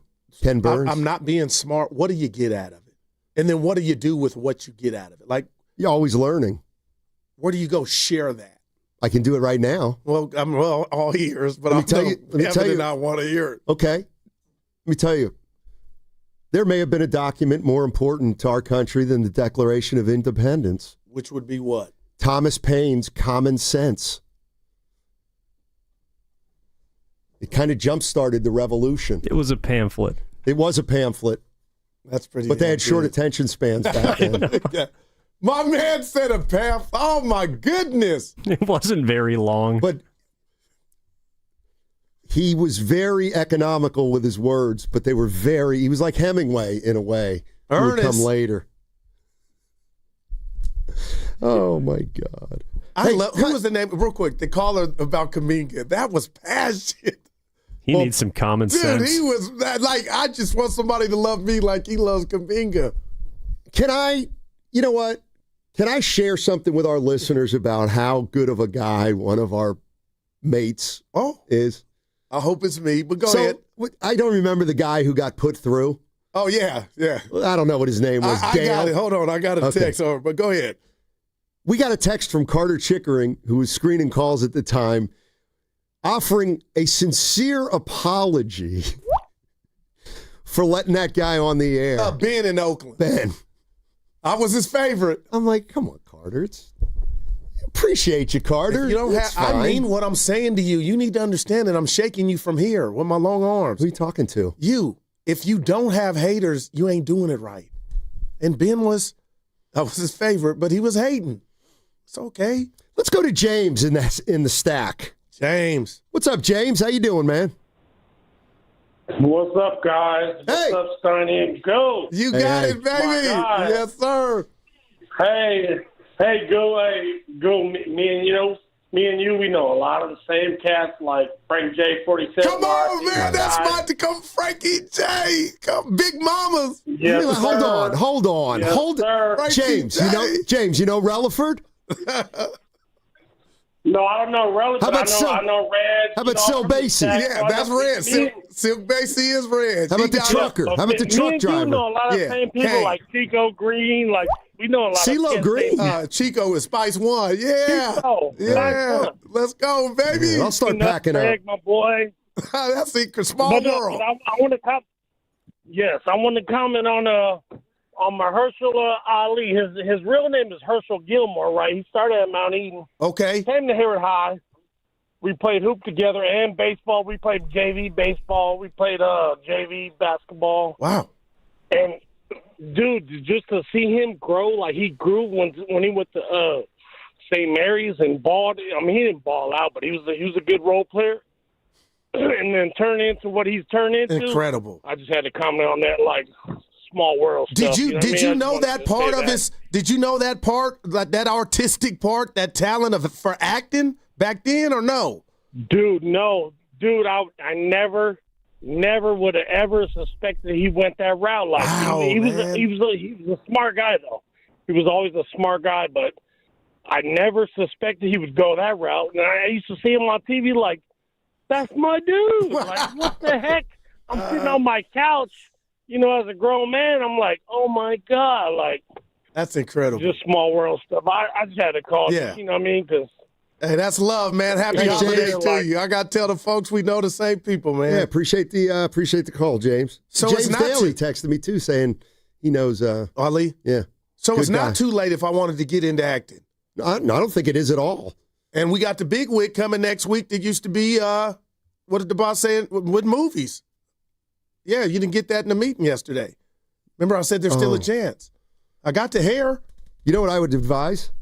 If you want, no, seriously. I can help you, but you're not going to want to pay the price. You're just not. How could you help me? I could help you. You know what your start? You know where you get your start? If you can, community theater. My curiosity is truly piqued, but Evan, what if it happened? Well, you usually start at the stage before you get to the screen. Exactly. That's exactly right. And that sounds you can real find yourself, difficult, though. like Seinfeld, the sitcom was really like a play. But it's not like open mic. If I were a singer, you're gonna have to audition. You're gonna have to audition for a part. But who's gonna get me ready? You got to learn your lines. Yeah, it's over. Usually the way it's done, and I'm so glad you asked about this now because I was just down in L.A. last week seeing my daughter in a community theater production, and it's about a 4-month thing. They announce the performance. Then they give the script, and if you want to, you rehearse, and then you audition, and then if you get the part, you get to rehearse and eventually put on a play. Now, you don't make any money, but in L.A., it's possible you could get discovered. But if one person sees you, it could change you. Exactly. Now, most of the people that participate in community theater have a talent that they utilize. Evan, I'm and so ready. you'd have to come up with one. No, I could do a serious role. Like, I love soap operas. Like, my boy Silk basically calls them the soap. Seriously, I could act. I really, some say I'm doing it now as a radio host, but no, seriously. Okay, son. let's do a scene. Yeah. All right. We did the one where I came home and the wife was cheating. We did that. I want more. Okay. Fire me. Call me in the office and fire me. Tell me we got to go a different route. Okay. I'll be your boss. All right. I'm the top salesman. Well, wait. Why am I firing you? Okay. Cutbacks. I'll do it. You're like that guy from Michigan. Okay. Hey, Daryl, how you doing? What's up, boss? How you doing, man? Wish I could say I was doing better, but I'm not. What's going on? Everybody okay at home? Yeah, everything's fine with me, but we got to make a difficult decision here, and it involves you. In what regard? I think we got to let you go. Actually, I'm sorry to laugh, but I know we have to let you go, and it's going to be for cause. I'm the top earner here. I know I've been here 11 years. That's what makes this so President's hard. Club. Is there anything personally that I've done here? I think you know what you did. What is that? Besides be the top earner for the. Listen, I'm not going to beg for my job. Can we do this? And Matt, are we going to do this I don't with or appreciate without you. I HR? thought we were better than this. Bring them in. You're smiling as you tell me my job's coming to an end. What did I do? You were involved in something that got you fired. I'll make something up. Are you going to share that with me? Because I got a wife to answer to. You know Not what? for long. You know what? Guru, we found out you stole that car. You stole that car. We have to let you go. You guys told me to use that car. Are you being serious right now, Tom? Guru. No, if this is it, Tom, I think something else is at play here. And I'm serious. I don't know if it's the color of my skin, but I'm calling the NAACP. I'm black in this role, by the way. That's it. I called you two different days. Dude, acting at its best is incredible. I could have done a better one. People said they never see me so nervous. Yeah, you didn't. No, serious, not nervous. Well, there's two different I was trying to be professional. I'm at the job getting fired. You know what? Like you wouldn't be a good stand-up comic because you can't ad lib. But that's what I do best. If I give you a script, you could probably memorize it. No, that's you. Could be okay. I just remembered what was bugging me. Why did I really even feel like I was acting for like a half a second? And it was working. There it is. Okay. Yeah. I know it's bugging me now. 2:00. Yep. Sponsored by Atco Pest Control. What's bugging me is you always saying you're going to the game. I wanted you out there tonight. Oh. Like, seriously, your boy's in town, man. What's that? Your boy's in town. Well, my daughters are in town, too. Yeah. Family first. My one daughter came home last night. A lot of people saying they like the acting. My other one missed her flight. Does that cost more money? Because mine did. I just $410. Not that I'm counting. Get a call at 2:30 in the morning. Oh, was she crying? Mine was crying. Yeah, she was pretty. Like, what you crying for? You ain't got to spend no extra bread. But was she crying? She was. Yeah, she wasn't handling it great. But get this. Why did she miss the flight? That's really. Because the airlines she's a have young been woman. delayed. You could figure it out. No, normally it's that. Lollygagging. No, well, it was. Milan's was they got there late and didn't comp her a hotel where she had to sleep in the airport. Wait, who got there late? The flight it had a layover, and they were delayed at leaving out of SAC, so they got to Denver too late. So the flight was already gone, and they're like, Mia was trying, Johnny Cochran. I'm sure you got your money back. No, $410 more bucks. What'd she do? Had to sleep in we had family in Denver. They didn't answer. But she stayed in the airport. I've done They didn't that. put her up? No. They don't do that. No, they do. No, they have to. Mia was trying to get it done. I've slept at an airport. And Trust me, it happens. But did you try to get the... Yes. Yes, and I had one of those tinfoil blankets. We had Norm involved. I got stuck in Philly, believe it or not. Why didn't they comp you? They're supposed to comp. I got a biscuit, I think. That's a bad airport. No, or whoever it was. You're right. You're right. Wow. I mean, if I would get stuck, Denver's not a bad airport to get stuck at. Well, in fact, it's pretty good airport. By the time you walk to the other side and back, your flight's probably... Evan, it was like, why? Oh, she was hurt. I said, honey, it's not your fault. It's not your fault. Well, if you were late. Yeah, she was not lady. Of course, I thought that. Well, she was late because her flight was delayed. But the airport was they didn't do their part. She was there. Then to just take off without her? I just missed it. When was the last time you guys missed a flight? Actually, I do have a story. Yeah. Not a great one, but we were in Canada. Look at my man. Northern Ontario. We got a little cabin up there, kind of like Shasky's cabin. And it takes so long to get there. You gotta fly from SFO to like Ottawa. You got to drive from Ottawa 3 hours. Then you got to get on a boat and go. So it's a long trip. And we were leaving, and this when we were flying out of Toronto. Got to the airport. It's a hassle to get to the airport. And got to the airport, and they're like, "Oh yeah, that flight was last night." Oh, come on, man. Yeah, it was last night. So we had to go from like Ottawa to Washington to Dallas to San Francisco. Yeah, not a great story. So I didn't really. Now, I told you the time Donovan, Milan, Daryl, and me and I were coming from Texas 3 years ago, Evan. We're about to miss the flight, and I'm doing the math already in my mind of it's 5 of us, how much times whatever. And I almost got whiplash. Mia on the fly threw me in a wheelchair. We bypassed all the traffic. The kids are behind us laughing, but when I get wind of this might work and we ain't got to spend the bread, I told him, quit laughing. So I played like I was hurt as I'm in the wheelchair and she's just pushing me going 80. We get to the front. So now I got to get out the wheelchair and people are looking. Dude, it's packed. We're about to miss it. Evan, I get up with the Bobby Brady lip like, I got to bring it home. So I have acted.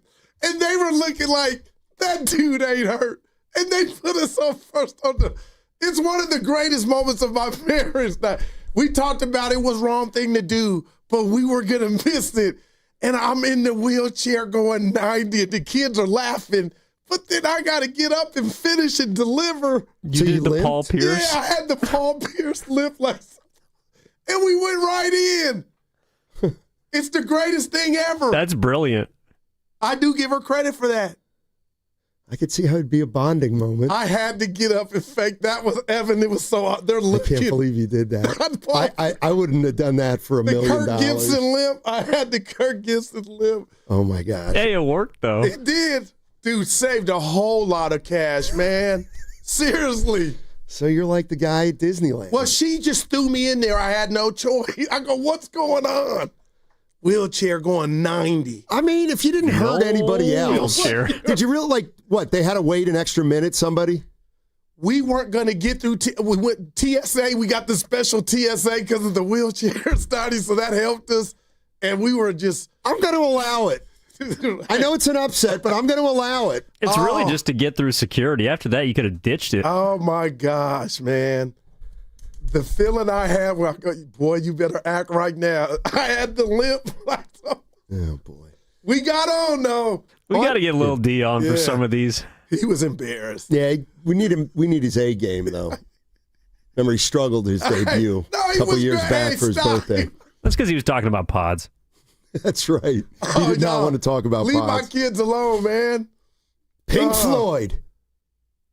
Hey, teacher, leave those kids alone. Pink Floyd. You never heard that song? I've heard of them, not that song. By the way, why did you? We're going to make it, Goo, today, because I have about 4 things left. What was your problem last night with Raheem Morris after the game?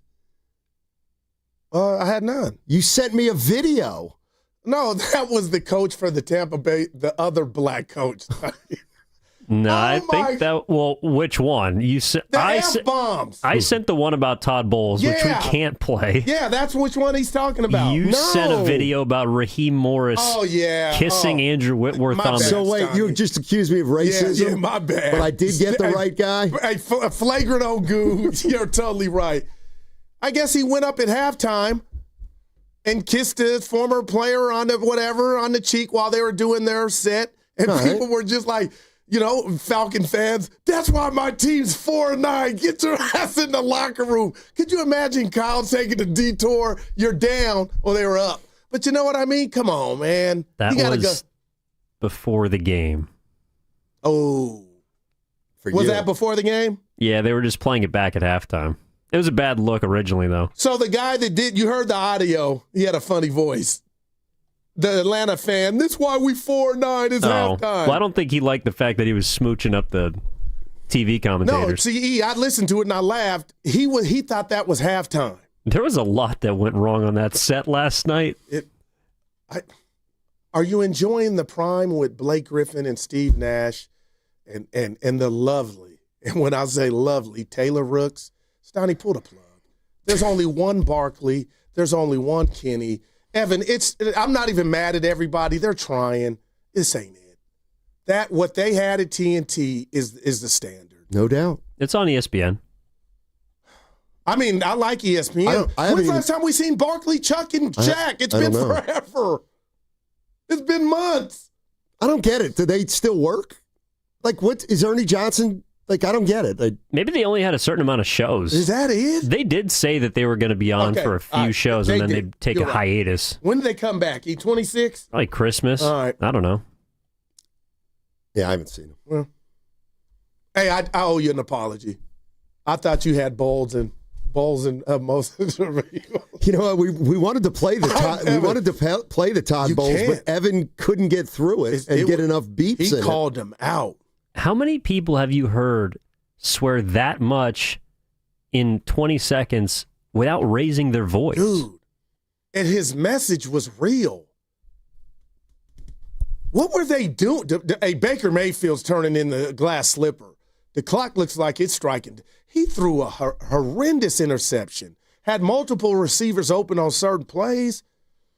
You being a tough guy taking these extra hits, you get punch drunk. You know what boxers get punch drunk, Sonny. And I know more about boxing than you. Let's go right now, Frazier. I'm not going to do this. See, you'll lose it right now. Ali. De La Hoya. We're naming heavyweights. No, I'm naming all boxers. You don't even know boxing has weight classes. No, Stoney, let's go. No, just boxing. No, name a weight class. Oh, heavyweight. Of course.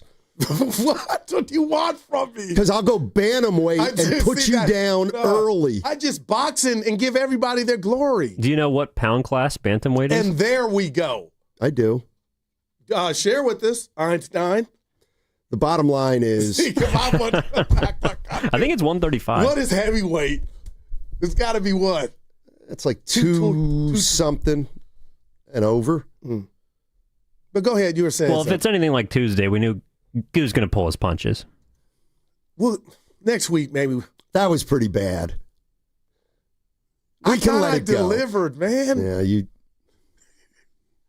didn't. Like Floyd at the end. Yeah. If people want to know what's going on, I was going to call out a coworker. It was Dibbs for something he said while I left the day before. I called him out, and then I guess Steiny and Evan say I went soft.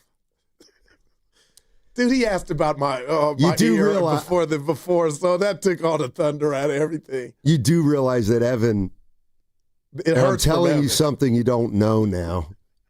Be careful. Evan got in my ear and said, "Oh no, Charmin." That hurts. Speaking of Charmin, Mr. Whipple. Remember Mr. Whipple? Yeah. Don't squeeze the Charmin. That's pretty good. Evan has no idea what about Where's the Beef? That was Clara. I believe that's great knowledge. Wendy's. Yeah. Of course, Wave's was owned by that dude Dave. I always thought it was weird. Dave's owned Wendy's, but I guess it was for his daughter. Yeah. You guys might as well be speaking Latin. Like that bothers me. Amo amasamat. What was that? I love you, love he loves. I took 3 years of Latin. Was that when you were training to become a priest? No. The fact don't tell Mary this, your mom, and I mean this, that both your parents were school teachers and you disappointed me when you said you don't know another language. Like that. I have you up there on the pedestal of you love but these I've mastered English. No.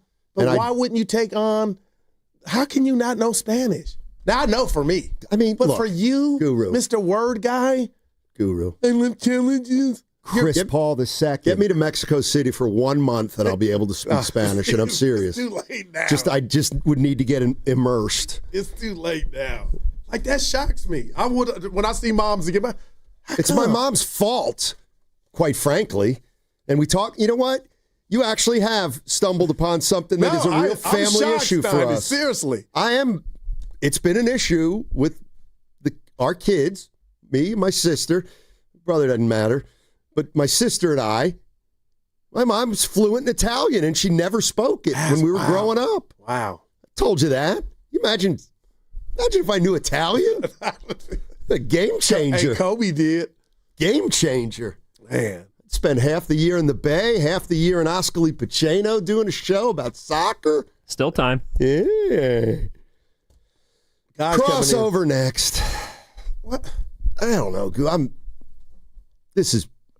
That segment was brought to you by the California Office of Traffic Safety and Caltrans.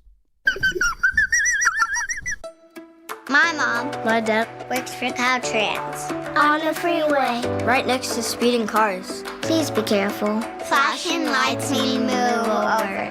Brought to you by the kids of Caltrans.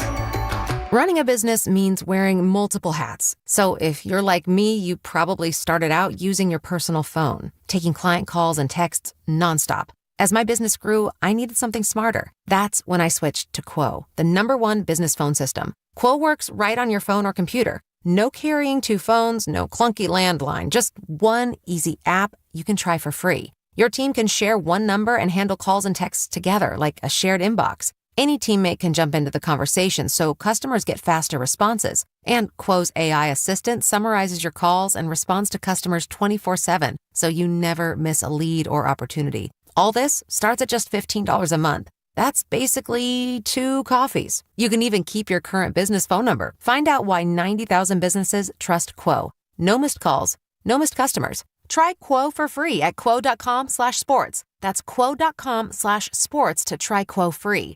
QUO.com/SPORTS. I know that hiring can be challenging. You sort through tons of resumes and you get too many so-so applicants. You're just waiting for someone to match your role perfectly. Well, now there's a place where you can meet them fast. ZipRecruiter. Need to hire right away. Start your search for strong candidates. The right fit awaits. Build your team, build it sooner. Meet your match on ZipRecruiter. Just head to ZipRecruiter.com/free right now to try it for free. And you're on your way to meeting your match. 4 out of 5 employers who post on ZipRecruiter get a quality candidate within the first day. So try it now. Go to ZipRecruiter.com/free. Once again, that's ZipRecruiter.com/free. Meet your match on ZipRecruiter. Try it free. When it comes to affordable term life insurance, everyone's whistling the Big Lou tune. If you're over 50, maybe a bit porky, or have type 2 diabetes, $1 million of term insurance may only cost about $200 a month. Even if you're not in perfect health, call Big Lou, because he specializes in finding big chunks of affordable term life insurance for just about everyone. Don't let diabetes or other health glitches keep you from owning $500,000 to $1 million or more of term life insurance. For affordable term life insurance, call Big Lou. Don't hesitate. Call 800-700-6898, 800-700-6898, or visit biglou.com.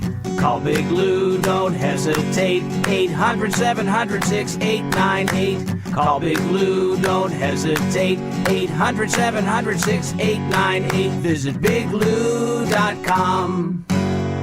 Joe Shasky here for Golden State Lumber and Showroom. Consider their Stockton yard as the go-to resource for building professionals in San Joaquin County, with over 40 acres of premium building materials available to the public. For bigger jobs, you can count on Golden State's large fleet of trucks for timely delivery. It's their goal to keep your project on time and on budget. Building a better Bay Area for over 70 years. Golden State Lumber and Showroom. When you succeed, we succeed. This is the story of the one. As an HVAC technician, he and his digital multimeter are in high demand. So when a noisy office HVAC turns out to be a failing blower motor, he doesn't break a sweat. With Grainger's easy-to-use website and product information, he selects the product he needs to keep everything humming right along. Call 1-800-GRANGER, click Grainger.com, or just stop by. Grainger, for the ones who get it done. At Target, great memories start with great prices. Get gingerbread house kits for just $12, plus all the Wonder Shop baking must-haves. Gather the whole fam, grab some gingerbread kits, and start building sweet moments together. Then keep the joy rolling, baking up tasty treats with Wonder Shop that'll make the season a blast. Make unforgettable memories with incredible prices on gingerbread kits and Wonder Shop baking essentials. And step into the holidays, only at Target. Restrictions apply. As a mom, comforting my family is what I do best. Vicks Vapor Stick provides soothing, non-medicated Vicks Vapors in an easy-to-apply stick, and it dries fast, so there's no mess. I use it to comfort myself and my family. Thanks, Mom. Vicks Vapo Stick, soothing comfort for the whole family. And try Vicks Vapo Shower Max for steamy Vicks Vapors when you need more comfort for yourself. Use as directed. Bay Area, get ready for Evanescence 2026 World Tour on July 20th at Shoreline Amphitheater in Mountain View. Get your tickets at livenation.com for your chance to win your way into the show, courtesy of Live Nation. Visit the contest page at 957thegame.com.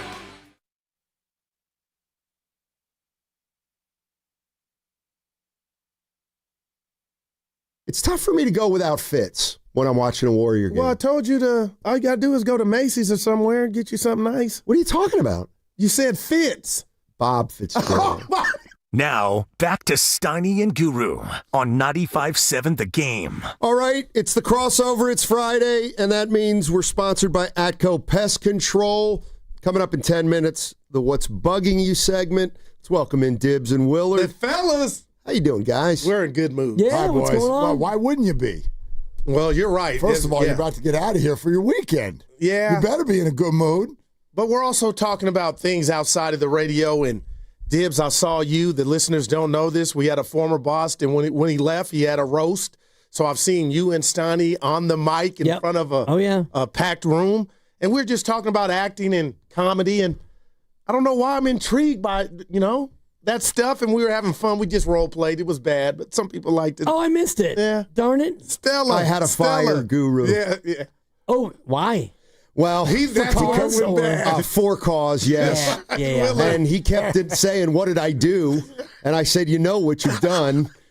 And he said, "I don't know what I've done." And then I just said, "You stole that car." And I said, "I'm calling NAACP. You'll hear from him." Oh, my God, I missed that. I don't know. It wasn't. Yeah, it was like, a mess. have you ever fired anyone? I know you've been fired, and you and I got fired about 7 weeks apart. I'm laughing with you. I don't think I've ever fired anybody. Have you ever been someone's boss? No. I don't think I've ever been a boss. Yeah.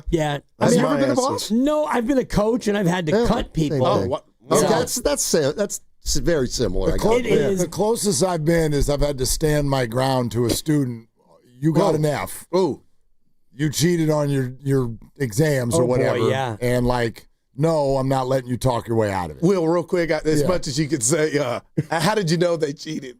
Well, when did you say I got you? Well, okay, so this is on the very, very front edge of anything that's sort of like Chat GPT related. Oh, there it is. But this is a big thing in education now, which is there's a conversation about whether or not you can even fight it or to what level you should allow students to work with it, because it's the it's the equivalent of having a calculator doing your math. It's like, it's here. You're going to be able to use it going forward, all of that stuff, right? So anyway, this is kind of on the front edge of it, and I used to, if someone turned in an essay and I was like, that's not your writing. Wow. So you are profiling without profiling. Yeah, I know you, and I've been reading your writing all semester, and that's not your writing. And so I would just cut and paste a paragraph and stick it into Google. That's incredible, and man. if it shows up in some sort of we got other, a problem. Yeah. So wow. Anyway, that was how you find them.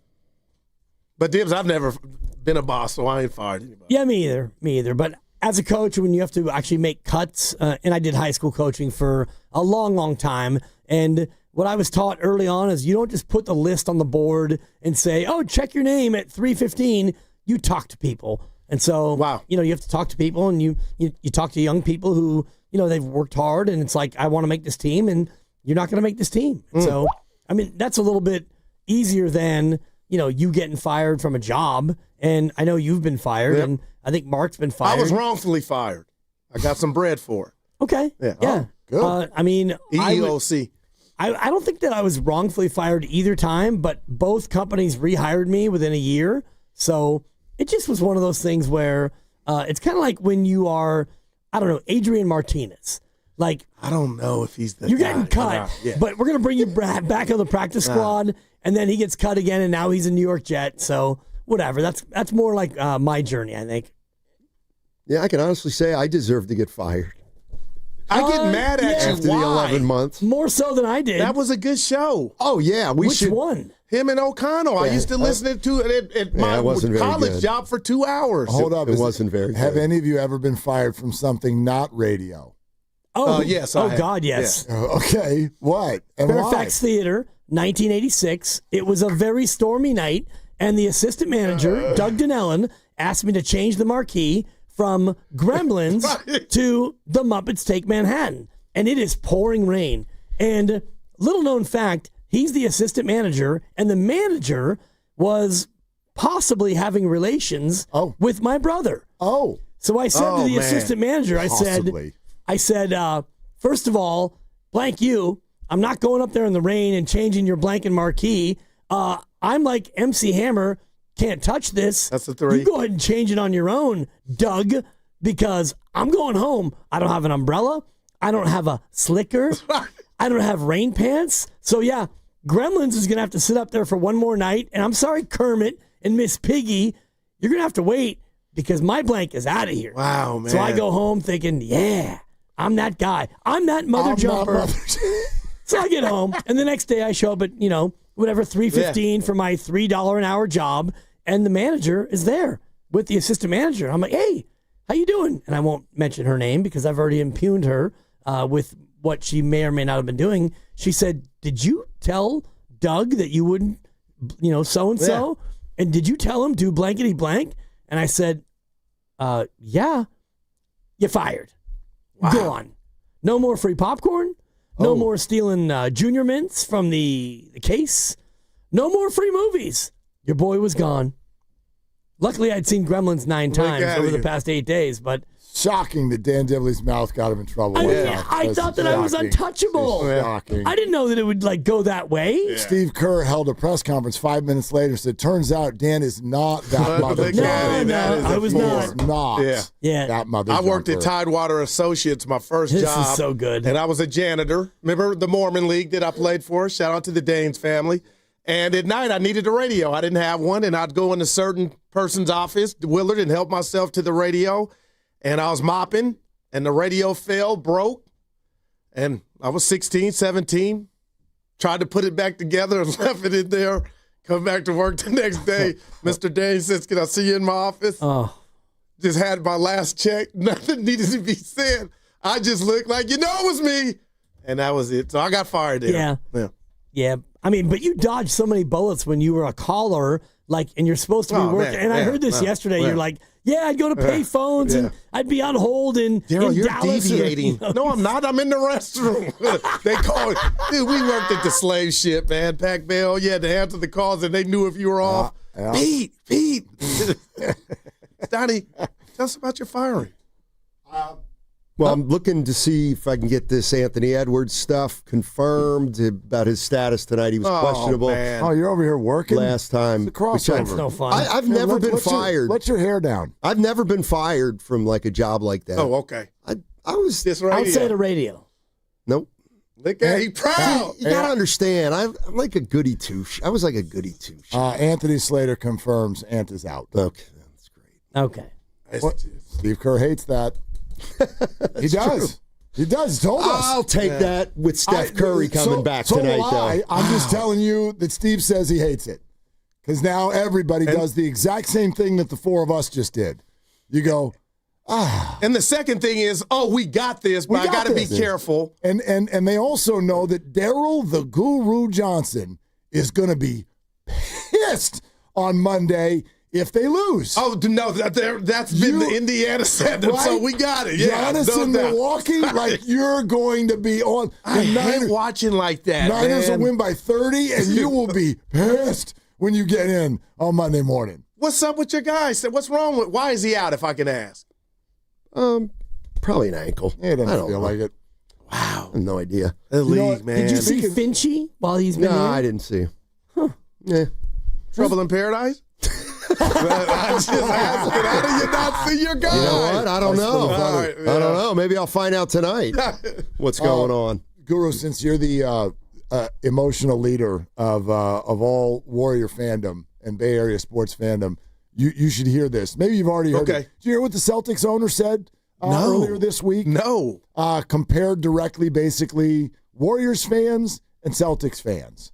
Do you guys have this? Oh, this is wow. Grandy, fire away on this. If you don't live here or you didn't grow up here, I don't think people understand. Like, I've spent a lot of time in California, and the Warriors are great. I don't like the Warriors, but the Warriors for people that live there are great, and they've been very successful. But people go to the game, they go home, and they have their dinner, and they Warriors win, lose. It's fine. You got other things. You go to the beach, do whatever. Go up to Tahoe. Celtics lose, and people are like depressed. Mm-hmm. Friday, I was like, I just can't wait for Sunday now because that was tough. And like people, like it's different. People really internalize it here. Okay, so that was it's so bothersome. That's Bill Chisholm, and that's from the White Noise podcast, which involves Derek White, who plays for the Celtics. Yeah. The immediate follow up to that comment, whoever he's talking to, was like, "That's what makes it so magical here." I was wondering how's that grab you? No, seriously, it hurts, and it makes me feel like we think about our hoops like we're known for college football, which I had a problem with, and I'm wondering why. That is weak sauce, and I can't make him think any different, but now I wish Draymond would go on a pod and respond to that, but that's not what I know it to be life. Dibs, it's real out here when it comes to the Dubs. We had our down times. We've supported. We got that reeked of jealousy. You can't. What are you talking? From the Celtics? Yeah. From what? What do you mean? Oh yeah, they've had success, but that's hating on the Bay. Wait, people care here. Do you not? Okay, so you reject the premise? Yeah. No. When it comes to basketball, football, and you can give me college football out here. I'll give you that. But I don't like that for hoop. I'm being real. I disagree. That's reeked of jealousy and us beating them when we beat them in 2022. You got Dibs, Steiny? You guys reject the premise? We're not for the Warriors? I accept the premise, but what I look at it as it's pathetic for Boston. It's pathetic. And look at the Eagles. And I think you shared this earlier on our show thread about the Eagle reporter. It might have been Grandy or Lucas, but there's an Eagle reporter saying, one more start for Jalen. That's it. He gets one more chance, and then that's it. What kind of a moron are you? Wow. The guy just won the Super Bowl, and yeah, they're going through hard times. I still believe you're winning the division. So for me, I look at a comment like that, and I look at a tweet like the one I just referenced, and that's pathetic. You're doing it wrong. And you're doing it wrong because you are so desperate because you have nothing else. And yeah, we have Tahoe, we have the mountains, we have the beach, we have rivers, we have bays, we have other things. It doesn't mean that we're not passionate for our teams. What it means is that you are crazy people. That's what I think. You're listening to 95.7 The Game, KGMZ FM and HD1 San Francisco on Odyssey Sports Station. Always live on the free Odyssey app, now broadcasting from the Laughing Monk Studios. I need you to ad-lib here, Mark. Okay. Can I add one more nugget? Yeah, of course you can. The amenities that we have in the Bay don't help me when I'm down in the dump when my teams lose. So that he said it like, oh, you could go sip and do that. That don't help. I can't even make love when the teams lose. That's where I'm at. Really? Like I got problems. I'm blue chew. I'm tired of getting pushed around. It controls my mood. So I ain't going to Tahoe making me feel any better if my team ain't winning. Whatever happened to chew it and do it? This team over here, I'm gonna call time out here for a second. Let's go out there and take the Celtics ass. I mean, wait. Sex, man. That stuff don't help me when I'm hurt about the sports, Steiny. That's what I'm saying. Do you get depressed when they lose? Like depressed? It depends. It's a darkness. Well, there's also extenuating circumstances to Well, what it's not happens. gambling. What No. happens when a team that he likes loses? What are the ramifications financially? No, it's not getting. No, Willard, I get what he's. I think it's adorable that you're answering for him now. That Like don't you help guys are me, a man. couple. That was absolutely engaging. So here's the thing I would say. Like, okay, I'll just compare the 49ers and Eagles. Like, Shasky's is like any Eagles fan. You know what I mean? Like, knows the game, criticizes, does it, they're like Shasky. But there's something about back east where it's more consuming. Like, my mom pays attention to the Eagles. And, like, she would even say, Maddie, we got trouble with Jalen Hurts. Like, there's more of that. I get that. I for get sure. that. Like, it's more kind of in the fabric of everything. It's unavoidable. But I'm curious kind of where we fall on, like, what Dibbs just said. So, in other words, like, Guru, you listen to what that guy Bill Chisholm just said. That would hurt. You took offense. Yeah, no doubt. Because we've translated this idea to mean that in the East Coast, they're better fans. That is it. Maybe we are. Maybe we're better fans. Had anyone like? Let me throw that out there just for consumption for a second. I'm not mad at you at all. Why does I'm more pissed than you are when my team loses? Why does that make you a better fan? I guess because they're saying it hurts more. I'm more in it than you are. Yeah, more invested, more there we go. knowledgeable, more passionate. It's more meaningful to me. Like that. And is that good? So what's meaningful? It means to you're me, a better fan. Yes, I think it does. Under the definition of fan and what we think of it, okay, I think that's considered better. Yeah, I disagree. I look at a game where you're down 9, you go for 2, you don't get it, and you leave. Eagle fan, you leave. Man. You leave the building because you're so upset and you give up on your team. You're down 9, you don't get the deuce. Now you're still down 9, and you leave. But I'm leaving because I'm really mad, and that makes me a better fan. No, you're a fraud. You're Philadelphia Eagles. That's a 4.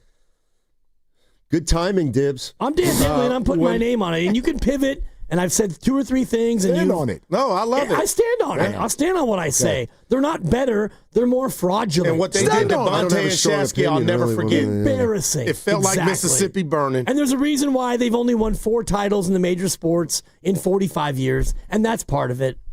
When temperatures drop, people, spiders move indoors looking for warmth. Suddenly, corners, closets, and ceilings become their favorite spots. Atco Pest Control removes them and the insects they feed on. Visit AtcoPest.com today and mention you heard about Atco on the What's Bugging You segment and get 10% off any spider treatment this month. I love our people from Atco. Have you ever heard someone say to you that you're never more than a few inches away from a spider at any given time? I have heard that. Yeah.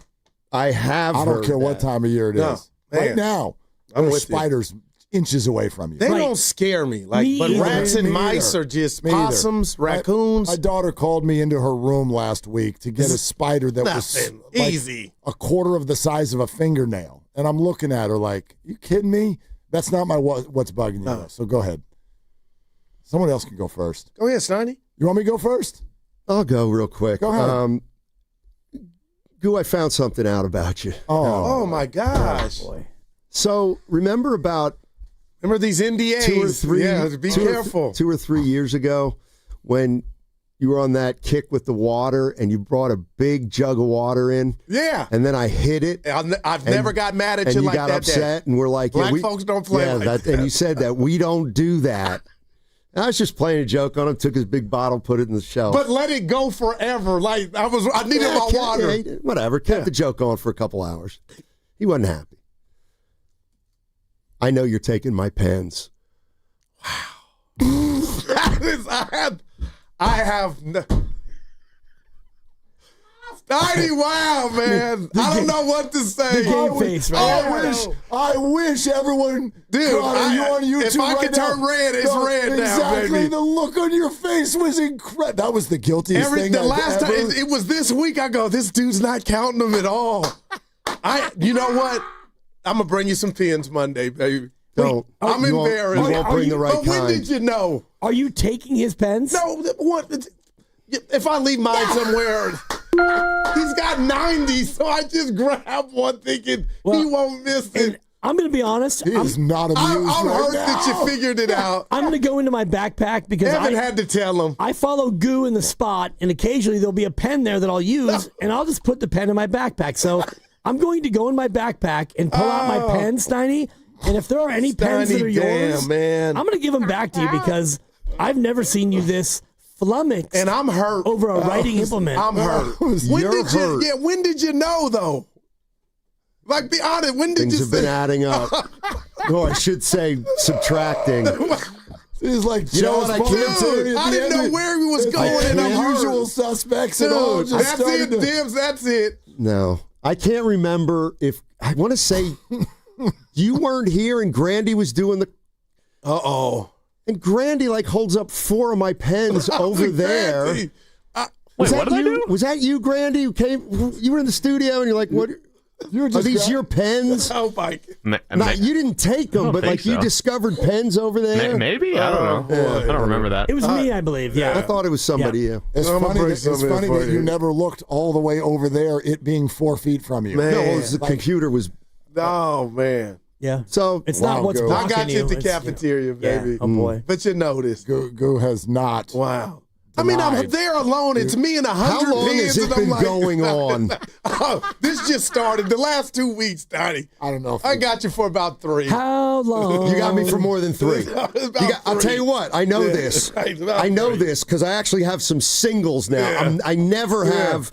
I never don't have a backup. Daryl was in the car and I'm when we sitting with getting only out. one green right now and one sky blue. Yeah. Little Daryl goes, Dad, I need a pen. I go, I got you, son. He was getting out the car. I said, I got you. Mark Miller is currently having a cardiac I'm arrest in embarrassed. the Truly, corner. I am. I don't get embarrassed much. I didn't know where you were going. Coming out of my nose right now. How did he? But Dibs, you saw all these pens collected. Yeah. And I mean, yeah. The pen collector. That's right. Oh, man. Well, I mean, tough to follow that. That's So pretty good. What's bugging me, and Mark and I talked about it before, it's tipping.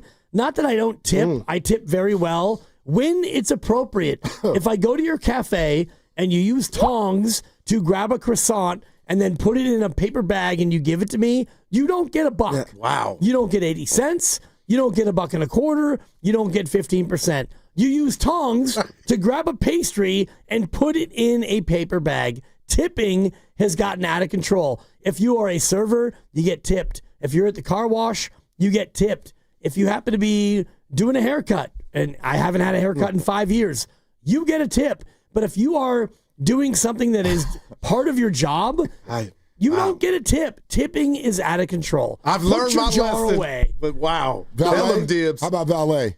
You get a tip. You got tip. Okay. Yeah, Sure. that's activity. Yeah. I mean, that's activity. Yeah, you're going to jog over and get my car for me? Well, you get a tip. Valet, that is the car version of turning around at a restaurant and getting a bottle out of a what if your cooler. car's down yonder? You got to go get If it. it's You got to down keep yonder, going for to sure. get it. I'm not saying I don't tip the valet. all right, okay. I'm saying that I don't like the entire idea of valet. This is a created industry. Wow. It you is, but, steal I mean- all the parking spots and then you charge us for them, and you need a tip to get. What about when they get the car and you got to walk by the car to get to the? I'm like, my car Different story. is right That's there. pretty good. Just give me my keys. If the and I'll valet leave. has to have running shoes on and he's going like more than 100 yards fine. and he or she is running, you get a tip. And there are certain situations, like sometimes if you go to a private party at a weird spot in the hills or in a big city where there's, I get that. But when you go to a restaurant or a casino and they have 878 parking spots, I'm like, I don't need you to do this. And my car's right there. The other one is I can see it. Man. coat check. So I take off my coat, you put it on a hanger, and now you get a tip? Yep. Because I want my coat back? Fine. Anyway. That's great. People calling me Pen Griffey. That's strong. That's right. You get Mr. Fab. you get to stay to the end. I don't have a good one today. I'm in a good mood. I just am annoyed. I don't want to make this about fantasy football. I'd like to make it about real football. But coaches they've got to be trolling by now. I don't like it. Listen, if you want to do a running back system, then do a running back system. The Rams are doing it now. Have 2 guys. Have 3 guys. Here's what I don't like. We've got 1 guy, and he moves us all the way down the field. But when we get to the 5, then we've got that guy. It's stupid. Yes, let Bucky Irving eat. Man. I'm moving on. Go ahead. Steiny, I came in today. Sean Tell Tucker. the people I'm not lying. Look at that jacket. You look like Han Solo. You look great. It's Generations Healthcare. No, but it what looks does it great. say? It looks Generations official. Healthcare. Yeah. The structure of the jacket is nice. So I said, this is personal. My what's bugging you. It's not about you, but you're in it. Listen, guys, I'm no expert, shocker, in any subject, but I watch a whole hell of a lot of college football. And I got to tell you, I just don't like that James Madison and Tulane are in the college playoffs and a team like Notre Dame and others are out. Dibs, just the core essence of me being a fan. I get why they got to fix that.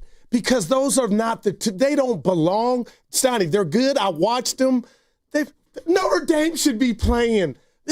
Help me out. He left. Wow, he left. He left. But you get my drift. But you took his pens. Yeah, and then I'm about to see you him. took his joy. Yeah, wait a minute. This Power 5 thing, whatever's going on. Have you always had a problem when North Carolina A&T is the 16 seed in the college basketball championship? Well, I felt like that was different, and Why? that was the computer, Why? like the BCS, let them mess it up, but not these Tulane at it. I watched Tulane. They're not on the level of Notre Dame and all these other teams that didn't get in. Should the Bucks go to the NFL playoffs? If they win the division, I'm okay with that. Why? Seattle in a couple years, 7-9. Remember that? Saints. That's not a Power 5 division. But Duke won the ACC, and they don't get to go. Yeah, because the ACC decided that they want to do things the way they did. I don't have a problem with it. To me, all I would ask for, and you and I talked about this, just set your rules and then follow them. But can you fix that rule? I guess just for me. Could, and this time it's Tulane and James Madison. Willard, they're not on the level of the other teams. But I mind the rule a hell of a lot less than this idea of, well, Alabama's in because that makes us a lot of money. Like, to me, it's completely anti-sport that you just go to bed one night and then wake up the next day and you get to find out if your team made it or not. That's crazy. Can you imagine that in the NFL? Man. Like, let's wake up tomorrow. Let's find out if the Warriors got the 8th seed. I hate that. So I get what you're saying, but let the little guys, let them eat. All right. Let them shoot their shot. All right, I got you. That's all they've got. No, I got you. But, Dibs, you get my drift before I get out of here. Totally, but I mean, then let's expand to 16. Okay, and all right. I mean, honestly, like James Madison and Tulane's going to lose by at least 20. And James Madison That's what I'm at Oregon, yeah. James Madison's going to lose by probably 30. So, all right. I mean, you did it. Yeah. You were great. You had a great year. So your reward has come out and you get rocked. Grandy, So, did you decide not to go to the game? No, I'm going. Oh, you are? Oh, he's going. Yep. Grandy. At one point, Grandy was like, I don't know he said it to me. He's like, I don't know if I want to spend the chicken on that. because they're going to win by 30. Wow. I got a nice little discount. Look at him. Look at you. You made I got connections. media member. made a phone Let him call. flex. I got to go get Steiny his pins. I think he's Dude, how'd he catch me? I don't think it was too tough. Yeah. I did turn red. You can't tell, but I did. All right. All right, you have to say on 95.7 the game. Yeah, there it is. Are they the smartest show in the Bay Area? You guys are an intellectual feast for the smart sports fan in the Bay Area. Wow. You're pretty much the smartest guys on the radio. I agree. Good Lord, how big is your ego? Are they the funniest show in the Bay Area? Give it a laugh. Come on. You're a funny guy. Come on. Give me a laugh. You are funny, dude. Hit that S again. Are they the coolest show in the Bay Area? And no white boys. They're cool. That's what people are saying. You guys are phenomenal. This is one of the most perfect ways that I could end my day, getting a chance to talk to Mr. Mark and Dan, you know? We'll let you be the judge. Oh. All I know is it's a couple of Bay Area boys talking sports. I know nothing. Thanks. It's Willard and Dibs on 95.7 The Game. Friday, let's go. Let's do this. We are completely wide open to just hang out and have a good day. We're not going to fire at you any fancy guests or whatever because we just kind of want to talk with each other. We want to talk with you. We want to do the Friday feels. Dibs is going to make more picks. If you want to make all of your Christmas cash back, just go against him. Fade. Yeah, you remain cold as ice. And in fact, that's going to end up in a roundabout way, kind of where we want to start today, because that was a a wonky football game last night. My God. Where a team had it, and then not only... The pick was good. The pick I was stand good. behind the pick. No, I stand with you in solidarity. It was Fade. It was a good pick, Gibbs. Yes. Yeah, but the problem is the money's not green. Fade. You know what I mean? So, like... The money is creamsicle orange, apparently, and you can't spend that money. No, you're not allowed to. Not around these parts. And you know what else is that color? Vomit. Oh, see, I love it.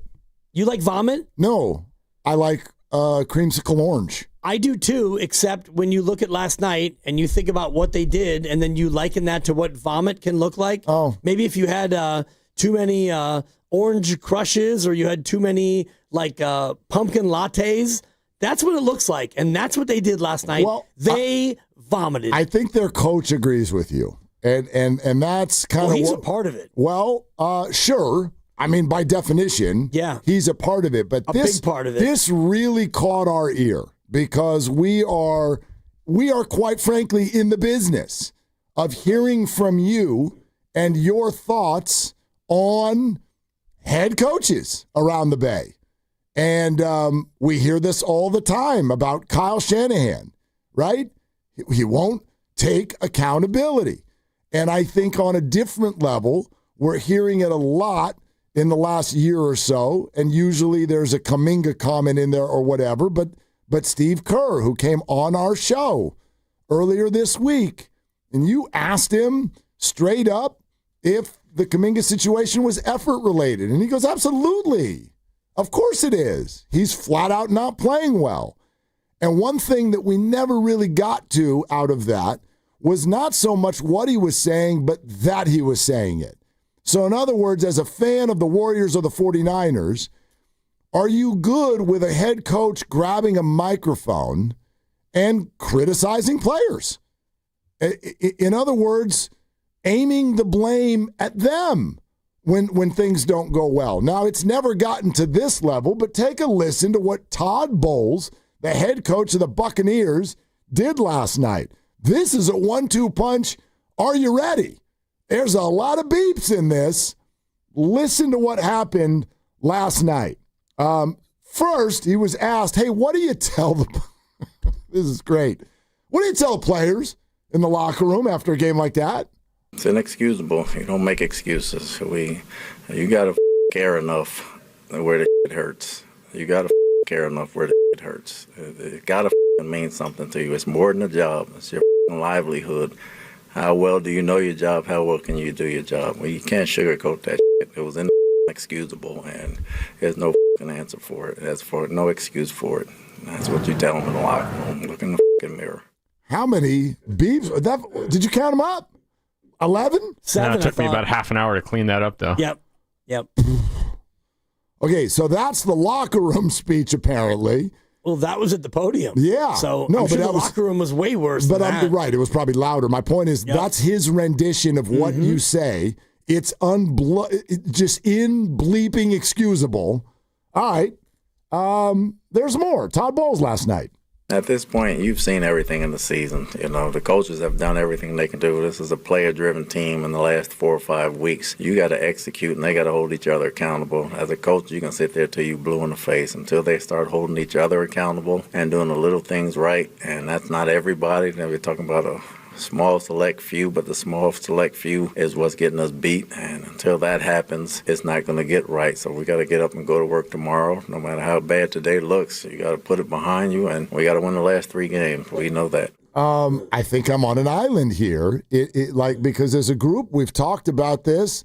Grandy, Lucas, you, and I, and you guys don't like this from Todd Bowles. It's poor leadership. Flat out pointed the finger at the players and said, that's your fault. Right. It's not your fault, Todd, in any way. Like, did you prepare the players at 100 out of 100 level? Did your defensive coaches and your offensive coaches, you guys were all so perfect that it came down to them not making plays? That to me is terrible leadership because it is a collective. It's him, it's his staff, and it's the players. Yeah, it's all of them, all collectively. And so you come to the podium and you talk about that.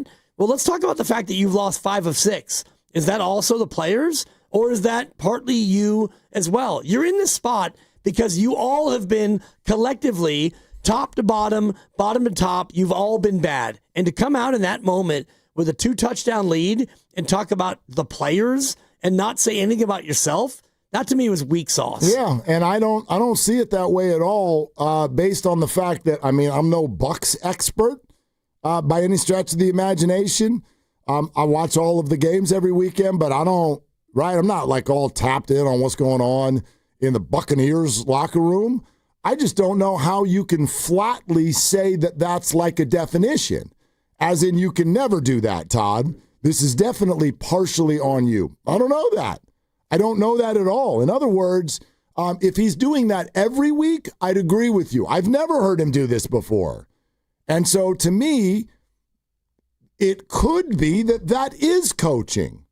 That is what he feels like this group needs to hear right now. Right. Some really tough love. We don't know. He said there's a select few that are causing problems and not holding one another accountable. And as you and I have always said, like, how is that, for instance, different than when Steve Kerr goes, he cannot be that guy? Because he's talking about one guy. Okay. And who are you talking about, Todd? Like, it's a select few. Which ones? Which ones are you talking about? Is it your quarterback who threw a ghastly interception? Is it your defense that couldn't get off the field on third down? And you want him to answer that? That sounds like that would be even worse. You're defending Steve Kerr for pointing out cannot be that guy. I'm not defending anybody. No, but you're saying that Steve Kerr did that toward one guy. Yes. And it was pods, and it was directed. Him. Yes. Yes. And I get that. That's one guy, and it's not your star. And it's not in a 17-game year. It's 82 games where you could be a little bit more footloose and fancy-free with that sort of thing. This is the biggest game of the year. You blew a 2-touchdown lead, and you're blaming a select few? Well, who are you blaming? Put your name on it, Todd. What? No. Because it's you, Todd. You're the problem. How so? never been good under Todd Bowles. And yes, they won the division at 8-9. Woohoo! Attaboy, Todd. You won the NFC South at 8-9. Here are your plaudits. They also won it with a winning record. He also was awful in New York. They won a playoff game 2 years ago. He is not a very well-established head coach in the NFL. Okay. He's had 2 chances now. He has a losing record overall. Baker Mayfield has never played better. Baker has actually played better, and he played better in Cleveland. That's not as true. As Grandy pointed out with Stefanski. That's a record. Statistically, there is absolutely and Todd Bowles is a defensive head coach, so you can give... Yeah, so Todd Bowles... You know what? You should be mad at yourself because it was your defense was the big problem last night on why you lost that game with a 2-touchdown lead. I'm super fascinated by this as a general concept. Why are you always blaming the coach?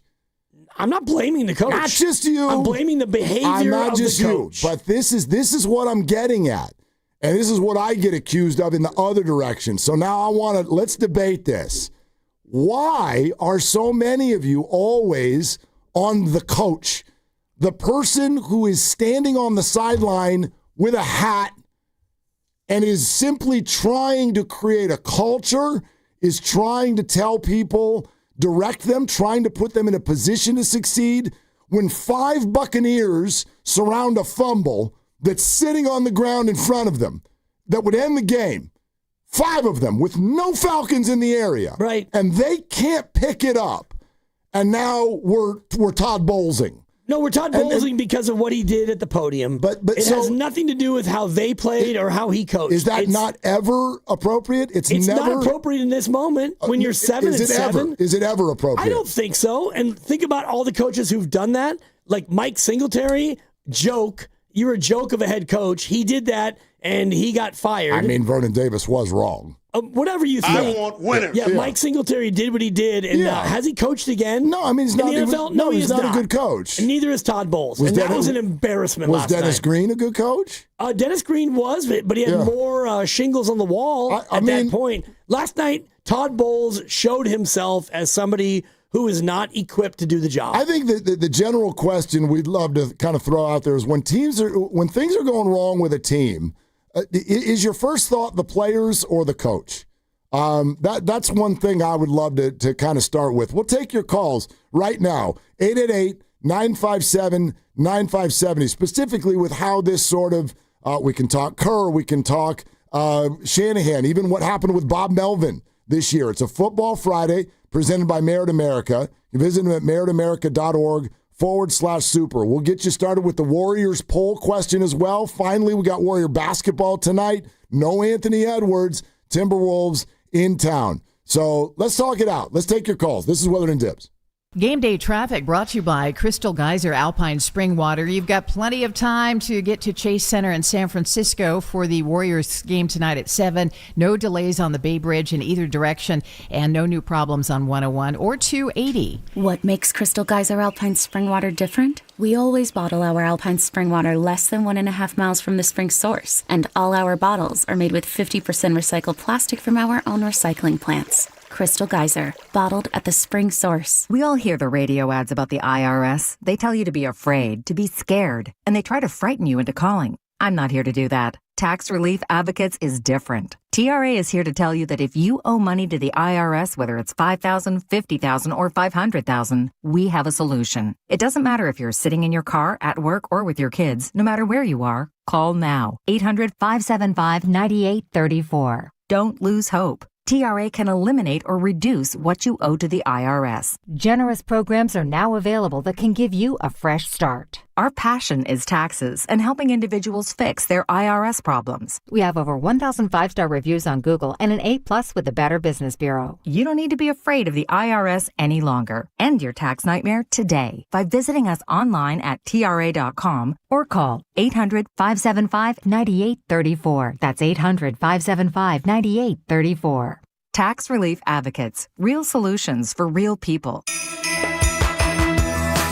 Comcast Business is celebrating the holidays by giving your business the $1,000 holiday bonus when you switch to a gig speed internet package. Just imagine the thousands of possibilities of a $1,000 prepaid card. Like possibility number 12, a new laptop for the office holiday hero. Or possibility number 108, smart speakers to deck those hallways. Or possibility number 192, new equipment for the new year. Or possibility number 555, Bluetooth holiday lights for office decor. Switch to Comcast Business, designed for 100% reliability with business internet and wireless connect, plus advanced cybersecurity, and now get the $1,000 holiday bonus. Comcast Business, powering possibilities. Ends 12/14/25. New customers only with 2-year agreement. Requires qualifying gig package. Other restrictions apply. Hey, Dan Dibley here for Golden State Lumber and Showroom. Consider their Stockton Yard as the go-to resource for building professionals in San Joaquin County. With over 40 acres of premium building materials available to the public. For bigger jobs, you can count on Golden State's large fleet of trucks for timely delivery. It's their goal to keep your project on time and on budget, building a better Bay Area for over 70 years. Golden State Lumber and Showroom. When you succeed, we succeed. Hi, I'm Andy, your friend and jeweler at Shane Company. As a product development manager, I make sure every piece of fine jewelry at Shane Company is meticulously designed for quality. From 14-karat gold chains, pearl necklaces, diamond studs, and of course, dream engagement rings. We know you can get your holiday gifts anywhere these days, but knowing your loved one's gift was crafted by master jewelers? It's a difference everyone can see and feel, no matter the price. All of our fine jewelry begins with a vision by our in-house designers. Then, we ensure each piece meets our high-quality standards every step of the way, including the smallest details. It's why our jewelry comes with our all-inclusive, free lifetime warranty that covers everything and doesn't cost a dime. At Shane Company, there's no shortcuts, just craftsmanship. Because a friend wants your fine jewelry to be nothing short of perfect. Come see for yourself.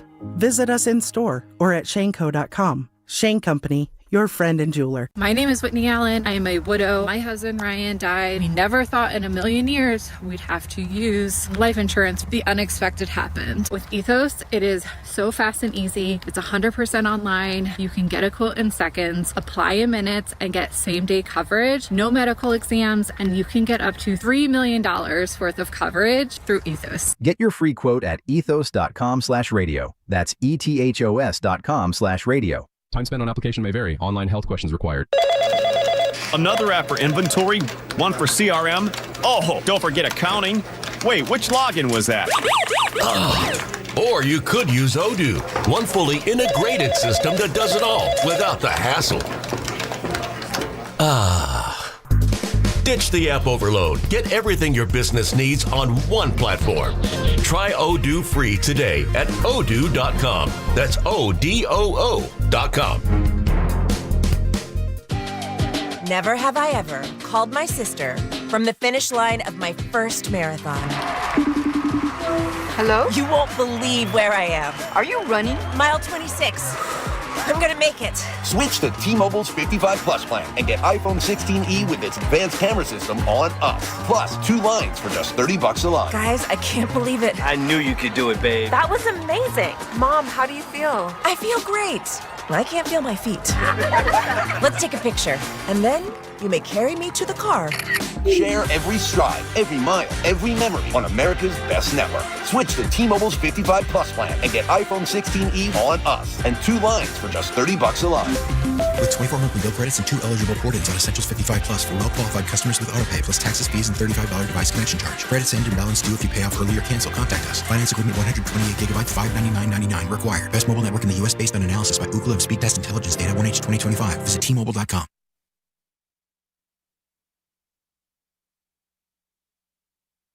Can't do it. Cannot play with them. Cannot coach with them. Cannot win with them. I want winners. I want people that want to win. Now, back to Will and Diddy on 95.7 The Game. Hey, he wasn't a great coach, but he also wasn't wrong. He wasn't wrong. I mean, he was wrong. Well, you might think he was wrong for doing it. You would agree with the concept he's talking about. I don't agree with the approach where that's fine, but you would agree with the concept. In the locker room, and then you during the halftime speech drop your pants in front of your team to make a point. Again, if you just spotlight what he's saying, the idea that he would rather play with someone who's about the team than a super talented person who's about himself. You agree with that? No. And his whole concept was, I'd rather go out there with 10 men and be penalized up and down the field. Excuse me, Coach, Dan Dibley from the Times. I know exactly what you're going to say. It's actually not a penalty, Coach. I mean, he showed himself to be ill-equipped, ill-prepared. No question. In way too deep of waters. No question. But and since he's been not even a coordinator, he's been a position coach. It wasn't cut out to be a coach. But his point, I thought, in a vacuum is well taken. But we'll talk this out. 888-957-9570. Is it okay for a coach to publicly blame his players? And do you feel like at one time or another or whatnot have Kerr and Shanahan done that? Real quick, though, Dub Nation, let's get engaged, okay? Before every game, we ask you to vote in our Engaging Dub Nation poll on 95.7 The Game's Twitter page. It's brought to you by Shaneco, your friend and jeweler. You'll find the Bay Area's best selection of unique engagement rings and their unmatched free lifetime warranty. Visit Shaneco.com today. Warriors back, Steph Curry back, but given the way Pat Spencer has played, should Steve Kerr keep him in the starting lineup? Yes or no? That's simple. So vote on Twitter now, 95.7 The Game's Twitter spot. Go there, vote. We will share the results later toward the end of the show as we get closer to tip-off. This is one of those weird games. I almost feel like people are more excited to just see the starting lineup than they are to watch the actual game. I mean, honestly, tonight's game for me, what a warm bath this is. This has been worse than the All-Star break. Been a long time, yeah. Don't do this anymore. Niners bye and 4 days off for the Warriors. It was awful. I had to talk to people when I went home. I get it, yeah. It's terrible. Not much going on. Sheesh. A lot of college hoop, but I know you don't partake per se. And, no. Warriors favored by 4.5 tonight at the latest look at ESPN. No Ant. Yeah, no Ant and no Draymond. So, yeah, I mean, they don't equate. They don't balance out, but Warriors are favored. Like, here's what I'm getting at. You say that when a coach does this, it's poor leadership. I can't disagree with you all the time, but I think I can some of the time. In other words, I think that there are times when that is coaching. That is coaching. And whether it is about a group or an individual, Steve Kerr, he cannot be that guy, or what he did with Jonathan Kaminga with us earlier this week. Listen to your question. Is it as simple as those little things like the effort and the want to that maybe has been missing from his game of late? Yeah, for sure. He has not played well lately, and that's why I went away from him, last game, because Guy Santos came in and really made a huge impact, both Philadelphia and Cleveland games, and the energy and the passing, the connection, all those things that Pat and Guy can provide. That's what our team needs right now, and so I said this the other night. I mean, it's no different from any other player on the team. It's just that J.K. always gets the most attention from you guys. Yeah, that's true. But there's Steve Kerr basically calling out Jonathan's effort right there on the radio. Yeah, 2 days later. Yes. And that is talking about a player and responding to a question. This is half an hour after a game, and you're going out there and you're frustrated, and you should be, because you had a chance to take control again of the division, and you're up by 2 touchdowns. Yeah. And you're playing at home against a team that has a backup to the backup quarterback, and they've basically given up, and then you gacked it away. Here's what I'm going to say to you. You're frustrated. When you're frustrated like that, act like a leader, and you go out there and you comport yourself differently. But, partner, you said that you made a good pick. I made a good pick. If you made a good pick, then he did a good job. No, he didn't. Yes, he did. No, he didn't. My pick has nothing to do with what he did. No, his job is to put his players in the position to succeed, and your take is that they were. His job is to win the game. Yeah, and they it's didn't. their job too. Well, it's also his job to protect a 2-touchdown lead. And if you're going to, throw it, and you're going to have your quarterback throw a pick, and you got a team that is not going to recover a fumble, is that on them and you? Yeah, it's on everybody. I say I put that much more on them. He didn't tell Baker to underthrow a ball. Wide open receiver, underthrew the ball. That's not Todd Bowles' fault. This is kind of what I'm getting at. I'm not like a fan of just calling people out all of the time. But to me, when you see bad coaching, there's 2 main places where you see it. You either see it when they lose the motivation of their team. In other words, they don't want to go play for that guy anymore. That means you've kind of lost a locker room or lost the whole thing. And the other thing you see is either what I guess I could call bad play calling, or as what many people call us and say in basketball, rotations. Steve Kerr's rotations. Or Bob Melvin going to the wrong reliever. Like, it's decisions. Decisions in the moment. You went for it on 4th and 4, Andy Reid, in your own zone. That was dumb. That's when I think you can come at a coach. But when a coach sets a game plan and his team goes out there and starts kicking the other team in the mouth for 2.5 hours, and then they physically, with execution, go out there and start gacking all over themselves, I get why a coach, and what we don't know is what brought us to this point. And the conversation we were all having earlier, it gets the hair on the back of my neck standing up as a parent when someone says, hey, all you got to do is tell them to go do something and then they'll do it. It's like, that's not how human beings work. And I told Lucas and Mark at one point this morning, I go, I can tell you guys have never been parents. Because you can't just tell people stuff and then poof, it's done. They go do it. That's not how it works. You have to create an environment where when you tell them, they'll do it more often than not, because you've instilled a certain amount of culture and you've instilled a certain amount of trust to where they'll go out there and do the things that you're asking them to do, even though they may not want to, because you've built that up. And I don't see that with Tampa. And you can look at last night's game, and I'm going through the play-by-play, and the play calling on that last drive was horrific. Atlanta uses their final timeout with 2:24 to go, and it's 2nd and 14, and you throw it. So you throw it on 2nd and 14, Todd, or you could just run it and get the same result, which is no gain.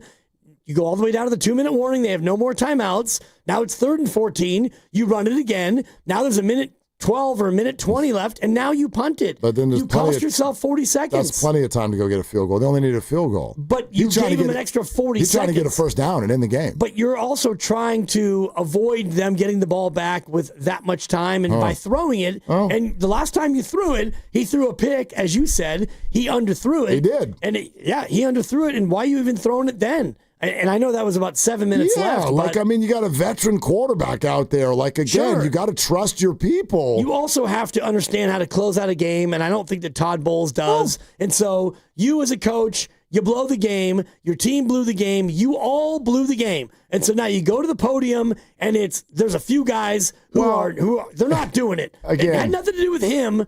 Just embarrassing lack of leadership. Take a listen to what Todd said again last night that we're referring to. At this point, you've seen everything in the season. You know, the coaches have done everything they can do. This is a player-driven team in the last 4 or 5 weeks. You got to execute, and they got to hold each other accountable. As a coach, you can sit there till you blue in the face until they start holding each other accountable and doing the little things right. And that's not everybody. Now we're talking about a small select few, but the small select few is what's getting us beat. And until that happens, it's not going to get right. So we got to get up and go to work tomorrow. No matter how bad today looks, you got to put it behind you, and we got to win the last 3 games. We know that. Listen, I'm no expert on Todd Bowles, but I'm gonna the coaches have done everything you they have to do. You say wow, but what you don't know, he's talking about a select few that won't hold one another accountable. Well, who are you talking about, Todd?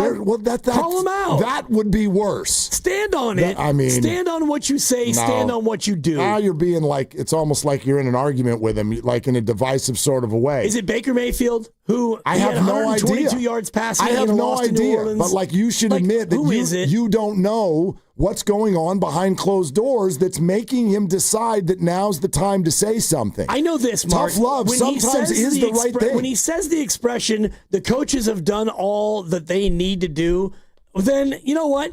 None of you guys should show up for the final 3 games because you've done all you can do. He's talking about that in terms is a of classic cop-out. He's talking about in terms of setting the table. And again, I can't fully say that he's right because I don't know what he's referring to. I'm simply being open to the idea that, yes, there are times where that can be coaching too. That can be. I don't know if it is right now. I don't think so. But I mean, yes. Absolutely. You've lost 5 of 6, and you are reeling, and so your initial reaction is, well, we've done all that we can do. Not initial reaction. That was his initial post-game reaction. It's week 14. You've lost 5 of 6. 15, right. So the correct reaction would be, you know what? We as a staff, we need to get together, and we need to get with these guys and figure out how we fix this. And you don't think they've been doing that, Dibs? Well, and he didn't say that. It's not working. It should be understood. If he's doing that and it's not working, then you're fired, Todd. You're fired. Because it's amazing you know what? to me. It's you incredible. haven't been a very good coach anywhere you've been. And yes, you won the division at 8-9. Congratulations. He's not been very good. That's fine. I don't even give a rip about Todd Bowles. We're talking about Todd Bowles. No, we're not. We're talking about coaching. And we're talking how you coach. We're talking about the snap reaction that so many sports fans have when they don't like what they see. They point to the semi-old guy who doesn't even have a uniform, and they go, "What are you doing?" And I think it's largely because they don't know what else to look at. They don't know who else to blame. But I believe that sports is very, very often decided by the players, way more often than the coaches. Had he come out and done the classic, we've been struggling, we've lost 5 of 6, and, tonight, that's on all of us. We need to be better in the high-pressure moments. Lip service. But, that's total lip service. It is, Mark, but you know where the attention would be today? Baker Mayfield. And it's not because Todd Bowles pointed the finger at everyone but himself. Well, then maybe that's good coaching then. It's terrible coaching. Why? He's the one who's taking the bullets now. He's not taking the bullets. What he's doing is he's showing himself as a fraud. He's a national story. He's taking bullets right now. Yeah, but what's the story? The story is you are embarrassing. Well, and I guarantee you that's not the story. Had he gone out and just said, you know what, we all need to, as a collective, be better. That's your take. That's not everybody's take. Exactly my take. That's not everybody's take. I'm the one who's saying these words. I know. It's my mouth, and that's what I'm saying. You're saying the story is that he's an embarrassment. I'm not listening to the national show. I know that it's a national story, but that's not what I'm telling you what I think, which is by going out there and doing what he did, he's showing himself as a guy who's not a leader, and he's pointing fingers other than at himself. And the finger pointing should be at everyone. Well, that's what I'm saying. Yeah, and what I'm saying is maybe, but I do believe there are absolutely times where it is appropriate for tough love. And it is absolutely appropriate because, by the way, we're not talking about kids here. We're talking about grown men making millions and millions of dollars, and they're fine. They are totally okay because another adult went to a microphone and said, "I'm disappointed in what you guys are doing." they're going to be okay. And if they're not, they're soft. Yeah, that's what I would say. That to me is not tough love. Let's go to Trevor in Roanoke Park. Hey, Trevor, thanks for calling. What's up? Hey, guys, so here's my take on this. You wouldn't air your family laundry out in the neighborhood, right? You go to a neighborhood party, you're not going to sit there and talk badly about your wife or your kids as a father, because at that point, you've lost control of your family, you've lost control of yourself, and only bad things can happen from there. Does tough love need to happen?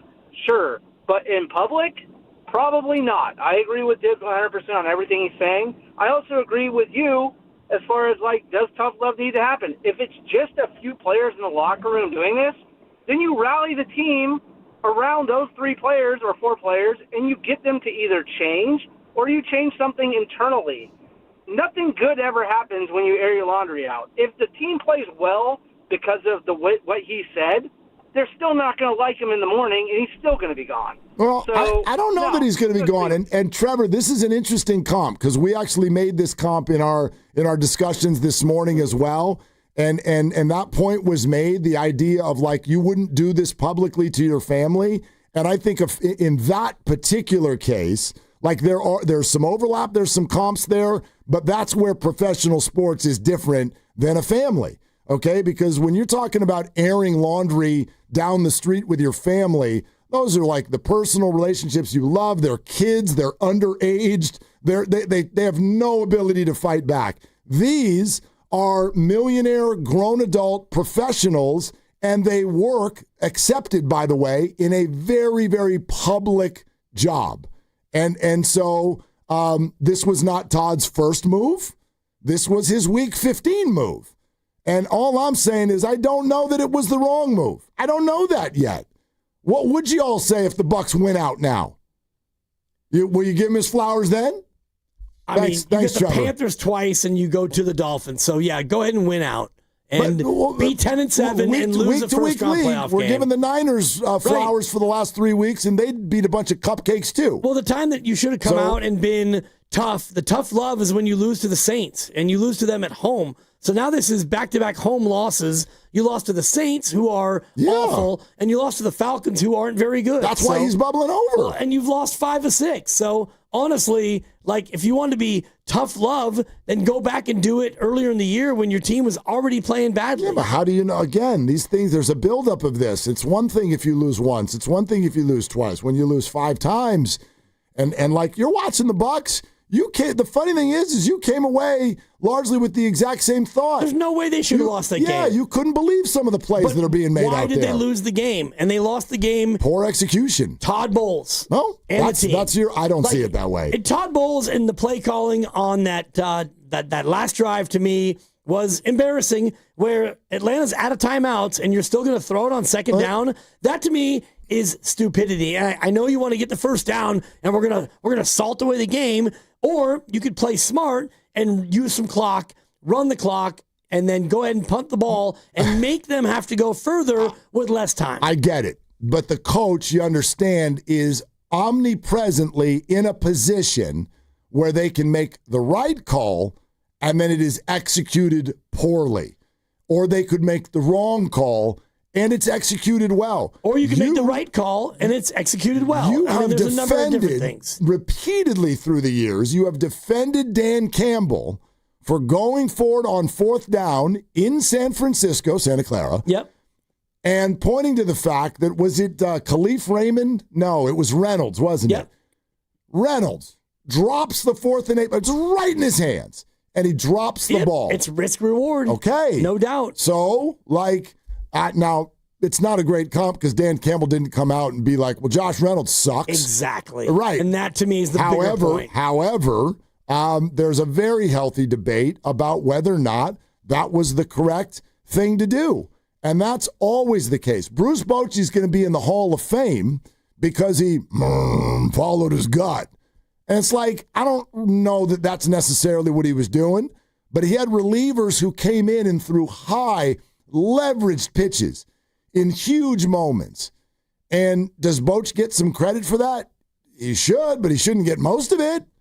He shouldn't get most of it. Sergio Romo should get the credit for throwing the pitch. Madison Bumgarner is the greatest example where he got 16 outs on 2 days rest and they won the World Series. So, if he comes out and he gives up 4 straight hits, now Bochy's going to be criticized because what are you doing bringing a guy back on 2 days rest? For me, it's not so much the game management. It's the way he reacted post-game where you're calling out everybody but yourself. And he's talking about a few players and this and that. That, to me, is not leadership. And if you want to be tough love, then be tough love behind closed doors. There's a Bay Area comp that I want to get to, but I want to hear from Mr. Lee first. Mr. Lee in Fairfield, thank you for calling. What's up? Hey, what's up? And so this was Dibs. Let's stop expecting everybody to do everything the same way every time. I totally agree with Willard. Sometimes, man, every now and then, we got to call people out however we choose to. Did you guys see Mike Evans on the field? Did you see Mike Evans? He was pissed. I'm sure Todd Bowles was pissed too. And keep in mind, when whoever's calling the defense, that doesn't mean you doing it the right way. I called the 32 defense, and the cornerback ran the other way, or he ran to the flats. We have to be careful about holding the coach accountable when it's the players that are out there.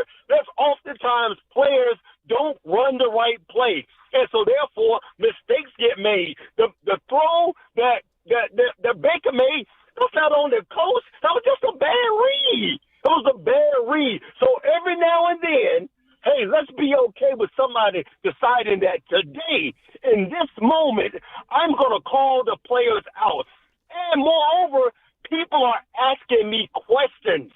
It's not like people aren't asking me. So since they're asking me questions in this moment, I'm going to answer them the way I choose to this time. I've already admonished the players behind closed doors before.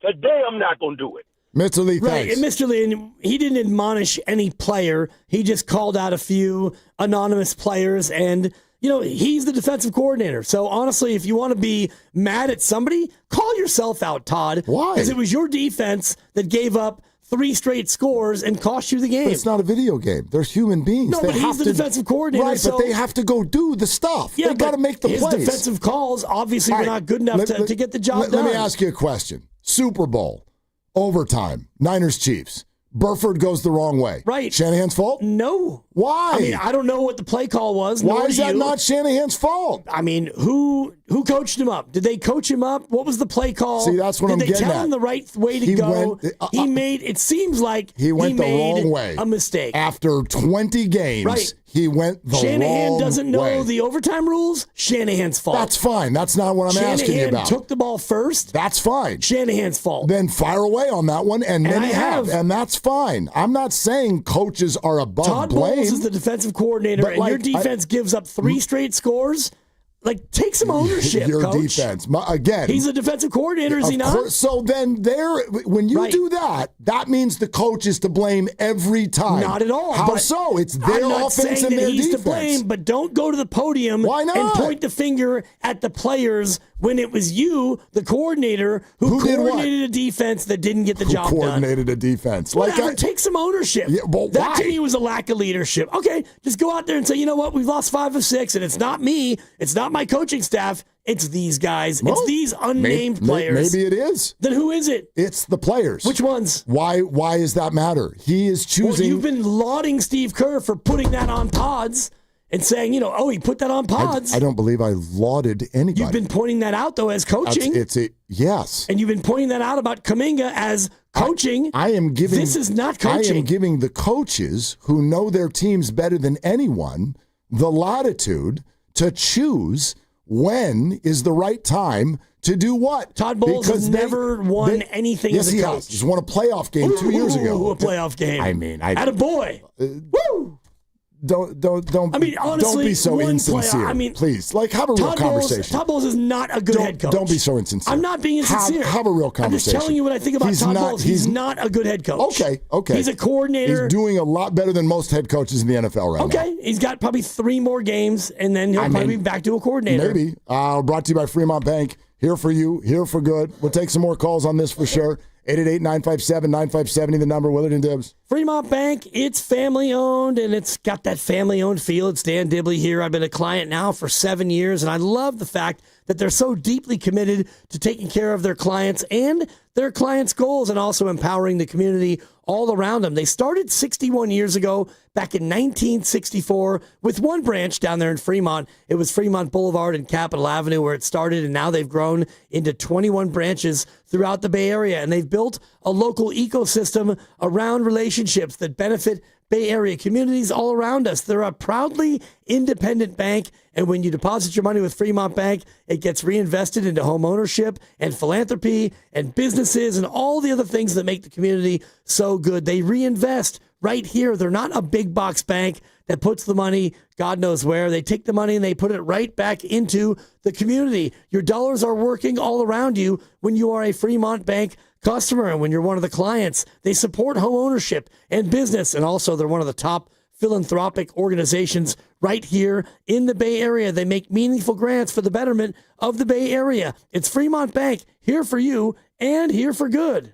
$5,000. That's the average amount of money people in the U.S. are now spending on gas in a year. $5,000. That's crazy. If you drive, you have to download Upside, the free app that gives you cash back every time you get gas. That's right. You can earn real cash back with Upside just by buying the gas you're already buying. You can literally start earning cash back today. I use Upside every time I fill up, and I've already made around $200-$300. You're putting gas in your car anyway. Why not get real cash back? If you like free money, download Upside. I'm saving the cash I earn from using Upside to help pay for a vacation later this year. Download the free Upside app now to earn cash back every time you buy gas. Use promo code CODE to get an extra 35 cents per gallon on your first tank. You can cash out anytime right to your bank, PayPal, or a gift card for Amazon and other brands. Just download the free Upside app and use promo code CODE for a 35 cents per gallon bonus on your first tank. That's code CODE for a 35 cents per gallon bonus.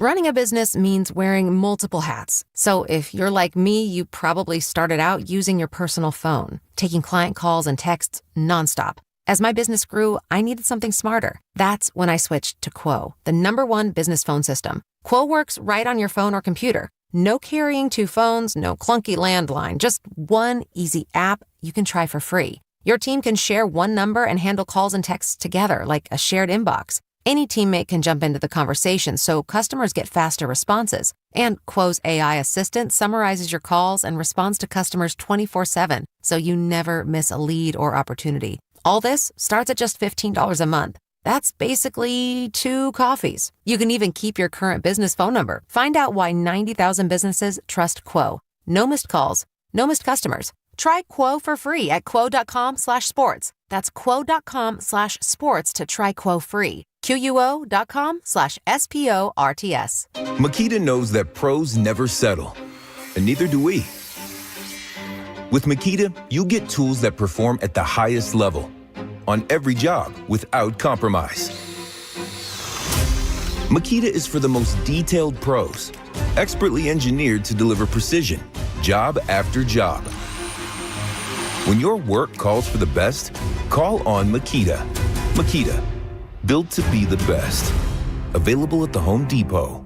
Last month, my business cash flow got tight. Sales were slow, invoices were late, and payroll was coming fast. My business is everything, and people rely on me. I can't let them down. I applied online at lendseek.com and had business funding in 24 hours. Business moves fast. Don't wait until it's too late. Whether it's lines of credit, term loans, working capital funding, or revenue-based financing, LendSeek is open for business. Apply now at LENDSEEK.com. Attention. Have you racked up $10,000 or more in credit card debt?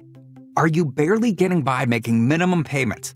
With credit card debt reaching all-time highs, National Debt Relief is notifying consumers about significant debt relief options currently being made available to help those with overwhelming credit card debt. These options may reduce a large portion of credit card debt for those who qualify. You don't need to declare bankruptcy or take out a consolidation loan, and you may only have to pay back a fraction of what you owe, even if you have bad credit. National Debt Relief has already reduced the credit card debt for more than 550,000 consumers, so don't wait. If you owe $10,000, $20,000, or even $100,000 in credit card debt, you can now take advantage of this financial debt relief as the cost of living continues to skyrocket. To check what debt reduction you may qualify for, call 800-999-3339. That's 800-999-3339. Again, that's 800-999-3339. With T-Mobile, we don't miss out on any family fiestas. Hola, mija, ¿cómo quedó el mole? It turned out great. This holiday, switch to T-Mobile and stay connected with los tuyos. Get 4 Samsung Galaxy S25 phones with no trade-in needed, plus 4 lines for just $25 per line. Visit a store at T-Mobile.com or call 1-800-T-Mobile. With 24 monthly bill credits and 4 eligible port-ins on essentials. For well-qualified customers with auto-pay plus taxes, fees, and $35 device connection charge. Credits and imbalance due if you pay off early or cancel. Contact us. Finance agreement 128 gigabytes, $800 required. Not for extended international use. You must reside in the U.S. and primary usage must occur on our network. Visit T-Mobile.com. When businesses thrive, communities score. That's why Bank of America is the official bank of FIFA World Cup here in the Bay Area. And our more than 110 local business specialists are ready to help your business win. What would you like the power to do? Learn more at bankofamerica.com/local business. Bank of America, official bank of FIFA World Cup 2026. Bank of America Corporation, all rights reserved. You're listening to 95.7 The Game, KGMZ-FM and HD1 San Francisco on Odyssey Sports Station and the home of the Golden State Warriors and Valkyries. Always live on the free Odyssey app and now coming to you live from the Laughing Monk Studios.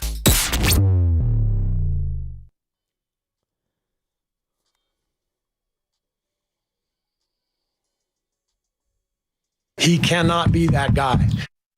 Dub Nation, it's Steve Kerr. You're listening to Willard and Dibbs on 95.7 The Game. Coming to you live from the Laughing Monk Studios. Hey, Dibbs, your picks stink. I mean, they do. I mean, you can't play those enough today, Grandy. Your boy's in a scuffle.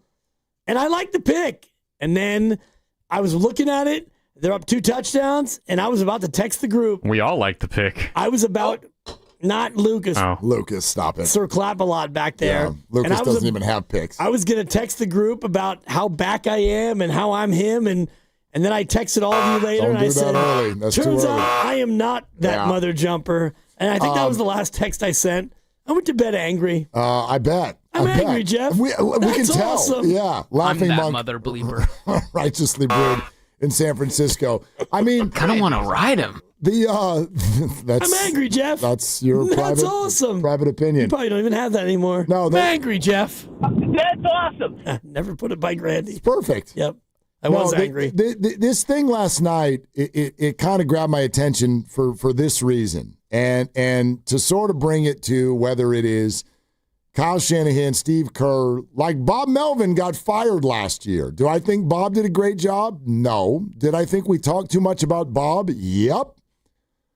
Like, I'll say it. I was way more offended by the way Jung-Hoo Lee played last year than Bob Melvin and who he picked out of the bullpen. Should he have showed more fire? Damn right. Damn right. Could he have done some things a different way? Absolutely. Was he the problem? No. And that is a forever debate in sports because you can't fire the players, and I understand that. But does Steve Kerr make mistakes? Better believe it. You just mentioned Shanahan in overtime, Bob Melvin, not enough fire. There's plenty of room to point at things that coaches do, decisions or locker rooms in general not working that we can point to. However, I will say this, and I will firmly say this. For all things that go on today in Bay Area sports, the coaches get way too much blame. I'll agree with that. Way too much conversation. And I was thinking about like public things that we've seen, and I'm going back to, I guess it was Jake Moody, and I think he kicked one out of bounds, and then the special teams coach, he just walked away. Lost it. He lost it. He barked at him, and he just walked away, and that was a public display. And then next thing you know, Eddie Pinero was in, and Jake Moody was gone. And so we don't see a lot of like public outcries like we heard last night. And by the way, public is interesting, right? Because I sort of look at this as I'm sure there's plenty of stuff that happens behind closed doors that we don't know. But it's not just press conferences. Who was I'm forgetting. Zach Littell? No. Niner that game. was one. Niner game just like a few weeks ago. Who committed the really stupid penalty? And Shanahan. It was Mustafa. Was it Mustafa? I thought it was I don't think it was Mustafa. I'm forgetting, but I don't think he got benched. Immediately benched. No, he went. Is it like the late hit? Yes. I think that was Mustafa. Maybe it was. I don't feel like it was. He believes it when you say it. No, when I don't. Say it, I don't believe it. I just said that is not my memory, but my memory could very well be wrong, and it doesn't matter. The point is, Shanahan went and barked at him on the bench, started to walk away, went back to him, and jumped on the bench. And there was a Jawan Jennings thing earlier this year too, and we don't jump at that because it wasn't a press conference. It's in public. There's cameras everywhere. And the coaches are unloading on the players because they done messed up. And that is okay.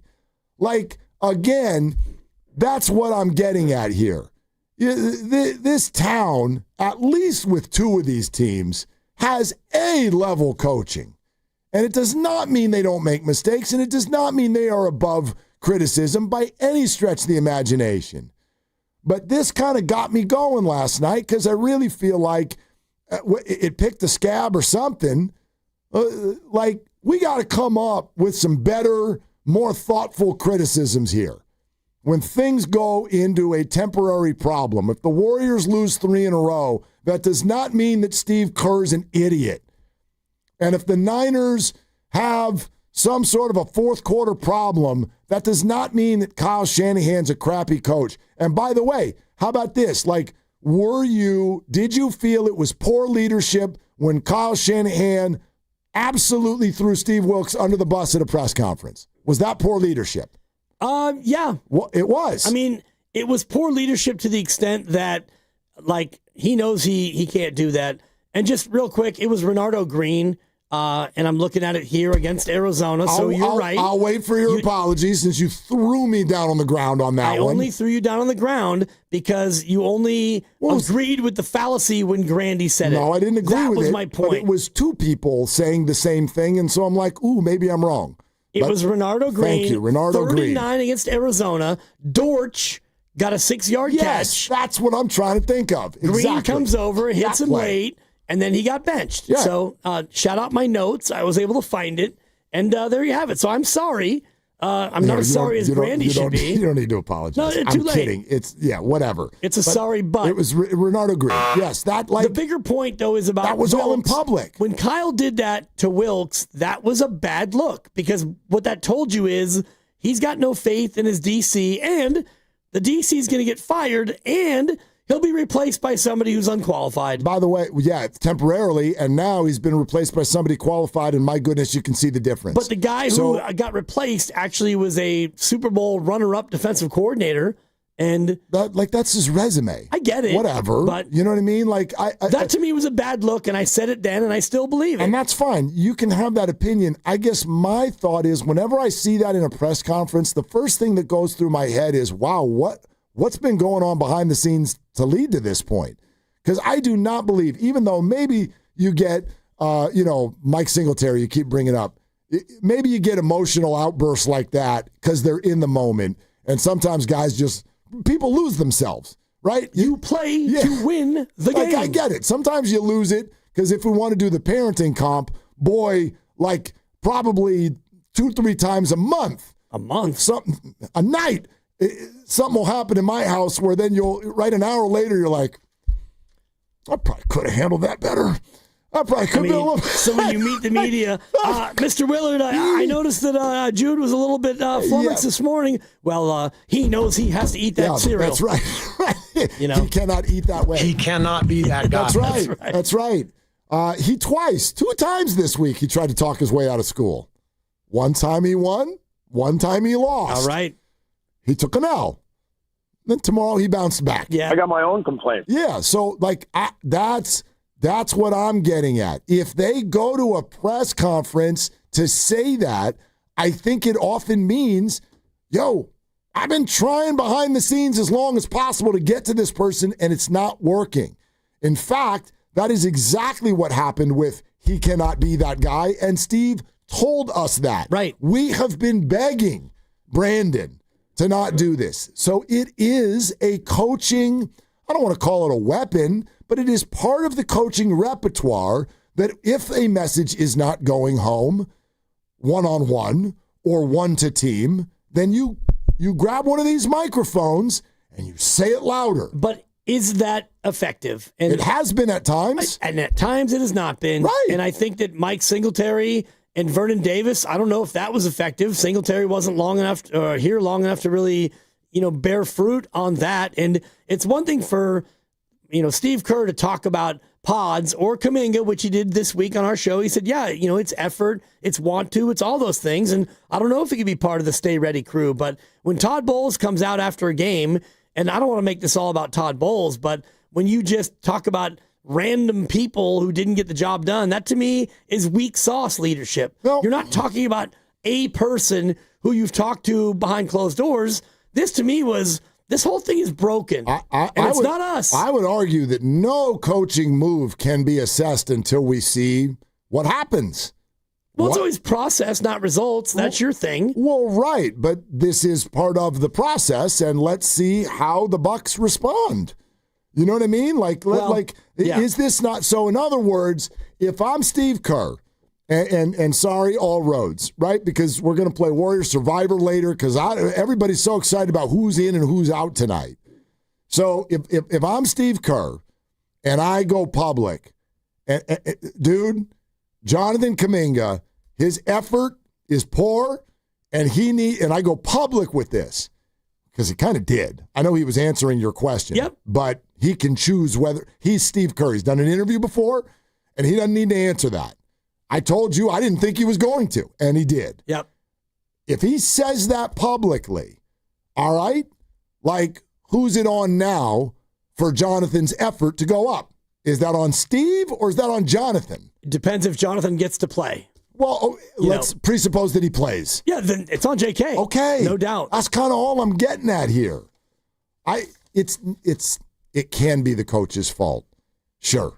I just think sports is way, way, way more about players. It's way more about players. And our snap reaction is to always blame the coach when something doesn't go right. Warriors back in action tonight. T-Wolves at 7. Warriors live with Evan Giddings at 6. Presented by Xfinity, your home court advantage, brought to you by Xfinity. Watch all your favorite teams all in one place. Xfinity, imagine that. Warriors fans, 49er fans, what's your thought on Steve Kerr and Kyle Shanahan and accountability? Whether that's through the years or right now, we will take your calls. And those of you on hold, thank you for your patience. We're coming to you immediately. 888-957-9570. Willard and Dibs. Game day traffic brought to you by Crystal Geyser Alpine Spring Water. You've got plenty of time to get to Chase Center in San Francisco for the Warriors game tonight at 7. No delays on the Bay Bridge in either direction, and no new problems on 101 or 280. What makes Crystal Geyser Alpine Spring Water different? We always bottle our Alpine Spring Water less than 1.5 miles from the spring source, and all our bottles are made with 50% recycled plastic from our own recycling plants. Crystal Geyser, bottled at the spring source.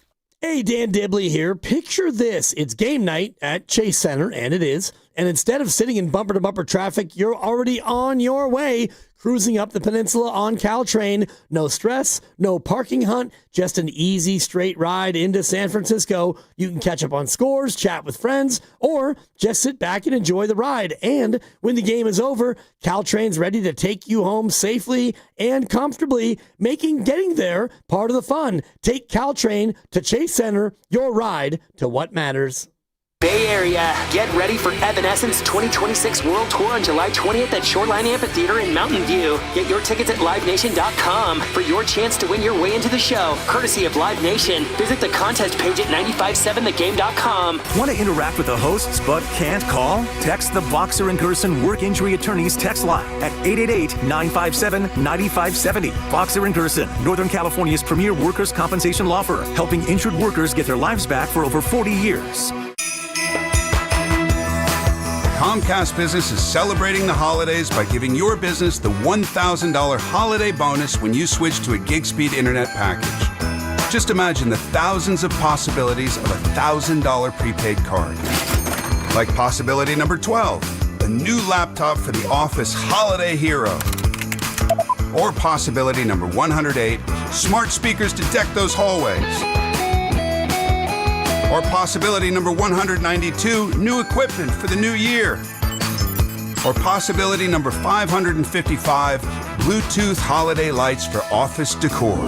Switch to Comcast Business, designed for 100% reliability with business internet and wireless connect, plus advanced cybersecurity, and now get the $1,000 holiday bonus.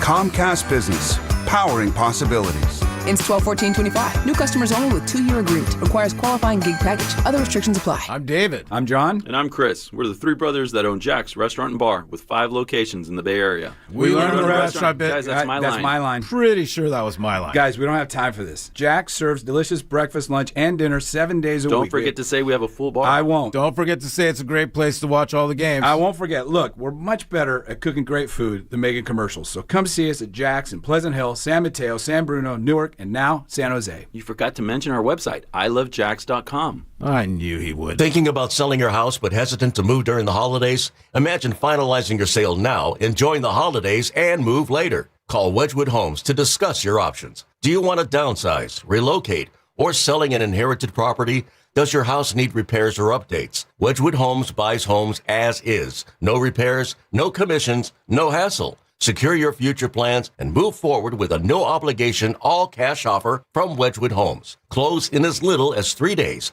Or enjoy the holiday season and move after the new year. Skip the stress of a traditional listing that can be slow and unpredictable. Lock in your sale now with a firm offer from Wedgwood Homes with no last-minute price drops like other cash buyers. Call 415-888-9432 for your no-obligation all-cash offer. 415-888-9432. 415-888-9432 or WedgwoodHomes.com, the Bay Area's trusted home buyer. Ragnar the Terrible is interviewing at a big bank. Let's listen. Everyone, this is 5th century warlord Ragnar the Terrible. He killed it in his first interview. Not literally, but close. Ragnar, what would you do if a customer complained about high loan rates? I make video presentation.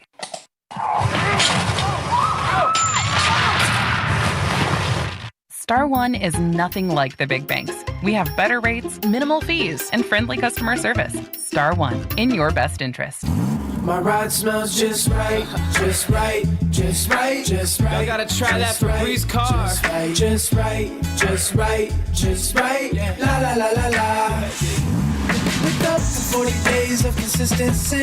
All over Febreze car clips right on your bed. You know my car's my happy place. Keep that smile on my face. When it smells just right, just right, just right. Yeah. Breathe happy Febreze. La la la la la. This is the story of the one. As the purchasing manager at a manufacturing plant, she knows the only thing more important than having the right safety gear is having it there when you need it. That's why she partners with Grainger for auto reordering, so her team members can count on her to have cut-resistant gloves on hand, and each shift can run safely and efficiently. Call 1-800-GRAINGER, click Grainger.com, or just stop by. Grainger, for the ones who get it done. Makita knows that pros never settle, and neither do we.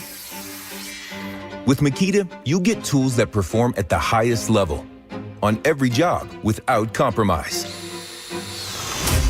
Makita is for the most detailed pros, expertly engineered to deliver precision, job after job. When your work calls for the best, call on Makita. Makita, built to be the best. Available at the Home Depot.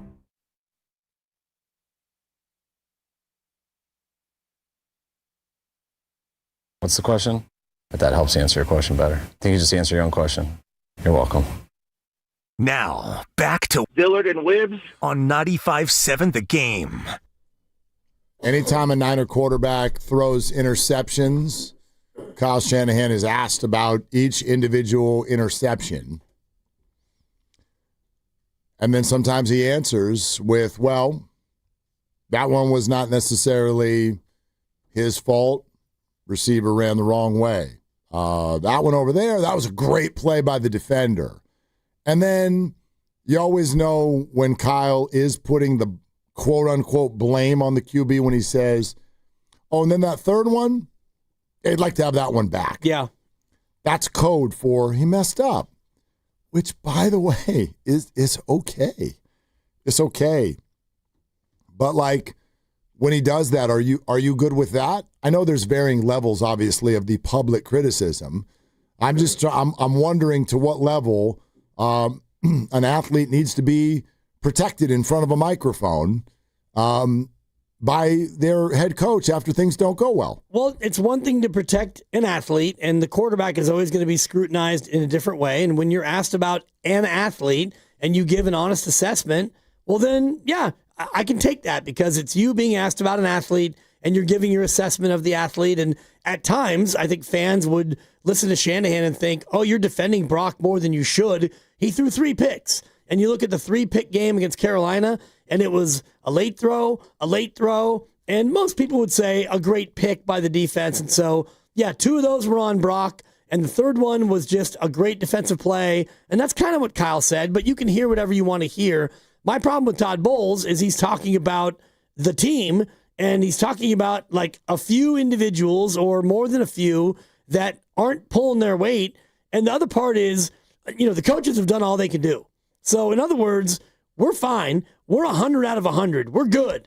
And it's them. That's what I took. That's what I took offense at. I do believe that coaching is more about the build-up to the game, and then the game is about the players. Well, the game's also about the coaches, and it's about play calling. It's about time management and knowing the overtime rules and stuff. This is no different than our show. We meet. We meet every week as a group, every day. And with our superiors and all of that. And then I would never come out of a show, and boy, that conversation didn't go well. Hey, boss, where were you on that one?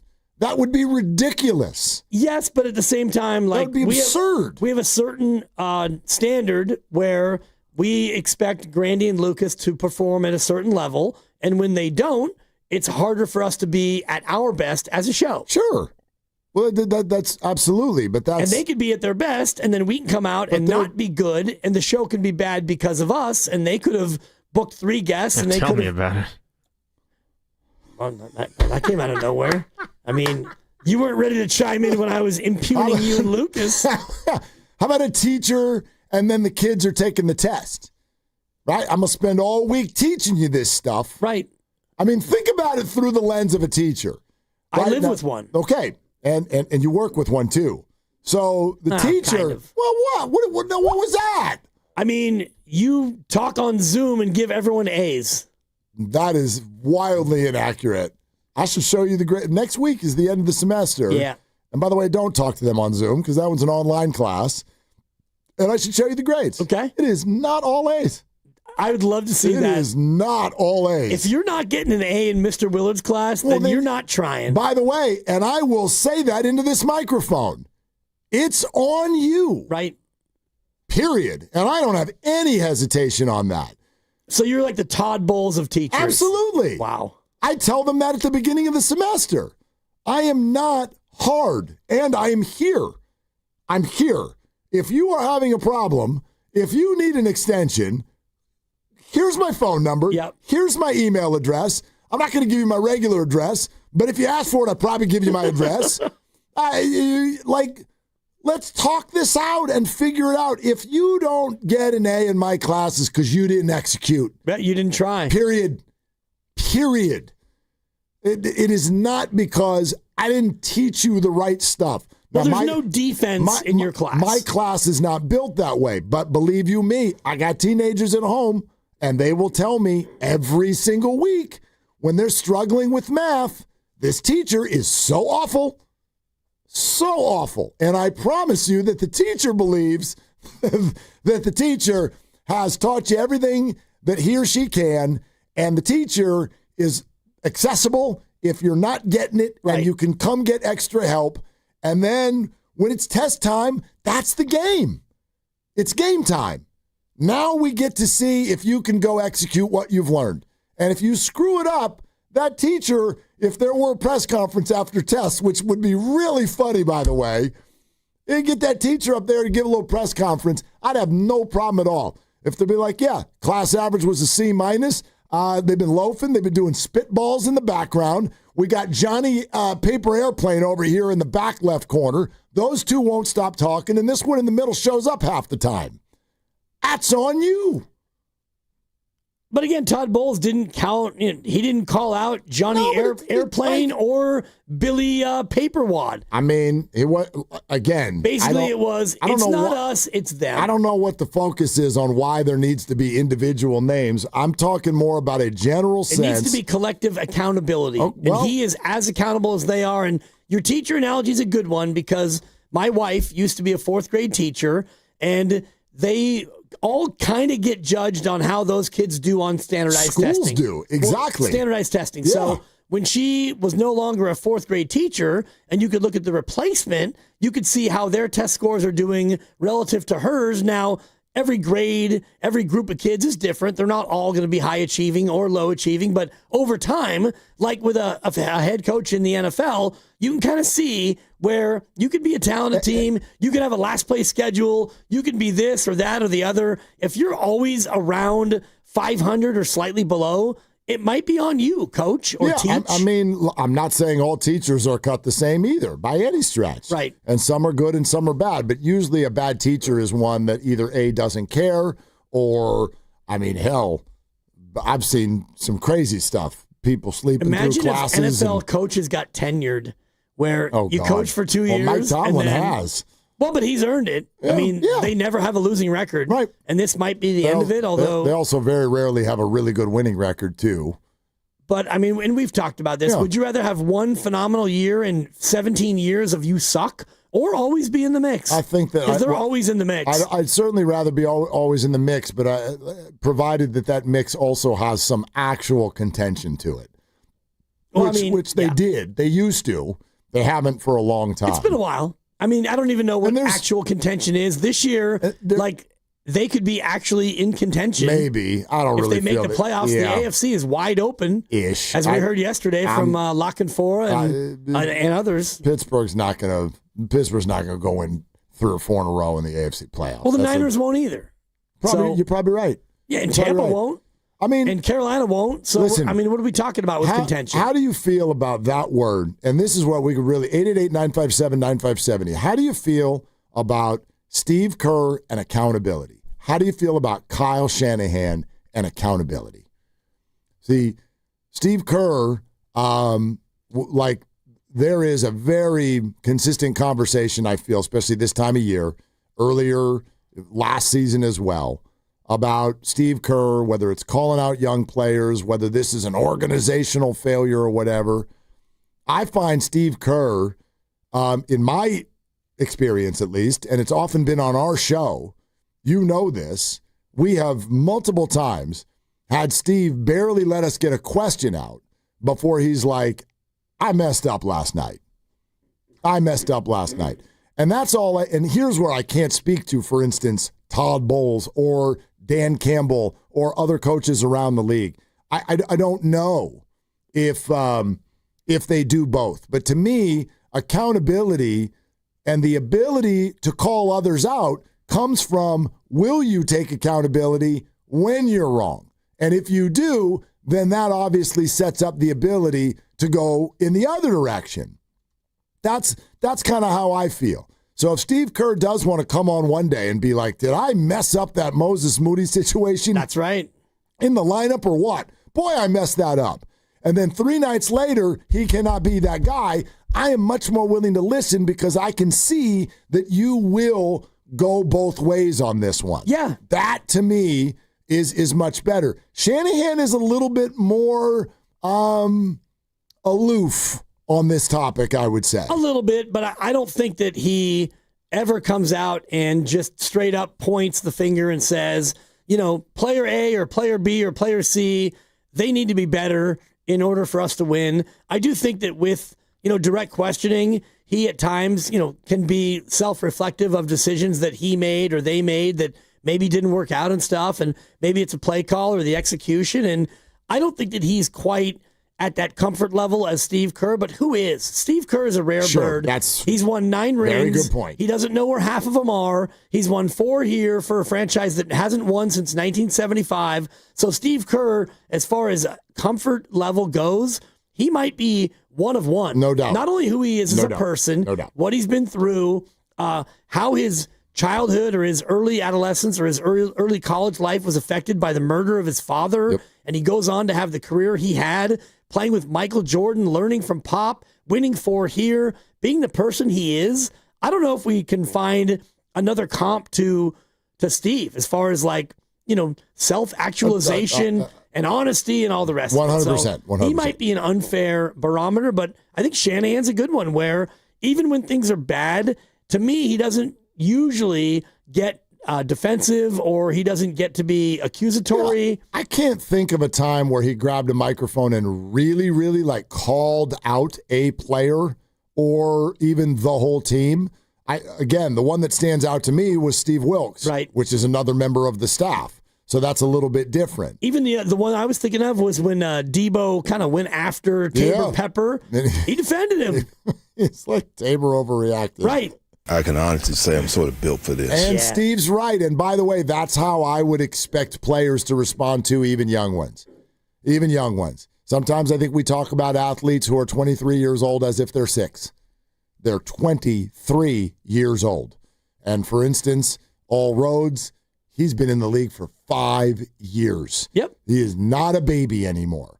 And so this goes for all of the players on the Warriors. And this is kind of like maybe this is a cool way for all of us to maybe find a little middle ground in the conversation that we've all had. Like, what if I took Jonathan Kaminga's name off of it? And what if we took the word fault out of it? But the fact that Jonathan has not succeeded so far the way everybody wants him to with the Warriors or in the NBA, that's not on Steve Kerr. That's on Jonathan. In fact, it's on all of them. It's almost always on the athlete. I think it's on all of them. And I don't see it that way. And right. I don't remove the word fault. Sometimes you're just not a great player, even if you want to be. Well, sometimes it's just about the fit. Why don't we go with Wiseman and Lance and we can take that wow sensitivity out of this. It's not Steve Kerr's fault that James Wiseman is not that good. He's not worthy of the number 2 pick in the draft. And it is not Kyle Shanahan's fault that Trey Lance is not worthy of the number 3 pick. It's sure the organization's fault for picking him where they did. Absolutely. But I don't even think of the coach when it comes to whether or not an athlete succeeds. And I bet I could prove it to each and every one of you, because when there's a bust in another city, nobody ever talks about the coach. Who was Jamarcus Russell's coach? You don't even know. He was just a bust. Might have been Lane Kiffin. He couldn't play. I've never heard someone look at a different city and a high-level draft pick. Who's our guy in Portland right now? Scoot. Yep. This dude's a bust. But it's still early. Are we going to blame Chauncey Billups? Is it his fault? It depends if he goes somewhere else and plays well. And that's where I look at, I guess, the Kaminga situation. Is it on Kaminga for not being better? Yes. Is it on the Warriors for not playing him more? Sure. They have their reasons, which was we want to win a championship. And I don't know what his reasons are for not being better. Maybe it's like our caller said yesterday where Steve was telling him to work on his three-point shot and he really wants to be more of a dunker spot guy. I don't know. I think that you can look at shared responsibility. And again, I don't want to use the word fault either because it's not your fault. Kaminga's race has not yet been run. You had me thinking about Cleveland Ferrell as a great example. He, I think, was the number 4 overall pick, and he was a Raider, and he was there for 4 years, and it didn't work out. He was a Niner, and he was rotational. Then he went to Washington, then he was a Charger. Now he's back, and it's working again. So why is it working now, and it didn't work before? Well, some of that is maturity. He's a more mature player, and some of it is also structure where he's now playing for Robert Saleh. But he's still not playing at number 4 overall pick level. No, but he's not. He's not a bust because he's still playing. This is now going to be his 8th year in the NFL. Well, that's interesting. The idea of he's still playing and he's not a bust. I bet that fans of a particular team would not use that as a barometer. Was Javon Kinlaw a bust? Was Mike Dunleavy a bust? He was taken number 3 overall, and he played 15 years in the association. Yeah, but if you did that draft again, you wouldn't take him number 3. Right. I think that we use the word bust too footloose and fancy-free. That might be true. I think the proper way to say it would be overdrafted. Okay, what word would you like? Disappointment. Well, if James Wiseman goes on to have an 11-year career, he's not a bust. He was overdrafted. But right now, as the number 2 overall pick and a guy who has barely played, right now he's a bust. Markelle Fultz, number 1 overall, he's a bust. Anthony Bennett, I think is the man's name. Yeah, good call. Number 1 overall, he's a bust. So there's overdrafted, and then there's bust. Like, unfortunately, Trey Lance right now is bust. That's a bust. But I don't think you need to say right now. Like, there's Trey Lance, that's number 3 pick in the draft. There's a chance that he has some sort of a 45-year-old renaissance. You need to take over a franchise for that to be a correct pick. Agreed. And it's a 99% chance that doesn't happen. I also think you can use the word bust if you're simply talking about the team. Like, if that person succeeds somewhere else, then for the team, it was a busted pick. It was a busted pick. And you know what I mean? Even if, okay, this person goes on and, like you said, Cleveland Ferrell's not a bust. Well, he is for the Raiders. I mean, 100% he is for the Raiders. This is a number 4 overall pick, and they got nothing out of it. Well, he played every game, and, except for a small handful. They were terrible. Yeah. So is that on him? Not always. He was not a ferocious, and I'm looking at his numbers. He had a 4.5 sack year as a rookie, and that was his high water mark. That's why I'm trying to remove the word fault. Like, I'm not mad at a player if it turns out they're not as good as the world thought they were. I'm not mad at you. Professional sports here is really hard. These are the elite of the entire world. If we thought you were one of them and you're actually just sort of like a B or a C level, then okay. You were overdrafted. Yeah, like, I'm not mad at you. It's not your fault, but it just didn't work. Right. But for me, I think of all these situations we're talking about, we could probably find a few examples. I don't know. How about, it's funny that, circle back to the Bucs. Was Baker Mayfield a bust? Well, he's not now, but he was for the Browns. Right. So that's a perfect example because he's not a bust. They're the bust. Yes. You're the bust, Cleveland. Right. Okay. So in that particular case, that works, although I still can't in that moment put that all on the coach. That is very circumstantial. Football's a little different because it is. All of them are different. It's the structure and it's all those other things. And that's why, all roads lead to Trey Lance in this case because Trey Lance is not a bust if he doesn't work out here and then he goes somewhere else in a better structure and they give him a chance and he plays. But he went to Dallas and didn't play, and now I'm told he's a Chargers. He's a Charger. And he still isn't playing, even though the starter has a broken hand, he still isn't playing. Correct. So right now, when you're on 3 organizations and none of them find a way to play you, you become a bust. If you're Baker Mayfield and you go to one of the real doormats of professional sports, and then you go elsewhere and you do well, you're not a bust. They're the bust. So anyway, agreed. So anyway, that is fundamental too. So every single one of you listening to our voices who's ever said, my God, that Mark, he must live at Kurt or Shanahan's home. Like, he will not criticize I hear you split time between the two. I do. Summers with Kurt. Anyway, he won't ever criticize those guys. Yeah, you're kind of mostly right. It's not that I've never said anything about either of them, but here's a news flash. I don't know if you've noticed, they're really good coaches. Like, really, really good coaches. Yeah. That's number 1. And number 2, I view sports through the lens of the player way more often than I do the coach. The coach, for me, I can see it when a coach is the wrong person for the job, when the locker room is a chaotic mess, or when decisions are repeatedly being made incorrectly in high-leveraged moments. That's coaching. But when Marco Luciano goes out there and sticks cement on his hands, I am never going to look at Bob Melvin and be like, coach him up. That's just not how my mind... I see that one totally differently. That does not work that way at all. Organizationally, can you get the guy to be better defensively? Well, no, organizationally, the second you see his hands, can you trade him? Well, when the world thinks he's good. Like, hello. Don't tell me that he's going to be your starting shortstop, and then next thing you know, he's playing left field in AAA.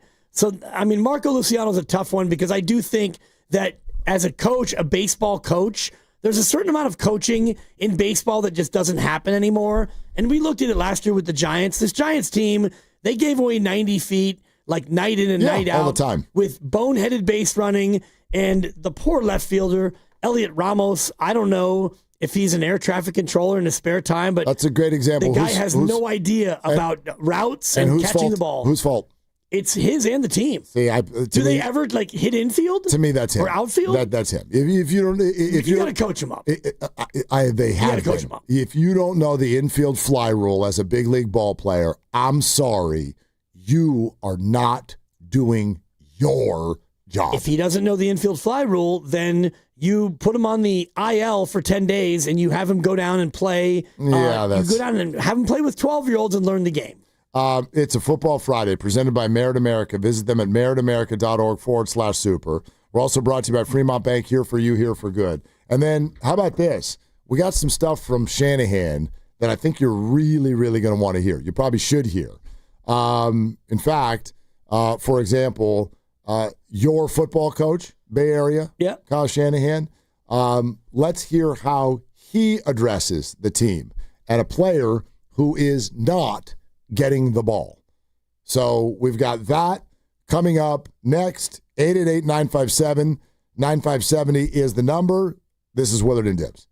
Tune in to 95.7 The Game for Warriors Live, 60 minutes before tip-off. Every Warriors game throughout the season as we get ready for the action. Presented by Xfinity, your home court advantage. Brought to you by Xfinity. Watch all your favorite teams all in one place. Xfinity, imagine that. For all contest rules, go to 957thegame.com/rules.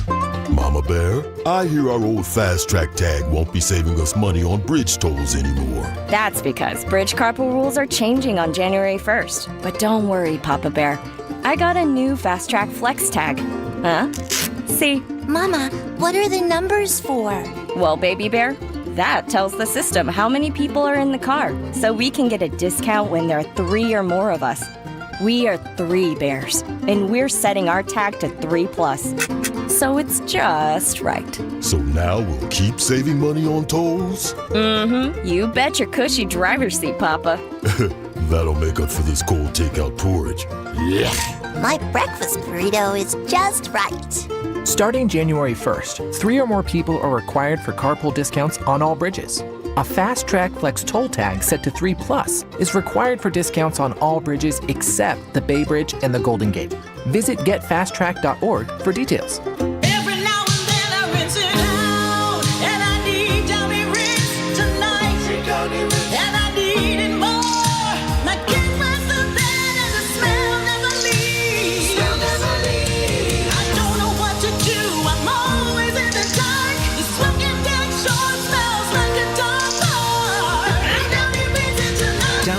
Fight stubborn odors in just one wash. When impossible odors get stuck in, rinse it out.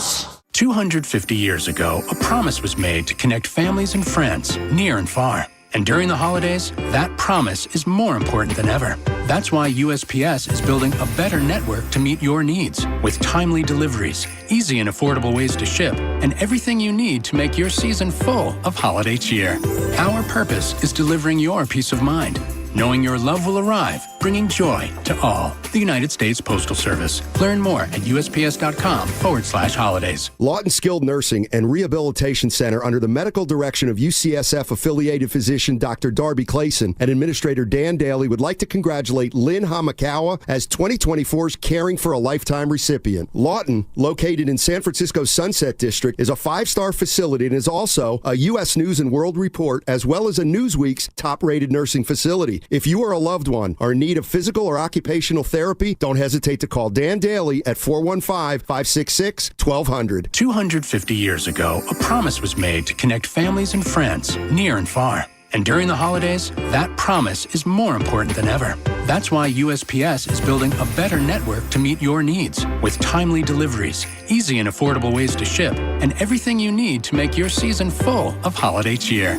Our purpose is delivering your peace of mind, knowing your love will arrive, bringing joy to all. The United States Postal Service. Learn more at USPS.com/holidays. Running a business means wearing multiple hats. So if you're like me, you probably started out using your personal phone, taking client calls and texts nonstop. As my business grew, I needed something smarter. That's when I switched to Quo, the #1 business phone system. Quo works right on your phone or computer. No carrying 2 phones, no clunky landline, just one easy app you can try for free. Your team can share one number and handle calls and texts together like a shared inbox. Any teammate can jump into the conversation so customers get faster responses. And Quo's AI assistant summarizes your calls and responds to customers 24/7, so you never miss a lead or opportunity. All this starts at just $15 a month. That's basically 2 coffees. You can even keep your current business phone number. Find out why 90,000 businesses trust Quo. No missed calls,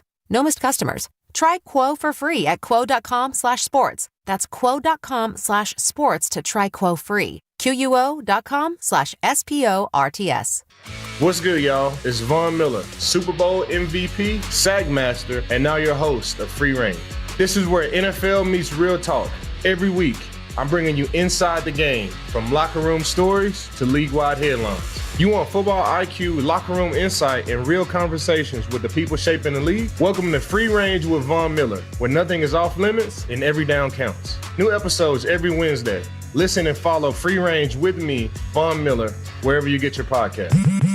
At Straight Talk, we know the holidays are your time to say yes. So why put up with a wireless company that makes you say out of data? Or no service here? Switch to Straight Talk and say yes to real unlimited data on a reliable 5G network covered by Verizon. And with a free 5G phone when you activate select plans, someone else in your family can say yes! Available at straighttalk.com and Walmart. Based on RootMetrics State of 5G Report United States 1H 2025. Experiences may vary. Not an endorsement of Verizon. For network management practices, visit straighttalk.com. Wesley Financial Group is not a law firm. I'm Chuck McDowell, founder of Wesley Financial Group. Did you buy a timeshare because they told you it was a great investment? That's a lie. Most timeshares can be bought online for $1. To find out what your timeshare is worth and to cancel it, call us today and we'll send you our timeshare exit kit free with all your options for cancellation. Call Wesley for your free exit info guide. 800-941-2255. That's 800-941-2255.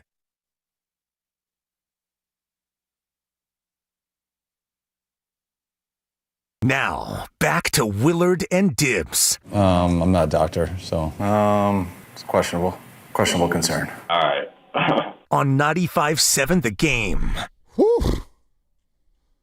Thank goodness we got a Niner game this weekend. Yeah, it's been a long week. These bye weeks. It's been a great week, but yeah. It's a great week, a lot going on. No, I'm just saying. I'm just excited.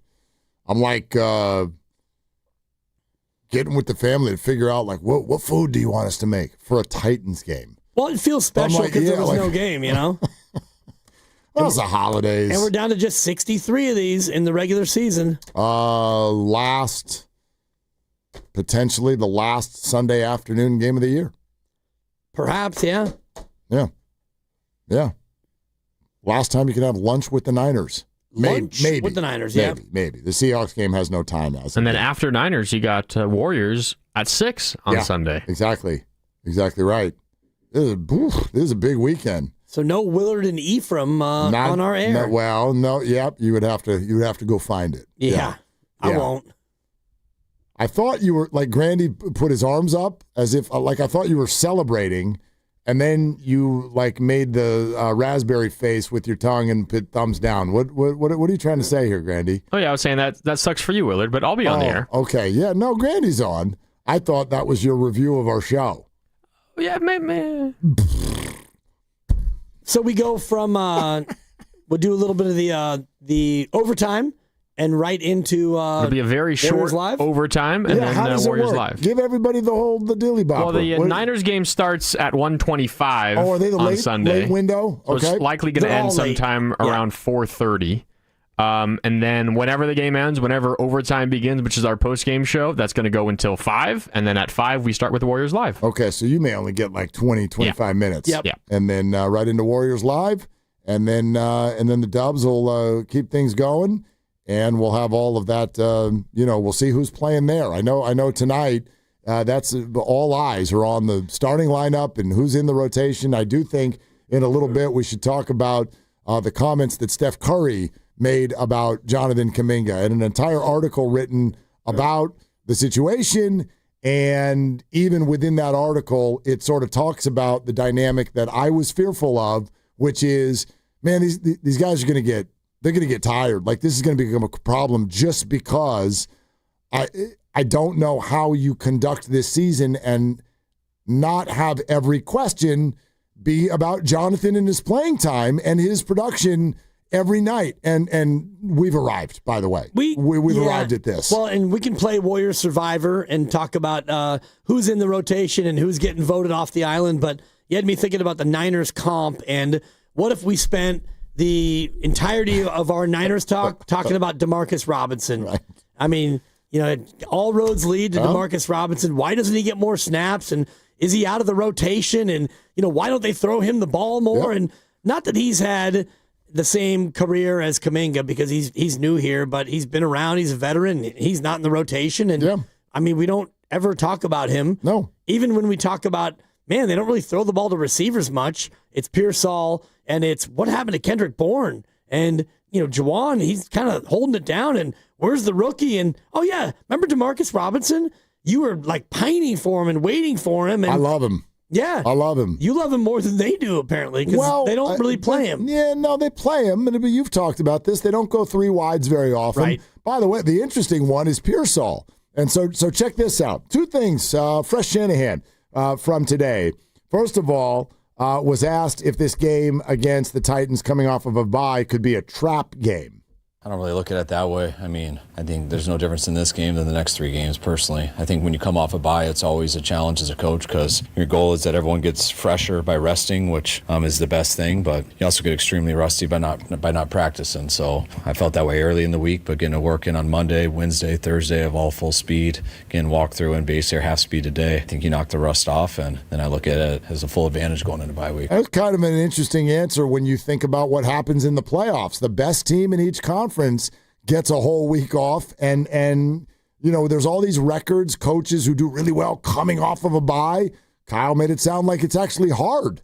It's because you can get rusty or out of sync. Yep, and he's never had a bye this late, and so I do think that this one, for me anyway, it makes it so you're less likely to be rusty because you've already put 13 games out there on tape, and so it's much more of a rest for me than it is rust. But I don't really look at this as a trap game because they're coming off the bye. The one that I'm looking at this weekend that is kind of trappy is Chicago hosting Cleveland, because Chicago then has Green Bay at home, at the Niners, and then Detroit. So if you're looking at a spot where Chicago might be in a look-ahead situation, Chicago hosting Cleveland might be the one. Maybe. I don't think the Bears have been good long enough to be looking over people. I bet that they are, at 9-4, they have not clinched a damn thing yet. So, they're probably still pretty thirsty. But check this one out. He was asked, do you kind of talk to players when maybe they're going through something that could feel frustrating to them? The example here is Pearsall, who's not getting the ball very much right now. I only talk to people when they're not getting the ball, when I know how much you guys are hounding them for not getting the ball. Those are the things that I don't need to tell a guy that if I go up to a guy and say, hey, don't worry, I still have confidence in you. So when someone comes and says that to me, I'd be like, wasn't worried you didn't. What the hell happened? I hope my wife never tells me that for no reason. I think she genuinely likes me. So no, I don't do that at all, but I do feel for guys big time in this day and age and just how that stuff goes, that they got to answer to a lot of stuff and all about stats and everything. And this is a different sport. There's 22 people on the field, and stats get a lot of people attention in a good way, and they also get people the attention in a bad way. But when it comes to our world, the football world, and what we do in these rooms and watch him film, there's no need for me to explain anything. He understands it. I dig that answer, and I also think that, especially since we're talking about coaching people up and who's to blame and what do you say to guys in these situations. You got to remember, this is a company, like, what's the active roster number on a given week for a game? It's 53, but you dress 45. Right, okay. But then there's all the practice squad and blah, blah, blah. We're talking about when you add in all the assistants, the equipment managers, and everything that goes in it, we're talking about well over 100 people. And I think and you've got a game plan. And by the way, sometimes that game is 4 days after your most recent game. Sometimes it's 7 days. In this particular case, it's 14 days, but you get what I'm talking about. There's a lot to do. I don't think these guys are all talking to each other about every little thing as much as we probably think. This is not youth sports. Kyle Shanahan does not have office hours so that everybody who didn't get 7 catches last week can come to his office and talk this out. And again, this is part of my larger point today. If you want to be a professional athlete, my God, you got to have a really thick skin. You got to be able to deal with this stuff. You got to be able to deal with not getting good stats. You got to be able to deal with social media calling you out after every single game. And you got to deal with a coach who might speak freely to the world about you. Yeah, that's just part of the deal, I think. Especially when you're on this team and you're a wide receiver, you know going in that you're going to have to block more than you're going to get the rock. And that's just the way it goes. And you look at this year, and I was just looking at the receptions. There have been 187 receptions on this team, not to wide receivers. There have been 120 to wide receivers. So if you want to start to parse that out from Jawan to Kendrick to Ricky to DeMarcus to Sky to MVS to Jordan Watkins to Malik Turner, who actually has a target, no catch, you don't get the ball when you're the wide receiver. McCaffrey gets it, and I think that he has about half the touches on the year of the whole team. So, yeah, McCaffrey, you're going to be the high-usage guy, and then it's going to be Kittle, and then it'll be Jawan. And beyond that, all the rest of you get crumbs. So that's just the way this goes. And, Ayuk hasn't played a snap, and Ricky missed a handful of games, and even when he's come back, he's not getting a lot of touches, let alone Robinson and, Jordan Watkins, who we've all been saying, all right, let's see Watkins. Even though he plays a little bit here and there, he has 3 targets this year and 2 catches. Well, and I'd also point out some things that are going on around the league, like when people don't get touches, because I think this is related to the conversation we've largely been having today. All right, when someone's not getting touches, where do you look? Where do you look? And yes, there are definitely wide receivers who will either look at their quarterback or they will look at their coach for not, quote, scheming them up or whatever. But I live by this mantra just as a fan. I think if you're incredible as a professional athlete, if you're incredible, you can't hide that. You cannot hide that. You will get on the field. So that's part of why I've always felt the way that I do whenever, if someone is not getting in and you want them to be in more. That can be Kaminga, it could be Ayuk, it could be Trey Lance, it could be whatever. If you want that person in and they're not in as much as you sort of want them to be, and we go, man, that coach has got to put him in there. The coach in practice or wherever has a reason for not putting him in there. It doesn't mean that the coach is automatically right, but my belief is if you're incredible, they can't keep you out. And that's on you. That is on you. Yes, there are systems. Yes, there are challenges in life. But this is so high leverage, and everybody wants to win so bad. The number of great athletes out there who just aren't being given a chance, but they're actually incredible, I think that's a very, very small number. It just depends on the situation, and I think about Brian Robinson Jr. a lot because he's a really good running back, but he happens to be playing behind a guy who gets all the touches and he gets all the snaps. And if you look at it, McCaffrey's played 83% of the snaps this year. And you don't ever play the two of them together. I think they've played together 1 or 2 snaps all year. Barely. So Robinson Jr. has 17.5% of the snaps, and McCaffrey gets 83. So if you're Brian Robinson, you're a really good running back, but you're not as good as the guy who's been the best running back in football, maybe outside Jonathan Taylor, maybe ahead of Jonathan Taylor. So that's just kind of a tough spot for Brian Robinson Jr. in that. And also, if you're a tight end, and, Tonjes, he was good when Kittle was out, and since Kittle's come back, you never see Jake Tonjes. Maybe a little bit. You see Luke Farrell in 2 tight end sets. Yep. Same thing. And so part of it is the system and the scheme and the health of the guy in front of you. And so you've got guys in front of you who are Hall of Famers, and so they're going to play. I don't push back on your point about Brian Robinson, but I think Brian Robinson is exactly where he's supposed to be. I do not believe that, and I'm sure Brian would hate this at age 26, and I'm sorry to say it into a microphone, which I guess maybe, triggers some people, but I don't think Brian Robinson is ever going to get a bell cow job in the NFL. Well, it's not about a bell cow job. I don't think he'll be a starter. Let's just say he was a Ram, and I don't have the exact numbers, but Blake Corum plays more than Brian Robinson Jr. because they don't lean on Kyron Williams the way that the Niners lean on McCaffrey. And they lean on McCaffrey because they want to win. Right. Yeah, McCaffrey's way better than Kyron Williams, but also, systematically those guys both fit.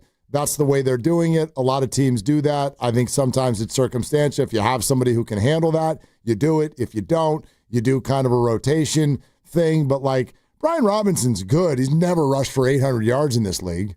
He's never even rushed for 800 yards. Yep. That's not a lot. I mean, that's 50 a game. He's never done it. And he's been a part of a committee. And again, this is not about Brian Robinson and me, singing his praises and just looking at it. Blake Corum has played in 28%.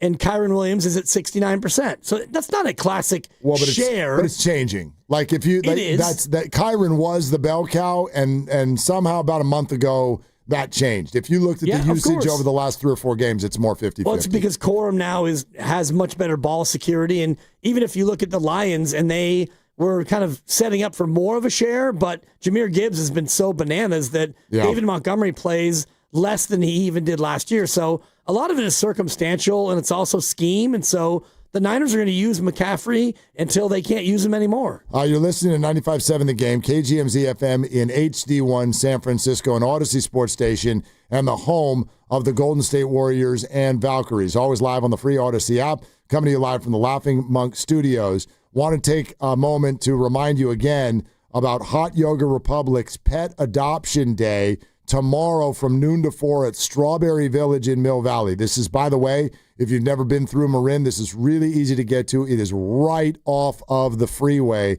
on the, the east side of the freeway.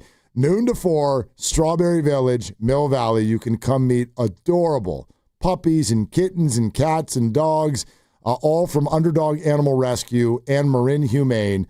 And I've worked with Marin Humane before. Penny did dog classes at Marin Humane. They are fantastic folks, and all of these animals are looking for a second chance and a forever home. So this will change their life. This will change your life. Adopt, foster, or just donate. Every little bit helps. You can get all of the details at hotyogarepublic.com, presented by Cartelligent, car buying solved. Okay, just to lay out kind of as we get into the second half of our time today, it's Friday, so we will have higher or lower coming up in about 20 minutes. Oh, yeah. Okay, so our records are all on the line, higher or lower. And today's theme is what? It's Barry Bonds' career home run totals in light of him not getting into the Hall of Fame. Wow. I know Jeff Kent did.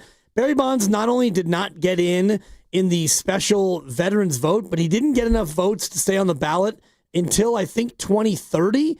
And if he doesn't get enough votes in 2030, then he's pretty much out. That's it, yeah. Unless they change the rules again and put in some other cockamamie structures. But I was thinking about this before Jeff Kent got in. So it's going to be Barry Bonds' career home run total, 762. And there's a special theme in the 10 items that will be either higher or lower, 762. I think you'll like it. I can't wait. And I do not want to be cynical or morbid, but I know exactly what all of the Hall of Fame people are doing. They'll wait till he dies. And then they'll put him in. I mean, we've seen that before. Yeah. Yeah, it just... You're just like Hall of Fame people, you're just awful people. That's what I think. You're awful, sanctimonious. And again, not awful people as if you're like committing some sort of a war crime or whatever. This is just a museum. But the way that whole process, the tone that it sets is the most snooty, sanctimonious, ridiculous thing that I experience in sports. And I I cannot stand it. The thing that bugs me is the subjectivity of the sanctimoniousness, because yes. I'm reading a book right now on the history of baseball in California.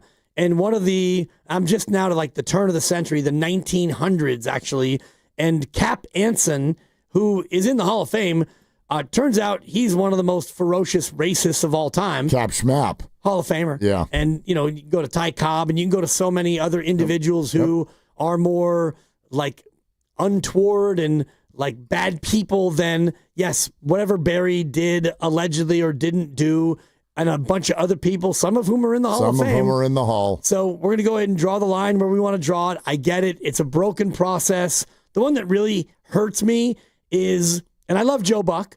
Joe Buck's a great announcer, but he is going to be enshrined as the Ford C. Frick Award winner. Dwayne Kuiper again on the ballot, and Dwayne Kuiper again not getting in. And Mike Kruko's been on the ballot as well, but honestly for me, Kuip is much more of the broadcaster, the play-by-play guy, whatever, not to disrespect Mike Kruko, who I love. I think they both should be in. John Miller's already in, but this year they chose to put Joe Buck in, a guy who hasn't called a baseball game in like 8 years. Yeah, Krug and Kuip's going together. Exactly. I don't know if there's a way to have them on the ballot together. They should go in together. And there are many eligible, qualified broadcasters who could have gone in, and they picked Joe Buck. And again, I'm a Joe Buck fan more so than 99% of the people in this market. I like Joe. But, I mean, Joe's like my age. Joe could wait. Like Kuip and Kruk, they're getting up there. Yeah. I don't know. It just had me thinking about what you're saying about like, oh, they're going to wait till Barry's gone. Yeah. And then they'll put him in. I don't know. Man. Pete Rose dies, and now it's like, you know what? We're going to take a second look at the Pete Rose candidacy. Maybe we should rethink this. I'm with you, bro. It's really, really, really off-putting. Anyway, the whole thing higher or is lower? so off-putting. Up in 10 minutes. Yeah. So we'll do higher or lower coming up in a little bit. We're going to keep taking your phone calls, 888-957-9570. Earlier I mentioned what Steph Curry had said about Jonathan Kaminga. We'll have that a little bit later on in the show. I don't want to let this get away, too. You came in a little hot in the crossover about this. And we definitely wonder how Bay Area sports fans feel about this. And so we got time for if a few people want to weigh in. But this is the Celtics owner, Bill Chisholm, and he's on the White Noise podcast with Derek White, who obviously plays for the Celtics. And listen to these comments about fans, West Coast, East Coast. If you don't live here or you didn't grow up here, I don't think people understand. Like, I've spent a lot of time in California, and the Warriors are great. I don't like the Warriors, but the Warriors for people that live there are great, and they've been very successful. But people go to the game, they go home, and they have their dinner, and they Warriors win, lose. It's fine. You got other things. You go to the beach, do whatever. Go up to Tahoe. Celtics lose, and people are like depressed. Friday, I was like, I just can't wait for Sunday now because that was tough, and like people, like it's different. People really internalize it here. Really love to hear from some Bay Area sports fans about how that hits you, because we threw it out in the crossover, and Guru took it the way that I think the Celtics owner wants the world to take it, which he was offended by the idea, and this is an old concept with sort of a new twist, the idea that East Coast fans are better than West Coast fans because they care more. But even listen to the way he says it. And Dibs, I'm kind of with you and definitely want to hear you sort of restate your take. But the idea that you're doing it right, if when other human beings who happen to be employed by your favorite team and grab a uniform go out on what is largely a television product for most people. Right. And you watch that, and it doesn't go the way that you're rooting for it to go, and you allow that to sink you into depression, and you feel bad about yourself until they play again, for that to somehow define good fan is confusing to me at a minimum. Yeah, for me, it's nonsense, not even at a maximum. And so you look at a Warrior organization that is currently riding the longest sellout streak in the association. So does that mean that they're not good fans? They sell out the building every single night.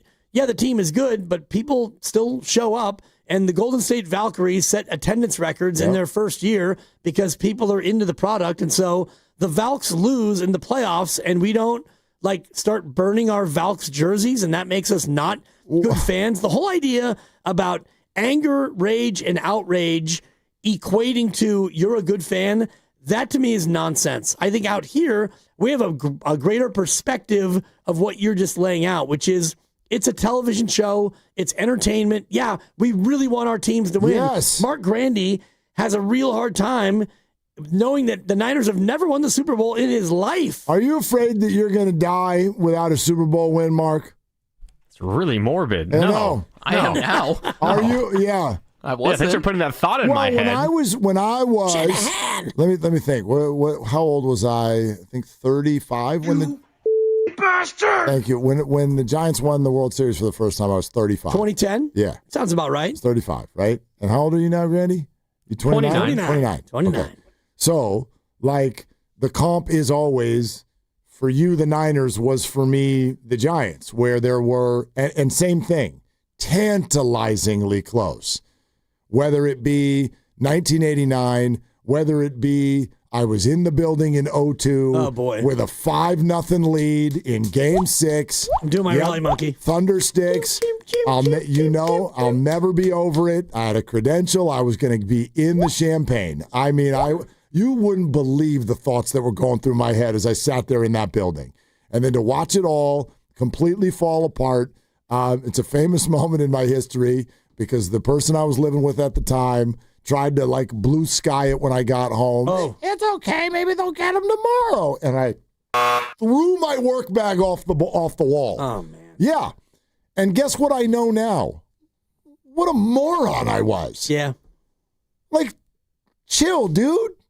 Chill. You're going to come home to another human being and huck a work bag off the wall because... A team that you root because for. Dusty took out Russ. I'm tired of getting pushed around. Come on, man. So, like, what are you doing? Yeah. Get a life. Get a life. Anger and outrage to me does not equate to great fandom. It's a part of it, and I love the passion of, Philly fan, but I was saying this earlier. You're down 9 a couple weeks ago. You go for 2. You don't get it. You leave. Yep. You left the building. I mean, look. Higher or lower in 10 minutes, but, like, we got time. Anyone want a rat-a-tat-tat? Let's get a few calls on this. Come on, West Coast sports fans. Do you feel like East Coast sports fans are better or hot take, is it the other way around? Oh, boy. Is it the other way around? Just a question. I can give you the answer. The answer is yes, but I mean, like, we can talk it out.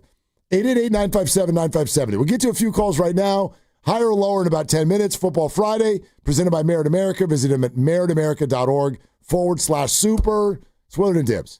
This game day traffic is brought to you by Crystal Geyser Alpine Spring Water. If you're heading to see the Warriors tonight, give some time getting over the Bay Bridge. Metering lights are on, so it's slow at the toll plaza. You'll be heavy from the island into the city. Northbound 101, that's heavy from around Cesar Chavez, and northbound 280 slows from Mariposa. What makes Crystal Geyser Alpine Spring Water different? We always bottle our Alpine Spring Water less than 1.5 miles from the spring source, and all our bottles are made with 50% recycled plastic from our own recycling plants. Crystal Geyser, bottled at the spring source.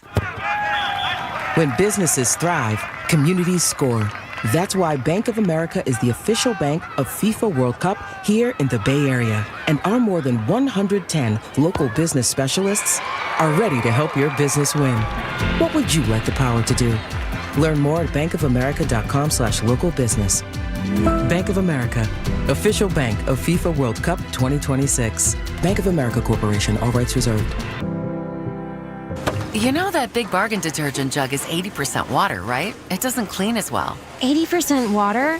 I thought I was getting a better deal because it's so big. If you want a better clean, Tide Pods are only 12% water. The rest is pure, concentrated cleaning ingredients. Oh, let me make an announcement.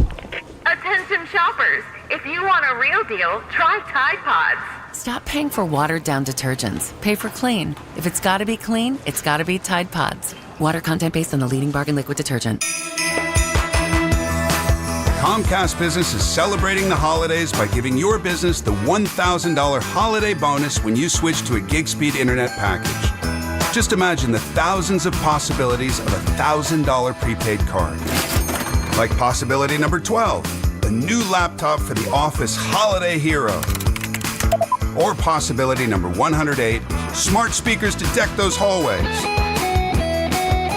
Or possibility number 192, new equipment for the new year. Or possibility number 555, Bluetooth holiday lights for office decor. Switch to Comcast Business, designed for 100% reliability with business internet and wireless connect, plus advanced cybersecurity, and now get the $1,000 holiday bonus. Comcast Business, powering possibilities. Ends 12/14/25. New customers only with 2-year agreement. Requires qualifying gig package. Other restrictions apply. Elevate your kitchen at the Mila Innovation Center at Friedman's Appliance in Pleasant Hill. Out of your dreams and into your kitchen. Select the qualifying built-in kitchen appliance package that is right for you. With unrivaled technology and luxury-grade quality, when you bring home a Mila, you're bringing home true innovation. Now, for a limited time, save up to 10% with the purchase of a qualifying Mila kitchen package. Visit the Mila Innovation Center at Friedman's Appliance in Pleasant Hill or at friedmansappliance.com. Injured at work? Don't wait. Every day you delay can mean lost wages, delayed medical care, and more stress for your family. At Boxer & Gerson, we fight for people just like you. Construction workers, delivery drivers, factory workers, restaurant staff, hardworking folks who get hurt just trying to earn a living. We won't back down. We get results. You work hard, you deserve real help. Call Boxer & Gerson now at 510-835-8870 or visit boxerlaw.com. The consultation is free, but waiting could cost you. Boxer & Gerson, justice for workers.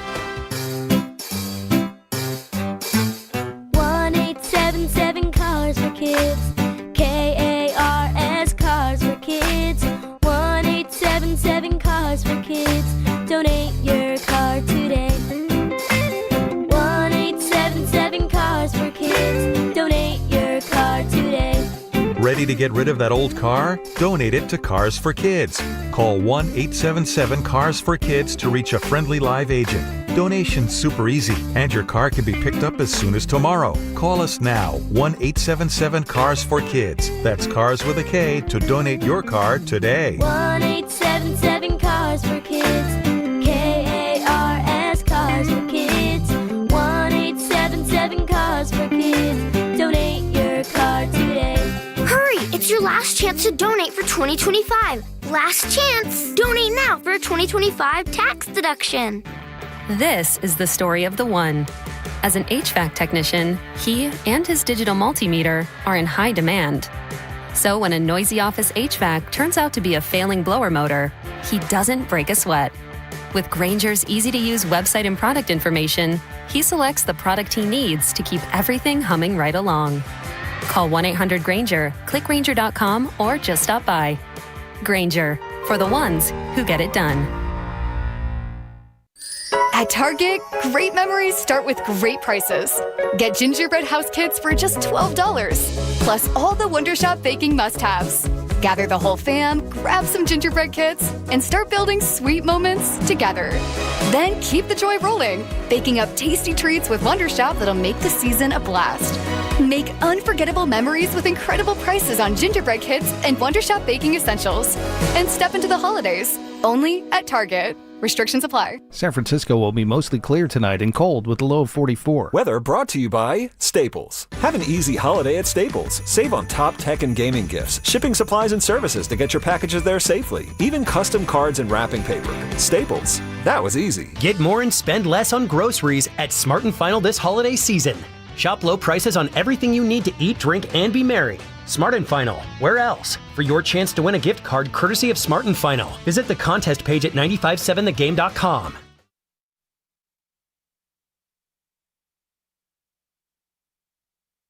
Now, back to Willard and Dibs. That's a great question. That's a great question. It's a great question. That's a great question. On 95.7 The Game. It's funny. Some will be offended because they're being called bad fans. I'm more offended at the definition of bad fan. And you and I think we've had this conversation in different ways through the years. Yep. The whole West Coast fan thing, I've never dug it. I don't really understand the concept of if you don't allow your life to crater to hell when your team loses, then you're doing it wrong. If you don't get into a fight in the parking lot, then you're doing it wrong. And oh, by the way, if fans of the other team show up to your building, that means you're a bad organization, as opposed to maybe, sorry, we live in a really great area with great weather where people flock to both for vacation and relocation, which is actually why LA and San Francisco and others are consistently filled with a lot of people from the other fan base. And also the fact that, the Niners brand is so big and so good that in many other buildings, the Niner fans take over. Does that mean that these other fan bases are bad? Because, Green Bay, it doesn't happen. Philly, it doesn't happen. But most other places, it actually does happen with Niner fans because it's such a big brand and there's so many of them. So for me, if you want to talk about bad fan behavior, it's kind of what you're talking about where, you're going to physically harass the opponent. I was at a Niner game back at the Stick a long time ago and sitting next to a Ram fan in a Ram uniform, and this woman behind me took her full beer and poured it on this woman's head. And the Rams were winning, and it's just, that's how we're going to treat this person. Yeah. And there was not much trash talk going on from anybody at all. And this poor Ram fan, she got up and she was flustered and she left. And, the Niner fans around, the other Niner fans were like, yeah, you showed her. And it's like, is this what we're doing? That to me is bad fan behavior. I completely agree. So here's why we're talking about it. Celtics owner Bill Chisholm on the White Noise podcast with Derek White, comes direct, and forget West Coast, it's Warrior fans. If you don't live here or you didn't grow up here, I don't think people understand. Like, I've spent a lot of time in California, and the Warriors are great. I don't like the Warriors, but the Warriors for people that live there are great, and they've been very successful. But people go to the game, they go home, and they have their dinner, and the Warriors win, lose. It's fine. You got other things. You go to the beach, do whatever. Go up to Tahoe. Celtics lose, and people are like depressed. Mm-hmm. Friday, I was like, I just can't wait for Sunday now because that was tough. And people it's different. People really internalize it here. It's my favorite when people, because I've had this happen 1,000 times. If you don't live here, you didn't grow up here. Yeah, you don't understand. Maybe, and then he talks about, I spent time in California. Maybe you all don't understand what we're doing here. Maybe you don't understand that this is your entertainment dollar, not some sort of a narrative about your self-worth. I've never been to an SEC football game. I want to go. Oh, it's so fun. I can't wait to go. But I don't want to stay. I'm not moving to Oxford, Mississippi. College Station, middle of nowhere. You're all nuts. You know that, right? I want to visit it. I want to watch it the same way, I don't know, if some sort of crazy show comes to town, I might buy tickets. I'll go check you all out. But this idea of, if you say the word Auburn in an Alabama house, people are getting disowned and all, I know where the coach lives because he called on 4th down at my high school. You're nuts. You're nuts. Yeah. You're doing it wrong. Well, not us. I don't know if they're doing it wrong, but I think they are. Depends on the culture and, what you're doing and where you're from. And I was thinking about the Auburn, Alabama story had to be 12 years ago now, where the Alabama fan went to Toomer's Corner, which is in Auburn, and he poisoned all the trees. Yep. And that's the most iconic spot for Auburn and Auburn fans. And so, yeah, you're going to take it to that level where you're just going to go out there and poison these trees that are, iconoclastic with Auburn. And so, yeah, we hate the Dodgers, and there have been violent things that have happened on both sides of the aisle. Giant fan on Dodger, Dodger fan on Giant, and that's the exception. It's not the norm, and that's awful. But, yeah, you go to an SEC game, and it's rabid. You get 6 home games a year, and it's going to be your life. Yeah, but every market obviously is different. We're a very, very big market. Even this, I hate sort of grouping LA and San Francisco. I worked in LA for years in sports radio. If you could put up, and I know people don't know exactly what this means, it's kind of loosely a percentage of the listening audience in all of radio. If you could put up a 2 share, or hell, if you could put up a 3 share, good Lord. You about to get a big old contract extension. Now, in San Francisco, we can more than double that. Yep. And right now we are. And this is you are listening to a top 5 radio station in this market right now as we speak. So and that's not to brag. That's because the Warriors have a great fan base that really cares. And it's because the 49ers have, what I would argue, in these last 5 to 10 years, has clearly, based on data, become the best fan base in America. You travel the most. You don't lose your minds the most. You don't not talk to your family when the Niners lose. You don't go commit a crime. You don't start screaming at athletes from the other team and yelling racial epithets. No. You don't do that. But we don't chant blank you Draymond in the NBA Finals. But you'll get on a plane and go across the world in order to watch them play. I think that's awesome.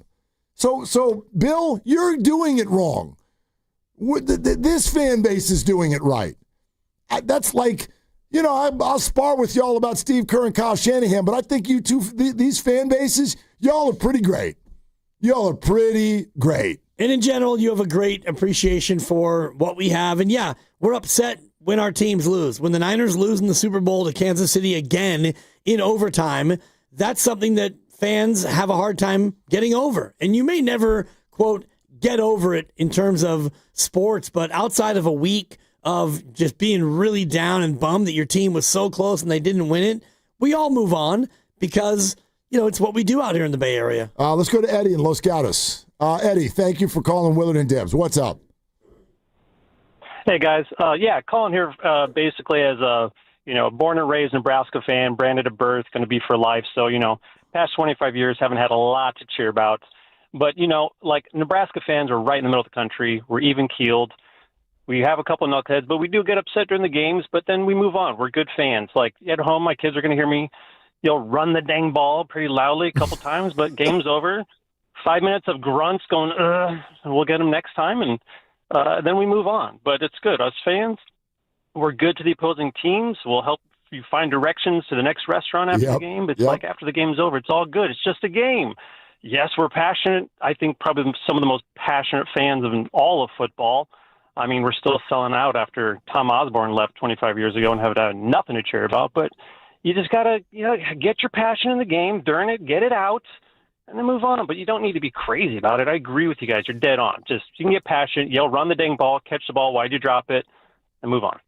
So. Eddie, thanks. I full agreement. By the way, I want to make sure that nobody thinks I'm sitting here in some sort of coastal elite vibe as if we're above the outcome of the game. I scream at electronics. Right, and we also will hold a grudge. Like if I said names like Kyle Williams and Kwaski Tart, and you mentioned Russ Ortiz before, and I love Russ. I do too. Yeah, I love Russ. But, and ultimately it wasn't his fault that Dusty let him keep the ball, but there are certain names that are Dusty. Trigger points for heartbreaking losses. Even Roger Craig, fans who are old enough to remember, and some fans will put Roger Craig in a certain box based on one fumble, and I hate that. I hate that, but I will okay, I mentioned the 0-2 World Series all the time, but as a kid, the Roger Craig fumble against the Giants, which I believe led to a field goal, was the final score 15-13? Sounds about right. Matt Barr, I think.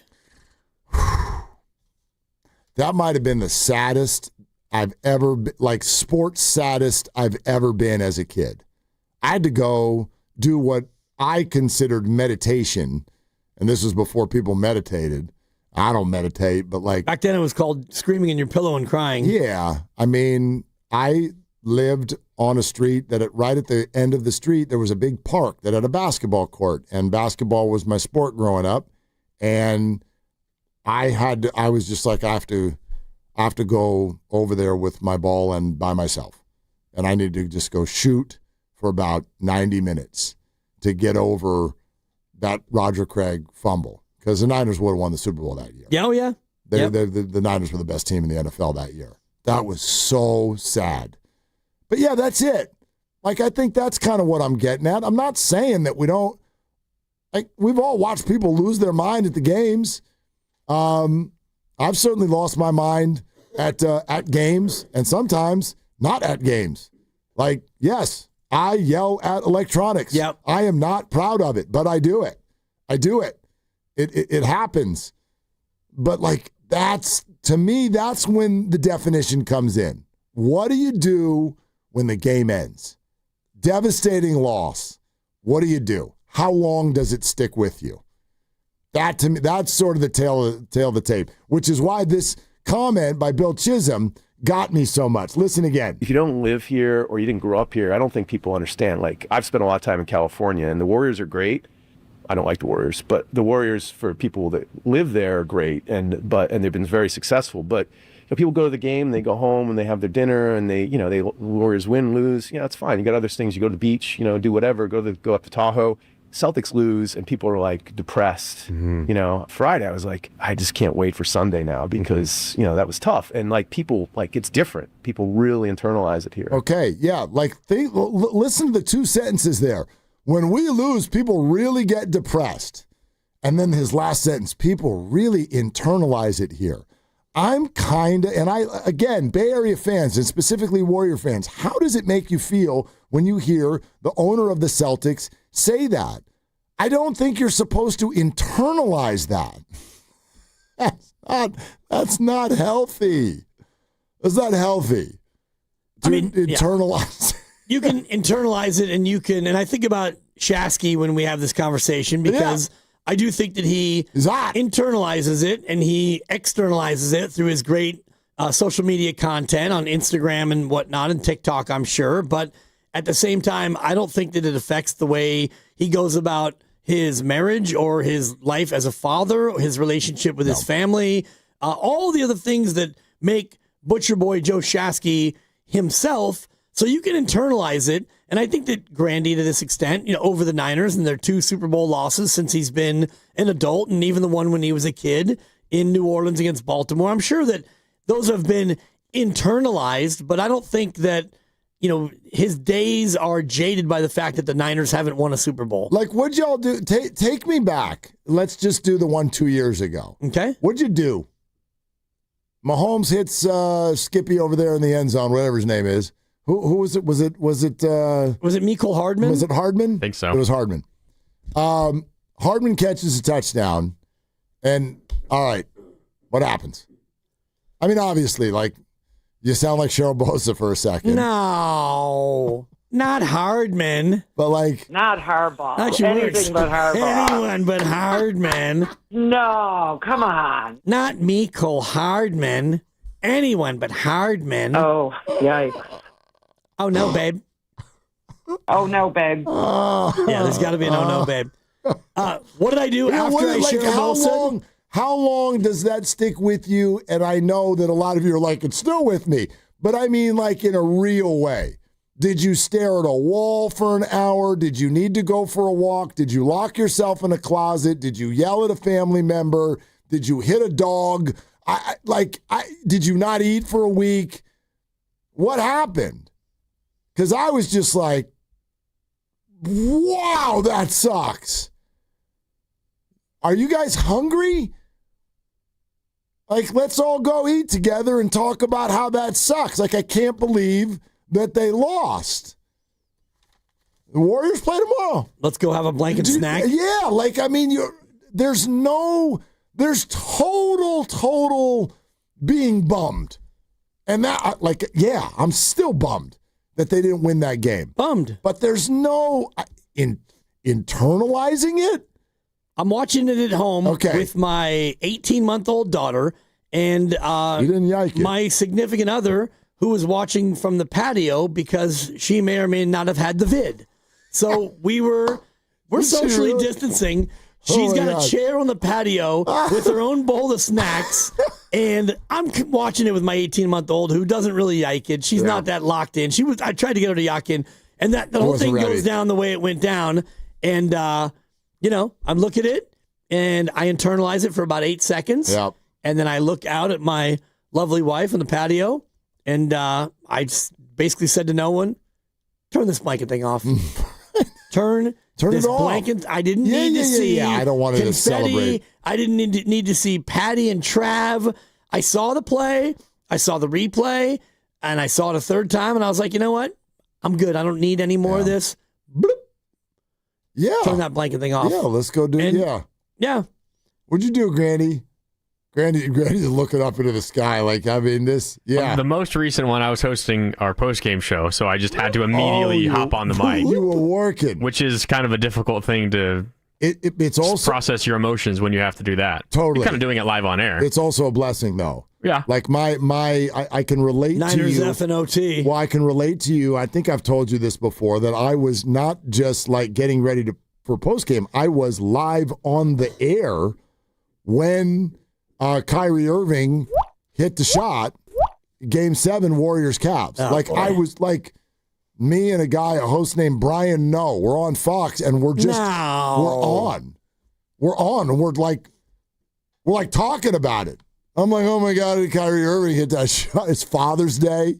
We're on the air, and like, you got to be kidding me.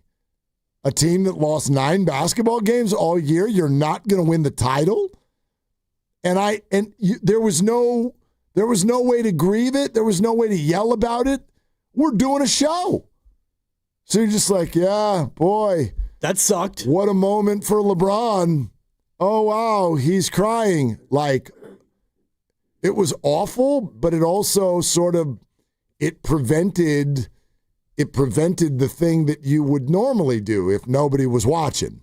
That was probably the single worst viewing experience of my life. Yeah. Because, and I've told the story before, I was at a friend's house who will remain nameless because we used to hang out all the time back in my first go-round, and we were a little bit behind. So we had paused the game, and we were about 7 minutes behind on the game, and then you get down to about a minute to go in the ball game, and this thing's in the balance, and all of a sudden, boop, the recording had ended. Oh, God. The recording had ended, and so we're out of recording because he didn't add in the extra half an hour. So now the recording ends, and so the only thing you can do is you hit exit, and it jumps to live, and you see the Cavaliers celebrating.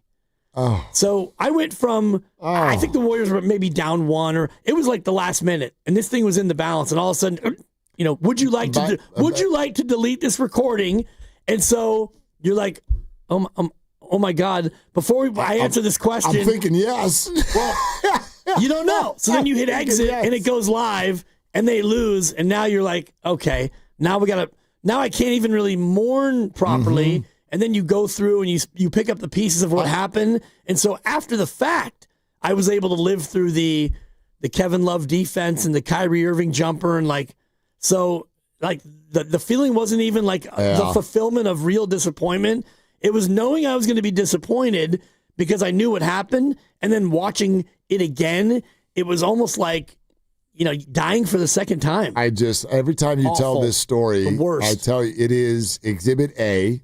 It's not the only evidence, but for me, it is Exhibit A, and you know this. Yep. I refuse to watch games I care about taped. I won't do it. I refuse. It wasn't taped, but we were a little behind. It makes my shoulders go up whenever, and this happens, I'll share this with you because, we're friends. What the hell? I don't need to be Mr. Perfect over here. There are moments where maybe I could be at one of my kids' games, and it's like during a Niner game, and I'll grab one of the parents of the other kids and be like, could you take him to we're not doing that. Right. I'm not taping a Niner football playoff game so that I can go watch one of my offspring sit on the bench, or even if they're playing and they're crushing it, it's just part of it is it's my job, but I refuse. I can't stand the idea, the whole way we do it now. Your phone, it's us. Our phones are going crazy in the middle of games. We're all communicating in real time. Social media is everywhere. I don't think I can effectively get from point A to point B without knowing what's happening in the game. So we're not doing it. Yeah, and this was 2016. It was a little bit. It's different. A little bit. I mean, I remember going to my buddy's house, and it was the 4 families that we always hung out with, and it was Father's Day, and so one of the families might have been running late. And so, let's just pause it. Let's pause it and wait for the so-and-sos to make it. That way we can all watch it together because all the dads and most of the moms, we're all totally locked in on this Warriors experience, so we all want to share it together. You don't want to have somebody come in late. I understood it, but I never knew that it would get to that point of, do you want to delete this recording? And, it might have been the final 41 seconds of the game or whatever it was, which is really 8 minutes in real time. But, yeah, so that's the one I'll never forget. Father's Day 2016. So did you miss the chase down block and the three? I think maybe the chase down block was the last thing we saw. I'm trying to remember what I saw because a lot of it I've blocked out. That'd be amazing if Iguodala went up and it stopped right there. Like, right. You see LeBron it's like he's going to dunk it. And you're like, whoop, it just stops. And you're like, but I'm sure he dunked it. I'll text my buddy. The Warriors are ahead. I'm still in touch with, and I'll ask him, how much of the game did we miss that fateful Father's Day at your house? Dude. Yeah. Boxer and Gerson Work Injury Attorneys text line. Here's something I agree with. Thank you for texting in. Let's see. We're 510. He says, I don't know about the Super Bowl losses that hurt, but there's something about the conference championship loss that really stings. I don't know what it is. And I can't even tell you which conference championship game loss you're talking about, but I can share this. I found the game in Philly to be one of the more gut-wrenching fan experiences I've ever had in my entire life. Not because they lost, but because I've never, ever felt more so in sports like I've been robbed. Like I felt violated. We were so looking forward to that game in Philly. Kind of like the way Pacers fans felt last NBA Finals, For sure. But I mean, so excited for the game, and an hour and a half later, we're running the Wildcat with Christian McCaffrey. I'm like, this can't be real. This cannot be real. Yeah. But it was. Josh Johnson let him down the field. By the way, though, when the game was over, I did not internalize that. I ate. Well, that's one you can't internalize. Yeah, I ate. Yeah. That's what I do after all the games. It's time to eat. So, Bill Chisholm, you're wrong. We're brought to you by Fremont Bank, here for you, here for good. 888-957-9570. How about this? So we were going to do higher or lower a little bit, but really got into that conversation. So we'll do it coming up. Dibs, you've got picks to make. Yep. It's a Friday. No. We're going to do higher or lower. We're going to let you know what Steph Curry said about Jonathan Kaminga at practice yesterday, because maybe it gives us a little bit of window into what is going to happen next, both in the starting lineup and in the rotation. Tonight, beyond, you'll be able to decide. It's Willard and Dibs. Tune in to 95.7 The Game for Warriors Live, 60 minutes before tip-off. Every Warriors game throughout the season as we get ready for the action. Presented by Xfinity, your home court advantage. Brought to you by Xfinity. Watch all your favorite teams all in one place. Xfinity, imagine that. Hi, I'm John with Jack's Restaurant and Bar. My brothers and I recorded our first commercial a while back. It got a little chaotic, so I'm here today. What's going on here, bro? Are you recording a commercial without us? Guys, no, I'm just trying to what? Take all the credit for our half-pound all-natural burgers? Or the best fish and chips or around? 7 mac and cheeses and 14 sandwiches, including a French dip that will change your life? Or homemade meatloaf, pot roast, and next-level lamb chops? Or that people can order takeout and delivery by visiting ilovejacks.com? Guys, no, I'm just went behind our backs. I knew he would. Wait till we tell Mom. Oh, please don't tell Mom. Real family, great food, ilovejacks.com. Thinking about selling your house but hesitant to move during the holidays? Imagine finalizing your sale now, enjoying the holidays, and move later. Call Wedgwood Homes to discuss your options. Do you want to downsize, relocate, or selling an inherited property? Does your house need repairs or updates? Wedgwood Homes buys homes as is. No repairs, no commissions, no hassle. Secure your future plans and move forward with a no-obligation, all-cash offer from Wedgwood Homes. Close in as little as 3 days. Or enjoy the holiday season and move after the new year. Skip the stress of a traditional listing that can be slow and unpredictable. Lock in your sale now with a firm offer from Wedgwood Homes with no last-minute price drops like other cash buyers. Call 415-888-9432 for your no-obligation all-cash offer. 415-888-9432. 415-888-9432 or wedgwoodhomes.com, the Bay Area's trusted home buyer. Nationwide is so much more than a great insurance company. They're one of America's largest financial services companies. Like how I'm more than Saquon Barkley, the NFL's reigning leading rusher. I'm also the NFL's leading husher. Hey, shh. Nationwide Investment Services Corporation, member FINRA, Columbus, Ohio.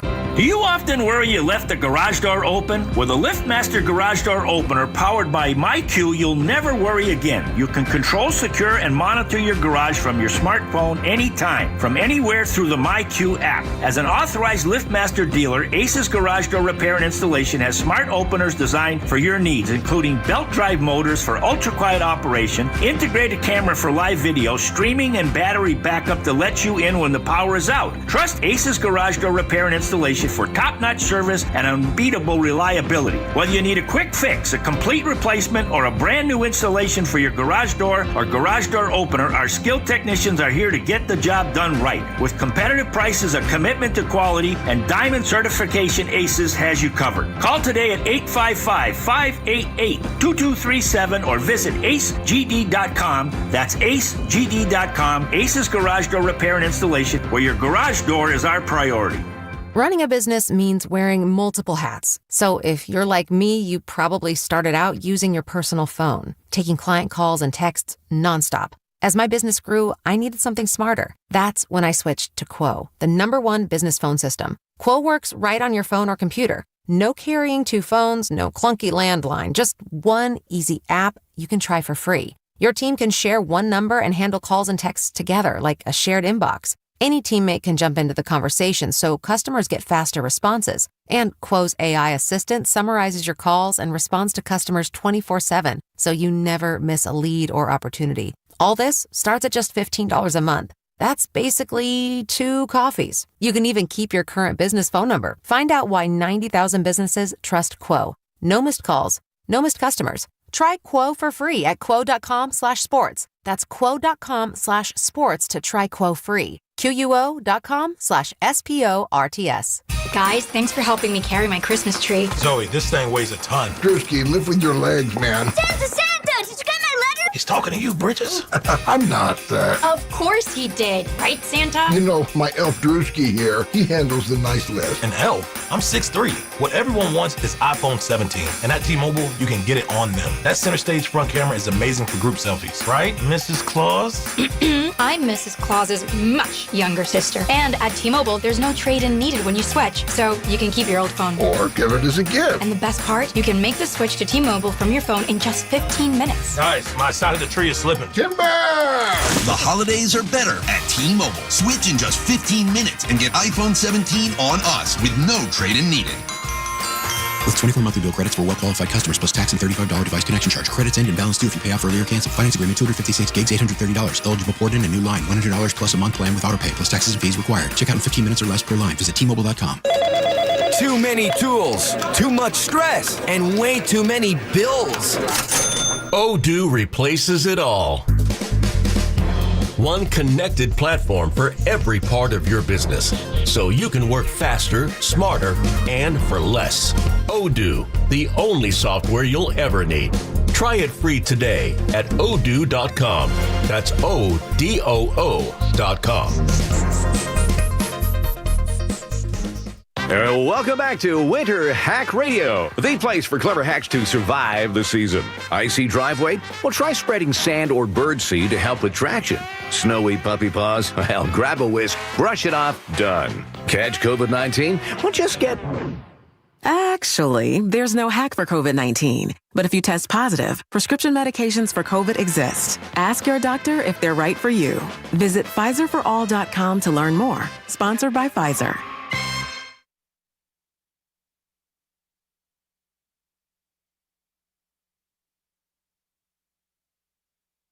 Hey, it's Joe Shasky from the Morning Roast, and you're listening to Willard and Dibs. And if you want to see their beautiful faces, you can check them out on YouTube. Search 95.7 The Game right now.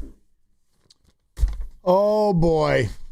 We're going into the final hour of the week, and this is where it gets really good.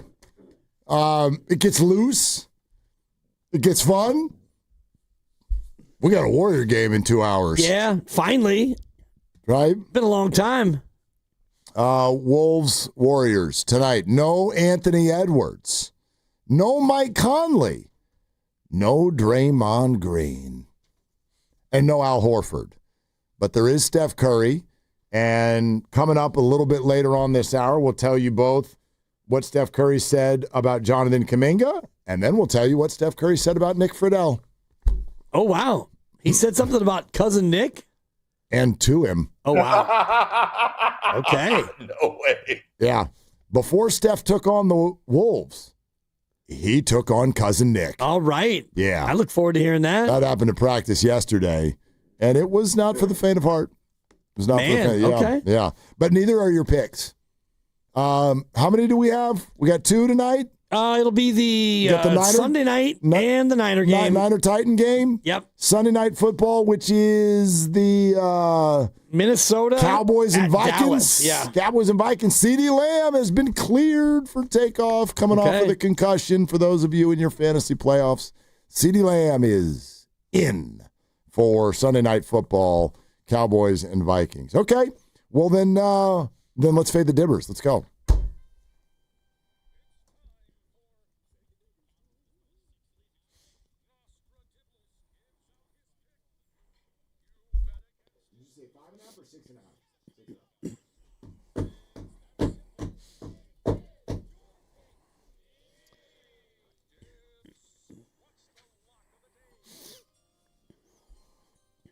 All right, we don't need the lock of the day. We need 2 of them.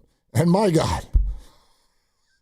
Just start clapping and throw it over. If there was ever a time for you to feel really good about going against your boy, the Dibber, now would be that time. This man is cold, or is he due? It is up to you. But holiday cash, I know, would be welcome to anyone. So choose wisely. We will start with Sunday night football, and it is the hated ones hosting the Minnesota Vikings, the Dallas Cowboys. How about them Cowboys? Well, they were sort of on a hot streak. Then they ran into the Lions, so they're back to 500, but they're big favorites in this one. Cowboys, -6.5 against the Vikings. Sunday night football, dibs. The Cowboys offensively have been pretty impressive for the majority of the year, but the defense has been a little shaky. They've given up 386 points in 13 games. That's almost impossible to do, yet they've scored almost as many points. So offensive juggernaut, defensive mess, and Minnesota's been a little bit of a mixed bag. They do have another game coming from J.J. McCarthy, the rookie, who actually is his second year, but really his first year as a starter. And he's starting to look better, looked better last week, certainly so. You look at 6.5 points, and boo-boo. You take Minnesota in the 6.5. Goosh on the road. Yeah, you got to fade.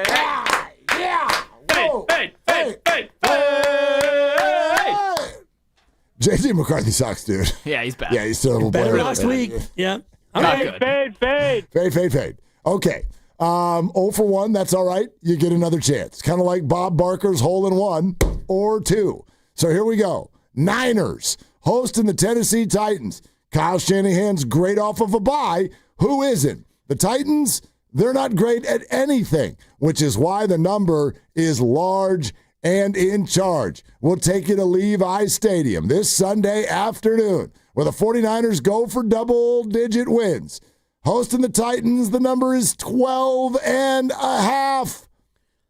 Dibs. Oh, Shanahan, good straight up off a bye, but against the spread, he's actually sub 500 off a bye. And you've got a 12.5 point spread. When you look at the super favorites this year, they're covering at a less than 50% rate, and you offset that against the fact that they are getting extra rest off a bye. Tennessee going cross country off an impressive performance, but this Tennessee team is not very good. Are the Niners built to go out and smash Tennessee? They're going to win the game. 12.5 is a big number, so, I mean, you look at that and you realize what you got to do. You take the Niners and you lay the 12.5. Oh! Pump fake. That was... No, I was so ready to fade. I know. We deserve that, though. That was. Fade. Any clapping from fade. you, Lucas? No. Lucas? It's the Niners. We don't do that for the Niners. We don't do that. 12.5? We don't do that. Did you pick the picks? You didn't even try. No, I forgot. Yeah. I would have gotten the Niner with one right. I knew that you were going to pick the Niners. Yeah, I just the Vikings and Cowboys. That is my 16th most confident pick of the week, but I think that whatever, J.J. McCarthy, they put up 31 points. He wasn't exactly lighting it up, but he looked better against Washington and Minnesota's defense. I'm sorry, Dallas's defense is terrible. Yeah, they're bad. Bad. I'm not saying Minnesota's going to win, but 6.5, that's a boatload. Yeah. I'm ready for a bounce back. Okay. You have my record in there, Grandy? Because I think I've lost it's getting 5 tight. and 6 or It's 6 getting and tight. I've You lost. are 34-26, but have lost 4 in a row, and have lost, let's see, 7 of your last 10. Boy, you better get some wins. Yeah, I've Better get lost some wins here pretty 22 soon. of my last 40 because I was 16-4. 17-4, I thought. Mind your business. I was 16-4. I think it was 16. You were 17-4. Lucas, I'd like to apologize. Fade. You were 16-3, and then also 17-4. So since then, I've gone 17-23, which is less fun than 17-4. So there you go. Yeah. Ready for a bounce back. Last night took an L, but this weekend I bounced back. Yeah, I remember that record because I was making memes about it. I was fired up. Making memes, but still fading. Mm-hmm. Well, we're back now. Yeah, we are back. Yeah. All you faders, you're taking Dallas, and it's a hold your nose special and taking Tennessee in the 12.5. I mean, that would take some serious guts. That's the thing. And actually, it's sort of the fallacy in what all of us do. You see the Niners take on the Titans. I swear, I don't know. If Vegas made the number 18.5, what would you take? The Titans. You would, but I think a lot of fans, or you would just stay away from it. You would stay away from it. I don't have that luxury. I know. That's what I'm saying. I can't tell you that the Niners aren't going to win this one 31-3. I mean, that's completely believable. That's totally believable, isn't it?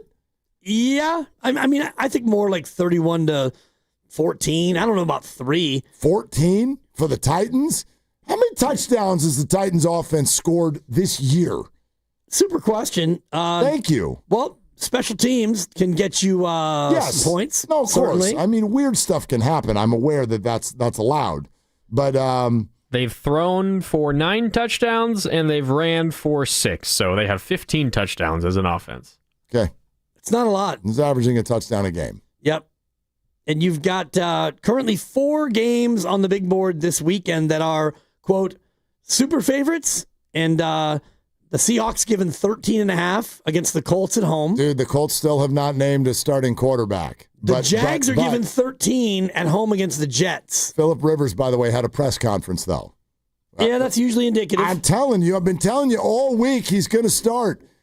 And what a weird deal. Somebody's asking him about, he goes, I saw a clip, and Phillip was asked, hey, do you weigh the same amount that, what do you weigh as compared to what you weighed in the last time you walked off of a field? And he literally he goes, I don't know.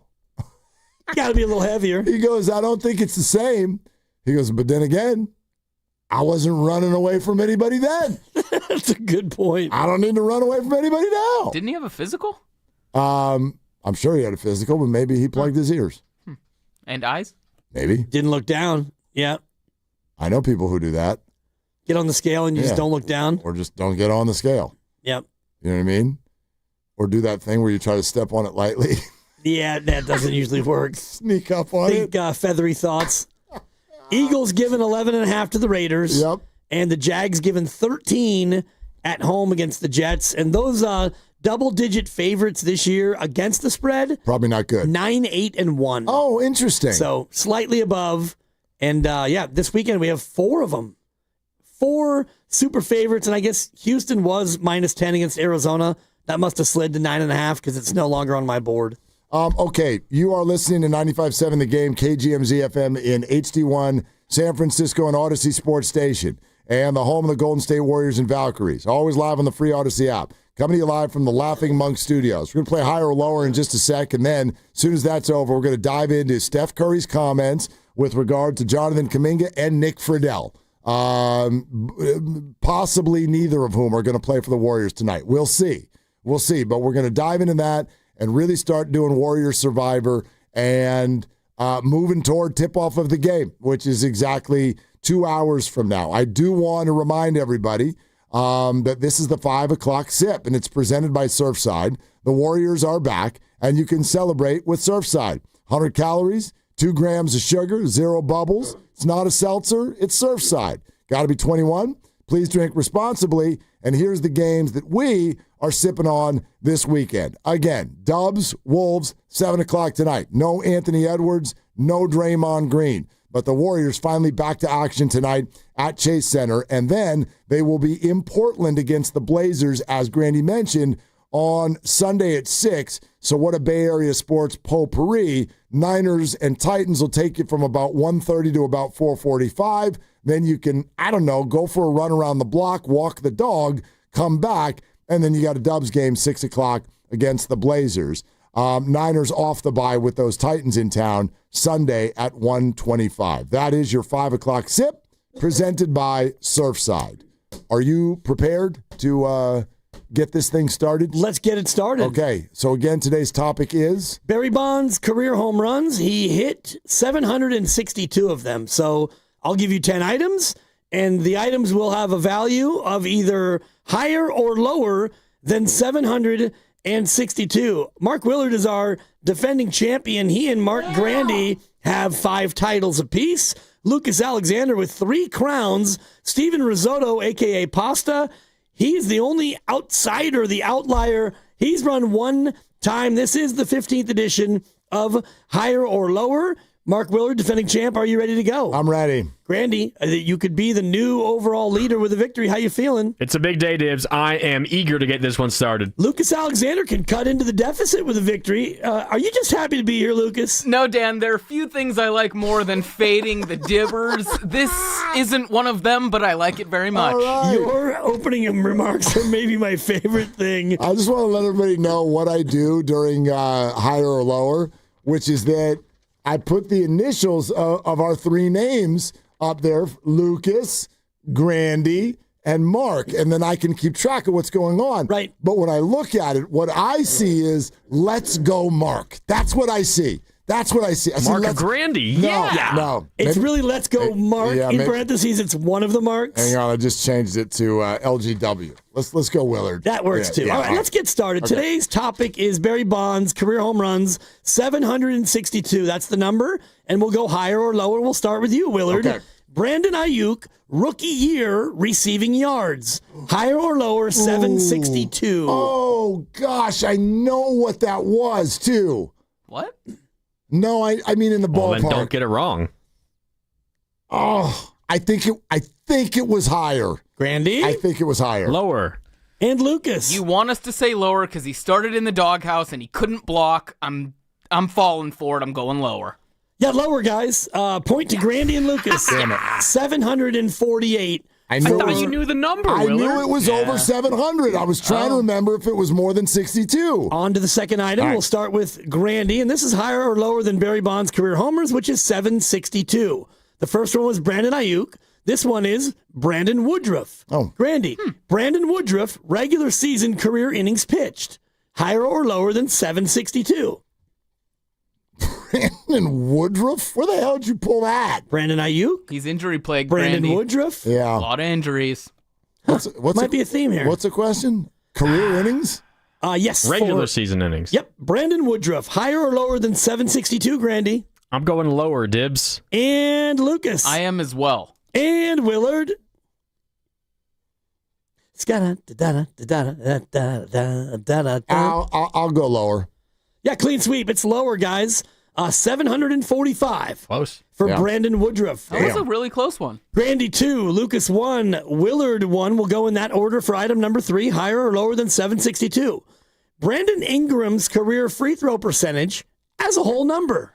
Oh. In other words, if his percentage was Is it higher than 76.2? Yeah. Right. Yeah. Thank Is you. it higher than 76.2? We'll start with Grandy. Brandon Ingram's career free throw percentage. Brandon, I'm going higher, Dibs. You're going higher, Lucas. Can we really start with 3 lowers? Probably not, but I'm going to tempt the fate. I'm going lower. Willard. I'll go higher. Yeah, it's higher. 788 for Brandon Ingram. Grandy 3, Willard 2, Lucas 2. We're playing higher or lower, and the number is Barry Bonds' career home runs, which is 762. We start with Grandy, who's 3 for 3.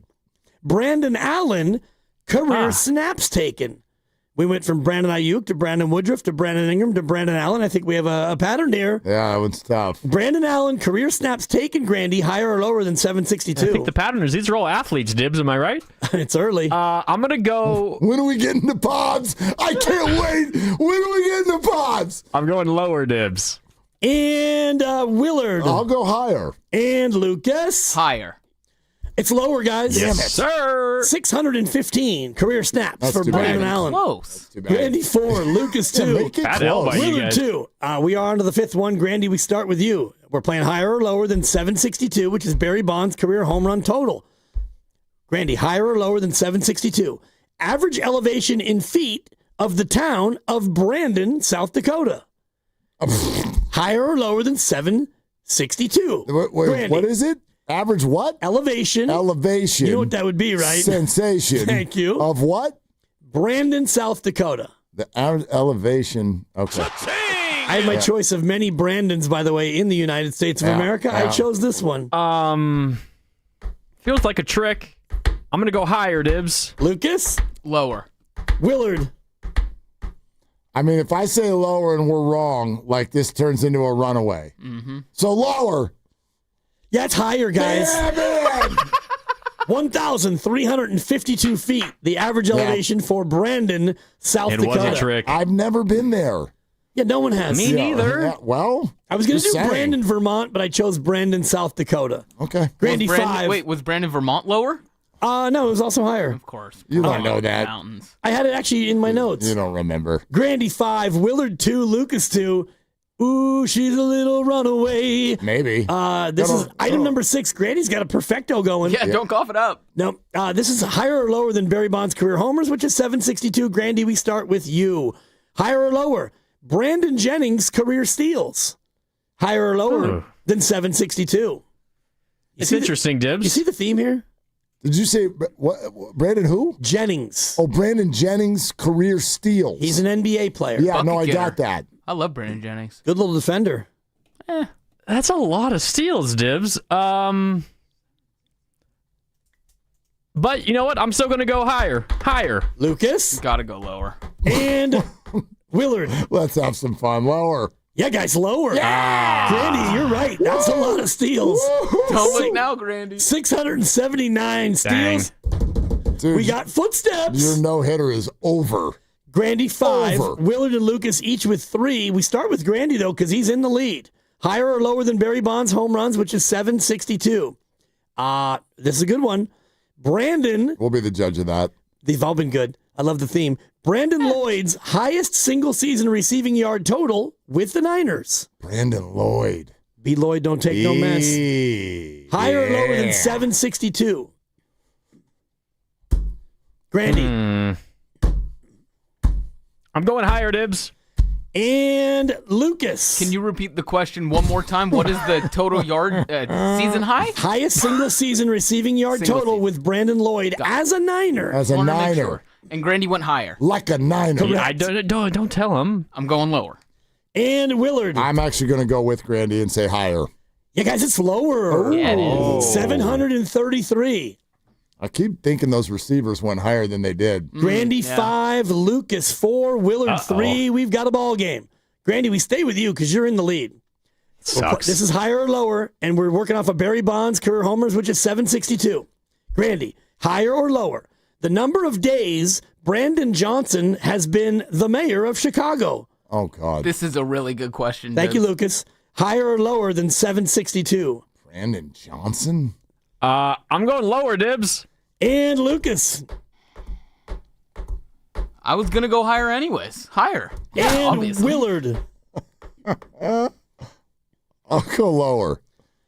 Guys, it's higher. Okay. come on. 942 days, as anybody would know. BJ? As of today, Brandon Johnson. Ladies and gentlemen, This is we have a an tie. unlikely rally by Lucas. He's tightening up. Yeah. He gets to go first now, right? He does. Do you have 2 more to go? We've got 2 to go. Okay, so Lucas 5, Grandy 5, Willard 3. I'm not out of it, but I'm kind of out of it. Yeah, All right, it's go getting ahead. late for you. Lucas, we start with you. Higher or lower than 762, which is Barry Bonds' career home run total. Lucas, this is for you. Okay. Number of pages in the paperback edition of Brandon Sanderson's Mistborn, The Well of Ascension. I'll repeat that one again because nobody saw this one coming. It's right around there. What the hell did you just... Number of pages in the paperback edition of Brandon Sanderson's Mistborn, The Well of Ascension. As you know, it was one of 5 books in the series. Yeah, of course. Lucas? Do they make paperbacks with that many pages? Just That's answer for the you to question, man. decide. Yeah. For that fact alone, I don't believe they do because, well, I don't have much knowledge in terms of reading. I'm going lower. Grandy. Lucas's luck is gonna run out at some point. I'm just going opposite. Higher, please, Dibs. Willard. Right. I'm officially eliminated because they went with opposite answers. Yeah, we got it. Do you still want to play? Sure, lower.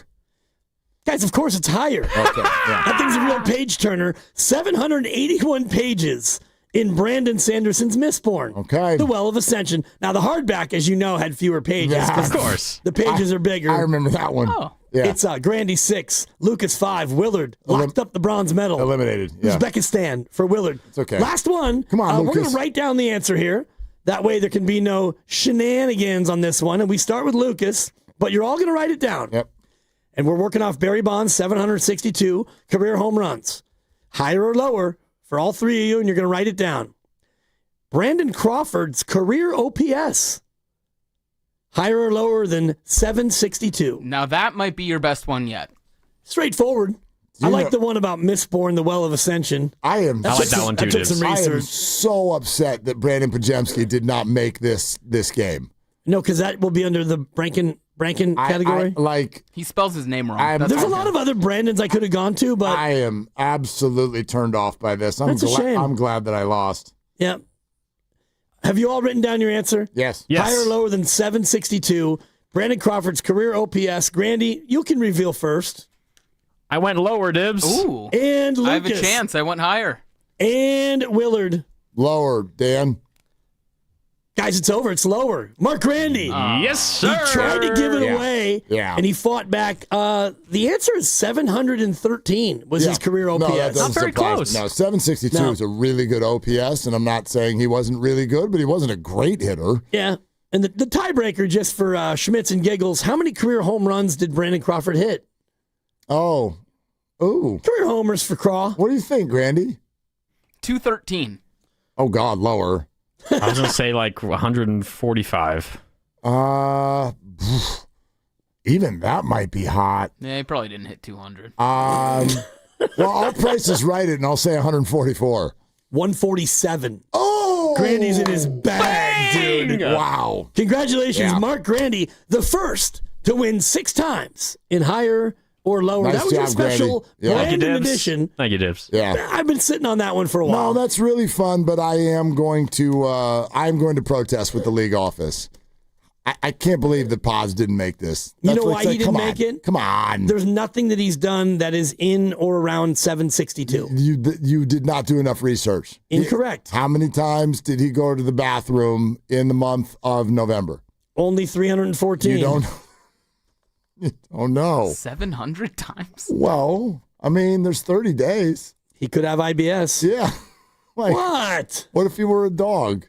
Like, I'm just saying. Now you got me thinking about pods. How and many Valkyries? What is going on here? How many Valkyries jerseys does he own? Yeah, and you know what? See? Last year, regular season total points for pods higher or lower than 762. It's lower. It's 747. So I could have gone to Brankin, but I didn't. No, I stand by my 10. I'm lodging a protest. Yeah, it's a shame. You hate to see it. Yeah, we'll see what happens. Congrats, Grandy. Thanks, Dibs. I got All right. Good job, Mark. next week's already been written, but I guess I have to run it by you. You do. We'll be working off Don't of. ever do that again. We're going to work off of Klay Thompson's 37-point quarter in honor of Klay coming to town on Christmas. Oh, yeah. This will be our last show next Friday. Last higher or lower show. Right. Yeah. Yeah. Last Friday show before the Christmas game. We got Colts on Monday night. Yep. I'm working Monday and Tuesday. I don't know about you. Me too. Yeah. Okay. Yeah. But the last higher or lower of the year will be in honor of Klay Thompson's 37-point quarter. Okay. All right. There it is. Klay Thompson coming back to town. Does he play still? I don't know. The Mavericks give him a lot of minutes. Honestly, I've just blocked. He's been coming off the bench and playing better. Coming off the bench. They playing posted a little walk-in to the arena picture of him today. Good. Yeah, he's wearing a flannel shirt. I saw a whole thing with him going golfing with Megan. He's teaching her how to golf, and then he apparently whipped up on D'Angelo Russell, who was out there with them, and he won a bunch of money. Okay. Off of D'Angelo Russell. Get it, Clay? And taught the stallion how to putt. It was adorable. It was adorable. I love it when a new relationship hits Instagram. It's fun. Taught the stallion how to putt. That's just a funny. It's just kind of a funny thing to break down. Yeah. No, it was great. It was great. All right. 888-957-9570 is the number. Do we have our Survivor theme? Do we have a little something here? Let's play Warriors Survivor again. And you guys, we're going to play some Steph Curry sound that we think that you're going to find interesting. But at the same time, feel free to call in right now, 888-957-9570, and you can vote for the 3 active Warriors who should not play tonight. There's 14 of them. Steve Kerr says he's shooting to play about 11. So, man, I wish I had something to give away or something like that, but I know it's super illegal and all that, and people here at the company get all out of shape. But it'd be fun if I had something to give away. If somebody could nail the 3 players exactly right. I think that TJD will be a popular answer. But the 3 I'm going to go with, Dibs, I am going to go with Trace Jackson Davis. I'm going to go with Seth Curry. And I'm going to go with Jonathan Kaminga. Ooh, man. Those are the 3 you're going to vote off the island. Well, again, it's not me voting as much as guessing who Steve's going to vote off. Well, that's kind of the bit with Survivor. Like, I don't want anybody to think that I'm out here being like, do not let Jonathan in the game. I'm fine if he gets in the game. I just don't think he will. Yeah, Seth Curry, please bring me your torch. You'll be the first person eliminated from Warrior Survivor. And you also have TJD giving up his torch as well. Yep. And Jonathan Kaminga, the DNP. Those are my 3. That's a bold one. Who are your 3? Well, I'm kind of going back and forth because the Kaminga one it's tempting. And, I think that he played well at practice, but he's coming off a DNP. And the other candidate I have is a guy who he might actually start the game. So that would be egg on my face early and often if that's the way it went. But I'm going to agree with you on Seth Curry. I think that that's an easy one. And, he was unpopular in the tribe, so to speak, using Survivor parlance. I'm going to go with GP2, Gary Payton II. Hasn't been playing a lot lately, and I think this might be one of those games where you don't have Ant-Man to chase around, so Gary won't be as needed. And I'm going to go with Moses Moody. For a DNP?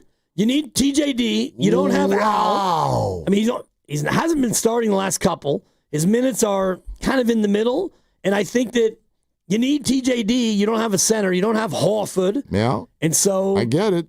I mean, and again, if we have to pick 3, those are my 3. Yeah, and these guys might all get like mini minutes too, but your TJD point's a good one that I didn't consider, which is that Horford and Draymond are both out. Right. So you're probably right because you're not going to play Quentin Post the entire game, and who else can even moonlight? I mean, they could go super duper small, but that's dangerous. I mean, Rudy Gobert is going to be out there on the floor. So, you might be right. But Moses has played in every game except the first 2 when he was hurt. So that's kind of not a very likely one. But yeah, I wonder about our Seth Curry take, though, too, because remember, Steve Kerr has a big old heart. And I wonder, with the first opportunity for Steph and Seth to share the floor together, I wonder if the Warriors will be wooed by that, even just for a couple of minutes. Yeah. I mean, again, we're talking about them only playing 11, right? Or 10 or 11. 11 is what he said. Right, but that doesn't preclude him from giving Gary 4 minutes and Seth some crumbs. He could end up at 14. Right. Although that would probably mean that somebody's blowing somebody out. But anyway, there it is. Warriors Survivor, and we'll take some of your calls. 888-957-9570. Who do you think the three Warriors who will be out of this game will be? And while you ponder that, take a listen to Steph Curry at practice yesterday, who, as he returns to the fold, now he's being not forced, but being asked about the Jonathan Kaminga situation. And here's what Steph had to say. It's a partnership for sure, especially, with the situation we have where, it's been the same coach, the same system, and it's just a matter of trying to ask the right questions, be honest with yourself both ways around, are you doing things that's the message is being heard, and are you actually out there on the court trying to do the right things? And really the hardest part is whether it's going well or whether it's not losing your spirit. That's been JK's challenge as a young player is things change so quickly, and there's all these declarations about what or who he is as a player, does he fit, and all that type of stuff. And we still have high hopes that he'll impact our team this year. But it's just an idea you can't lose your spirit if things aren't going your way, because you're a game or two away from it coming right back to you. And if you've checked out or if you're still not engaged in the learning process, then you might miss your moment on the back end. So it is a back and forth, and it's responsibility of both sides. And then, as a team, it's our job to support him because we know he's a great dude, very talented player, and we still, again, have belief that he can help us. How does that grab you? I tell you, the first thing that kind of comes into my mind listening to this, obviously it's Steph, so it's classy, it's supportive, it's positive, it's all of those things, but the way he sort of frames it about like tough times and falling out of favor or the rotation or whatever, it just makes me think that what happened on Sunday wasn't a one-time deal. I don't know. That's what a lot of us are all waiting to find out. I don't know. But the way he spoke about it made me feel like this is where we are right now. And I know that we had talked about whether or not this was some sort of a punishment from Saturday or if this is just Steve wants to move in a different direction. And that's what we don't know, and that's the answer we'll get tonight. And that's maybe the most fascinating part about tonight, other than getting Steph back, which is always great, and a Minnesota rematch, I guess. I mean, they don't have players, and you don't have players, but outside of seeing Steph back on the floor and seeing how this team looks after having a nice, long rest, for me, the most interesting, the most compelling part of it is the Kaminga piece. And I know all roads lead to Kaminga, and they don't have to, but I mean, we're playing Warrior Survivor, and you have him voted out for tonight. And I do. I would, but just, Steve talking about how he looked good in practice, and they actually talked, Steve and Jonathan Kaminga, they were able to have a conversation about maybe what had gone on and why he got a DNP. I just don't know if they're going to back that thing up with another DNP after a couple of practices, but that is one of the things I'm most fascinated by going into tonight. When you get 8 minutes into the ball game and you start to get some real substitutions, is it JK peeling off the sweats? Like the part of the quote that really gets me, and then we're going to go to the phones here. Oh, and we also have to let you know what happened between Steph Curry and cousin Nick Friedel. I'm dying to hear this. That's a little side piece there. We'll hold that for a sec. But listen to this part again from Steph. Let me just read this part. Quote, "We still have high hopes that he'll impact our team this year. But it's just an idea. You can't lose your spirit when things aren't going your way because you're a game or two away from it coming right back to you." That sort of, like when he starts, well, we still have hope that he's going to like affect us this year. And you always have to be, well, there you go. You have to be part of the Stay Ready crew. Yeah. Because it always could come back to you. I might be making something up in my head, but the way he's framing those comments makes it sound like, Jonathan, you're not in the plans right now, but we need you to be ready for when the plan does come back in your direction because we still have hopes that he's going to impact us at some point this year. And just the way Steph was talking about affect your spirit. You can't let that affect your spirit. And I think clearly a couple of games back when he got pulled in the fourth quarter and he disappeared from the bench and he went in the tunnel, that kind of affected his spirit. So that's the part of it that kind of resonated with me. Like Steph is basically saying, it's affecting your spirit and we can't have that. And you look at like Guy and Pat and their spirit in the Stay Ready crew, it has never affected them to that point. And so, Guy would be a natural on the DNP Warriors survivor list. Normally. He played 26 and a half minutes at Cleveland in a win. He played almost 20 minutes at Chicago in a win. And Steve is big on, you're playing well, you're playing hard, and we're winning. So I don't think that either he or Pat Spencer comes out of the rotation. No, I don't think so at all. I mean, hell, Steve pretty much confirmed that to us when he spoke to us earlier this week. He was like, I'm excited to get Pat and Steph in the game together, which I didn't really think was necessarily the way he was going to do it. I mean, I don't know if Pat might start. Yeah, we can do that a little bit later, like predict your five. Or who's your two? Yeah. Who's your two guard? I mean, maybe it's Will Richard. He started. I think you have four candidates: Will Richard, Pat Spencer, DeAnthony Melton, Brandon Pajemski. Who do you think it is? I think it's Will Richard.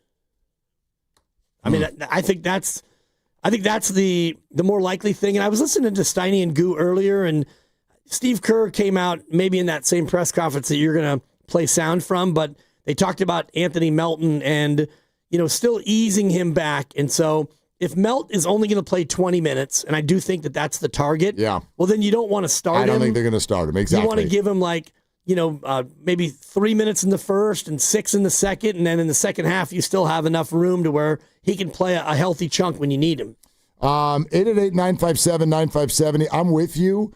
I'm going to go out on a limb and say that Pat is starting tonight. I don't know that, but I'm with you. It's not Melton. Will Richard, Pods, they've been a little bit back and forth, in and out. God, Pods is probably the betting favorite, but I don't know. I think maybe Steve rides the wave a little bit and puts Pat in there. He was so excited to see it. So we'll see. Grandy, what's the timing of all that? When do we usually get a lineup? How soon?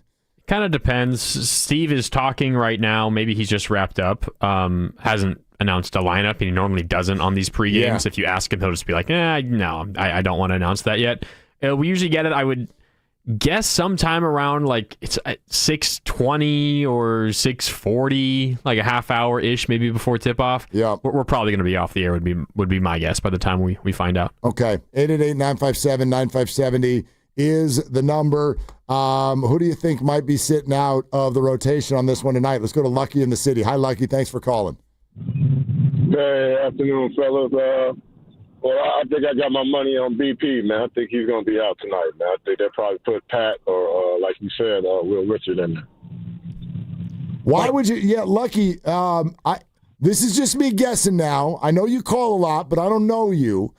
I feel like you're saying something that you want to see happen as opposed to something that you think is going to happen. No, I'm saying something that I think is going to happen due to the play of the youngster and then them trying to ease Nelson and the play of Pat. Would you put Brandon in over Pat? I don't know that I would make it first of all, again, we're not talking about starters on this one. We're just talking about who plays. Based on the history of this story, Lucky, I would be knocked over shocked if Brandon Pajemski doesn't play for the Warriors tonight. Okay. That's fair. Yeah. I mean, and Lucky, thanks. I get the emotion that surrounds this whole situation, but I don't know. Brandon played pretty well this weekend. Brandon and Quentin and Buddy are the only guys to play in every game this year.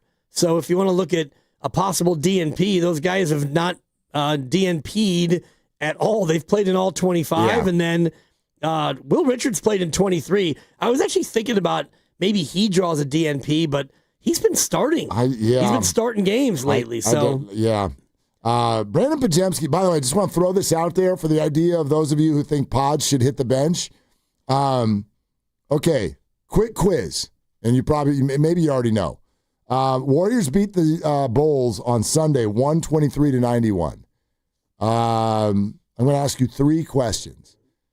Do you know who the Warriors' leading scorer was that night? If it wasn't Pat Spencer, it was Pods. Who would you like to guess? I'll guess Pods. Okay. Who do you think the Warriors' leading rebounder was that night? I know it wasn't Kaminga. I'll go with Pods. Who do you think the Warriors' assist leader was that night? I'll go with Pods. Those are 3 correct answers. One more. Thank you. Yeah. Poughkeepsie kid. Does it sound like he's gone his way to a DMP to you? Pazinski. You go on the road. You win by 23 plus 9. You win by 32 points. And Brandon Pajemski leads you in points, rebounds, and assists. Sound like something that Steve Kerr would do? You know what, young man, I think that's about enough out of you. Right. Have a seat right here next to me. Pods is playing tonight. Yeah? Pods is actually, I think I actually kind of want to redo my guess. I think he's probably starting at the off guard next to Steph. That'd be my guess, but we'll see. Yeah, he started 11 games this year, I believe. And they are 5-6 in games in which he started. And I was just looking at the lineups. They've played 25 games, and they have started 13 different lineups. So, yeah, there's been injuries, load management, and a whole lot of searching. The lineup that they've started the most, they won't start tonight. It's Butler, Curry, Green, Moody, and Will Richard. That team has started 6 times, which is the most of any lineup. And so if you look at the Draymond lineup, that has been started the most, that will have Steph and Jimmy in it. I'm just looking here, and it's, I don't even know if you can find one. Yeah, it would be, here's the one that they started. Jimmy, Steph, Moody, Peyton, and Quentin. That is a lineup without Draymond that has actually appeared as a starting lineup. Gene in Oakland next up, weighing in on this. Hi, Gene. Thanks for the call. Hey, fellas. Yeah, I mean, one of them I would say is, for me at least, is a no-brainer. That would be J.K. Listen, the guy, just from his body language, from what he's looked like the last few games, it feels like he's pretty much given up and just waiting for to be traded. And I think that the whole team sees that. And by putting him in the lineup, or giving him many minutes, you're actually taking a risk. But first of all, if he keeps playing like this, you kind of wonder what they're going to even be able to get for him. Secondly, if he gets injured, then you got another problem that way. So, yeah, I think J.K. is sitting on his butt again tonight as a DNP. The other two are a little harder. I would tend to agree with the GP2. I think he might just sit. The third maybe is more wishful thinking than what I think Kerr will actually do. I wish he'd sit Buddy.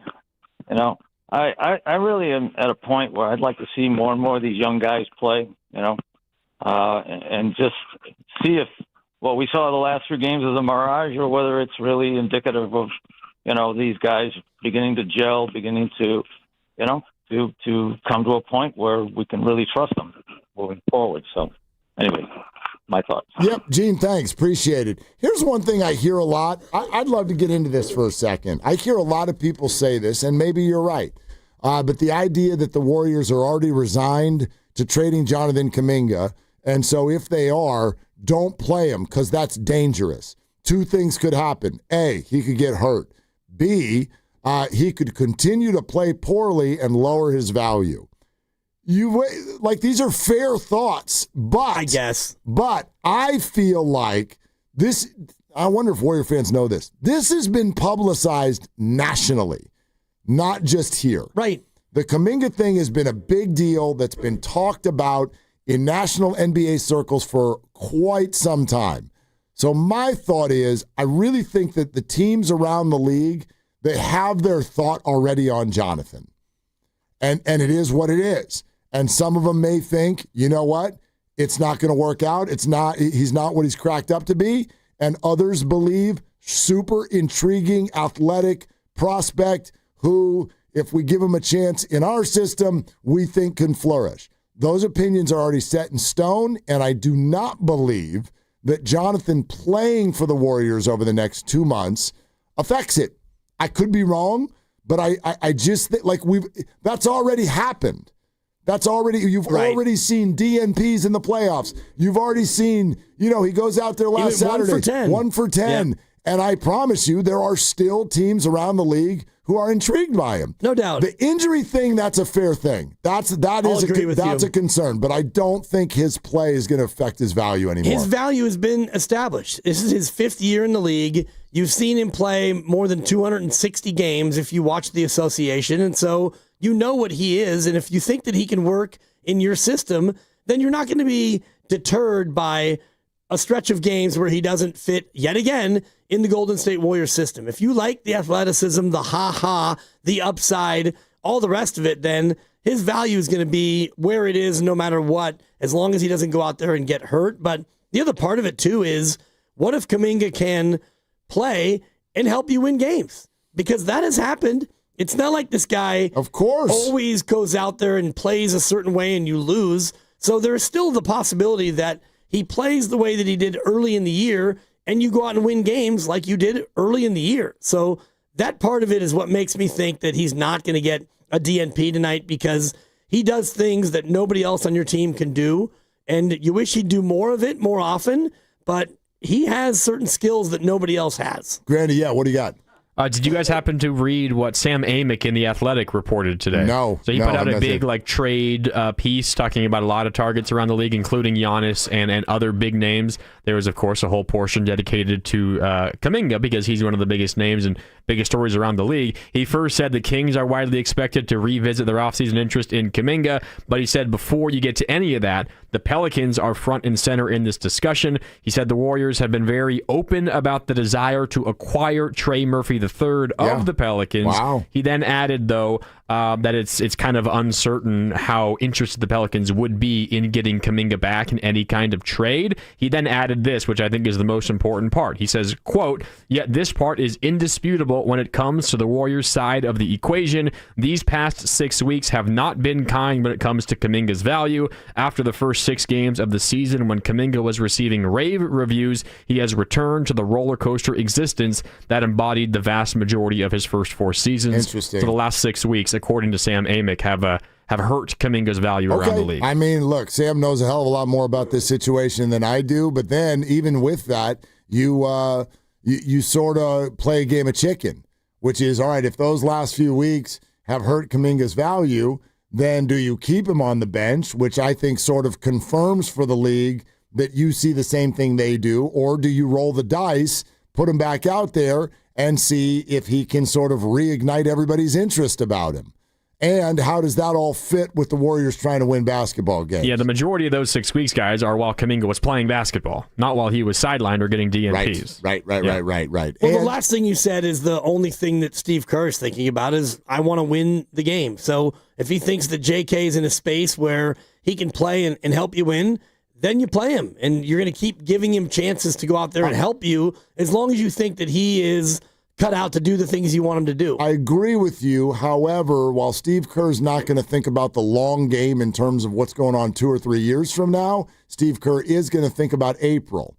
And if the Warriors have their eyes focused on Trey Murphy, then Steve Kerr absolutely, I think, will be open to making decisions in this regular season that allows his team to try to acquire Trey Murphy.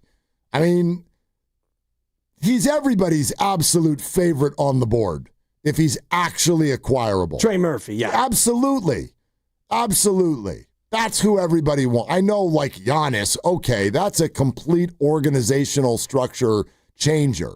But as far as somebody that you could potentially add to your roster that would fuel Steph Curry's current fire, which we all know, agree or disagree, that's how the Warriors think.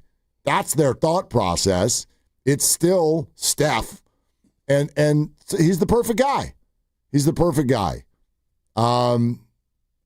Boy, that's why this whole thing is such a gut punch for everybody. Jonathan included, obviously. But if they cannot get on the same page where he even looks good out on a basketball floor, Yeah, it just makes the whole plan tough on so many levels. But still, there's so much time, and we all talk about JK Day, which is now 34 days away. We're inside of 5 weeks to where he can be traded. And Steiny said something interesting earlier that December 15th is when anybody can start to be traded. That's when the trade season officially opens. And so if the Warriors can't do anything till January 15th, they might be behind the 8 ball if they want to use Kaminga in a trade, because other teams might be making moves ahead of January 15th. But at the same time, you have until the deadline to figure this Kaminga thing out, to build up his value to try to get something done. All right, so we told you what Steph said about Jonathan, but what happened in the interaction yesterday at practice between Steph Curry and Nick Friedel?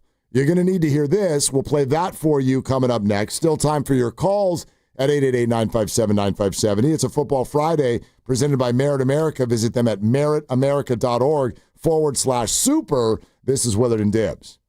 This game day traffic is brought to you by Crystal Geyser Alpine Spring Water. If you're heading to see the Warriors game tonight, give some time. Bay Bridge is slow rolling before you even get to the toll plaza. It's heavy from the island into the city. Northbound 101 delays start as far back as SFO, and 280 northbound is slow from Mariposa. What makes Crystal Geyser Alpine Spring Water different? We always bottle our Alpine Spring Water less than 1.5 miles from the spring source, and all our bottles are made with 50% recycled plastic from our own recycling plants. Crystal Geyser, bottled at the spring source. Hey, it's Willard. You ever study the coaches who win relentlessly, the legends, the dynasties? They are systematic warriors, disciplined, obsessive. They outwork, outthink, and outlast everybody for pure domination. On a legal front, that describes Omar Habas, Tariq Habas, and the Habas Law team. When Habas Law goes up against big insurance companies, they grind them to a dust. Habas Law knows every inch of the Bay Area legal playing field, and nothing catches them off guard. So, if you've been injured and you want to win, and of course you do, you visit HabasLaw.com. Habas Law, they fight to make it right.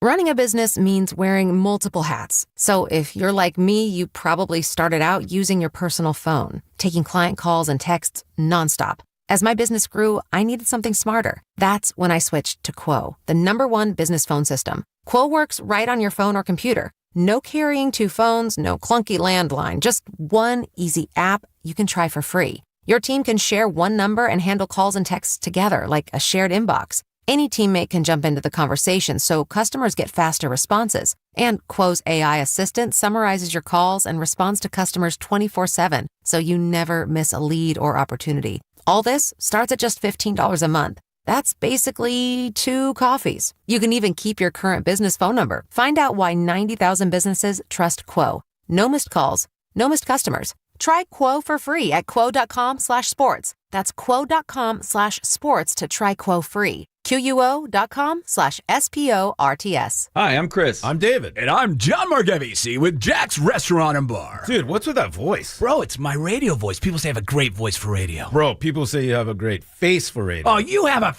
radio Guys, face. not again. We're here to talk about Jack's. My mom taught us everything we know. Use the best ingredients. Cook everything homemade. Treat everyone like family. Don't forget the bar. With amazing cocktails. Of course. Full bar. Amazing cocktails. Let's stay focused. You're right. I'm sorry, bro. I'm sorry, too. That's better. Besides, you're twins. You have the same face for radio. Why, you little I love Jax.com. The real estate market feels more uncertain than ever. Homes are sitting longer, prices are falling. Have you inherited a home and want to avoid the stress and hassle? Call Wedgwood Homes first to discuss your options. Inheriting a home can be overwhelming. Probate paperwork, multiple heirs, property taxes, repairs, and maybe even an existing mortgage. With Wedgwood Homes, there's no need to clean or clear out the house, and no repairs or updates. We buy as is and provide a reliable all-cash offer with no commissions, no hassle. The Wedgwood Homes team can guide you through the process with experts in probate, trusts, and shared inheritance. Wedgwood Homes' offer is firm. No last-minute price drops like other cash buyers. Close in as little as 3 days or on your timeline. Let Wedgwood Homes ease the process so you can help your family move forward. Call 415-888-9432 today for your free, no-obligation cash offer. That's 415-888-9432.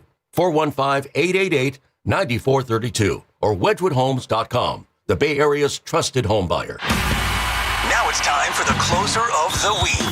Presented by LiftMaster and RNS Doors. Turn your garage into the envy of the neighborhood. Visit rnsdoors.com. This week's closer comes from Robert from Fresno. I had a good experience with Kim and Lauren when I scheduled the service. Plus, Marion explained the problem. He got it done in no time. Would recommend RNS Erection Tri-County Incorporated to everyone that has any problems with their roll-up doors. Recently, my garage door opener was not working. I was in need of a closer. I was put in touch with RNS Doors, and they hooked me up with a brand new garage door opener from LiftMaster. With LiftMaster's MyQ connectivity, my garage door opener can be controlled right from my smartphone. You'll know when a door or gate has been left open and can close it with a tap, no matter where I am. Be one of the first 10 callers and receive 20% off a LiftMaster garage door opener. Call 1-800-FIX-A-DOOR. That's 800-FIX-A-DOOR. Or visit rsdoors.com.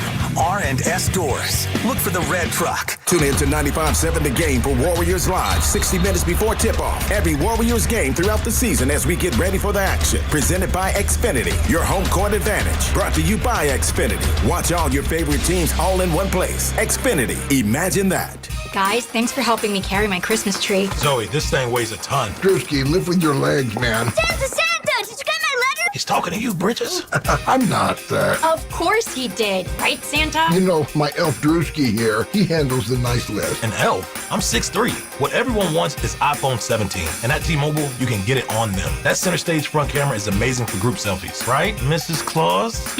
I'm Mrs. Claus's much younger sister. And at T-Mobile, there's no trade-in needed when you switch, so you can keep your old phone. Or give it as a gift. And the best part, you can make the switch to T-Mobile from your phone in just 15 minutes. Guys, my side of the tree is slipping. Timber! The holidays are better at T-Mobile. Switch in just 15 minutes and get iPhone 17 on us with no trade-in needed. With 24 monthly bill credits for well-qualified customers plus tax and $35 device connection charge. Credits end and balance due if you pay off early or cancel. Finance agreement, 256 gigs, $830. Eligible port in a new line. $100 plus a month plan with auto pay plus taxes and fees required. Check out in 15 minutes or less per line. Visit T-Mobile.com. You've got a big day, so you use Unstoppable scent boosters to give your laundry non-stop freshness. So no matter how long the day goes, you can't stop this power, this walk, this pose, this strut, this look, this talk. Your clothes will be so fresh you can confidently strut into that end of the day meeting like a bosses. Let's talk business in my office. Add new Unstoppables beads to your wash for 24-hour non-stop freshness so you can smell unstoppable.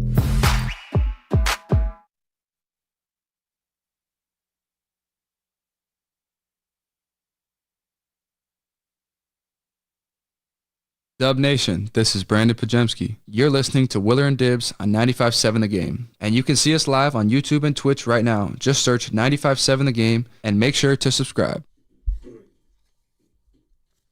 All facts. And so's this, by the way.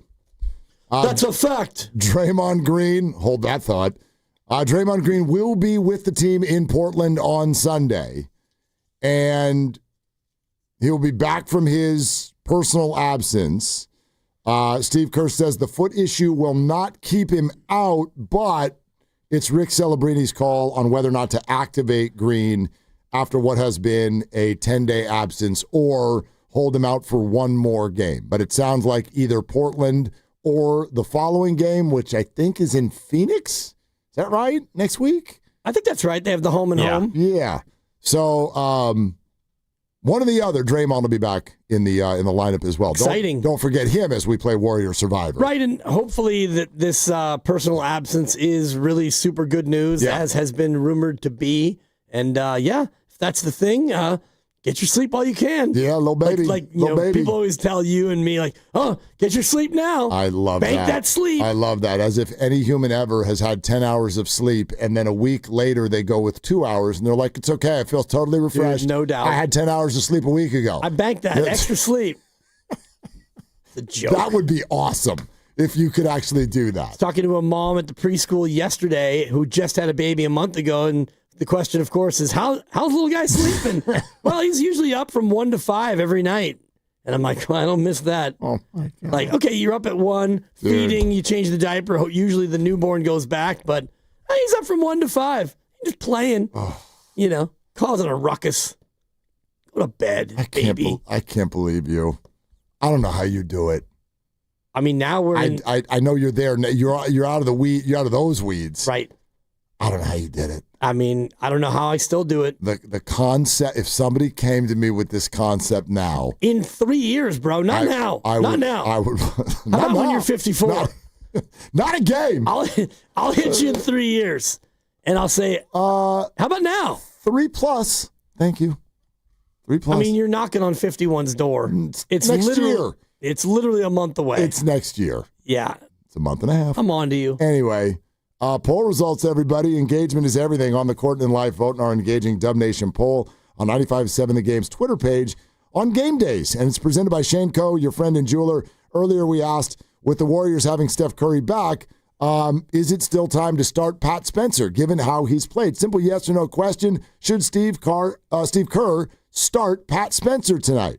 And my gosh, in what I think is the closest vote we've ever had. Okay.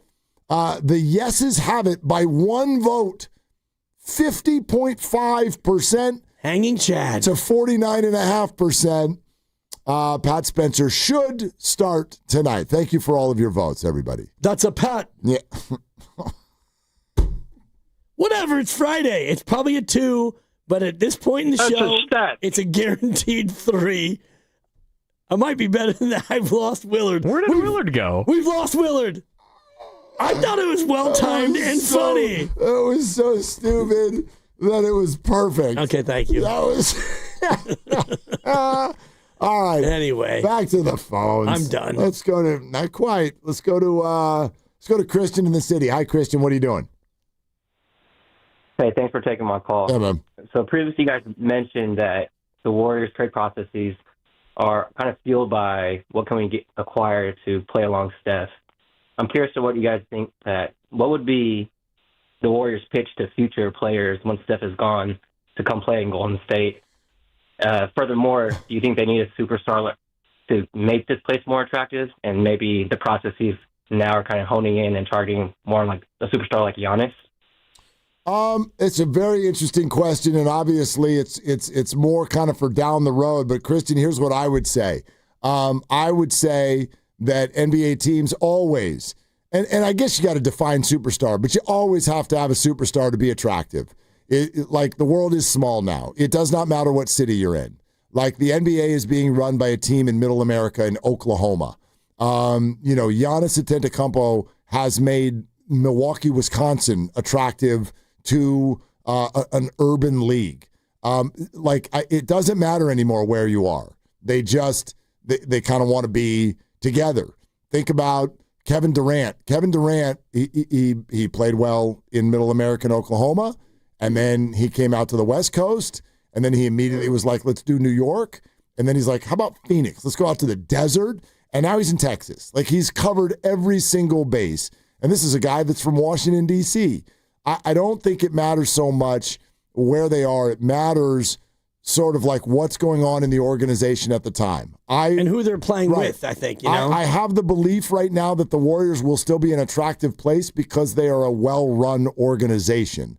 So I believe that they'll do good things. But if you're asking, are the Warriors super attractive just because of their uniforms and their city? And the arena and their owner? No. That's not enough. It's going to depend on who is on the roster. If you're a free agent and there's no Steph, there's no Draymond, there's no Jimmy, and you're looking kind of like a rebuild, well, you're going to come here if you're going to get the absolute mega top dollar. If not, if you're in one of these elite guys, you want to go somewhere where you can win, mostly. I almost forgot. Thank you, Grandy. I forgot. Steph Curry and cousin Nick Friedel in a full-blown showdown at practice yesterday that was based on the fact that Orlando-born Nick Friedel went to practice with a Tampa Bay Bucks hat on.